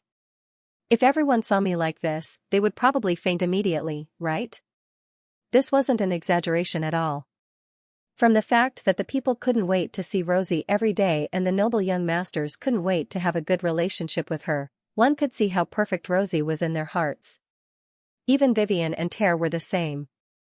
Every time Rosie was mentioned, although they wouldn't lose their composure, they couldn't erase the respect and trust they had for the princess from the bottom of their hearts. It could be said that Rosie had become a kind of faith in many people's hearts. This kind of faith, in a certain aspect, even surpassed the faith in the Protoss. Therefore, once Rosie's true nature was exposed, many people would faint, right? Even Sean felt cheated just now. His impression of Rosie was shattered, not to mention the people of this country. It would definitely be a huge blow. This was the same logic as a beautiful superstar who was famous for her purity. Those who knew about it would find it hard to explain in a few words, not to mention her fanatical fans. They might not be willing to believe this kind of thing, so they would argue with others on the internet, wanting to protect their idol's image at all costs. However, they didn't know that idols were also human beings. Rosie was definitely a recognized superstar in this world, and her fans were everyone in the kingdom. Furthermore, every fanatical fan was fanatical. If her true nature was exposed, there would definitely be many weirdos who wouldn't be able to accept it and would do something crazy. Normally, people wouldn't want to say that they have to see the princess safe and sound every day, or else they would start a riot, right? Rosie complained as if she was spitting out all the grievances she had accumulated over the years. She said loudly, as a result, no matter what I do, I can't go too far away from the royal city. I try my best to go back and forth on the same day, so that I can only go out at noon the next day to control the situation. No matter what I do, I have to be in a hurry, or else I won't be able to go out at this time. When I finally finish my work and have some time to rest, I have to deal with the nobles who came to propose marriage, and I can't even chase them away. It's so annoying. Towards the end, Rosie almost went back to how she was at the beginning, rolling on the bed to vent her anger. No, the princess was now lying on the table, looking weak and lifeless, like a salted fish that had lost all hope. Now I have to deal with your matter, and for this, I have to plan a trip to the divine realm. At that time, I have to find a way to settle my work first, and I have to arrange my time well to see if I can come back before noon the next day. If I can't, I have to find a way to appease the people. Ah, so troublesome, Rosie no longer cared about her image. Since she had already been exposed in front of Sharon, the princess seemed to have no intention of continuing to hide. Sharon quietly watched the princess' performance, drinking the overly sweet honey tea with his eyes half closed. Who are you trying to blame this time? Not only did Sharon not sympathize with her, but he also mocked, even if you have to respond to other people's expectations, you don't have to make your image so perfect, do you? People may be looking forward to Rosie's achievements, but that did not mean that they were expecting Rosie to become a flawless princess. Even if as the heir of the royal family, you have to maintain your image to some extent, but you don't have to go to such an extent, do you? Sharon reprimanded her bluntly, you reap what you sow, ugh. Rosie was suddenly speechless, unable to refute. Indeed, now that she thought about it, even Rosie herself felt that she had gone too far. But I had no other choice. Rosie could only try her best to express, who told everyone to look at me with expectant eyes every time, hoping that I could perform better. Of course, I have to do my best to present my best appearance to others. So, aren't you reaping what you sow? Sharon said disdainfully, you've gone too far and performed yourself too perfectly, so you can't blame others for worshipping you more and more and more fanatical. Hey, do you have any sympathy? Rosie said indignantly, I've already made myself sound so pitiful, can't you? Comfort me a little? Haha. Shuren immediately said 2 words of mantra, but not only did he not restrain himself, he even more disdainfully said, you second-generation princes and nobles just like to be pretentious. You obviously have good conditions that ordinary people don't have, you were born in such a good family, you don't have to worry about food and drink, and you don't have to worry about not having a good future, but in the end, you still make yourself sound so pitiful all day long. You think that you got money, but lost beautiful freedom, got power, but lost ordinary happiness. Do you know how many people outside wish to have your conditions, but can't get it? Wait. You don't have to say it to this extent, do you? Rosie looked at Shuren's somewhat agitated look and became afraid. She said weakly, I'm just casually complaining, okay? Really? Shuren immediately calmed down and said calmly, maybe I was thinking of too many similar male and female protagonists like you, and accidentally got a little agitated, I'm sorry. No. It's okay. Rosie was relieved and said, although I don't know what you're talking about, it's good that you're okay. You were a little scary just now. After saying that, Shuren and Rosie stared at each other again, not knowing what to say. After all, the atmosphere was completely destroyed by Shuren. Rosie's heart also broke down. According to normal development, at this time, the other party should sympathize with her, encourage her, and as the only person who knows her nature, do something for her, or even think of a way to save her from the abyss of suffering. That should be the right thing to do, right? However, Shuren kicked away such a normal development with a malicious kick, and instead scolded her, making Rosie start to doubt her life. Now, Rosie was only thinking, could it be that all people in the other world were like this? However, he had never heard of his ancestor being so annoying in the past, no, so extraordinary. Thinking of this, Rosie's mood actually relaxed a lot. Having exposed her nature, Rosie was naturally not completely at ease. Originally, Rosie was worried that her weakness was in the hands of a man, and whether there would be a worrying situation or even a threat. But now, Shuren's attitude told Rosie that she was thinking too much. This was a trustworthy person. Rosie realized this. And in front of him, at least she did not need to hide her nature. Thinking of this, Rosie was more or less happy. By the way, why did you come back? Only then did Rosie think of this question. I almost forgot what I came here for. Shuren only remembered the purpose of his trip after hearing Rosie's words. In fact, Shuren just wanted to borrow something from Rosie. Do you still have the sword ring that you used to seal the holy sword? Yes, Shuren wanted to borrow the sword ring that could seal the holy sword from Rosie. So you want this? Rosie nodded and said, indeed, it would be very troublesome for the holder of the holy sword to not have this thing. The appearance of the holy sword was too conspicuous. Coupled with its reputation, once it was used in front of outsiders, the probability of being recognized was 100%. Moreover, the magic power of the holy sword is too easy to recognize. Those who have seen the holy sword before, as well as the gods and demons with keen senses, will be able to recognize it at once. Sean couldn't help but touch his nose when he heard Rosie's words. Speaking of which, the reason why Xianxia discovered his identity back then seemed to be because she knew about the existence of the holy sword. In that case, it was highly likely that the other party had recognized the holy sword's magic, just as Rosie had said. Shuren thought that wrapping the holy sword would be enough, but that was definitely not enough. That was why the sword ring of the holy sword came into being. That was originally a sealing tool made to prevent the heroes from being targeted. Almost all the heroes in the past were given this tool.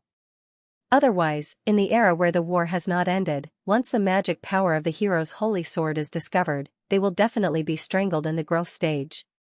There will be no luck. Rosie took a sip of the honey tea and boasted. Before the heroes grow up, almost all of them choose to seal the holy sword like this and slowly develop it. When the time is right, they will come out. You don't have this item, so you're very lucky to be able to survive until now. Hearing this, Shuren curled his lips disapprovingly. He did not feel that he was lucky at all. Not to mention, didn't Xianxia discover his existence with the magic power of the Holy Sword? It was also because of this that Xian was involved in the incident of the old demons, which was already considered unfortunate. Of course, if Beidou and Killian were still alive, they would definitely complain loudly. You are unfortunate? We are the unfortunate ones. The scene of Beidou and Killian complaining tearfully in hell could be said to be very vivid. Back to the topic. Do you still have this thing? Xian asked what he cared about.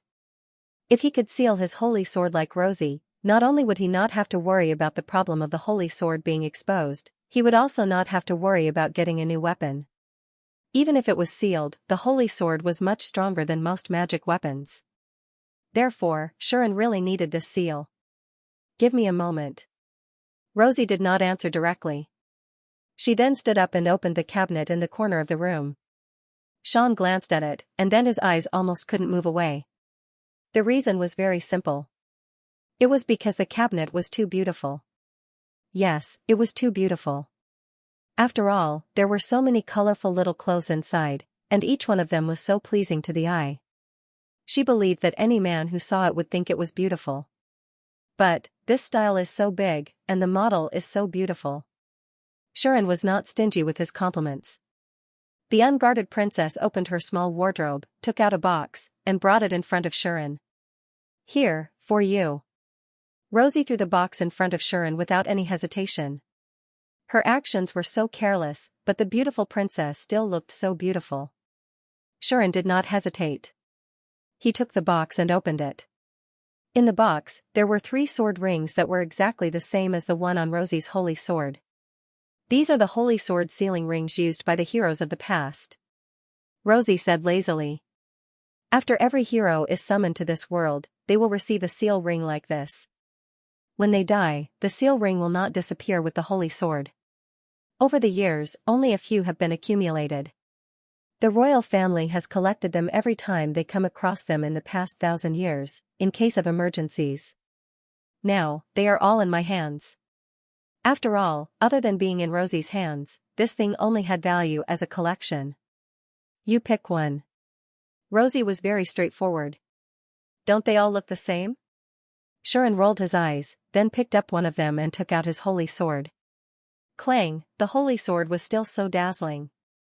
As the brilliance flowed, the whole room was illuminated in gold and jade. Isn't your holy sword a little too dazzling? Rosie looked at this scene and could not help but say, it's much more dazzling than the holy sword of the heroes passed down from generation to generation in the Mitra royal family. Don't tell me that this holy sword is even more powerful than my holy sword? Xian did not answer, but looked at his holy sword. Holy sword, exclusive, Xian, level plus 100, all skill levels plus 10, all damage reduction by 99%, immunity to all negative statuses, sharpness is at its highest level, durability is at its highest level, deals great damage to evil-type targets, purifies and dispels evil-type powers, limits the user. Cannot abandon, transfer, destroy, modify, or interfere with. After a series of effects, it gave Xian the feeling of a nuclear bomb in the holy sword. Xian was too embarrassed to attack Rosie, so he could only put the sword ring in his hand on it. At this moment, the sword ring shook as if it was being disintegrated. It expanded and turned into several parts, wrapping the holy sword inside. For a moment, the blade of Xian's holy sword was sealed section by section. It was as if a scabbard had been added to it, and it was bound by several pieces of steel. The holy sword's brilliance immediately dimmed. However, to Xian and Rosie's surprise, the holy sword was not completely sealed. Only 1/3 of it was sealed, and there were still several parts of the sword exposed, still shining brightly. This is... Rosie was shocked. Xian was also shocked. Because in Xian's eyes, the holy sword's effect had changed. Holy sword, sealed, exclusive, Xian, level plus 70, all skill levels plus 7, all damage reduction by 70%, all negative statuses are greatly weakened, sharpness is at its highest level, durability is at its highest level, deals great damage to evil-type targets, has a certain chance of purifying and dispelling evil-type powers, limits the user. Cannot abandon, transfer, destroy, modify, or interfere with. It's not completely sealed? Xian was surprised. clang, the brilliance of the holy sword was still shining. Even though it was not as bright as it was before the seal, they could still clearly feel the holy wave on it. Sharon and Rosie looked at each other. In the end, they had to admit a fact. It seems that one seal ring is not enough to seal all the power of your holy sword. Rosie looked at Sharon with a meaningful gaze. Sharon laughed dryly and said in a low voice, "Is this a common situation?" "Of course not," Rosie said snappily. "This seal ring is made of divine steel, which is the highest grade of magical metal. During times of war, even the god and demon races would fight for this magical metal. Now that the world is divided into the divine realm, the demon realm, and the human realm, this magical metal can only be found in the divine realm. There are only a few pieces produced every 100 years. Only the god in charge of forging can process and forge this kind of divine steel. Do you think this is a common situation? I thought this seal ring only has the value of a collector's item now." Sharon realized that he was wrong. If the material of the holy sword seal ring itself was so precious, even if it was sold, it would probably fetch a large sum of money, right? Sean had thought that they were not that precious when he saw Rosie taking out the magic tools so readily and casually. However, when he thought about it carefully, Rosie was the princess of the Kingdom of the Brave, and the only heir to the royal family to inherit the holy sword and the title of the Brave in 1,000 years. It was easy to imagine how rich she would be. Just because Rosie was so generous, it did not mean that it was worthless. Of course. Although it has a great background, it is not the first time that the target of the seal is the holy sword. Rosie changed the topic and said, "The holy sword has the effect of dispelling the interference of negative energy. Even if the seal ring made of divine steel by the god of forging is not a problem against ordinary holy swords, it may not be able to completely seal a holy sword that is too powerful. The holy sword that I inherited actually belongs to this kind of situation." Hearing this, Sharon also remembered that after Rosie's holy sword was sealed, a part of the holy sword's power would still be exposed. That was probably a situation where it was not completely sealed, right? However, among the heroes of the past, only the ancestors' holy sword was so powerful that the sealing ring could not completely seal it. The other heroes' holy swords were not that powerful. The other braves' holy swords were not that powerful. After saying this, Rosie did not wait for Sharon to respond. She took out the second seal ring from the box and handed it to Sharon. Without waiting for Sean's response, Rosie took out the second sealing ring from the box and handed it to Sean. Rosie said. Rosie's words surprised Sharon as he took the seal ring. "This thing can be used at the same time?" Sean thought that his holy sword could only do so much. "Of course they can. Otherwise, do you think that the royal family collected so many sealing rings just in case?" Rosie replied and urged, "Hurry up and try using it. Only the hero himself can successfully use the sealing ring on his own holy sword. Otherwise, the power of the holy sword cannot be sealed." From this, it could be seen how powerful the brave's holy sword was.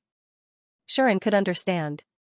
If he did not seal it, the effect of cannot be interfered with would make the seal ring completely ineffective. So, Sharon added a second seal ring to his holy sword. The seal ring turned into several blades of steel and wrapped around the other blades of the holy sword. However, holy sword, double seal, exclusive, Sharon. Level plus 50. All skill levels plus 5. All types of damage reduced by 50%. All negative statuses greatly reduced. Sharpness is top-notch. Durability is extremely high. Deals a lot of damage to evil targets. Has a dispelling effect on evil powers. Restricted to the user. Unable to abandon, transfer, destroy, modify, or interfere with the user. It doesn't seem to be completely sealed, right? Yes. Yes. Sharon and Rosie looked at the holy sword, which was 2/3 sealed, with an indescribable expression on their faces. Especially Rosie. She looked at Sharon as if she was looking at a monster. It couldn't be helped. After this holy sword had been sealed twice, the radiance it emitted was actually on par with her holy sword. Moreover, Rosie's holy sword had to be unsealed in order to be on par with Sean's holy sword, which had been sealed twice. What did this mean? It meant that her ancestor's holy sword, the Mitra royal family was proud of, was nothing in front of him. Even if the other party had applied 2 seals, it would still be comparable to the holy sword that had defeated the Demon King and his family. This made Rosie realize that perhaps Shuren was not as simple as he seemed. Although Rosie was surprised that Shuren was a brave, she did not think that Shuren could be compared to her. The past brave could not be compared to her ancestor, right? Rosie felt that even if Shuren was a brave, he would at most be on the same level as the brave who had been defeated by the Demon King in the past. He could not be compared to her or her ancestor Mitra. This was a very rational analysis. At least, Rosie had never seen anyone who was better than her. But now, perhaps, there was one. At that moment, Rosie was silent for a while, and handed the last seal ring to Shuren. Again. Rosie seemed to want to see where Shuren's limit was. Her tone sounded like she was unwilling to admit defeat, or that she was being stubborn. Shuren wanted to say something, but stopped himself. I really don't want to hurt you. As he spoke, Shuren added the last seal ring to the holy sword. As the seal ring disintegrated into blade steel once again, it was equipped on the blade. This time, the holy sword finally seemed to have been sheathed, becoming ordinary and unremarkable. But holy sword, triple seal, exclusive, Shuren. Level +10. All skill level +1. All types of damage reduced by 10%. All negative statuses reduced to a certain extent. Restricted to the user. Unable to abandon, transfer, destroy, modify, or interfere with the user. Looking at the holy sword that was not completely sealed, Shuren fell silent. Rosie also fell silent. Well, this is good. Sean didn't know who he was talking to, but he said something like that. Although it is not completely sealed, it is very difficult to recognize the holy sword now that it has been sealed to this extent. I am satisfied. The result is still good. That's right. Rosie immediately showed a relieved expression. As if. You are the one who wants to get away with it, right? Rosie looked at Shuren with a look of disdain. That look was exactly the same as the one Shuren looked at Rosie not long ago. It was like the wheel of fortune had turned. Shuren felt uncomfortable, but at the same time, he was scared. Because the way Rosie looked at him had changed from disdain to fighting spirit. You. What do you want? Shuren said in a trembling voice, like a bullied wife. Let's go. On the other hand, Rosie was full of vigor. Let's go practice. After saying this, Rosie did not give Shuren a chance to react and dragged him out. Wait. Before Shuren could stop her, he was dragged out by Rosie. Your Highness. When Rosie dragged Shuren out of her room, astonished and shaken voices could be heard. Hearing these voices, Rosie was stunned at first. Then, her heart skipped a beat as she looked around. Outside the dormitory, there were female knights guarding the place. Seeing Rosie dragging Shuren, all of them widened their eyes. Obviously, seeing that the princess, who had never been close to anyone of the opposite sex and had never agreed to anyone's marriage proposal, was actually dragging a man along with her, these female knights were all shocked. Only then did Rosie remember this important thing. It wasn't that Rosie was slow, but that she had never revealed her true nature in front of others. This time, she exposed herself thoroughly in front of Shuren, causing her to be too relaxed and forget to disguise herself. However, Rosie wasn't an ordinary person. Since she could hide her true nature in front of everyone for so long, she wouldn't panic just because of this sudden incident. Therefore, Rosie quickly calmed down. Not only did she not loosen her grip, but she also maintained the current situation and continued to walk forward. After all, if she were to loosen her grip in a fluster, it would only make things worse. Since that was the case, she might as well continue to walk openly so that she could continue to maintain her calm and awe-inspiring image as a princess. Moreover, she had never been close to anyone of the opposite sex, so she didn't really look down on anyone. Although Rosie was outstanding and could even be said to be the most outstanding person in the world, Rosie had never thought that her future partner had to be worthy of her and how outstanding he had to be. Because there was no one more outstanding than her. Rosie had once thought that even if her other half was an ordinary man, it wouldn't be a problem. However, this was a very difficult thing to do. If an ordinary man were to be together with the world's most powerful princess, even if Rosie herself didn't mind, others would definitely strongly oppose it. Not to mention that the royal family wouldn't allow it, even the people would riot and think that her other half wasn't worthy of the perfect Rosie, right? Although it wasn't impossible for Rosie to withstand such pressure with her capabilities, it didn't mean that an ordinary man could do it. By then, the pressure exerted on him by others would definitely crush him and make him break down. Therefore, Rosie recognized the reality. Even if she didn't care about her other half's background and ability, based on reality, he had to be outstanding and capable enough to withstand the pressure. Thus, Rosie didn't reject other people's marriage proposals. In order to continue the royal bloodline, she was mentally prepared to get married. However, it was also based on reality. Those who came to propose marriage were all unqualified. That was because they didn't know Rosie's nature and didn't know that Rosie's perfect image was just a facade. Rosie could hide it from others, even from her parents and brothers, but could she hide it from her husband, who slept with her every day? Well, it was not impossible to keep it a secret, but Rosie would not only have to maintain her image in public, but also in her private room. Sooner or later, Rosie felt that she would break down. Because of this, Rosie could only delay it for now. Fortunately, because Rosie was very outstanding, even the Protoss were very concerned about her marriage, so the royal family did not dare to use her marriage as a political bargaining chip. In addition, Rosie had also inherited the Holy Sword and became a modern hero, so she had a lot of say. It was basically a fool's dream to want her to get married if she was unwilling. Even if maintaining a perfect image to the public caused the people to be too fanatical, fanaticism actually had its benefits. If Rosie really did not want to get married, as long as she said it to the public, she believed that the people would be willing to parade in the streets for her. By then, even the royal family would not be able to do anything about it.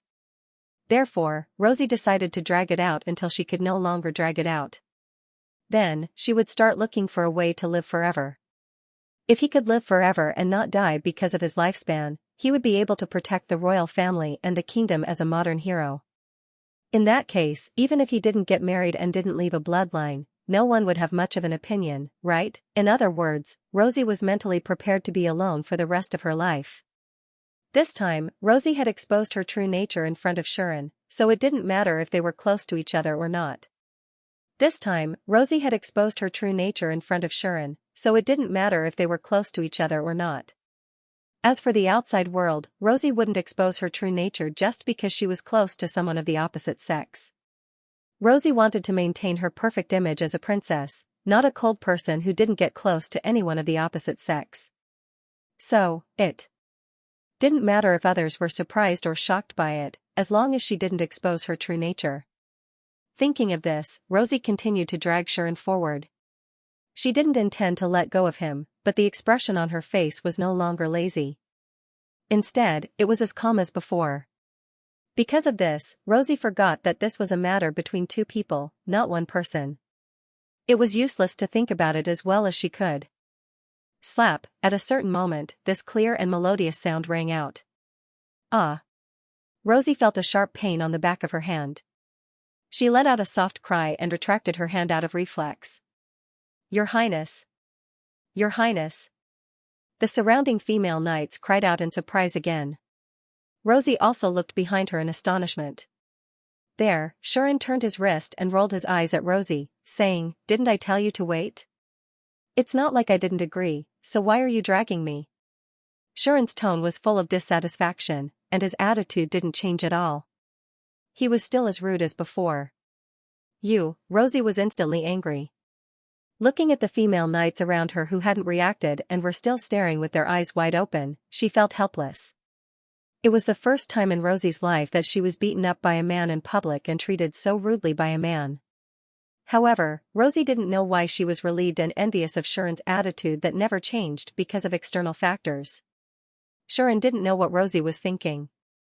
He only knew that he was being dragged away in front of so many people. Was he shameless? Moreover, if this was seen by the noble young masters outside, it would cause a lot of trouble later on. Previously, when he was pulled by Vivian in Lemegion's Adventurers Guild, he caused so much trouble. This time, if he was dragged away by Rosie in public, the trouble would be endless. Therefore, Xianxia politely declined. Ahem. Shuren coughed and pretended to be respectful to Rosie, saying, "Then, Your Highness, let's go." This way of distancing himself was unparalleled. Rosie's heart was filled with anger and she was puzzled. It was rare for her to get close to someone of the opposite sex, but what happened now? Instead, she took the initiative to distance herself from him. This guy really deserves a beating. The royal arena. This was the only arena in the royal palace. It was not a place for knights, but a place for the royal family. The arena used by the knights for training and competition was located in the northern military area. Even the court magicians hired by the royal palace used this place to train their magic. Only the royal family could use this arena in the royal palace. No one else could use this place. Of course, if there was any competition or duel that had to be held in the royal palace, this arena would also be used. Therefore, this arena was not small.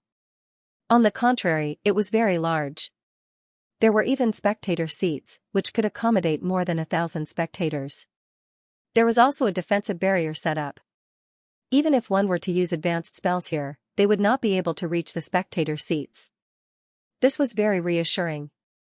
At this moment, there were only 2 people in this royal palace arena. "Come on." Rosie stood in front of Shuren, holding the sealed holy sword in her hand. She gritted her teeth and said, "So. Let me see what you're really capable of." Hearing this, Shuren, who was standing opposite Rosie, twitched the corner of his mouth. "Looking at your expression, are you sure you're not taking this opportunity to teach me a lesson?" Shuren seriously doubted this. How is that possible? Although Rosie said so, her burgundy eyes seemed to be filled with murderous intent. She said word by word, "I just want to learn from a real warrior." How could I do such a thing? When you say this, you can show a little more hatred on your face. It doesn't matter. Shuren felt that he had gone too far. He hurriedly said, "Let me be clear, I've only been in this world for less than a month, and I'm still a level 24 trash. You, a level 70 big shot, are not going to bully me with your level, are you?" Of course. Rosie said so, but the words that came out of her mouth were, "You're showing weakness to the enemy, aren't you?" "I get it. I'm not showing weakness to the enemy." Shuren said with a pained expression, "I'm really only level 24. "But level doesn't mean everything," Rosie said indifferently. "The true strength of a warrior lies in their holy sword and unique skills. Anyway, your holy sword is not completely sealed, so it can more or less provide you with power. With your unique skills, you definitely won't be weaker than a level 70, right?" "Wait. You also have a holy sword and unique skills, right?" Sean complained, "Not just the holy sword, but the unique skill." Vivian also said that your unique skill is not inferior to that of the hero Mitra from 1,000 years ago. Your advantage is not inferior to mine at all.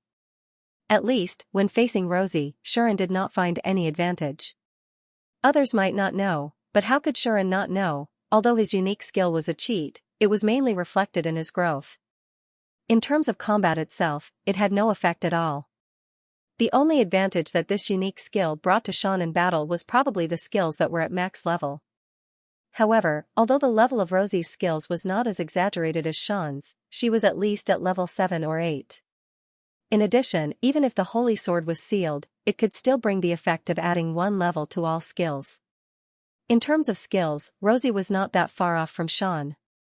On the other hand, Rosie's level was much higher than Sean's.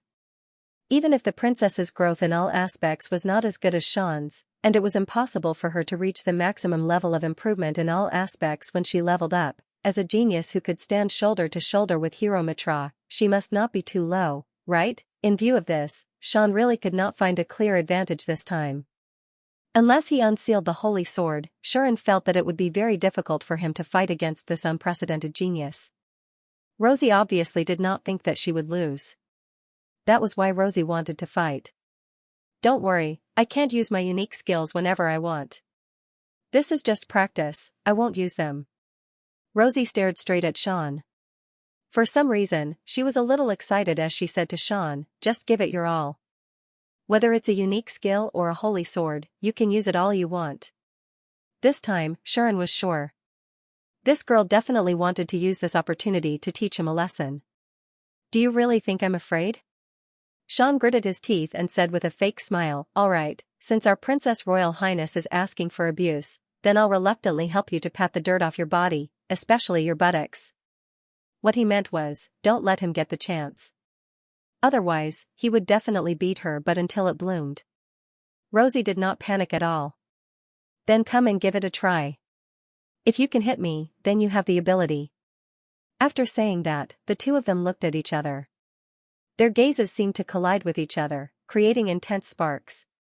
The two heroes were already at each other's throats. So, the two of them raised the sealed holy swords in their hands and pointed them at each other. Both of their expressions changed slightly when he pointed at them. "I really can't underestimate you," Rosie murmured with a solemn expression. Because in front of her, Shuren just casually raised his sword, his posture were flawless. He instantly entered a battle state, his eyes flashing as he stared at her. The aura he exuded was extraordinary. On the other side, Shuren also realized that her reputation was not just for show. Her Royal Highness is really as outstanding as the rumors say. Sean stared at Rosie, who was opposite him. He could clearly feel that at this moment, Rosie's mana was slowly burning like a flame, bringing great pressure to him. That pressure was definitely the most terrifying level that Shuren had encountered since he came to this world. Beidou, Killian, Xianxia, even if these three experts from the old demon's faction joined forces, they probably could not match up to Rosie. The modern heroes were indeed worthy of their reputation. But this actually ignited Shuren's fighting spirit. Ever since he came to this world, other than the first few days in the forest, Shuren had not felt any pressure. Whether it was Xianxia, Beidou, or Killian, although they were all very strong, they were still far from being able to deal with Shuren. But this time, Shuren felt that he had really met his match. In other words, this time, Shuren could fight to his heart's content. This thought seemed to be received by Rosie. So, Rosie also smiled. Her smile was full of fighting spirit. "Other than teacher, I haven't met an opponent that I can fight to my heart's content for a long time." Rosie also felt that she could fight to her heart's content for a long time. The two heroes with the same thoughts looked at each other, and the sparks became more and more intense. In the next second, swoosh, without any warning, Shuren and Rosie disappeared on the spot at the same time and appeared in the middle of the arena, facing each other. Clang! Accompanied by the sound of metal clashing that resounded throughout the arena, the two holy swords clashed with each other. In the arena of the royal palace, a fierce battle that set off countless sword shadows unfolded in a white-hot manner. Like two thunderbolts, the two figures chased each other in the arena at an astonishing speed while swinging their swords that filled the entire field of vision, causing the two holy swords to collide with each other continuously. The sound of steel colliding with steel rang out incessantly. Bang! Bang! Bang! Bursts of air explosions rang out continuously like explosions. Even the sparks kept bursting in the air.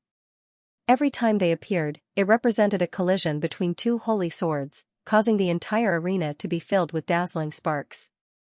It looked exceptionally shocking. If a third party were here, that person would definitely be amazed by this fierce battle. If the audience seats were filled with people, they would definitely be cheering for this scene without holding back. That was a wonderful and intense battle, causing the fighting spirit of both parties to rise steadily.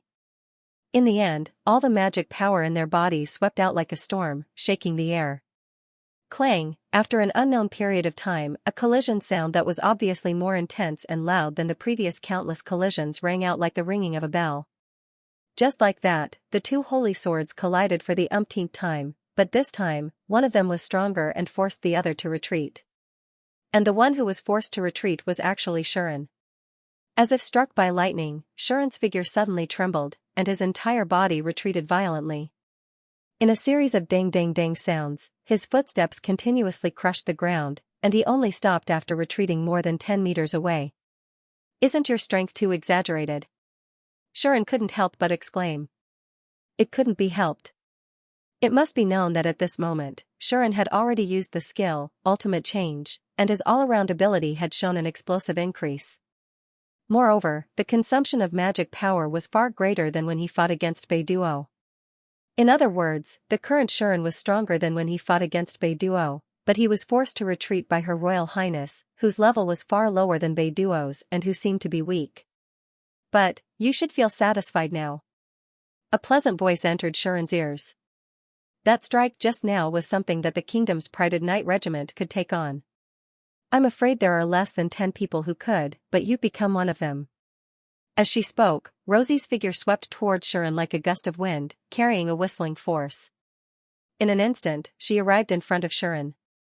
In the next second, the holy sword in Rosie's hand slashed down like a lightning bolt. It was so fast that it looked like a flash. It was so fast that Shuren only felt his vision blurred, and the holy sword's slash had already arrived in front of him. However, to deal with Shuren, just being fast was useless. That was because the war god skill had given him a terrifying battle instinct that allowed his body to react naturally. Therefore, at the same time that Rosie's holy sword slashed down like a flash, the holy sword in Sean's hand also turned into a cold arc of light and suddenly rose up. With a crisp sound, sparks splashed like water, causing the two holy swords to collide in the air for an unknown number of times before they bounced off each other. Amidst the crisp sound, sparks splashed out like water, causing the two holy swords to clash in midair for the umpteenth time before bouncing off each other. Swoosh swoosh swoosh, Rosie spun in the air and pulled back the holy sword that was bounced off. She then released 3 stabs at Shuren's chest, abdomen, and thigh. The 3 stabs seemed to be completed in one go, crossing the limits of time and space and piercing towards Shuren at the same time. Rosie spun in midair and pulled back the holy sword. That had been bounced off. She then released 3 thrusts at Sean's chest, abdomen, and thigh. The 3 thrusts were almost completed in one go. They crossed the limits of time and space and pierced towards Sean at the same time. But in terms of the two-handed sword skills level, Shuren was undoubtedly higher than Rosie's. Because of this, when Rosie released the 3 amazing stabs, the holy sword in Shuren's hand suddenly turned and slashed like a windmill. In view of this, at the same time that Rosie released her amazing 3 thrusts, the holy sword in Sean's hand suddenly turned and slashed like a windmill. Because of this, when Rosie released the 3 amazing stabs, the holy sword in Shuren's hand suddenly turned and slashed forward like a windmill. With the first sound of collision, the spikes that were aimed at his chest were deflected. In the second collision, the stabs that were aimed at his chest were deflected. Clang! Clang! Clang! Sean used the two-handed sword skill and the evasion skill to neutralize Rosie's attack. And that level of sword skill, that level of movement technique, that level of physical ability, you must have learned quite a lot of skills, right? Clang! Clang! Clang! Clang! Clang! Clang! But Sean also had something to say. You're the first person to force me to retreat, okay? After all, apart from his understanding of the Saint Sealing Sword, Sean had given it his all. In the end, Sean had yet to launch an effective attack on Rosie, which was a little tricky for him to handle. Ong. Ong. Ong. I. Ong. Ong. Ong. Clang. No matter what, Sean had only been in this world for less than a month. His level was still too low, and the number of skills could still be improved. It was not easy to defeat Rosie, who had the protagonist's aura since she was a child, trained hard for more than 10 years, and broke many records. Rosie seemed to think so too, but she did not feel happy at all. Clang! Clang! Clang! Sean felt like cursing when he saw that. He's even going to use the demon sword? Clang! Clang! Clang! Clang! Sean's hand that was holding the sword exerted force, and his magic surged wildly. Hum. In the trembling sound of the air, red magical light shone from the holy swords in Sean's and Rosie's hands respectively, causing the massive mana to roll up like a storm, bringing up bursts of air currents. The Otherworld's hero and the kingdom's princess infused a large amount of their own magical power into the holy swords, causing the magical blade to explode. The magical power between the two of them clashed in midair, and in the end, neither of them was inferior to the other. This situation really surprised Rosie. Is his magical power that strong? Rosie really did not expect this to happen. There was no other reason other than that Rosie had never met an opponent who could compete with her in magical power. When Rosie was born, she was born with too much magical power, which alarmed the Protoss, and the goddess of destiny, one of the three goddesses, to come and bless her. It was not hard to imagine how terrifying Rosie's magic power was in this state. Moreover, Rosie also had a level 7 magical amplification skill. In terms of magical power alone, Rosie had never met an opponent who could compete with her. If there was anyone in Rosie's life who could compete with her in magical power, it would probably be the goddess of destiny. In other words, unless one was at the level of the 3 goddesses and the 6 demons, one's magical power could not compete with Rosie's. But now, Shuren did it. This person is indeed not an ordinary brave warrior. Rosie finally confirmed this. Originally, Rosie planned to go easy on him. Demon Sword was different from other skills. It was a trump card for close-range combat, and the factor that determined its power was not only the level, but also the amount of magical power. This was a rare advantage for Rosie, who was born with strong magical power. However, because her magical power was too strong, Rosie never dared to use the Demon Sword skill to her heart's content. She was afraid that she would cause too much damage if she was not careful. However, looking at Sean's rising mana and the magic blades that were constantly erupting from the other party's holy sword, Rosie also threw caution to the wind. Thanks to this, for the first time in her life, Rosie poured all of her magical power into the holy sword with all her might. Rosie did not know that her action had also provoked Shuren. "You're not going to hold back at all?" Sean, who had mana sense, was more sensitive to how much magic power she had used than Rosie had expected.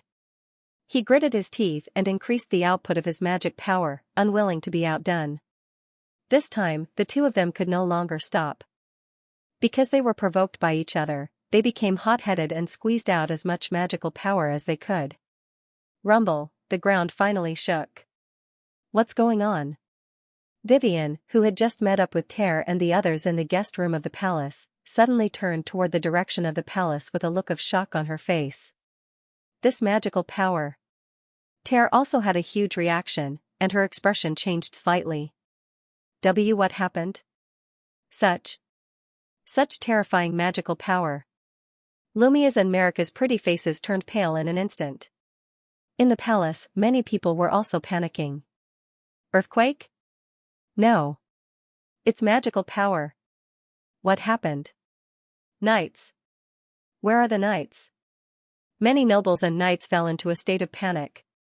Even a pair of middle-aged men who were talking in a luxurious room suddenly stopped and stood up in unison. Is this Rosie's magical power? The one who said this was a middle-aged man who was wearing a royal robe and a crown, and he held a gorgeous scepter in his hand. This is Her Highness's magical power. In front of this man, there was a sturdy man with well-developed limbs. He was holding a 2-meter-long greatsword, and his face was as firm as a rock. His eyes even shone brightly. Of the 2 middle-aged men, one was full of the demeanor of a king, and the other was full of the demeanor of a knight. Both of them sensed Rosie's magical power, and they also sensed another powerful magical power that was even stronger than Rosie's. Their expressions turned grave. Could it be that Rosie was attacked and is now facing the enemy? The man with the demeanor of a king looked grim. But this magical power is not weaker than Her Highness's. What kind of being attacked Her Highness? The man with the demeanor of a knight frowned. The two looked at each other. Let's go and have a look, Alidia. The man with the demeanor of a king made up his mind. No, I'll go over. Your Majesty, you can wait here.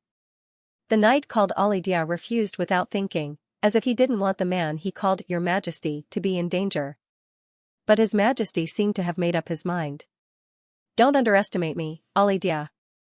Even if I don't have the right to inherit the holy sword, I'm still a true descendant of the hero. I have the strength and courage to fight, His Majesty said in an unquestionable tone. Let's go.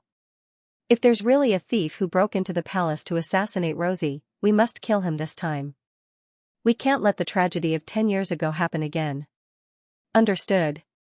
Alidia was silent for a while, then nodded, and said solemnly, Then, please don't be too far away from me, Your Majesty Ansefalg. Don't worry. Ansefalg smiled fearlessly and said, With the kingdom's #1 knight guarding me, I don't believe that anyone can harm my life. Leaving behind these words, the two of them rushed out of the room at an astonishing speed, heading towards the direction of the royal arena.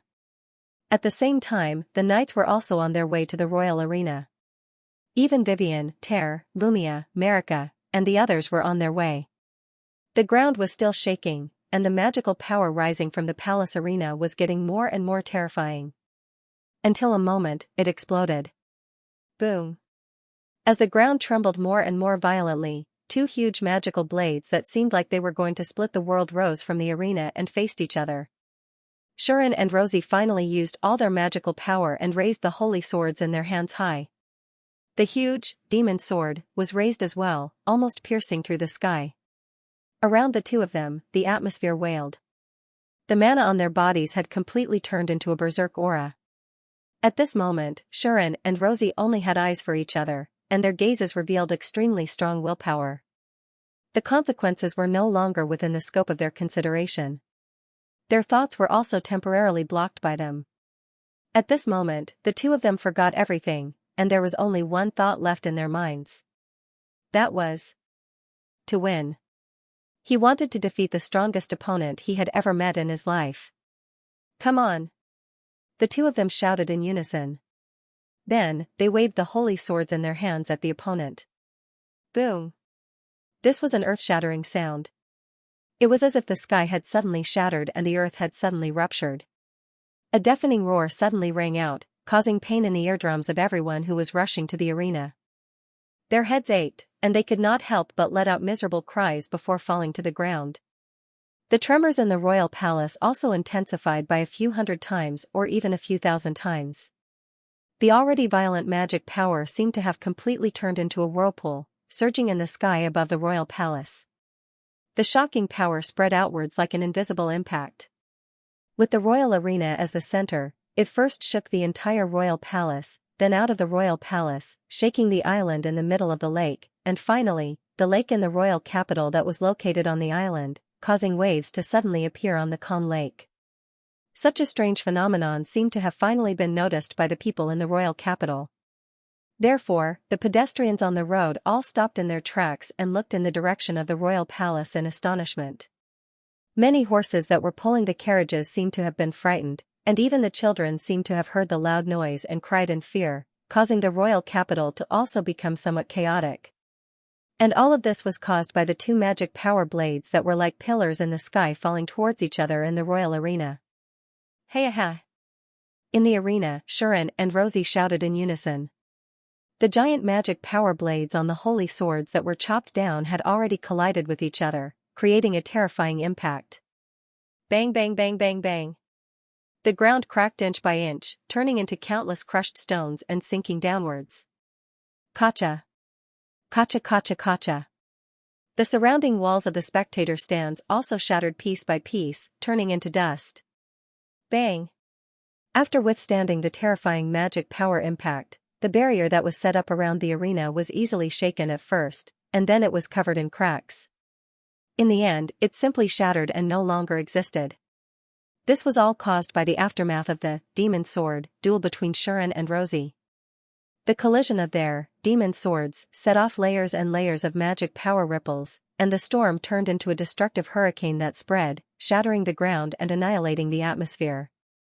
The entire arena was a scene of disaster with flying sand and stones.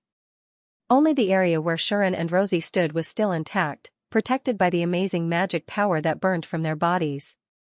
However, apart from that place, the other places could be said to have suffered a calamity, and they had already become fragmented and unable to bear the burden. If this continued, the entire arena and even the entire royal palace might be affected and eventually destroyed.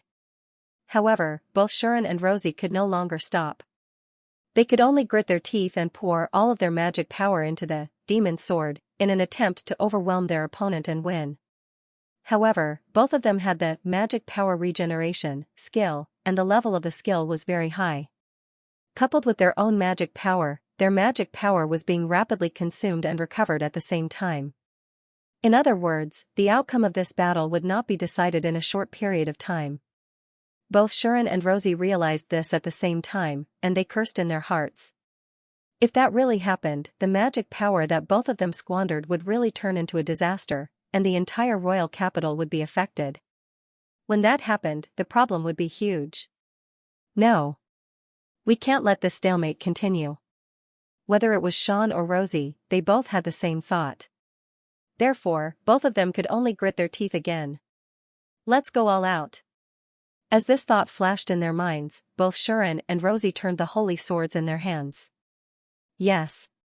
Both of them were once again telepathic, and they were ready to remove the seal on their holy swords to determine the winner as soon as possible. Even Rosie had the thought of using her unique skill. Even though that skill was not something that could be used casually, they could not care less now. With this thought in mind, both of them were ready to chant the incantation to remove the seal on their holy swords. However, right at this moment, a strange phenomenon occurred. Boom! Accompanied by another roar in the air, a third, demon sword, appeared in the dilapidated arena. This, demon sword, was not as intimidating as Sharon's and Rosie's, and its magic power was far less than the two's. However, this, demon sword, was extremely solid as if it was real, and the light it emitted was extremely intense.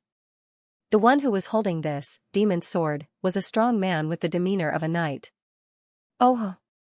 The strong man roared, and as if he had descended from the sky, he leaped into the arena from outside.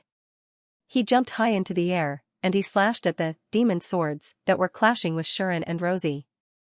The third, demon sword, landed heavily on the demon swords that were clashing with Sharon and Rosie.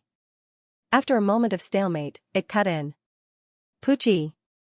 In the next moment, a clear cutting sound rang in everyone's ears.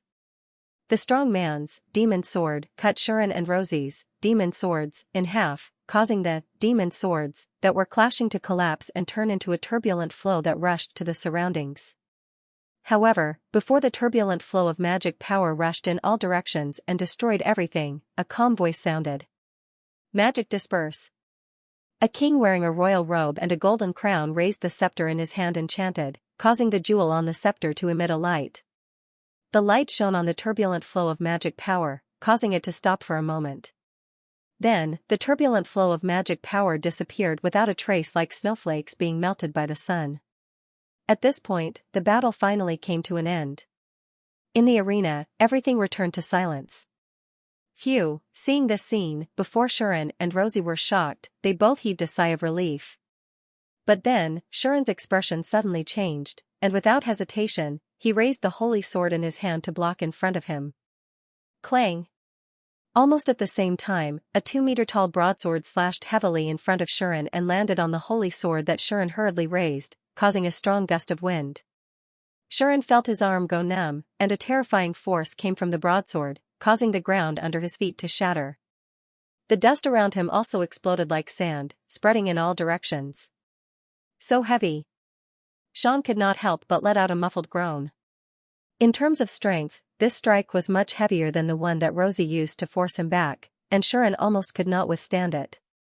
If the sword did not slash down from above, Sharon might have been sent flying.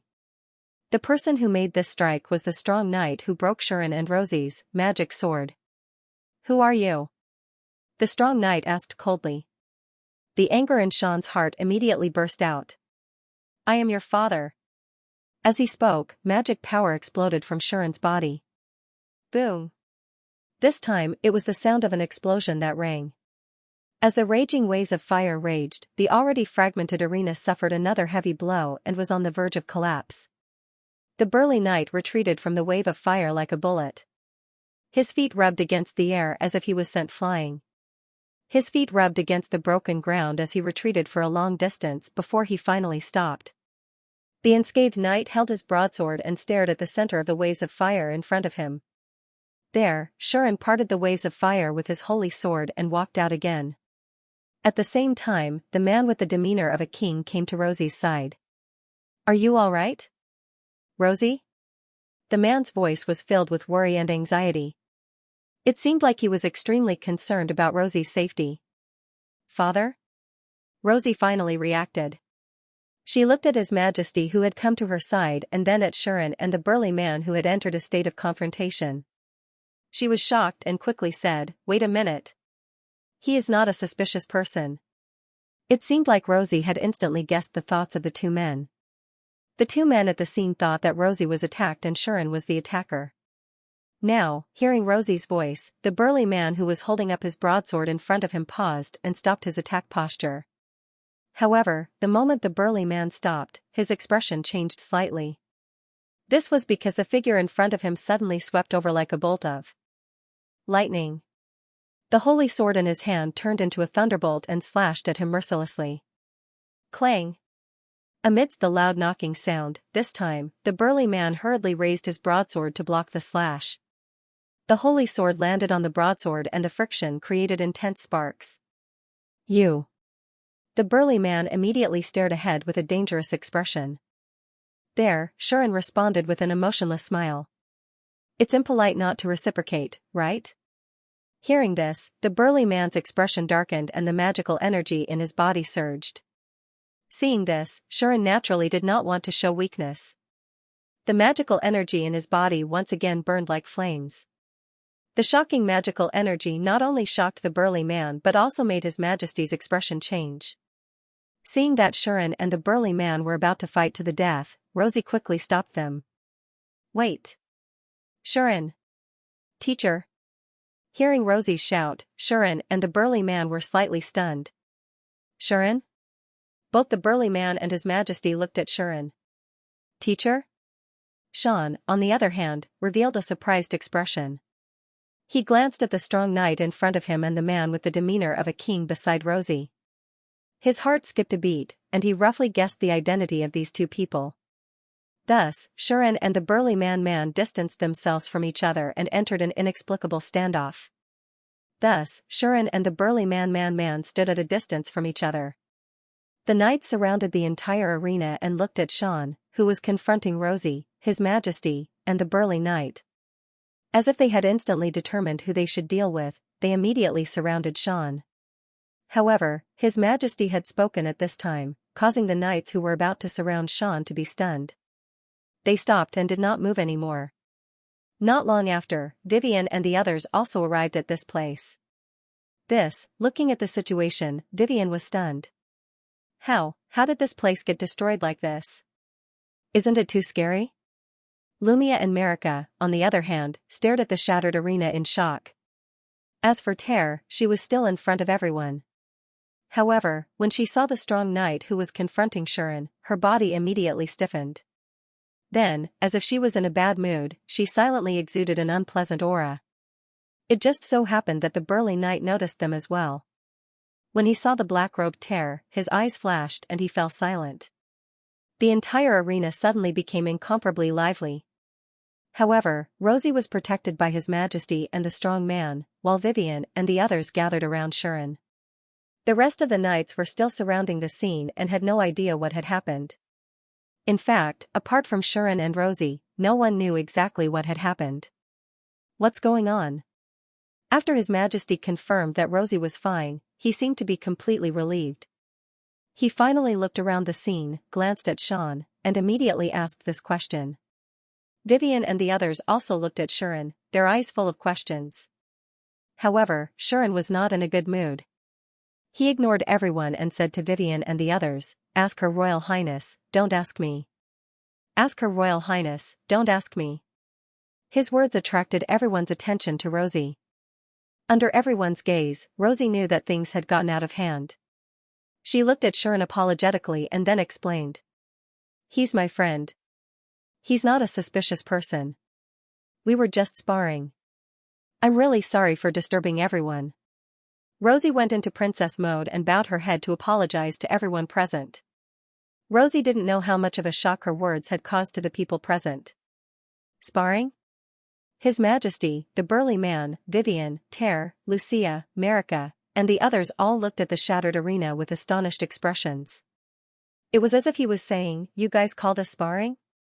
Meanwhile, the knights around them were in an uproar. Friend? A friend of Her Royal Highness? This is the first time that Her Royal Highness has a friend of the opposite sex, right? Who is he? The knight's attention was completely attracted by Shuren. Unfortunately, Shuren did not want to stay there any longer. Is everything all right? Shuren said impatiently. Since there's nothing else, I'll take my leave.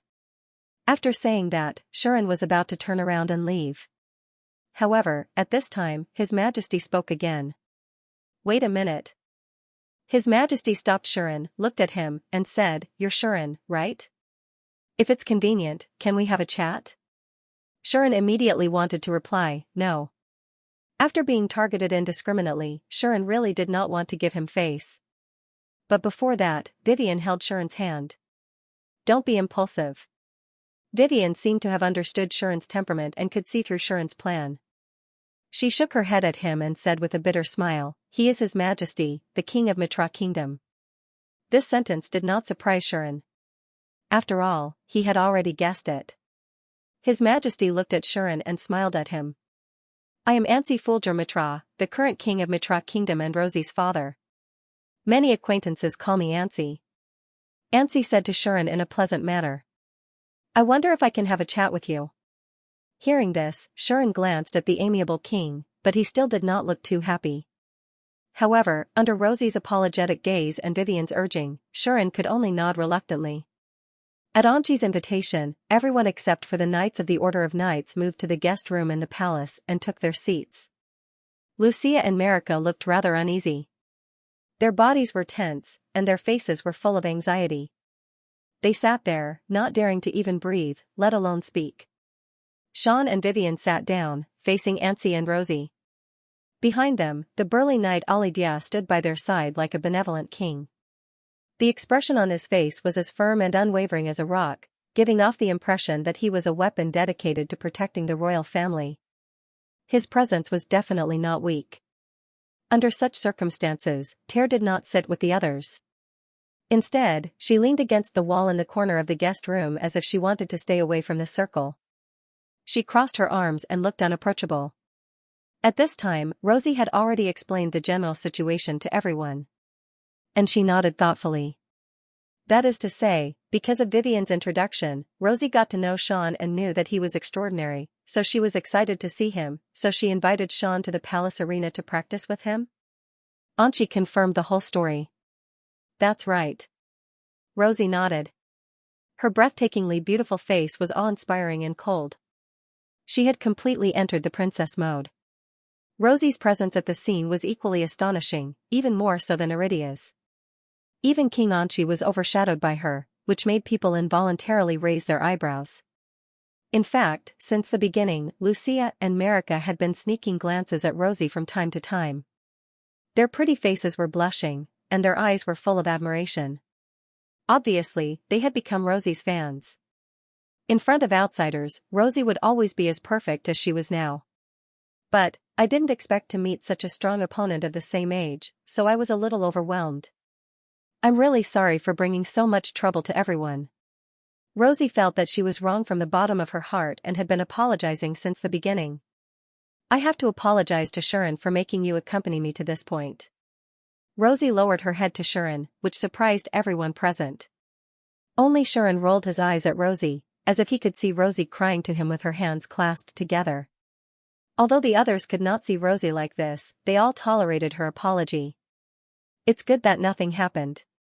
Anchi looked at Rosie with doting eyes as if she was the most precious treasure of his life. If we can exchange an arena for the safety of the successor of the holy sword that the royal family has been waiting for 1,000 years, I believe that the people of the kingdom won't feel the pinch. Instead, they will feel that they have gotten a great deal, right? Rather than letting Rosie be attacked, the kingdom would rather pay 10, 100, or even 1,000 of such arenas in exchange for Rosie's safety. Ansi's words made Vivian, Alidia, and the others silent, as if in agreement.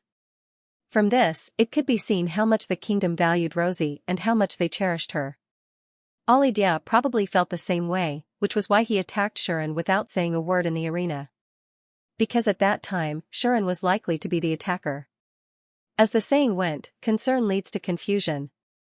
Seeing someone who could threaten Rosie, be it Anchi or Alidia, they would immediately panic and take measures to protect Rosie. Thank you. Rosie also understood this very well, so she turned around and thanked everyone. However, Shuren could still see a trace of helplessness in the princess' eyes. After all, it was this concern that became a cage that imprisoned Rosie, preventing her from revealing her true nature. To be valued to this extent, whether one should feel happy or helpless, this was a matter of the benevolent seeing benevolence and the wise seeing wisdom. Perhaps it was because of this that Rosie had to restrain her behavior to prevent herself from being too willful. Otherwise, for the sake of a small wish of hers, everyone in the kingdom might do something irrational, leading to a tragedy. Rosie's status was too special and her influence was too great. If she were to act willfully, many people would be affected by her. They would be caught in the crossfire, and their fates would be miserable. Xianxia finally understood why Rosie wanted to show off her excellent and perfect side in front of others instead of showing her true self. It was because if Rosie didn't restrain herself, no one would be able to restrain her. At this thought, Xianxia cast a sympathetic glance at Rosie. Rosie seemed to have received it and the helplessness in her eyes intensified. If it weren't for the fact that there were outsiders around, Xianxia believed that Rosie would definitely complain about it. But now, Rosie could only sit there obediently and try her best to be a well-behaved princess. The rest of the people's gazes were focused on Xianxia. I really didn't expect that there would be a young man in this world who could be on par with Rosie. Xianxia exclaimed in admiration and showed an amiable expression to Xianxia. You're a member of Vivian's adventurer team, so you must be a child of Lamigian origin, right? Xianxia began to probe Xianxia's identity. Xianxia really wanted to tell him that he came from the Sea of Stars. Unfortunately, such words could only be used as a joke, but it was impossible to use them to fish in troubled waters with the ruler of a kingdom. At that moment, Xianxia just nodded and tried his best to appear indifferent.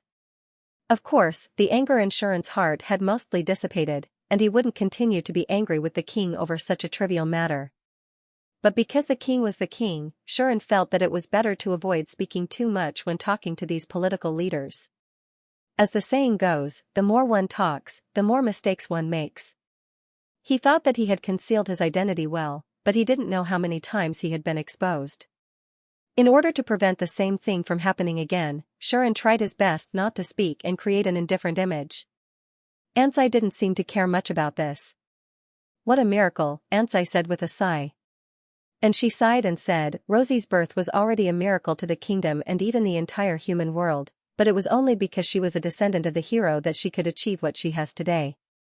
I really didn't expect that a genius comparable to Rosie would be born among the human race. Logically speaking, such a genius should have immediately attracted the attention of the Protoss the moment she was born, and eventually, everyone would know about her. Her sudden birth is really too surprising. Xianxia's meaning was simple. He was still surprised and puzzled by Xianxia's existence. However, Xianxia had already decided not to react to this. You can continue to be surprised and test me. Anyway, I won't say a word. Let's see how you can see through my identity this time.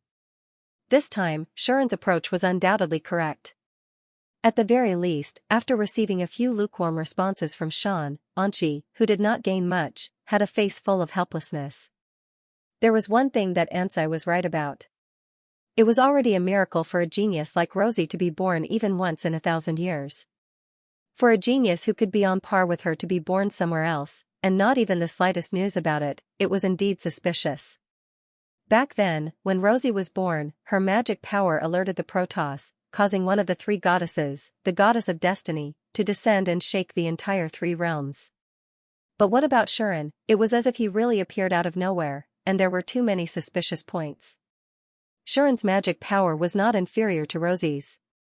This was something that many people were aware of, especially Xianxia and Alidia. They had witnessed the demon sword competition between Xianxia and Rosie with their own eyes. That momentum and magic power were still fresh in their memories. If Xianxia was born in this world, he would at least be treated at the same level as Rosie. In other words, it was impossible for the three goddesses to not be alarmed by this. So, why did such a genius remain unknown until now, even if he did not have a powerful unique skill like Rosie, which was not enough to receive the attention of the three goddesses? At least the Protoss would still pay attention to him and send a superior god to the lower realm to bless him, right? The Protoss had always taken great care of the humans. Firstly, humans were created by the Protoss, and to the Protoss, humans were like children. Once an extremely outstanding child was born, the goddesses would not ignore it and would definitely notice it. Secondly, although humans did not have many powerful abilities or powers like the Protoss and the demons, due to the large population, they could often give birth to some powerful individuals who were not inferior to the powerhouses of the gods and demons. For example, Rosie and Alidia were both recognized by the gods and demons, and were respected by the gods and demons due to their strength. This was especially true for the human race. They were neither born with the talent of being magicians like the elves, nor did they have strong physical abilities like the orcs and dwarves. In terms of racial ability, they could be said to be the weakest race. But not only was this race the first created by the god race, they were also the most similar in appearance to the god race.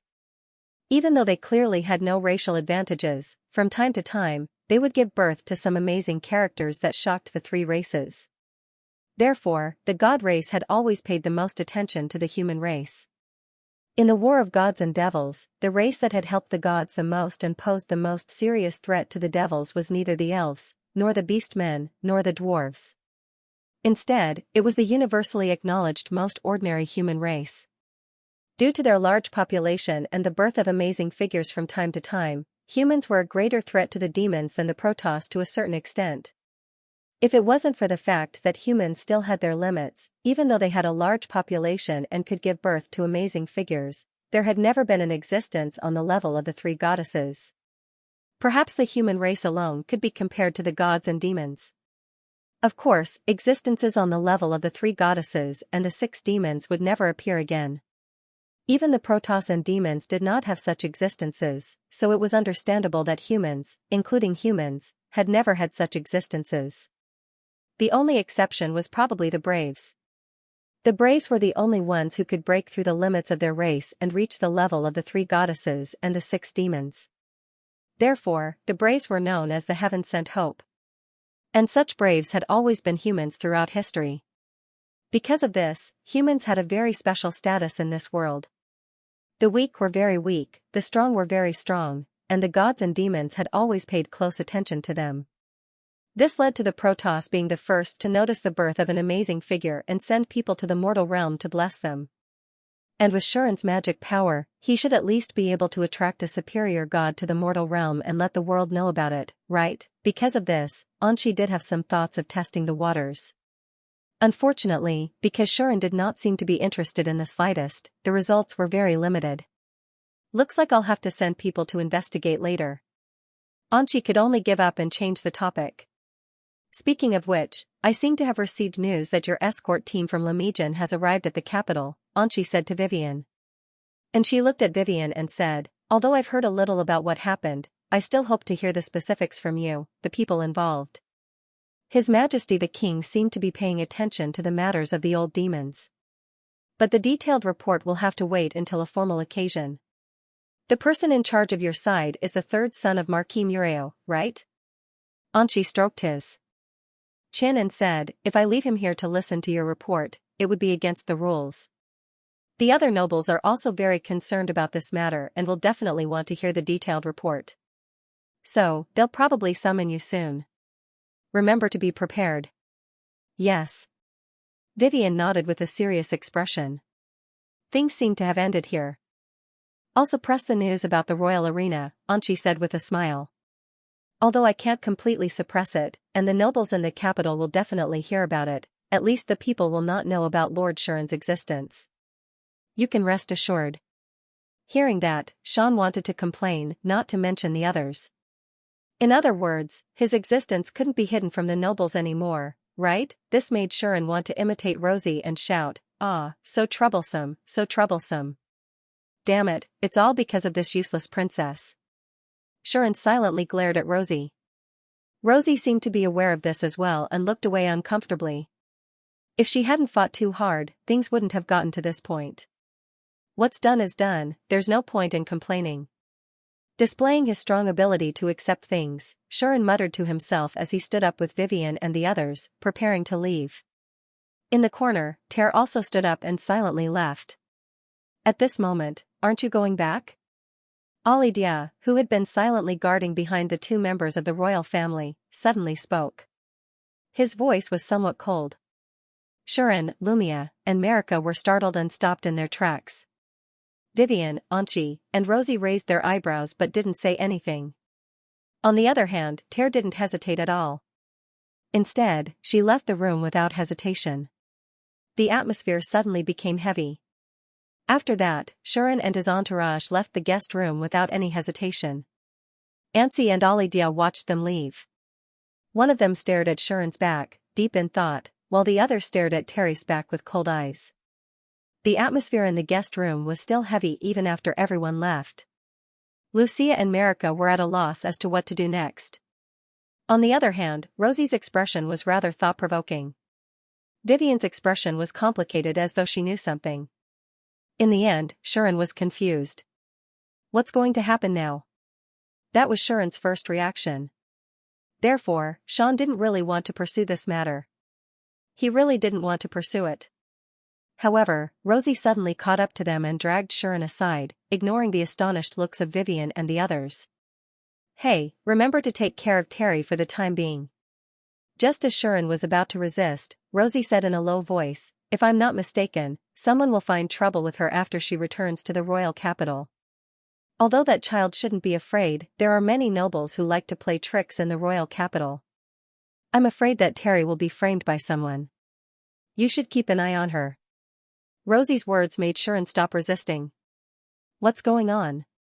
Shuren sighed. In the end, he had no choice but to pursue the matter. It couldn't be helped. Terry could be considered as his mentor. Just like Vivian, she took good care of him. No matter how afraid Shuren was of trouble, he wouldn't turn a blind eye to it when he knew that she would be in trouble. However, Rosie didn't explain. You should ask for the details yourself. This is considered a taboo in the royal capital. It's best if the child tells you personally. Rosie wanted to say something but hesitated. In the end, she said, in the past, I had a good relationship with Lily and Terry. However, as I became more and more busy, my relationship with Terry drifted apart. After teacher Alidia became my mentor, Terry didn't want to talk to me anymore. Only Lily and Vivian have been taking care of her. Perhaps it was because of this that Lily and Vivian invited Terry to Lamajijin after she became an adult. To be honest, I really want to have a good talk with that child. I can see that she doesn't hate me, but she doesn't want to have anything to do with me anymore, Rosie said with a complicated tone. Rosie's tone was a little complicated as she said, now that Lily isn't here, it's hard to say if Vivian can help Terry. I originally planned to intervene a little, but since you're here this time, it might be better for you to take action. Rosie handed something to Shuren. It was a pendant in the shape of a coat of arms. There was a sword-shaped engraving on the coat of arms. Shuren could tell at a glance that the sword engraved on the coat of arms was the sacred sword of the brave. What is this? Shuren blinked. Rosie blinked as well. She didn't explain and said, well, to put it simply, it's a symbol of status. If anyone tries to use their power to oppress you, just show it to them. Sean's eyes twitched when he heard that. Could this be some kind of royal coat of arms or something? Holding it would make one a royal representative? Shuren stared at Rosie. Rosie didn't say anything. Then, Shuren understood. All right, throw it away. I knew you would do that. That's why I didn't want to tell you. Nonsense. If I were to bring this out, it would be like telling others that I'm related to the royal family. Isn't that great? Many people can't get it even if they wanted it. Then give it to someone else. If he was spotted by any of the old demons or the lemon spirits of the nobles, wouldn't he be targeted at any moment? I don't want it. You have to. Hurry up and put it on. I don't want it. You bastard. This was something that only the direct descendants of the royal family would have. And everyone only has one. Now, only me, my father, and my sister have it. You'll be beheaded if you throw it away. Tisk, do you have to be so disgusted? Damn it. Either way, put it on. Just like that, Sean and Rosie began to quarrel with each other. In the end, they even pushed and shoved each other as if they were in a scuffle. Vivian, Lumia, and Marika, who were watching from afar, were shocked. In the end, Shuren was forced to wear the pendant. Listen, you're not allowed to take it off, Rosie threatened. If I find out that you took it off, I'll announce to the public that I want to marry you. That one sentence made Shuren completely freeze. Seeing that Shuren had stopped taking off the pendant in displeasure, Rosie had the urge to take off his head. After all, she was a beloved princess, the #1 beauty and genius in the human world. All the people in the kingdom were fanatical about her. Young masters of nobles, princes of foreign countries, and important figures of other races would do anything to get her to marry him. Every year, or even every day, they would try to please her, hoping to leave a good impression on her. In the end, this man was actually so displeased because she announced that she wanted to marry him. It really made her want to beat him up. But, it's because he's like this that I can trust him. Rosie sighed inwardly. Recalling her interactions with Shuren, she could not remember how she felt when she did not need to hide herself or care about what others thought of her. She could not remember when she had been so relaxed and natural. Rosie looked at Shuren with a complicated expression. After hesitating for a moment, she said, "With that pendant, you can also enter and leave the palace freely. If you use that pendant, you can also enter and exit the palace freely without being stopped. If you have the time, come here and take a look." There was no need to explain how obvious Rosie's hint was. Of course, with Shuren's personality, Rosie had a feeling that he would definitely say something like, "Who would want to come to such a place again?" Thus, Rosie hurriedly added, "If you dare to refuse, I will have to charge you for the 3 holy sword sealing rings." Despicable. Shuren could only curse. However, Rosie was in a good mood and did not care about Shuren's comment at all. She turned around and left in a good mood. Shuren could only return to Vivian and the others with an even more displeased expression. On the other hand, Vivian and the others who welcomed Sean had strange expressions on their faces. "You seem to have become very close to Her Highness?" Lucia and Marika nodded in agreement. Vivian sounded a little uncertain when she said this, and both of them nodded in agreement. In response, Shuren immediately responded, "No, I didn't. Don't spout nonsense." Vivian and the others did not believe his words at all. The group chatted as they left the palace. Just like that, a magnificent day passed. After that, Shuren and the rest did not have the mood to continue walking around. They went straight back to Lazahad's house and prepared to rest. Ter seemed to have returned earlier. Shuren and the rest did not see her, but they were relieved to know that she was safe and sound. It was worth mentioning that on the way back, Shuren and the rest had heard the passers-by discussing what had happened. Obviously, Shuren and Rosie's magic sword duel, regardless of the consequences, still had some impact on the royal capital. However, the royal capital quickly spread the news, claiming that there was an accident in the research of magic. There was a problem with a new type of magic that was being researched, which caused this anomaly. As for the damage, other than the arena that was temporarily used as a venue for the experiment, there was no other serious damage. After hearing this news, the people finally understood and were more or less relieved. However, just like what the king had said, such fake news could be used to deceive the ordinary people, but it was not so easy to deceive the nobles in the royal capital. Therefore, most of the nobles had already received the news and knew the origin of this anomaly. Thus, unknowingly, such news began to spread in the circle of nobles.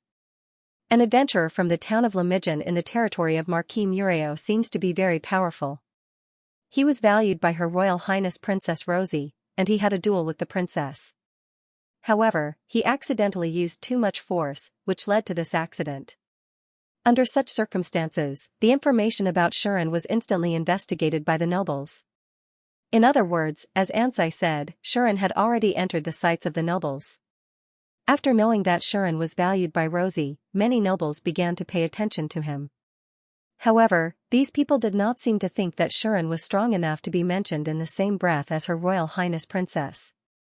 In their opinion, although Shuren was strong, it was impossible for him to be compared to Rosie, a modern hero who only appeared once in 1,000 years. Because of this, they believed that the person who accidentally used too much force did not include Shuren, but only Rosie. In view of this, they seemed to attach more importance to the relationship between Sean and Rosie than in terms of strength. An adventurer valued by Her Royal Highness Princess Rosie. Her Royal Highness probably wants to recruit him into the Royal Knights, right? To be able to make Her Royal Highness show such strength, and he's only 20 years old, he's indeed worth recruiting. However, according to the information, he is only at level 10. Is this true? It can't be at level 10. Indeed, it is impossible. According to the latest intelligence, while escorting Killian from the Old Demons faction, this adventurer defeated the attackers of the Old Demons faction and even defeated that hateful Betho. Since that's the case, his level should be at least 80 or above.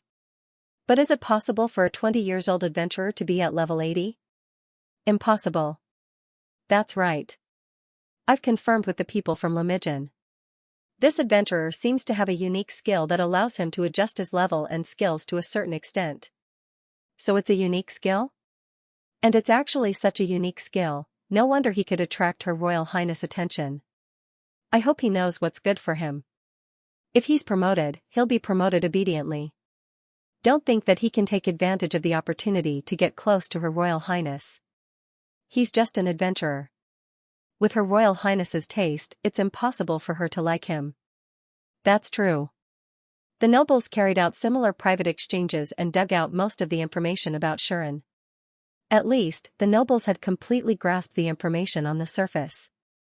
However, they had also obtained some information that was not known to others. For example, some people said that they had heard new information from the female knights around Her Royal Highness. They claimed that the female knights had seen Shuren and Rosie being intimate and seemed to be getting along well. Even the matter of Rosie dragging Shuren and Shuren slapping off Rosie's hand was heard by these idle nobles. As a result, many people did not have a good impression of Shuren. Although many people were calmly analyzing and thinking about something, there were many nobles in the royal capital. Naturally, there was no shortage of good-for-nothings who would only blindly look at men who were close to their goddesses. Let's find a chance to teach him a lesson. Agreed.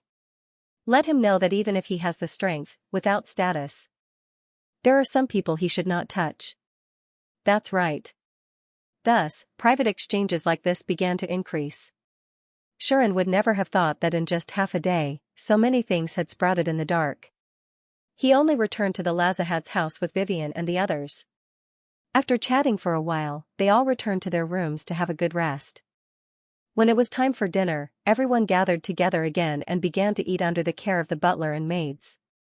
At this time, Shuren and the others finally met the head of the Lazahad family. I'm Miji's Lazahad. It seems that my daughter has been taken care of by you.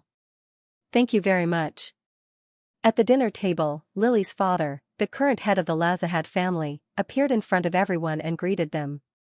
The nobleman who called himself Miji's was only 34 years old. He looked somewhat similar to Lily, and his attitude toward everyone was very amiable. He did not have the arrogance that a great noble should have. He was an honorary noble who had been conferred the title of Marquis. He did not have a territory, but he was the head of the Adventurers Guild, which was indispensable in this world. He had a high position and power, and even the royal family would treat him with respect. It was said that Miji's had married his wife immediately after coming of age at the age of 15. When he was 16, his wife already had Lily. After his wife passed away due to illness, he no longer remarried and raised Lily alone.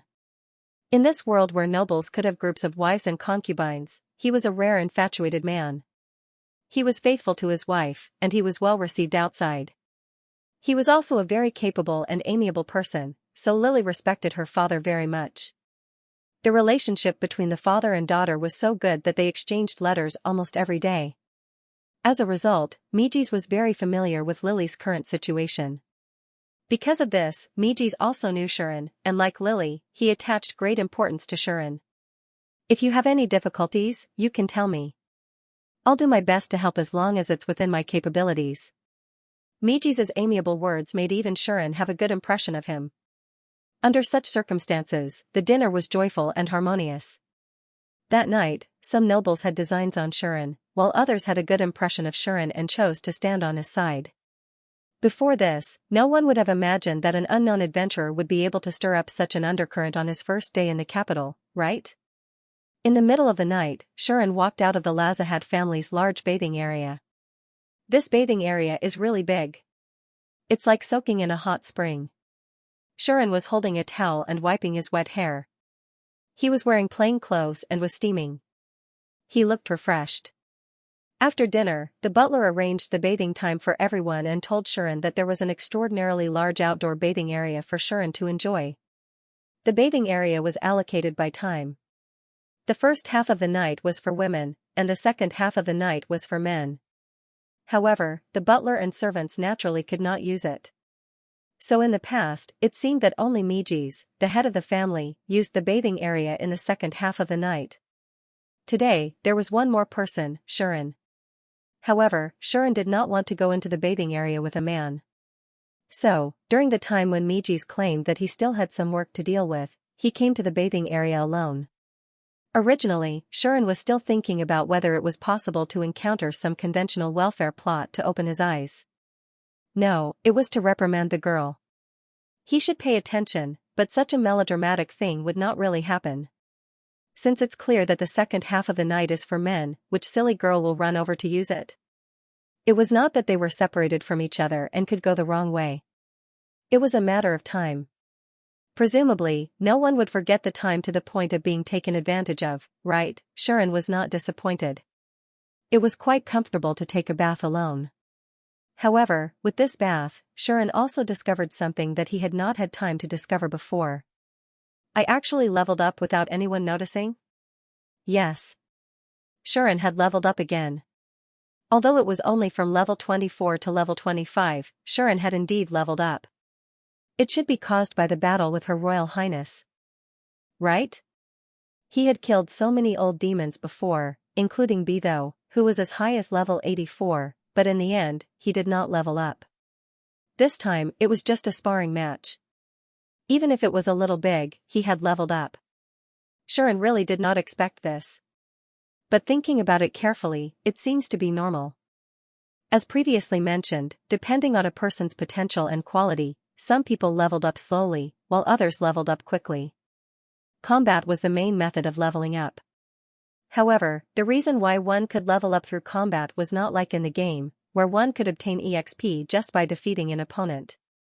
Instead, it was because of actual combat that one gained EXP, training, and growth. That was why one could level up. Only after sufficient combat and training could one level up. Once one defeated an opponent too easily, the speed of leveling up would become very slow. Therefore, the best way to level up was to fight opponents of similar strength or stronger than oneself. Training and training could also achieve the goal of leveling up. As long as one could grow, it was possible to level up. From this point of view, Rosie was undoubtedly the opponent Sean had encountered who was the closest in strength to him so far. In the sparring session with her, Sean had also given his all. It seemed to be a matter of course for him to be able to train because of it. Not to mention anything else, Sean felt that his control of the demon sword was getting better and better, and his understanding of the various skills was also higher than before. Is this the proof of growth after experiencing actual combat? In this way, leveling up was a very normal thing. On the other hand, in the battle with the old demons, Sean almost crushed them all the way without any pressure. In the end, he was even completely in a state of high spirits. Since he was just playing, there was no way he could grow, right? Compared to defeating enemies who were much weaker than him, Shuren might as well learn a few more skills. That way, he could grow faster and level up. This was the main reason why Shuren's level increased so much in one go when he learned skills from Terror. Of course, if he kept fighting, even if he was dealing with weak enemies, he could still improve his strength through actual combat, right? For example, when he first came to this world and landed in that damned forest, as well as when he was escorting Killian, Sean had done the same thing. He repeatedly defeated weak monsters to level up. With repeated training and tempering, even if it was boring and ordinary, he could still achieve real growth. Therefore, whether he could level up or not depended entirely on whether he could gain growth, not how many enemies he defeated. That was why there was the saying that fighting to the death was the fastest way to level up. Fighting to the death with one's life could best stimulate one's potential, allowing one to gain growth and training. In other words, like sneak attacks or assassinations, it's impossible to quickly level up by defeating stronger enemies easily, right? Shuren felt a little regretful. I was thinking of finding a blind guy to be a backstabber if I had the time. This person's desire to harm others is really unquenchable. Just as Shuren was thinking about all kinds of things while passing through the hall and was about to return to his room, he felt a familiar magic around him and looked over. That's Ter, right? Shuren was a little stunned. Ter was still wearing a black robe, revealing nothing except the lower half of her face. She was walking in the direction of the door, seemingly ready to go out. It's already so late, where is she going? Shuren frowned. Then, Shuren couldn't help but remember what happened in the guest room during the day, as well as what Rosie had told him. Let's follow her and see. Shuren hesitated for a moment, then made up his mind. Without hesitation, Shuren used the concealment skill and turned into a soundless ghost, following Ter. Too bad I can't backstab her. The royal city was bustling with people at night, especially the adventurers. It was especially so for adventurers. After a day of hard work, they would usually go out for a drink or two to vent some of the pressure and hardships from work. The capital was the origin of adventurers and also the location of the guild headquarters. The number of adventurers here was much higher than the number in Lemegen. Adventurers could be seen on the streets every now and then, clutching bottles of wine in their hands and shouting. It looked a little more chaotic than it was during the day. Fortunately, there were knights patrolling the streets, and the people weren't afraid of the adventurers causing trouble. They only avoided the drunken adventurers and went where they were supposed to go. Ter walked on the streets of the royal city with her head lowered, exuding a cold aura. She was still as unapproachable as ever. Along the way, many drunken adventurers saw Ter and couldn't help but tease her. Hey, little girl over there, where are you going? Why are you dressed so black in the middle of the night? You should take off some clothes to look good. Come over here, I can give you some money to buy sweets. Do you want to play with us? Hee hee, haha, the adventurers didn't dare to make a move on Ter. Otherwise, the knights who were glaring at them wouldn't mind pinning them down. Ter ignored the adventurers and turned into an alleyway alone. Finally, she arrived at a graveyard. This is... Shuren, who was following behind Ter, couldn't help but have some thoughts when he saw the scene. Especially when he saw Ter stopping in front of a grave, he watched silently. Ter stood still in front of the grave. After a while, crystal-clear water droplets seemed to drip from her hood. Shuren couldn't help but fall into silence after witnessing the scene before him. At this moment, Ter didn't have her usual cold and unapproachable aura anymore. Instead, it was replaced by sadness, nostalgia, and hatred. The evidence was that Ter had unknowingly grasped her favorite sharp blade. Her hand was constantly exerting force, as if she wanted to stab someone's heart with it. Her slender arm was trembling. Shuren could imagine the intense emotions that were intertwining in Ter's heart at this moment. This made Shuren feel that it wasn't a good idea for him to continue watching. So, Shuren turned around and prepared to leave. But at this moment, Shuren sensed a lot of unfamiliar magical energy and stopped him in his tracks. Who? With enemy sense, Ter naturally sensed the hostility directed at her. The sorrowful aura around her vanished instantly and returned to her cold and indifferent self. At the next second, yo, it's been a while. Along with this mocking voice, a group of people surrounded Ter from all sides. The leader of the group was a noble young master who was dressed like a knight, but his attire was too luxurious and he looked more like a nouveau riche than Margaret. He held a sword tightly in his hand and his face was filled with sarcasm and arrogance. The people around him seemed to be the guards of this noble young master. Every one of them was armed and looked at Ter with hostility. Ter looked at the scene coldly, casting an emotionless glance at the noble young master who led the group. The noble young master clicked his tongue and mocked. I didn't expect you to come back. I thought you would hide in the remote countryside and never come back to the imperial city. The young nobleman's voice was filled with insults towards Ter, but it also carried an obvious hatred towards her. That's right, hatred. The noble young master hated Ter and his gaze at her was as though he wanted to cut her into 1,000 pieces. Ter didn't react to his words. Or rather, Ter spoke as though she was used to people's hatred. I'm only warning you once. Get out of here immediately. Ter said coldly. You want me to disappear? The noble young master was so angry that he laughed.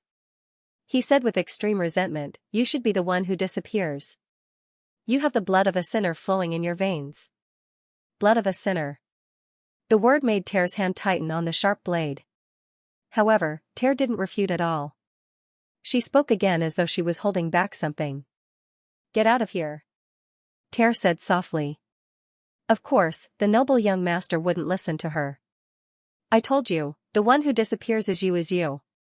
The noble young master also growled, "Today, I will avenge my brother and those who were killed by your mother. Tear, go."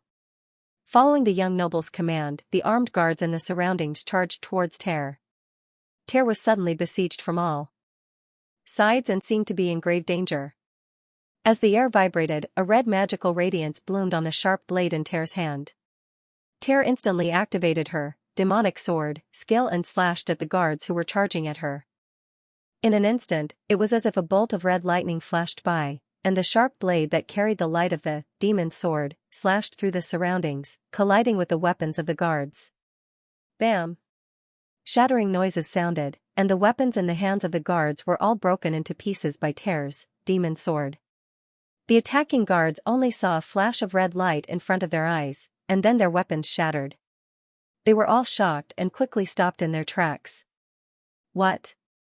The noble young master was shocked as well. He couldn't believe what he just saw. Tear raised the demonic sword and warned him again. "Get lost." Her words were still cold, but this time they were laced with killing intent. Damn it.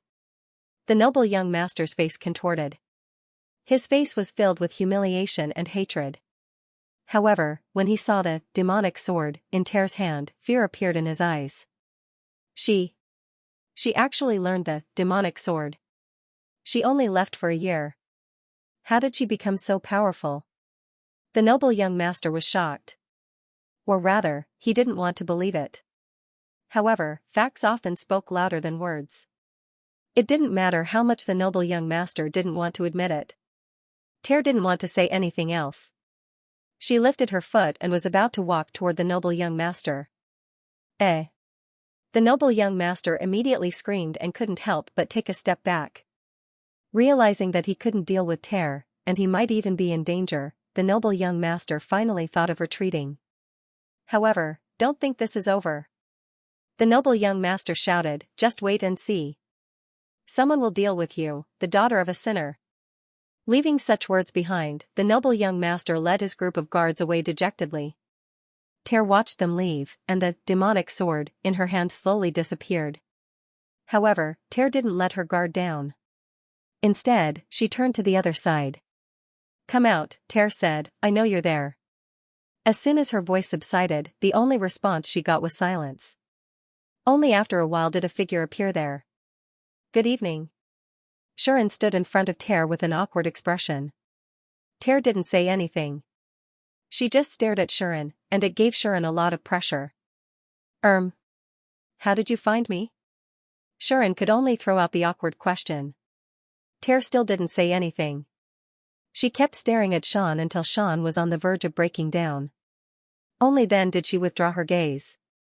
"When the guards attacked, you wanted to rush out and help me, didn't you?" Tear said emotionlessly, "That's when I noticed you." It seemed like Xianxia's action caused hide to lose its effect. After all, hide was only effective when one was in hiding. If Xianxia wanted to rush out and expose himself, the skill would lose its effect. "Didn't I just want to help you?" Xianxia muttered. "Then why are you here?" Tear asked a question that struck Kiran's soul. "Would you believe me if I told you it was a coincidence?" Xianxia laughed dryly. Tear didn't say anything else. She glared at Xianxia and gave up on pursuing the matter. She turned around and looked at the grave. Tear said something to the grave with a whisper before she left. Xianxia quickly followed, but he didn't know what to say. At that moment, Xianxia started to grumble again. "Didn't I say I'm not the main character?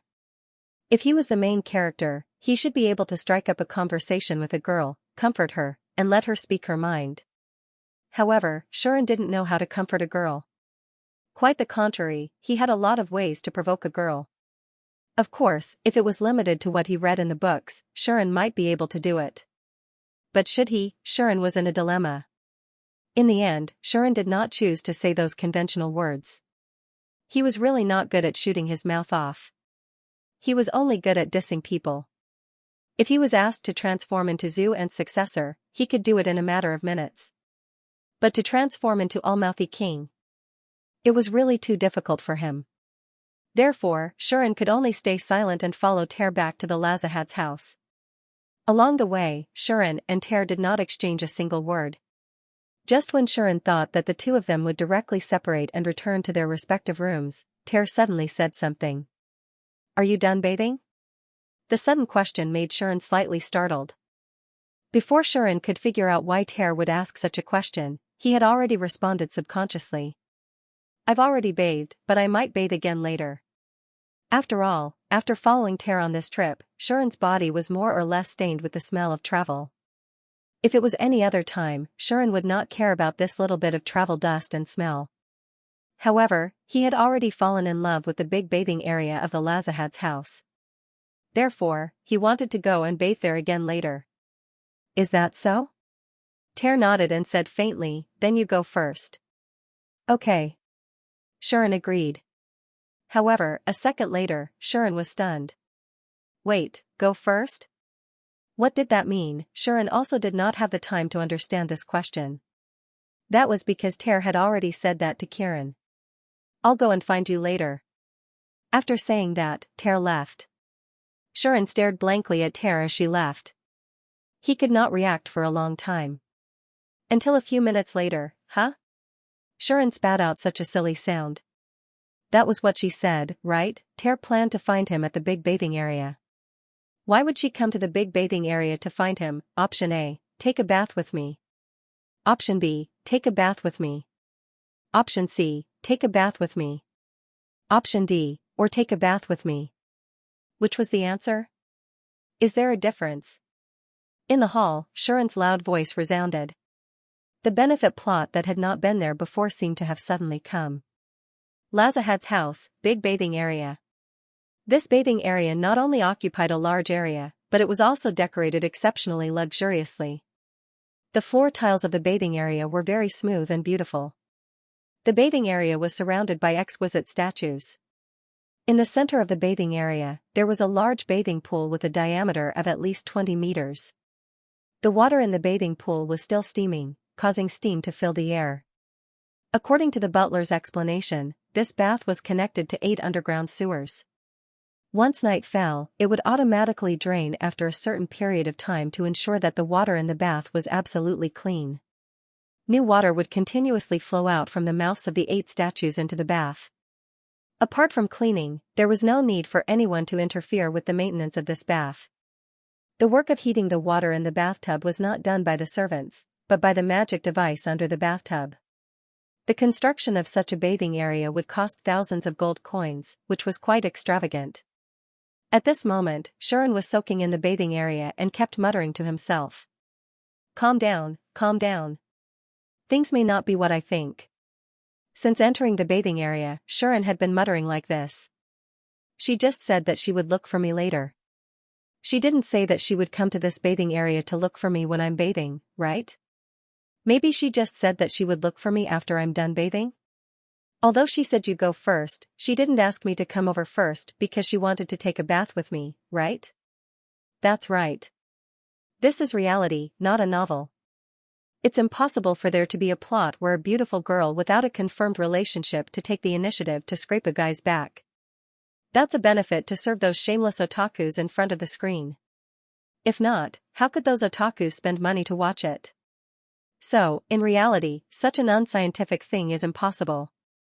Shuren convinced himself, but his legs that were soaking in the water were shaking uncontrollably. He seemed unusually anxious. It couldn't be helped.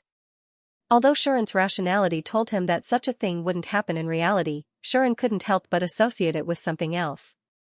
It could only be said that Sean was a man, a very sad man.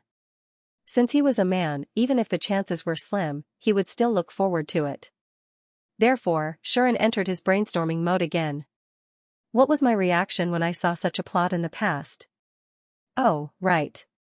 I knew that nothing would happen, but I couldn't help but continue reading the plot. When I was sure that nothing would happen, I would scold the useless male protagonist who was a gentleman. After all, in this kind of situation, the girl came to you on her own accord. Are you kidding me? Sean muttered to himself as he thought of such a thing.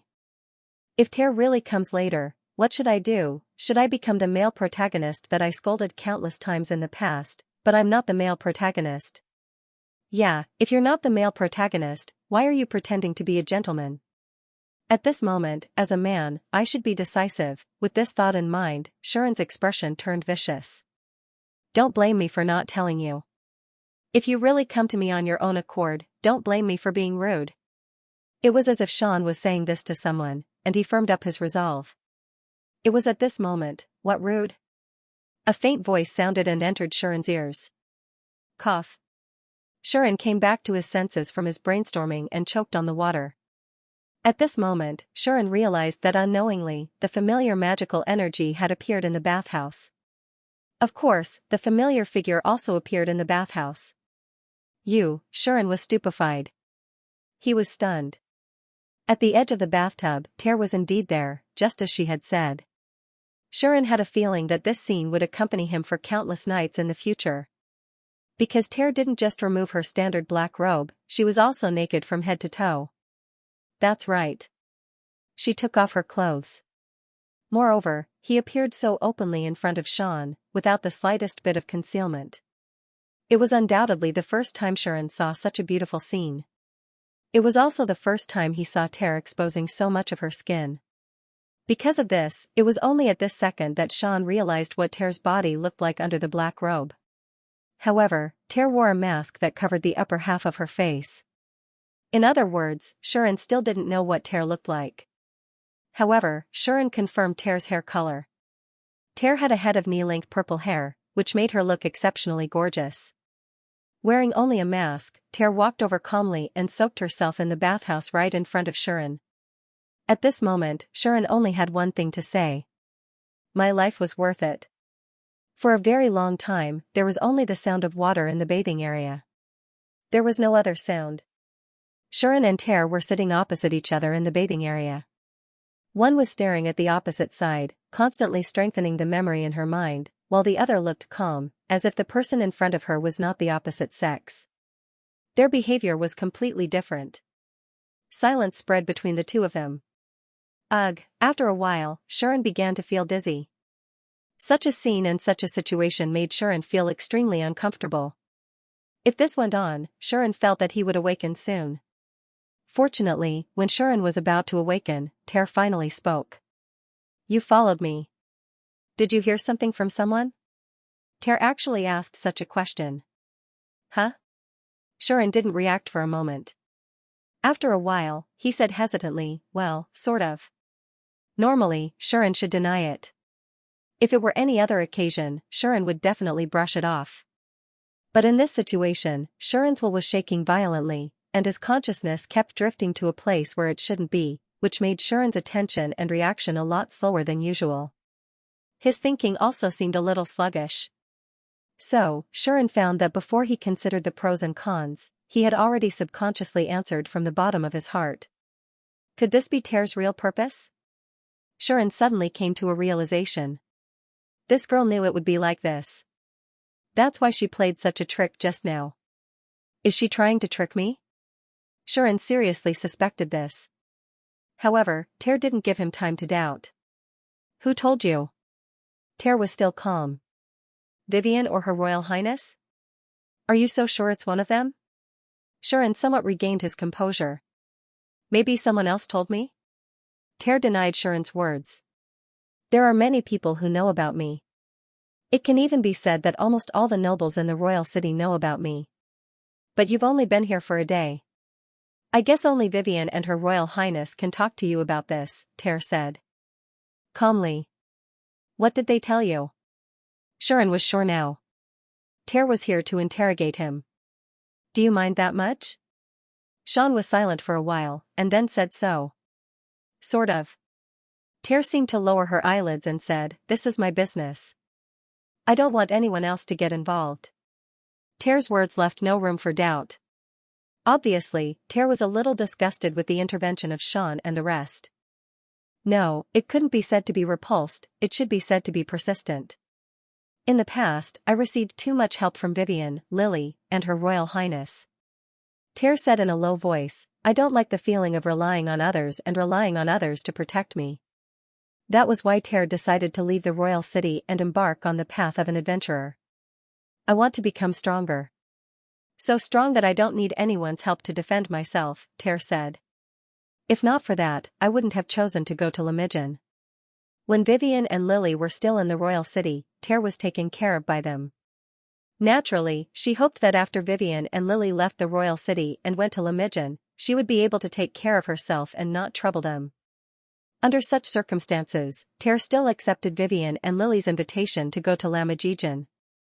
The only reason was to become stronger. Of course, the reason Ter chose to leave the royal city was to escape from the evil and good intentions of this place.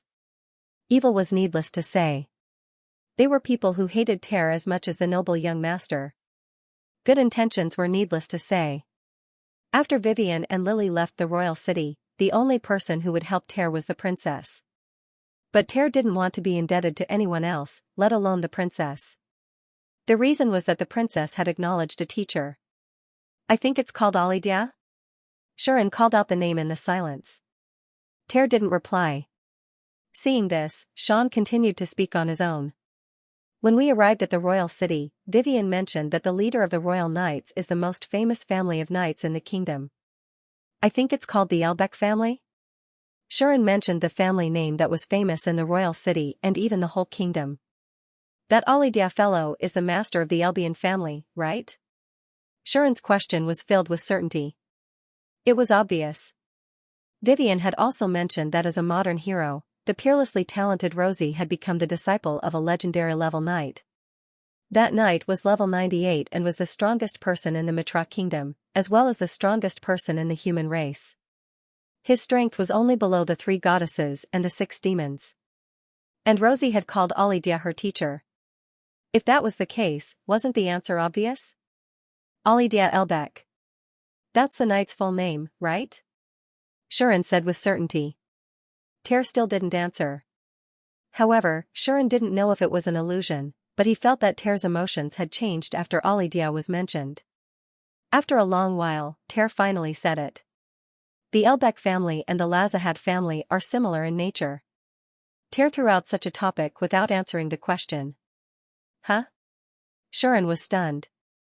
Ter's tone was indifferent.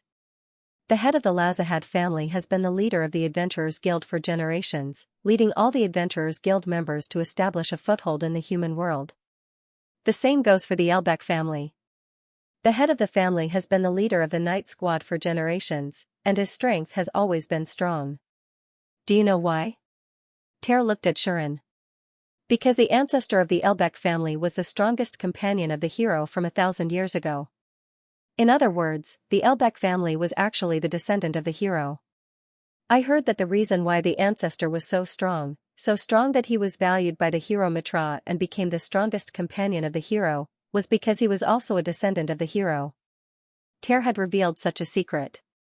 The ancestor Elbeck inherited the bloodline of a hero who appeared before the hero Mitra, so the direct descendants of the Elbeck family have been able to display great talent for generations. Some even reached the limit of life, level 100. Because of that, it was impossible for the Elbeck family to not be strong. Because of that, they were able to become the leader of the Knight Squad for generations, and their strength was limitless. As for Ter. You are. Shuren looked at Ter with a complicated expression. Ter finally showed some emotions on her face. That emotion was self-mockery. Ter Elbion. That's my full name. The girl before him was one of the heirs of the Elbeck family.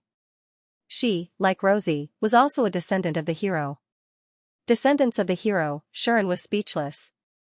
Although he had guessed that Ter and Alidia had a certain level of relationship, not even Shuren would have thought that the Elbeck family was also a descendant of the hero, and Ter was one of them.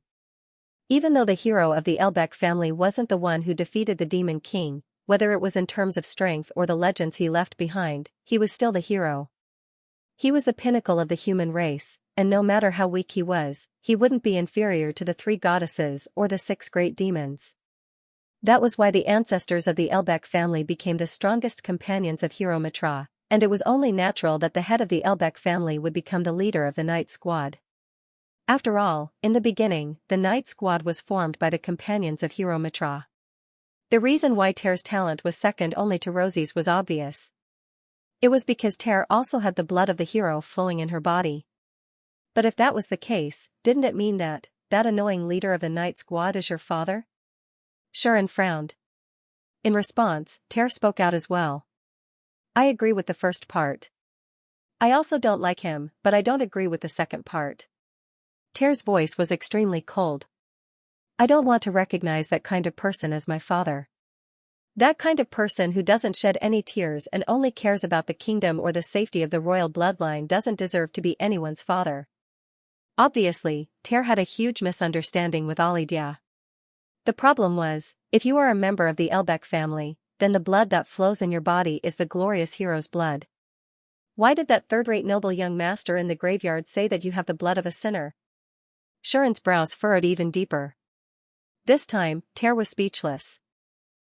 Sharon also realized that he had asked something he shouldn't have. This should be the biggest secret in Ter's heart, or a secret that she couldn't bear to think about. Right then, Sharon wanted to apologize. But he was one step too late. I do have the blood of a sinner in my body. Because my mother committed an unforgivable crime, Ter said in a voice that sounded as if she was sleep-talking. Saying this, Ter stood up from the bathtub, exposing her naked body to Sharon. Sean, who had intended to say something, was suddenly at a loss for words. He almost stared blankly at the scene in front of him. Frankly speaking, Ter's body was not plump, and she was very petite. She was about the same size as a 14-year-old girl. However, Ter's skin was very white, and the curves of her waist and legs were both slender and beautiful. She looked like a young fruit that hadn't fully ripened yet. Although it wasn't the right time to eat her, she was still very sweet and delicious. Sean was sure that in time, Ter would definitely not be inferior to the top beauties like Nian and Rosie. Thus, Ter cut through the water, moved her slender legs, and came in front of Sean. Sharon didn't dare to move. The scene in front of him had completely robbed him of his consciousness. Under such circumstances, Ter sat in front of Sharon, stretched out her hand, and pressed her slender palm on his chest. I want to become stronger. I want to be stronger than that man. Ter looked straight into Sharon's eyes and declared in a resolute tone that Sharon had never heard before. Once, although the ancestor of the Elba family was talented, he wasn't particularly powerful. At first, he didn't have a high status in the human race. He was a descendant of the fallen hero. Ancestor Elba met the hero Mitra and received Mitra's recognition. Thanks to this ancestor's talent was developed. With the help of the hero Mitra, he didn't let down the hero's blood in his body, and he grew to become an existence second only to the hero. Because of this, the Elba family has served the royal family for generations, and it's their duty to protect the royal family. Every generation's leader was valued by the descendants of the hero Mitra, and after 1,000 years, the Elba family has developed to this day. This way, the Elba family had already changed. They had transformed into a guardian family. Our ancestor was the hero protector, the protector of the world. The family is the protector of the royal family, the protector of the kingdom.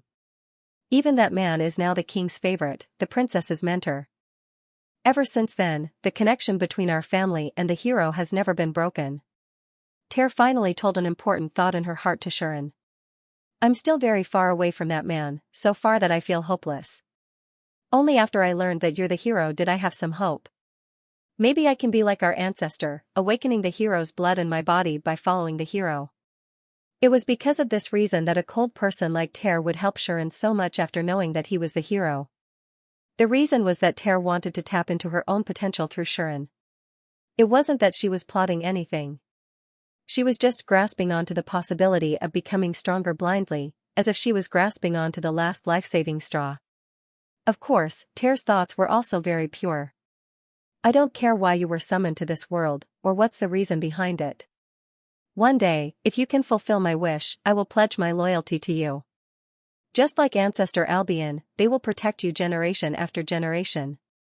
Even if it's 1,000 years. This was the wish that Ter had for Sharon. I hope, Ter muttered softly. Sharon didn't hear what she said after that. Tear retracted her hand and stood up again, allowing the hot water to flow down her delicate body. The water splashed and the aroma and steam assaulted Kieran's nose. Tear then turned around and left. Sharon finally reacted to Tear's actions. "Can I see your face?" Sean didn't know why, but he said this unconsciously. Tear paused and touched the mask on her face. Tear then said, "One day, if I show you my true appearance, that will probably be the time for me to pledge my loyalty to you." Tear turned around and looked at Sharon. "By then, everything I have will belong to you." After that, Tear didn't stay any longer and left. Sean watched him leave in a daze. It was not until a long time later that he immersed his head in the water. This is so **king exciting. Of course, no one else would know about what happened between Sean and Tear. At least, when Tear woke up the next day, she was still indifferent and did her own thing. She did not show any signs of abnormality, and her attitude towards Sharon was the same as before. Although she was a little less cold and aloof compared to others, she was not particularly close either. Sharon had also recovered from the excitement of last night, and was as calm as usual. After all, men's happiness was simple. It had been a night, and it was time for him to calm down. Otherwise, the few pieces of paper in the room would have been wasted for nothing. Under such circumstances, no one noticed that Sharon and Tear had entered the big bathing area together last night. However, Tear's actions weren't exactly the same. However, Tear's change was not in the way she treated Sharon, but in the pattern of her actions.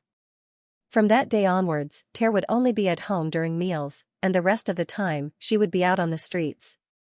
Tear did not seem to have a destination, and would only wander around the royal city. As Sharon was worried, he secretly followed her a few times. In the end, he found out that Tear's target seemed to be the nobles who came looking for trouble with him. That's right, from that day onwards, the nobles in the royal city would come looking for trouble with Tear for some reason. And Tear seemed to want to jump into the trouble of her own accord. She would wander around the streets every day, provoking these nobles, and defeating them all. It was dry and boring, as if she was doing some kind of cultivation. No, that's cultivation, right? Sharon finally saw through Tear's intentions. Tear seemed to want to use these nobles as a form of pressure to push herself forward, so that she could improve herself. Because of this, Tear would wander around the streets, allowing the nobles to bring a large number of people to her door, and then defeat them all. Her goal was to train herself and train herself. This was undoubtedly a dangerous method. Although Tear was strong, this was the royal city, not Limijan. Powerful people from all over the world could appear here. With Tear's strength, she would definitely attract more trouble if she wanted to use her martial arts without restraint. Sharon saw that as time went on, Tear encountered more and more trouble, and her opponents became stronger and stronger. In the end, a powerful person above level 70 appeared, and Tear was forced into a dangerous situation. Fortunately, the level 70 player was a melee fighter who had yet to learn the demon sword. In front of Tear, who had already learned the demon sword, Tear was able to deal with him at the risk of getting injured. However, this might lead to stronger enemies appearing later on. So, Sharon could not bear to watch any longer. "Since you've already said that, then let me, the hero, help you." Sharon finally decided to do something like a hero. Seeing that Tear wanted to use the pressure of others to break through, Sharon did not want to stop her. But at the same time, he did not want to see her fall in the hands of powerful opponents. Therefore, in the following period of time, Sean would always follow behind Tear quietly. When someone intended to find trouble with Tear, he would use the mana perception skill to find those opponents that Tear couldn't deal with first, and then get rid of them. But how? It was very simple. Just as the opponent was about to charge at Tear, she would throw a stone from the shadows and send him flying, knocking him out on the spot, or even injuring him. That way, Tear would not be threatened by overly powerful opponents, and she could even use external pressure to break through. It was killing two birds with one stone. Of course, Sharon's method could not be hidden from Tear in the end. But Tear remained silent and did not say anything, as if she had accepted Sharon's kindness. And from then on, Sharon was blessed. That was because Tear seemed to have completely dropped her guard against him, or rather, she did not even have any sense of shame. She would follow him into the bath every day, which made Shirin feel like he was about to explode. Unfortunately, Ter would only talk to Shirin about the problems of strength or combat methods. There was no romantic atmosphere at all, which made Shirin feel very discouraged. In addition, Ter never took off the mask on her face, which made Shirin understand that although she seemed to have dropped her guard against him, it would not be easy for her to be loyal to Shirin. Shirin was sure that if he dared to pounce on her, Ter would definitely dare to slash at him, and she would even use the demon sword to slash at him. This situation made Shirin sigh in the middle of the night more than once. It's not that I want to be a gentleman, but she only intends to give me benefits, not give them for free. If Ter was like the female protagonists in novels who would rush up and seduce him without any resistance, Shirin was sure that he would accept her. But if she was not willing, what could he do? As a result, Shirin could only feast his eyes and practice his ancestral skills, so that there would be a few more wasted pieces of paper in his room every day. It's so hard to be a man. Shirin felt pain and happiness at the same time. In addition, Ter was not the only one who had changed. There was also someone else who had changed. That person was Marika. During this time in the royal capital, Marika had not fought, commissioned, or done any work, but her magic power had been rising steadily, and it was growing more and more fiercely. At the same time, Marika was also becoming less and less guarded against Shirin, just like Ter. Although it was not to the extent that she would run to Shirin's bath, she could often be seen secretly watching Shirin, and sometimes she would even follow Shirin, just like a bastard. Could it be that this free gift is not for Ter, but for Marika? When Shirin discovered this, he suddenly understood. But whenever Shirin wanted to approach Marika, this elven girl would blush and run away, making Shirin's head full of question marks. At this point, even Sean couldn't help but say something very disgusting. A woman's heart is like a needle at the bottom of the sea. Of course, this saying was already outdated now. Nowadays, people were using a different phrase. Heh, women. That was what it was. Therefore, while Ter and Marika's attitude towards Shirin had changed, Lucia was still the same as before, looking at Shirin with timid eyes, keeping a distance from Shirin, and showing her fear of strangers. And it was this unshakable fear of strangers that was like a clear spring, nourishing Shirin's heart. You're still the best, Lucia. Eh? Eh? Sean spoke to Lucia in a rather touched manner, leaving Lucia at a loss of what to do and a look of confusion on her face. This kind of life went on for about 4 days. For the past 4 days, Sean and the others spent their time in such a situation. Until one day, Shirin received a letter. If you still don't come to see me, I'll really have to charge you. Reading the concise and comprehensive content of the letter, Shirin's mouth twitched. I shouldn't have provoked you, little witch. The western district of the royal city, the noble district. After leaving the Lazahad's house, Sean walked on a street here. He walked reluctantly in the direction of the island in the middle of the lake where the palace was located. I really don't want to go, touching the holy sword hanging at his waist, Shirin sighed. I don't know if I'll run into any trouble this time. Shirin always felt that if he went to the palace to look for Rosie, he would definitely run into some trouble.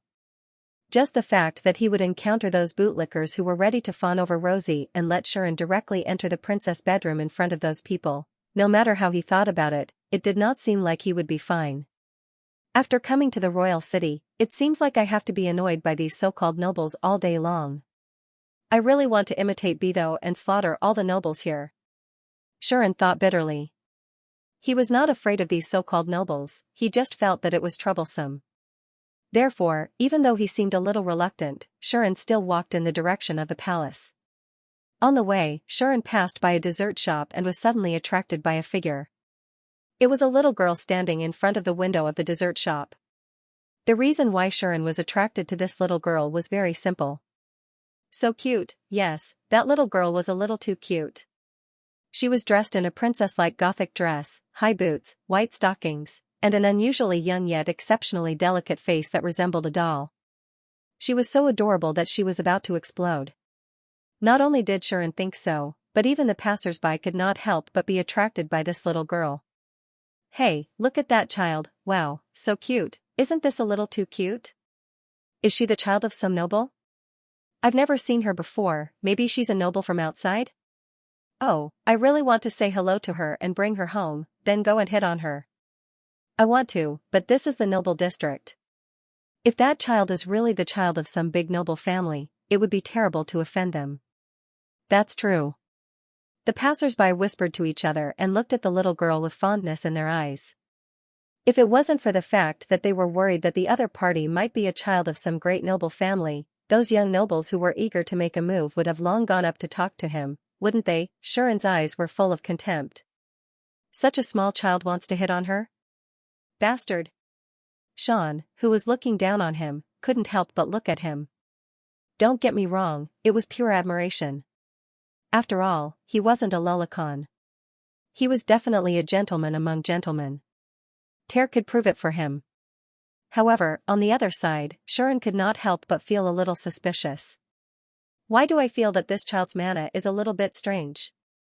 With the mana perception skill, Xian should have been able to clearly feel the mana of others. However, when Xian looked at the little girl, he felt as if his perception was being cut off. Sharon thought. At that moment, Sharon suddenly realized that the little girl had turned around. And for some reason, the little girl's eyes were fixed on Kiran, staring at him without moving away. It made Sharon more or less stunned. He unconsciously looked around to see if there was anyone else around him. This made Xian a little stunned, and he subconsciously looked around to see if there was anyone else around him. Unfortunately, Xian was the only one in his position. She is looking at me? Sharon was more or less surprised. Then, the little girl's action proved Sharon's guess. The extremely cute little girl walked towards Sharon. When she got closer, Sharon realized that she was hugging a small pillow in her arms. Bringing a pillow on the street? How tired was she? However, for some reason, the little girl's action of hugging the pillow didn't seem very strange. Instead, it was quite natural, like a little princess who had just woken up and got out of bed. It increased her already explosive cuteness by several levels. At that moment, even Sharon had the urge to carry the little girl away. And the little girl, who didn't know Sharon's thoughts, came to Sharon. That. The little girl pointed to the window of the dessert shop that she had been looking at just now and said to Sharon. What's wrong? Sharon couldn't help but blink and looked at the little girl in a daze, not knowing what she meant. The little girl didn't feel impatient. That.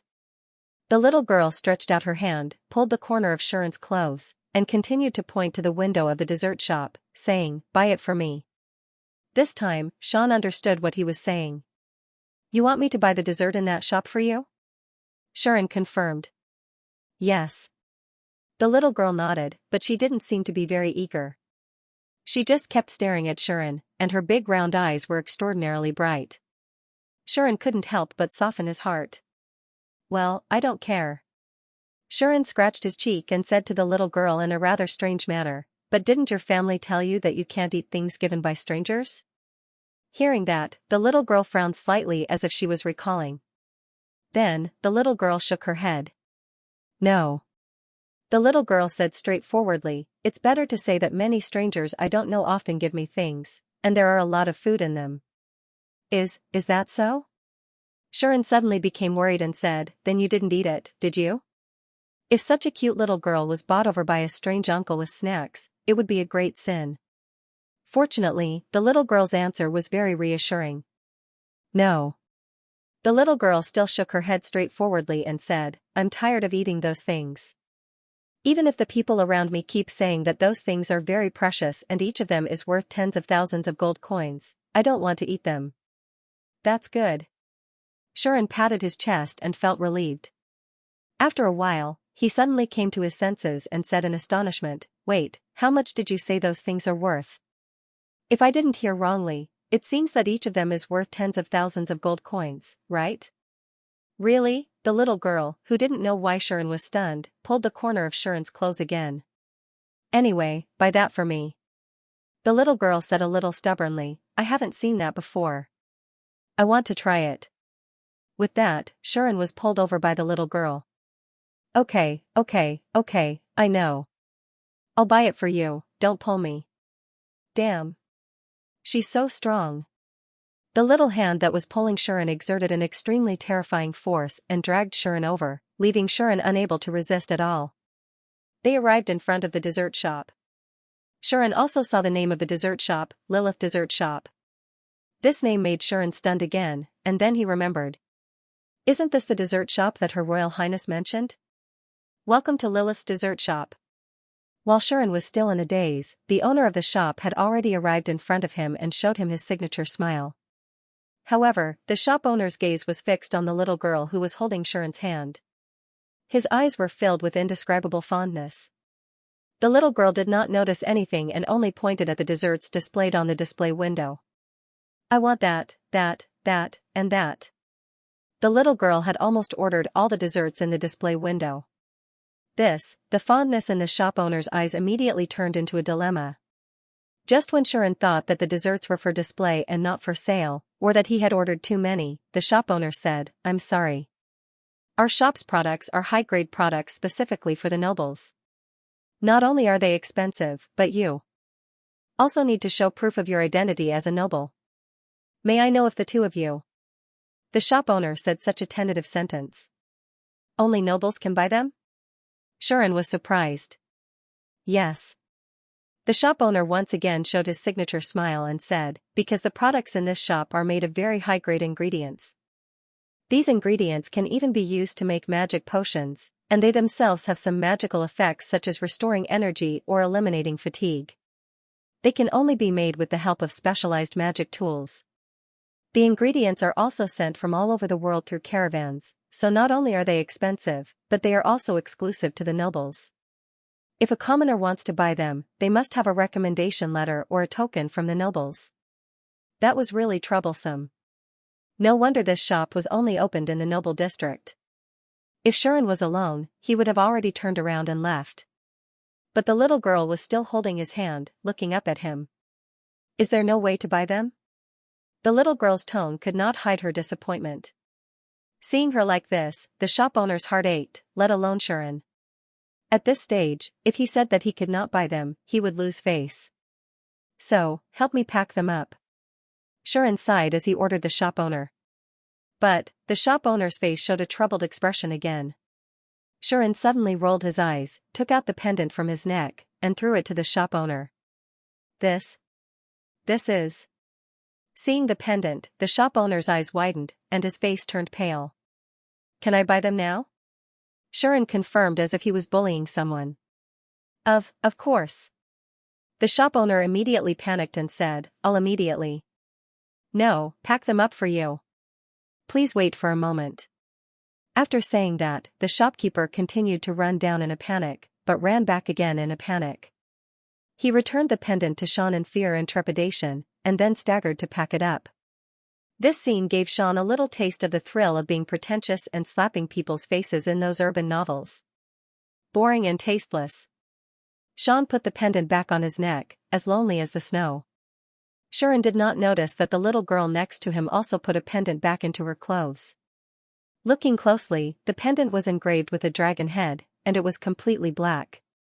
In the future, Sharon accidentally learned about this matter, and more than once, he was glad that he used Rosie's pendant to solve this problem. Otherwise, once the little girl showed this pendant, the whole kingdom would be in chaos. The king and the ministers of the kingdom would scramble over, not daring to be the slightest bit negligent. Take care. About 10 minutes later, under the shop owner's respectful farewell, Sharon walked out of the shop with the little girl. Not only was there a pile of desserts, big and small, on his body, there was a pained expression on his face. It's just a few desserts, and they cost me 50 gold coins. That's *king expensive. Sharon finally understood what expensive meant. This was not something that an ordinary person could afford. Even if he was a noble, he probably wouldn't buy a bunch of them like Sean did, right? But considering that these desserts all had magical potion-like effects, it was not inconceivable that they would be so expensive. As long as it was related to magic, any goods would become extremely expensive. This was common sense in the world. Fortunately, I don't have to buy a suitable weapon, or else I wouldn't be able to afford it. Sharon had spent most of the money that Lily had given him, and he did not have much left. Delicious. On the other hand, the little girl beside him was holding a pillow in one hand and a piece of pastry in the other. She was nibbling on the pastry and seemed to be enjoying it very much. Looking at the little girl's willful manner, Sharon had a feeling. Don't tell me you're a big shot? Little girl? Recalling the so-called transaction of tens of thousands of gold coins that the little girl mentioned before, Sean seriously doubted this point. However, the little girl furrowed her brows. I'm not a little girl. She raised her head, looked at Sharon, and said, I'm Aie. Aie? Sharon repeated the name. Yes. Aie nodded, and said, you can just call me that, if it's you. Sharon did not understand what the latter half of the sentence meant, nor did he want to understand. Then, little Aie, I bought you the things, you should go home obediently. Uncle I, cough cough, I have something to do, and can't play with you anymore. Let's meet again if fate wills it. Sharon patted Aie's head and prepared to leave. Don't add the word little to my name, I'm not little at all. Aie slapped away Sharon's hand unhappily, but still looked at Sharon, and said, are you leaving? Yes. Sharon did not care, and said with a sigh, I've been targeted by a little witch, and I don't know if I'll become her playmate. A cute little guy like you, if you come with me and are discovered by that little witch, maybe you'll be eaten in one bite. Really? Aie suddenly raised her eyebrows, and after thinking for a while, said, then take me with you. Huh? Sharon was slightly startled, and then said with a bitter smile, didn't you hear what I just said? I heard, Aie said indifferently, it's because I heard it that I want to go. Why? Sharon did not understand. In the end, she gave Sharon such a sentence. It's always been me who can eat others in one bite, no one has ever been able to eat me in one bite. Aie had said something extremely dangerous. So, I want to see who the person who can eat me in one bite is. After saying that, Aie was about to move. But at this moment, a pair of hands hugged Aie, and she was lifted up. Aie was stunned. Aie turned her head and looked behind her. She looked at Sean, who was carrying her, with an incredulous expression. What's wrong? Sharon had a disapproving look on his face, but he was actually crying in his heart. It couldn't be helped, the loli in his arms was too soft, fragrant, and light. It felt so good that Sharon almost fell into depravity the moment he picked her up. Seeing the incredulous expression on Aie's face, Sharon found it funny. Didn't I just carry you up? Is there a need to be so surprised? With how cute this little girl was, he believed that everyone in the world would want to carry her. Her family must have carried her a lot, right? However, when Sharon was thinking about this, Aie was silent. I'm really surprised. Aie murmured, I can't remember how long it has been since I was carried like this. Sharon's thoughts were shattered by Aie's words. Has no one hugged you before? Sharon was really surprised. Who would have thought that Aie would lower her eyes? Of course there has been. Aie said lightly, it's just that was a long, long time ago. Is that so? Sharon seemed to see a child pretending to be an adult. He laughed and said, how long has it been? At least, it's longer than you think. Aie said in a tone that sounded both nostalgic and sad, she is the only one who can carry me like this, but she is no longer here.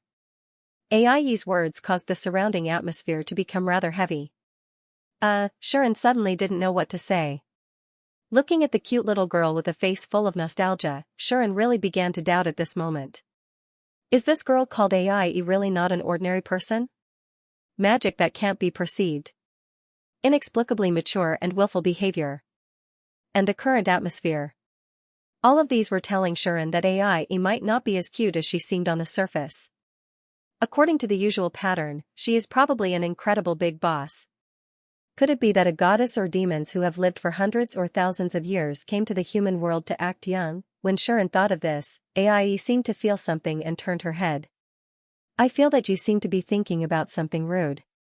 Is it my illusion? Aie stared at Sharon, making Sharon feel a chill down his spine. Now, Sharon was sure. This cute little girl was definitely not an ordinary child from a noble family, but a real big shot. As to how big, Sharon didn't know. At that moment, Sharon could only put on a fake smile. No, you are thinking too much. Yes, you are thinking too much. He didn't even know if this sentence was meant for Ai to hear or for himself to hear. Although Ai's face was full of doubts, she finally gave up. Looking at Shuren who was holding her, she said, "By the way, why are you holding me?" Although Ai's face was full of suspicion, she finally gave up.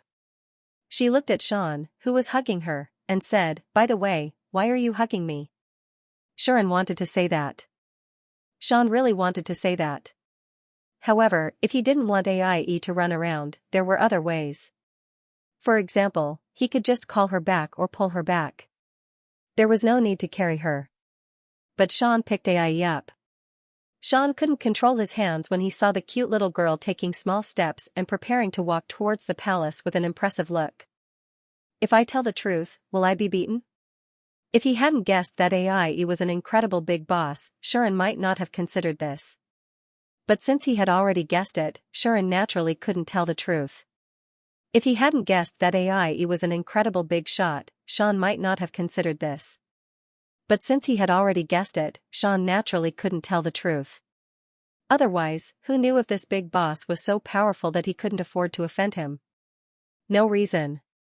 I just want to hug you. Can't I? No reason. I just want to hug you. Can't I? As soon as he said that, Shan started to wonder if he was a pervert. Just because he wanted to hug her, he hugged her. How dare he ask her if she could? What kind of perverted words were that? Just as Shuren was about to slap himself, Ai sighed after a long silence. Since I've already hugged you, it's too late to say anything. Ai glanced at Shuren and said, "But don't treat me like a child. I hate it when people treat me like a child and I hate it when people think I'm short. So you're not allowed to touch my head or add the word little in front of my name. Do you understand?" Ai looked serious and serious. She was obviously not joking. It seemed that this little girl really hated it when people treated her like a child. All right. Shan nodded indifferently, but then he thought of something and blurted out, "Then can I continue to hug you like this in the future?" Hearing this, Ai was stunned. "You still want to hug me?" Ai was puzzled. Why? Why, was there a need to ask? It felt so good, fragrant, and soft. If he didn't hug her all the time, wouldn't he be missing out on something? Anyway, Shuren was reluctant to let her go even though he knew that Ai was a hidden big boss. "Just tell me if you can. If you can't, just say no." Suddenly, Shuren said as if he was playing a tongue twister. "If you can't, then pretend that I didn't say what I promised just now. In the future, even if I have to add the word little in front of your name, I still want to touch your head." Shuren started to act shamelessly. This caused Ai to be astounded and speechless. Was this hero a little different from the previous ones? Since when did the hero become so shameless? But it's quite interesting. Ai couldn't help but think so. If it was someone else, even if the other party was a hero, Ai wouldn't mind killing them if they dared to be rude to her. Although Shuren was also very rude, Ai didn't feel annoyed. Perhaps it was because Ai could feel Shuren's love for her, or perhaps it was because the hug from someone else made Ai feel nostalgic and emotional. Thus, Ai was silent for a long time and sighed for the second time. "Forget it. Since it's already like this, I'll give you special permission to do this." Ai seemed to have given up and said with nostalgia, "You have to feel honored. There should only be one person who can do this, whether it's in the past or in the future. You're the second person." "Yes, yes, yes." Shan listened to the speech that seemed to be very impressive, and said unhappily, "I will be very honored, Lady Ai." "You're not allowed to call me lady either." Ai was unhappy again. Okay. Shuren's tone sounded quite perfunctory. The two of them played like this for a while. Then, Shuren put Ai down. "Here, I'll give you a few more. Eat slowly." Shuren gave the other desserts to Ai and said, "I'm going to deal with some troublesome people first. You don't have to follow me." Okay. Ai didn't seem to be persistent. She took the desserts and said, "Then go, I'll wait for you here." "Wait for me?" Shuren was startled. "Yes." Ai nodded, as if she really didn't intend to leave. "Okay." Shirin confirmed this and nodded helplessly. He said, "Then I'll come back as soon as possible. Don't go too far and don't be deceived by others. If someone comes up to talk to you and asks you to play with him, you directly punch him and send him flying." Okay. Ai agreed without much hesitation. She completely didn't realize that the way Shirin spoke was actually no different from coaxing a child. After that, the two of them chatted for a while more before separating. Ai watched as Shirin left. Looking at the desserts in her hand, and recalling the hug just now, she couldn't help but smile faintly. It's really interesting. This was Ai's evaluation of Shirin. In the palace of the island in the middle of the lake. Shirin finally came here again. He showed the pendant given by Rosie to the knights guarding the door and was welcomed in respectfully. However, along the way, Sean was always carrying bags of all sizes, making him look like a man who had just finished shopping with his girlfriend. As a result, many knights and civil officials who passed by threw strange glances at him. On the contrary, when the nobles dressed in luxurious clothes saw Shirin, they began to whisper. "Is that man?" "Ah, yes, it's him." Similar conversations were heard from the nobles from time to time, telling others that they had already recognized Shirin. Of course, after recognizing him, some of them looked quite unfriendly, and some even wanted to stop Shirin. Unfortunately, they did not know that Shirin had already seen through their thoughts. While sighing inwardly, he did not have the time to play tricks with these noble young masters. Therefore, when he saw that they were about to come up to him, he flicked the pebbles that he had hidden in his hand. "Ah. Wah. It hurts." All of a sudden, the noble young masters who were about to come over to pick a fight suddenly cried out in pain and fell to the ground. Some of them were hit in the knees by the pebbles, some in the stomach, and some in the crotch who did not have the word arrogant hanging on their faces. They rolled on the ground in pain, crying for their parents. Shirin killed all the cliché tricks in the cradle and did not have the time to show off and embarrass the nobles. He went to Her Royal Highness' bedroom. When Shirin arrived, it was still the same as last time, with bootlickers everywhere. These bootlickers naturally recognized Shirin, and each of them looked just as unfriendly. In the end, all of them, except for those who were watching the show, fell to the ground, covering their crotches and howling like ghosts.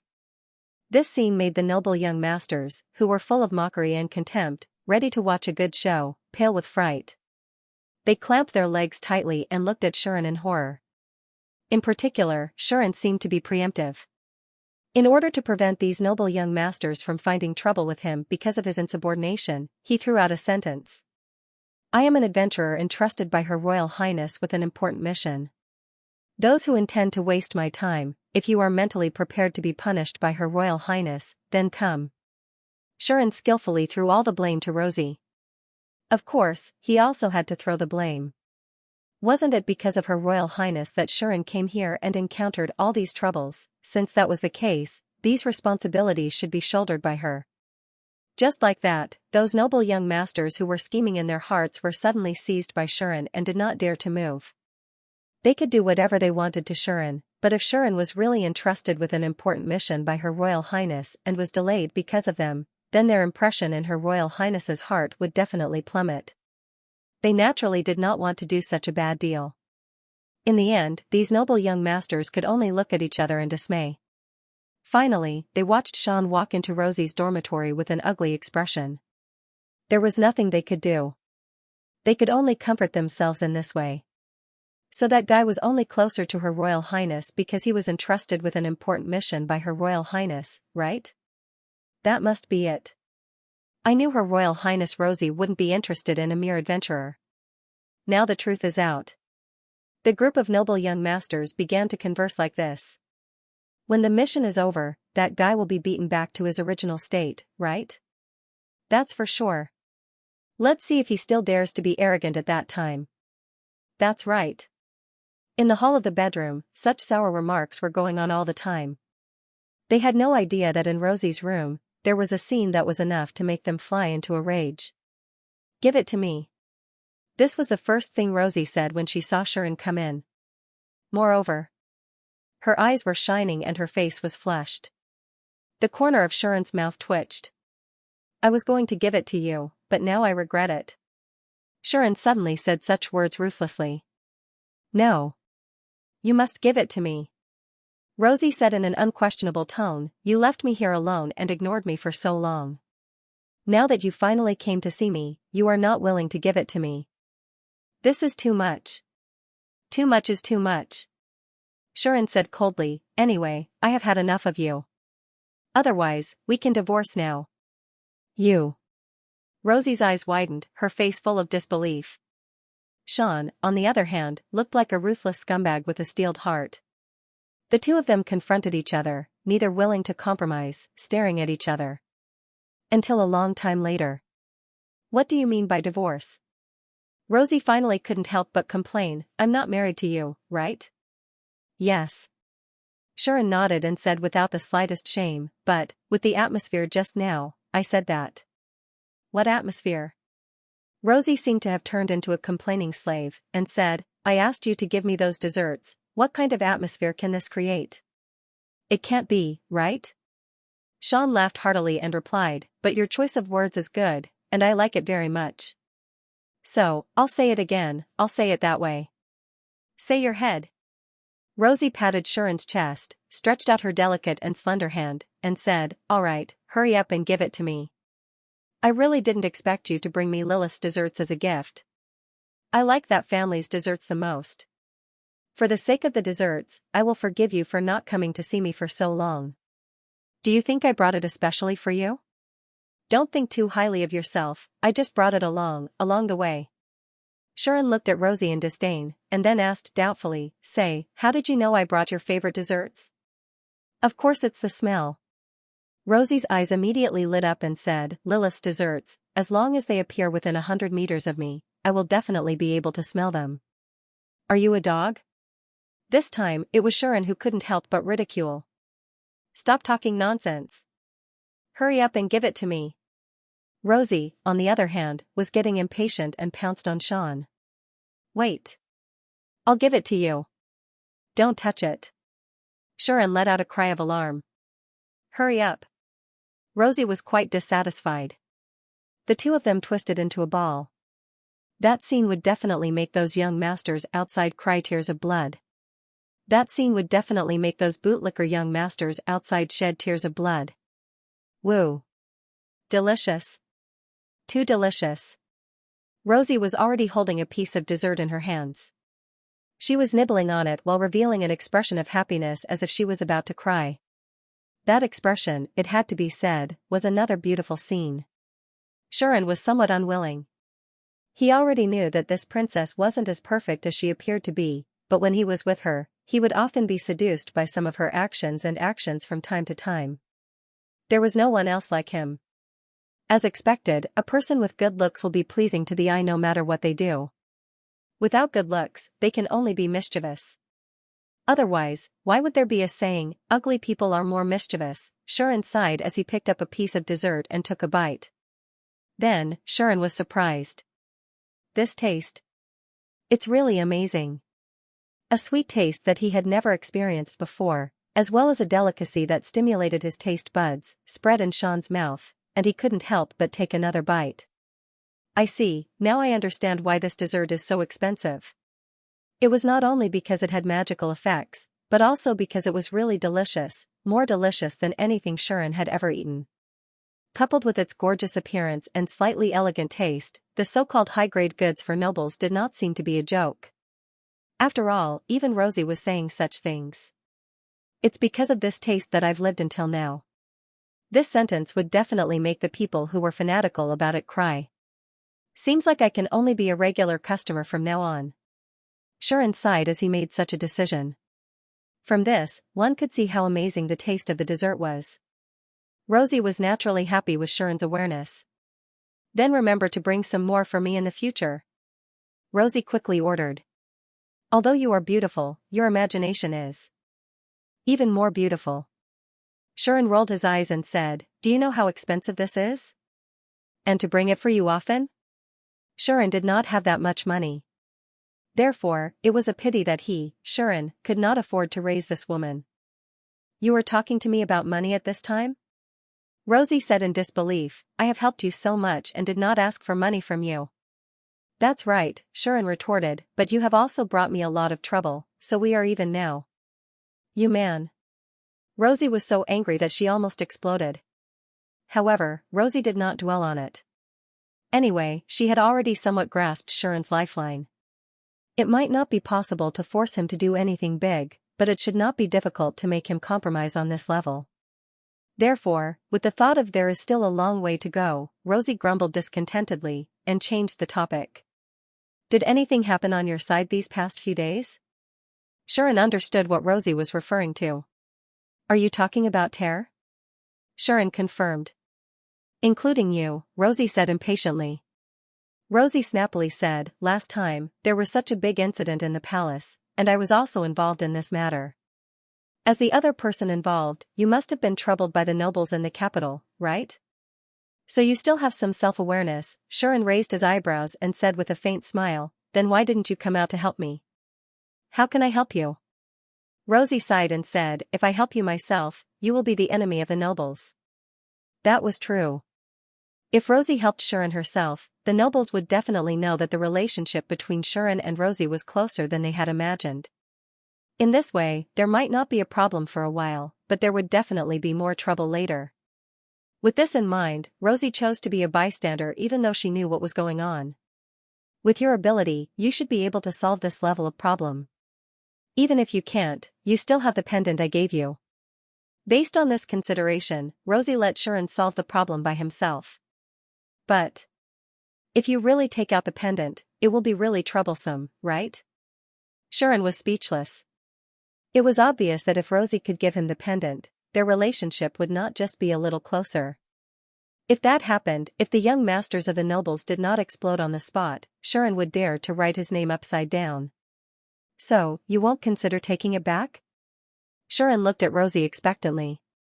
You bastard. Rosie became even angrier. That was a token of the royal family.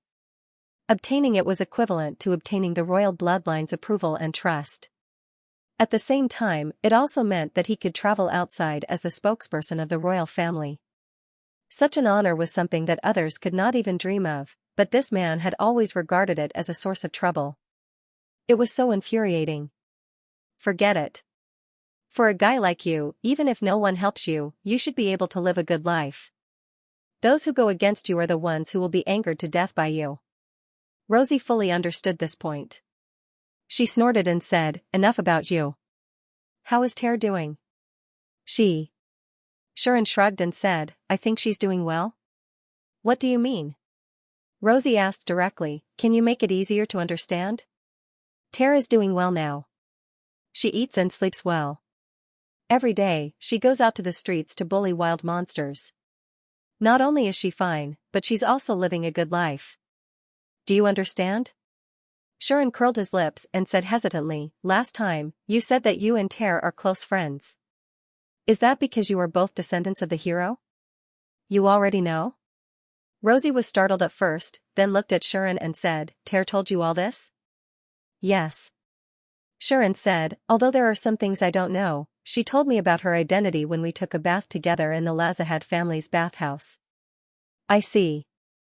Then Ter trusts you more than I thought. Rosie nodded. After a while, she suddenly realized something. Wait. Rosie suddenly opened her eyes wide and exclaimed, you just said that she told you when you were doing something?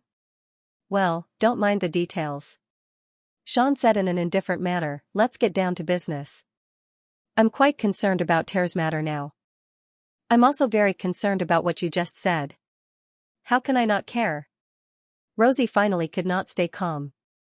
She stood up and bared her teeth at Sharon and said, what did you do to that child? Tell me clearly. What did I do? Sharon frowned and looked at Rosie with disdain. Isn't it just a bath together? We have been bathing together every day. What a fuss. You. Rosie opened her mouth in disbelief. After a while, she said regretfully, I almost forgot. That child looks so cold on the surface, but in fact, her personality is a bit exaggerated. She will not be on guard against someone she trusts from the bottom of her heart. Even if it's the opposite sex, she might really do something like bathing together. At this moment, Rosie looked like a person who had personally pushed her best friend into a pit of fire. She looked extremely depressed and regretful. Looking at Rosie's remorseful expression, Sharon actually wanted to say something. "I don't think there's much difference between you and Rosie, Your Highness." Wasn't that right? Although she wasn't at the same level as Ter, Rosie was still the type who would completely let down her guard after letting down her guard, right? Otherwise, why would Rosie's attitude towards Sean be so unscrupulous? Strictly speaking, Sharon had only seen Rosie once.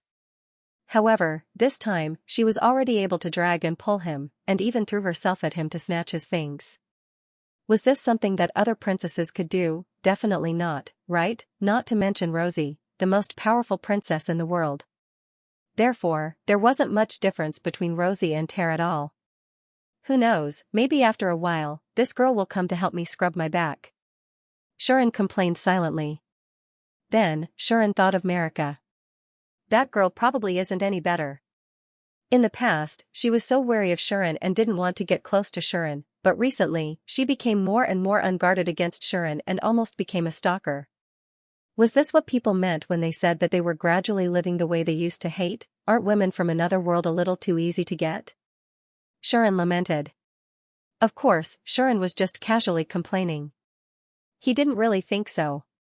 He also knew that the reason why they became like this was largely because these girls had been too far away from the opposite sex in the past. It could even be said that they had never interacted with the opposite sex at all.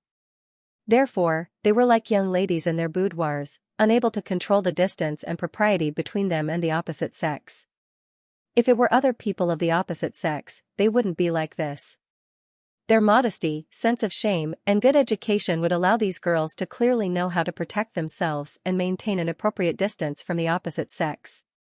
However, once there was an intimate man who could make them lower their guard and enter their world, they wouldn't be able to control the distance between them and would do things that they normally wouldn't do. Coupled with Sean's personality, it was easy for him to agitate others and make them impulsive or even reckless. Due to various reasons, it led to them doing some intimate acts. Perhaps, they were just interacting with Sharon in a way that they usually did with their friends, but they didn't realize in time that some of the things that girls could do with each other couldn't be done with boys. That being said, Rosie and Marika's behavior was still within the scope of common sense. At most, they were a little intimate, but Ter was different. Taking a bath with Sean every day. Even if he couldn't control the distance, he shouldn't do it casually, right? So, just like what the princess said, Ter, who looks cold on the surface, is actually very open-minded deep down. Wouldn't that be a little too exaggerated? I'm the one who's benefiting from it anyway, so why should I care so much? I'll just take it as the benefit of being a transmigrator. Anyway, you don't have to worry about Ter. I'll take care of her. Just ask around and you'll know how she's been recently. Sean brought the topic back to the present. I just want to say that I finally understand the relationship between you two. Simply put, Rosie and Ter were both descendants of the hero, and their families were close. It was only natural that they would interact with each other since they were young. Lily was also a descendant of the Lazahad family.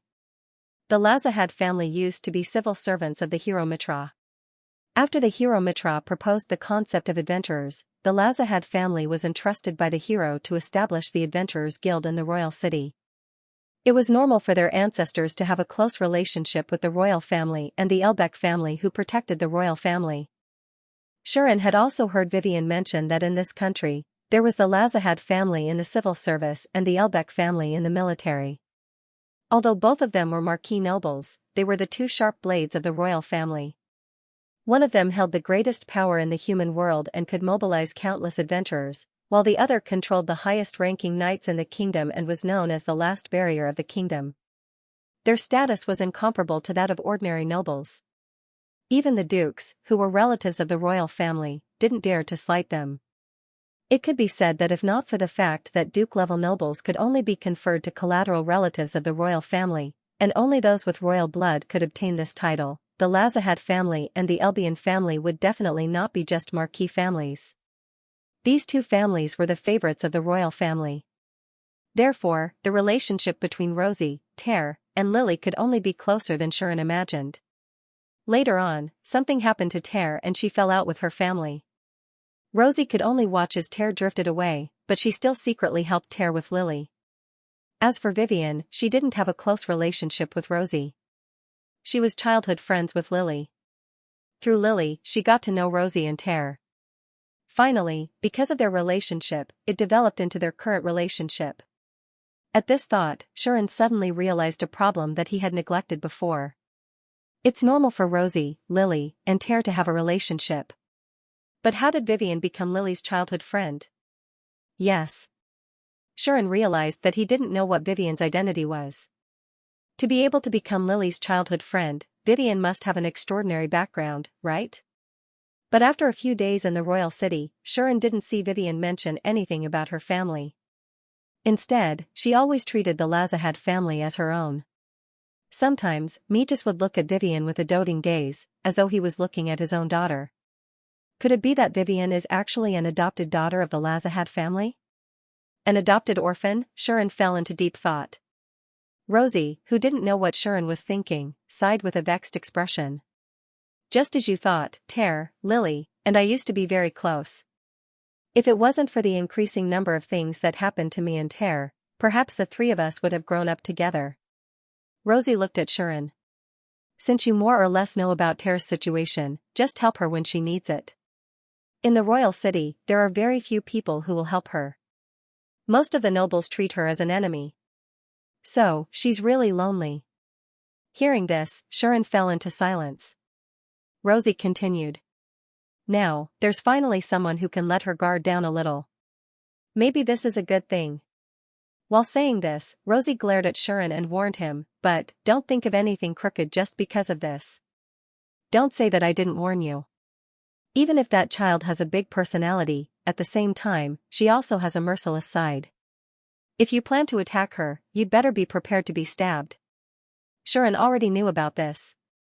Otherwise, how could he have endured until now? Also, I also have something to tell you. Rosie suddenly became serious. I've already been to the divine realm. This sentence made Xian completely energetic. Have you been to the divine realm? Xian's tone finally became a little impatient.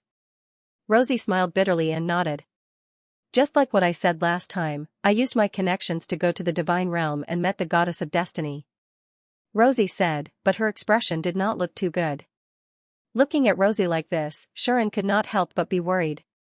What's wrong? Xian asked, did something happen? No. Rosie shook her head and said, it's the opposite. The opposite?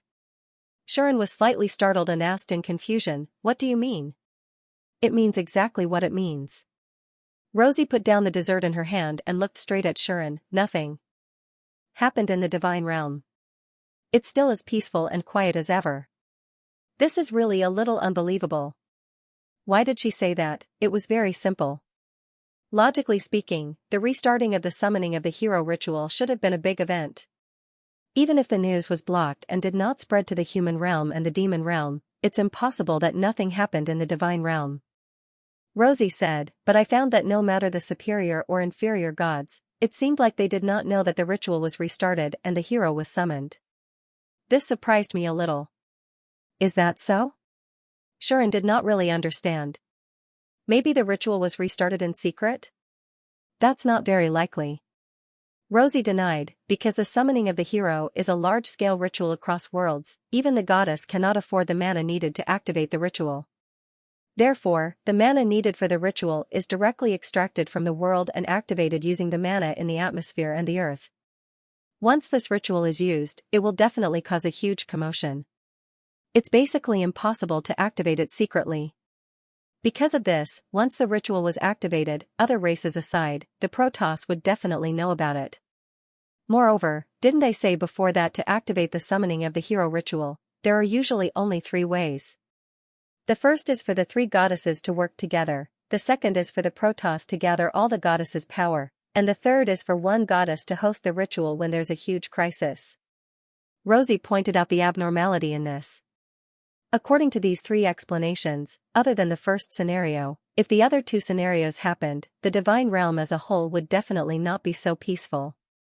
Even if it was the first scenario, the 3 goddesses themselves should have known about it, but I also found that the goddess of destiny seems to have no idea about this at all.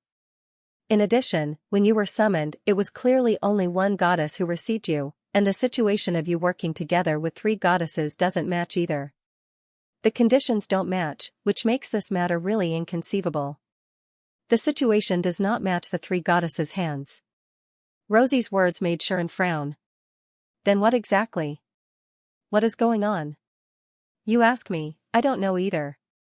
Rosie also frowned and said, I also tried to find out some information from the goddess of destiny and the other Protoss, such as whether there were any abnormalities in the divine realm recently, or whether there are other ways to activate the summoning of the hero. But no matter how I investigated, I could only find out that the divine realm is currently very peaceful and there are no abnormalities.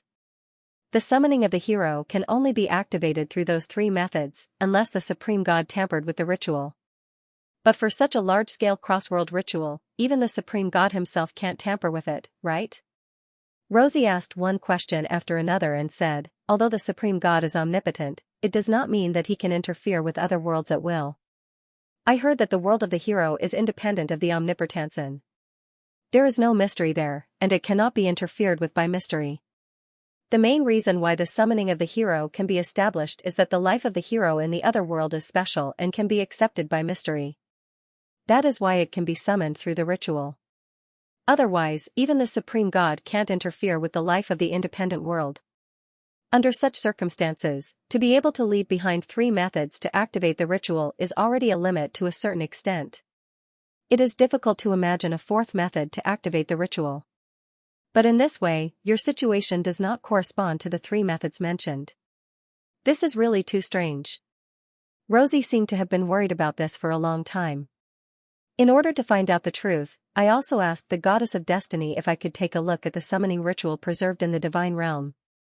Rosie said, but the goddess of destiny mentioned that the shrine with the ritual has always been sleeping at the end of the divine realm. It is protected by a barrier set up by the Supreme God himself. It can be said to be in a state of abandon and will never be activated again. Apart from the Supreme God himself, no life can cross that barrier and enter it. In other words, no matter how he looked at it, the summoning of the hero could not be activated, let alone had been activated. Then Sharon's expression became complicated. Your situation is really full of mysteries now, Rosie said softly. At least, based on the current situation, there may be a deeper inside story about your summoning. That kind of inside story, even the 3 goddesses did not know about. The only possibility is, at this point, Rosie did not continue to speak. But Sharon also knew what she wanted to say. Only existences at the level of the Supreme God could be involved in the inside story, right? Sharon revealed the latter part of Rosie's words. That's what I think. Rosie did not deny it. Of course, I also asked the goddess of destiny if I could see the Supreme God, but as I said before, I was mercilessly rejected. After that, I asked around to see if there was a goddess named Nian, but in the end, I found nothing. In other words, Nian was indeed a fake name, and there was no goddess with this name. There are too many mysteries, so I did not dare to tell the goddess of destiny and the other Protoss the truth about you, because I was worried that it would cause an irreversible uproar. Rosie pursed her lips and said, in the end, I could only find a few ancient books related to the hero and the summoning of the hero in the Divine Realm's great library, but there are basically no secrets in them. They are all things that we currently know. As she spoke, Rosie took out a few books and placed them in front of Sharon.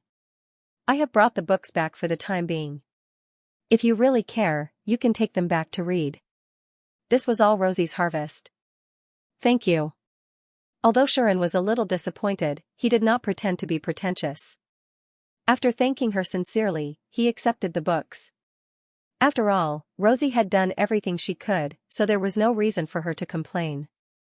She had done her best. However, this way, not only did the mysteries not be solved, but there were also more. End of chapter 179. Don't forget to subscribe, like, and share the video to support the channel.